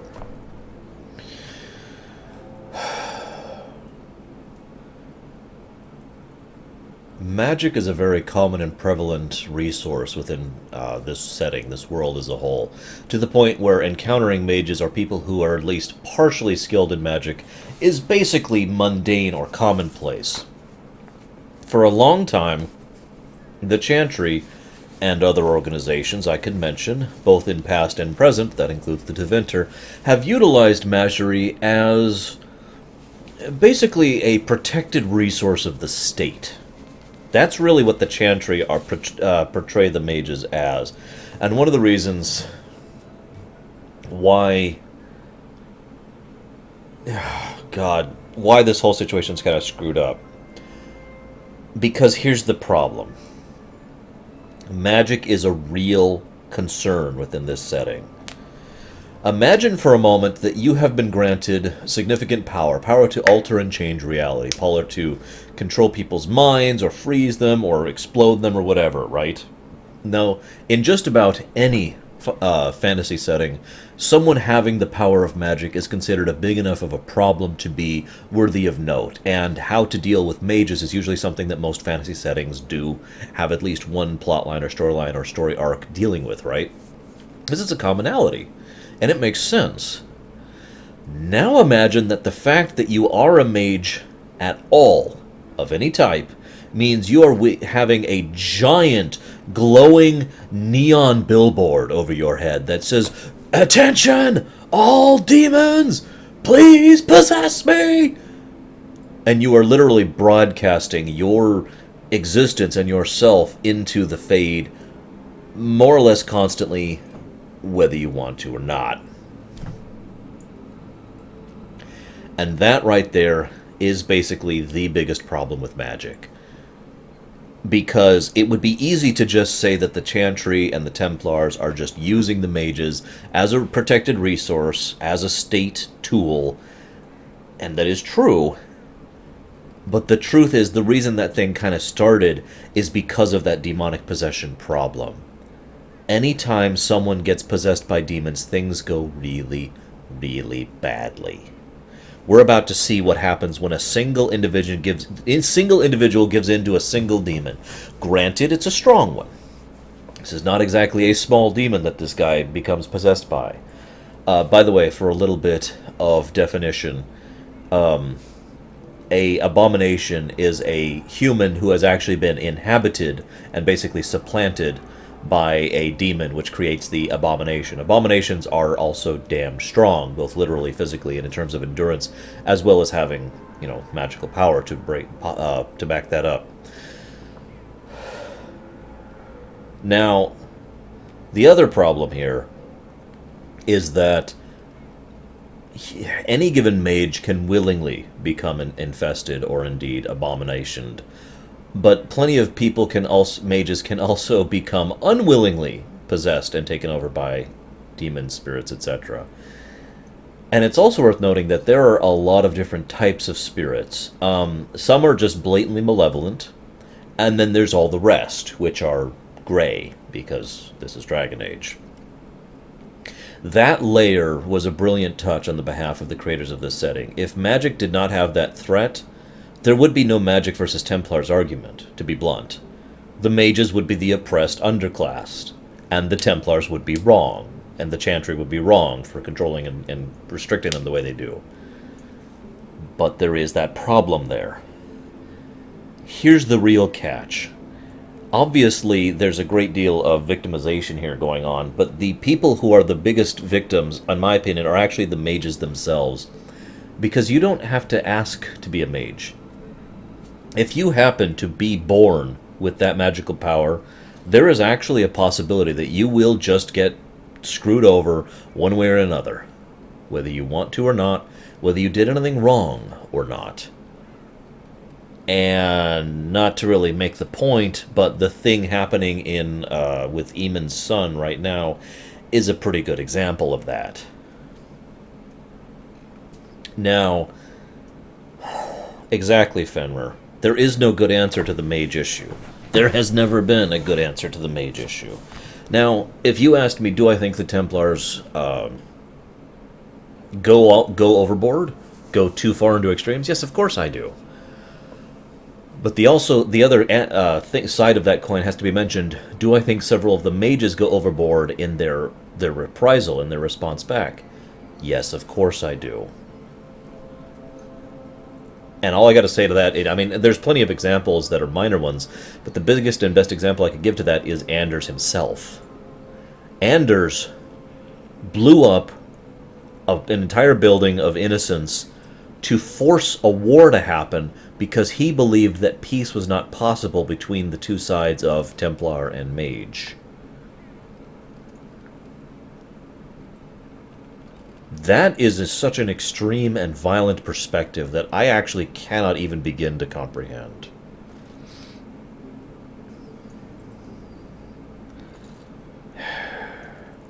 Now let's talk about Tranquils. Tranquils. Oh my god.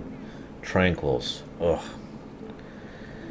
There are several fates worse than death in this setting.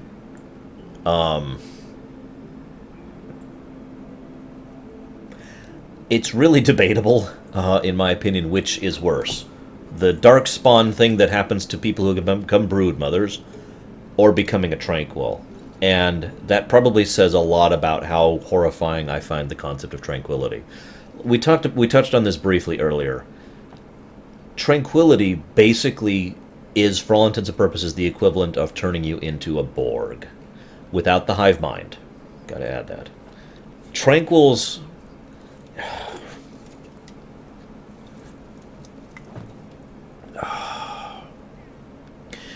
When someone becomes a tranquil, what happens is they undergo a process which effectively severs their ability to dream, which kind of removes their ability to feel emotions. kind of similar to being a nobody, actually, but much worse. The person that is left over after becoming a tranquil is actually much worse. Wrong word. Different. I've said it before, and I will stand by my opinion on this matter. A tranquil is, for all intents and purposes, a completely different person to whoever they were originally, right? Now,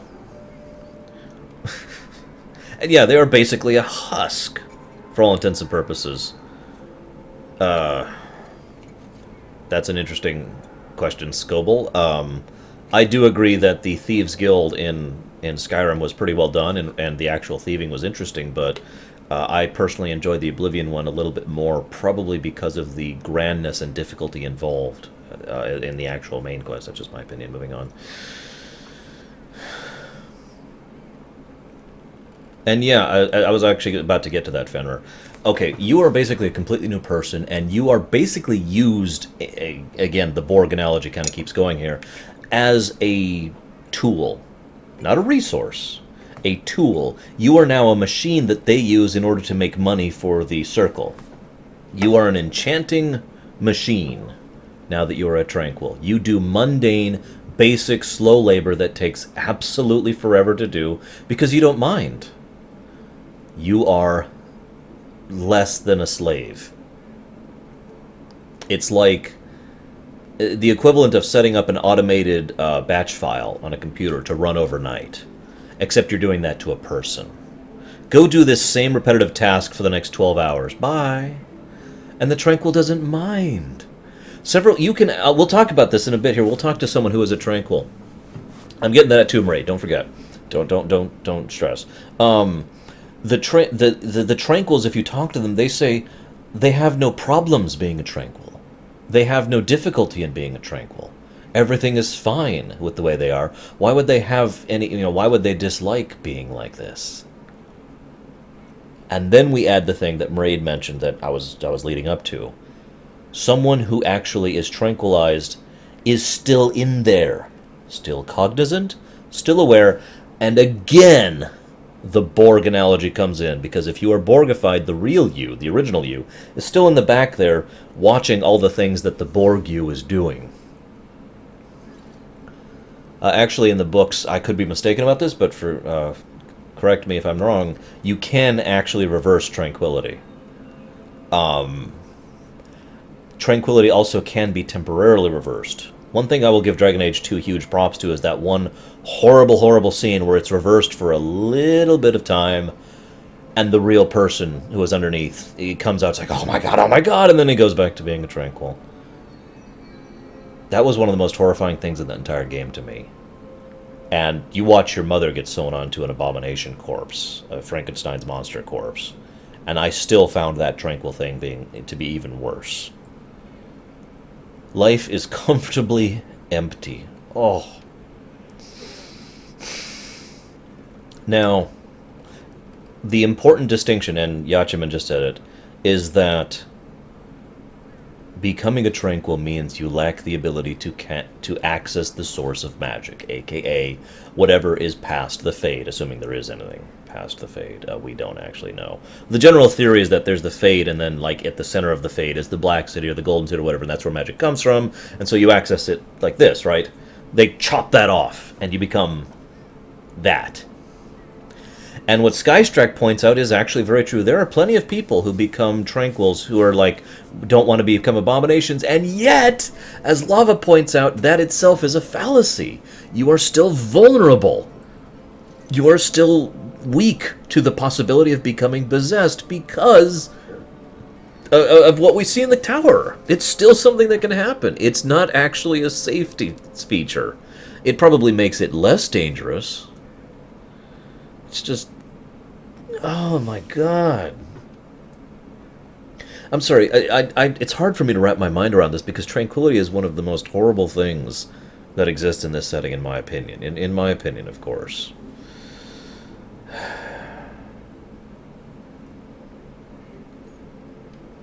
I don't believe we know the exact process of how they do it. No, Luke, I could be wrong about that. Anyways, so now that we've discussed about how tranquility is bad,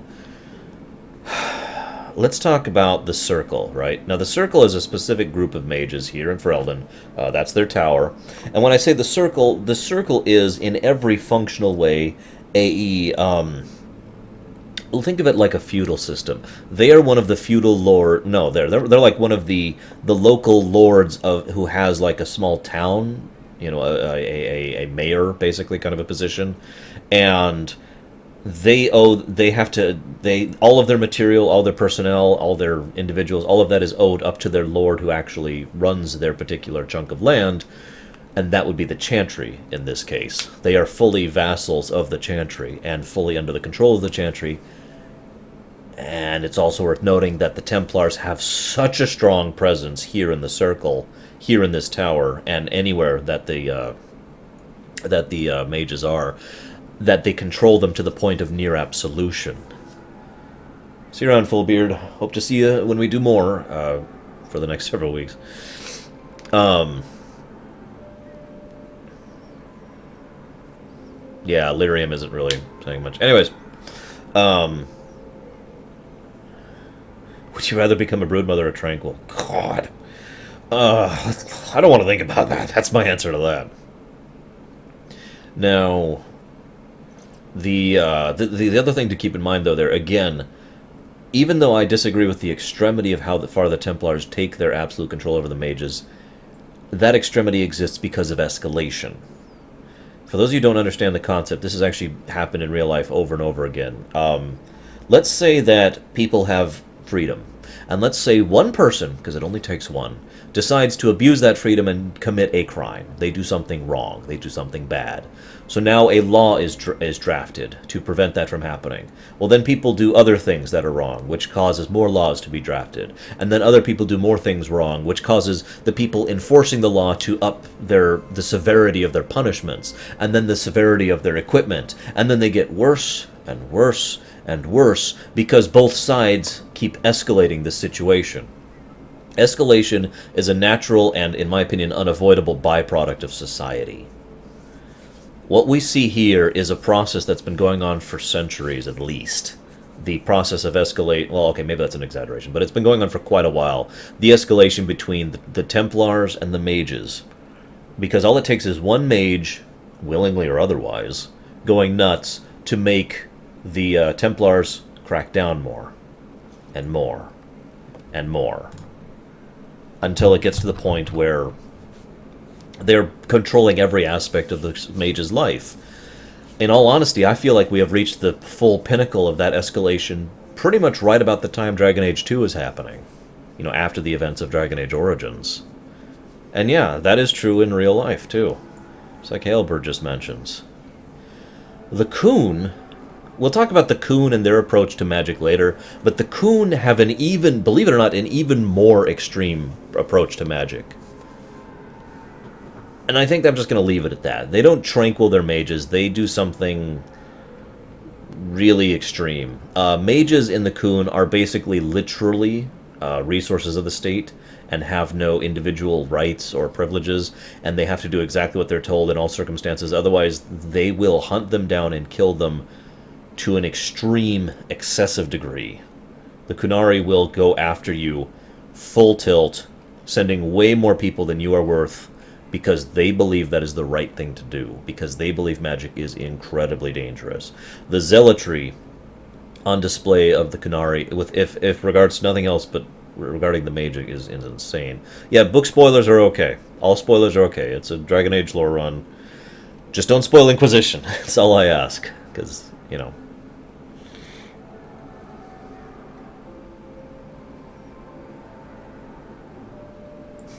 Yeah, I know what you're talking about, Fenrir.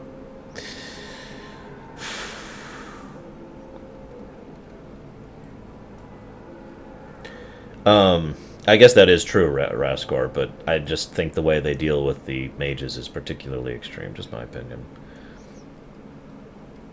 That is true, Paper Blossom.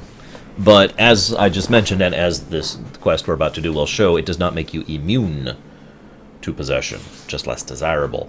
It is also worth noting that a Tranquil would never willingly enter into a contract with a demon, whereas, obviously, mages who still have their freedom of will and whatnot could and will. So let's talk about the demons. There's a lot of theories about where the demons actually originate for realsies, but for all intents and purposes, the demons are best described as the inhabitants of the Fade. The term demon is actually a bit of a misnomer. Usually, the term demon is used to describe the fact... Yes, this will be going live on YouTube. Usually the term... I should actually stop my local... Hang on just a second.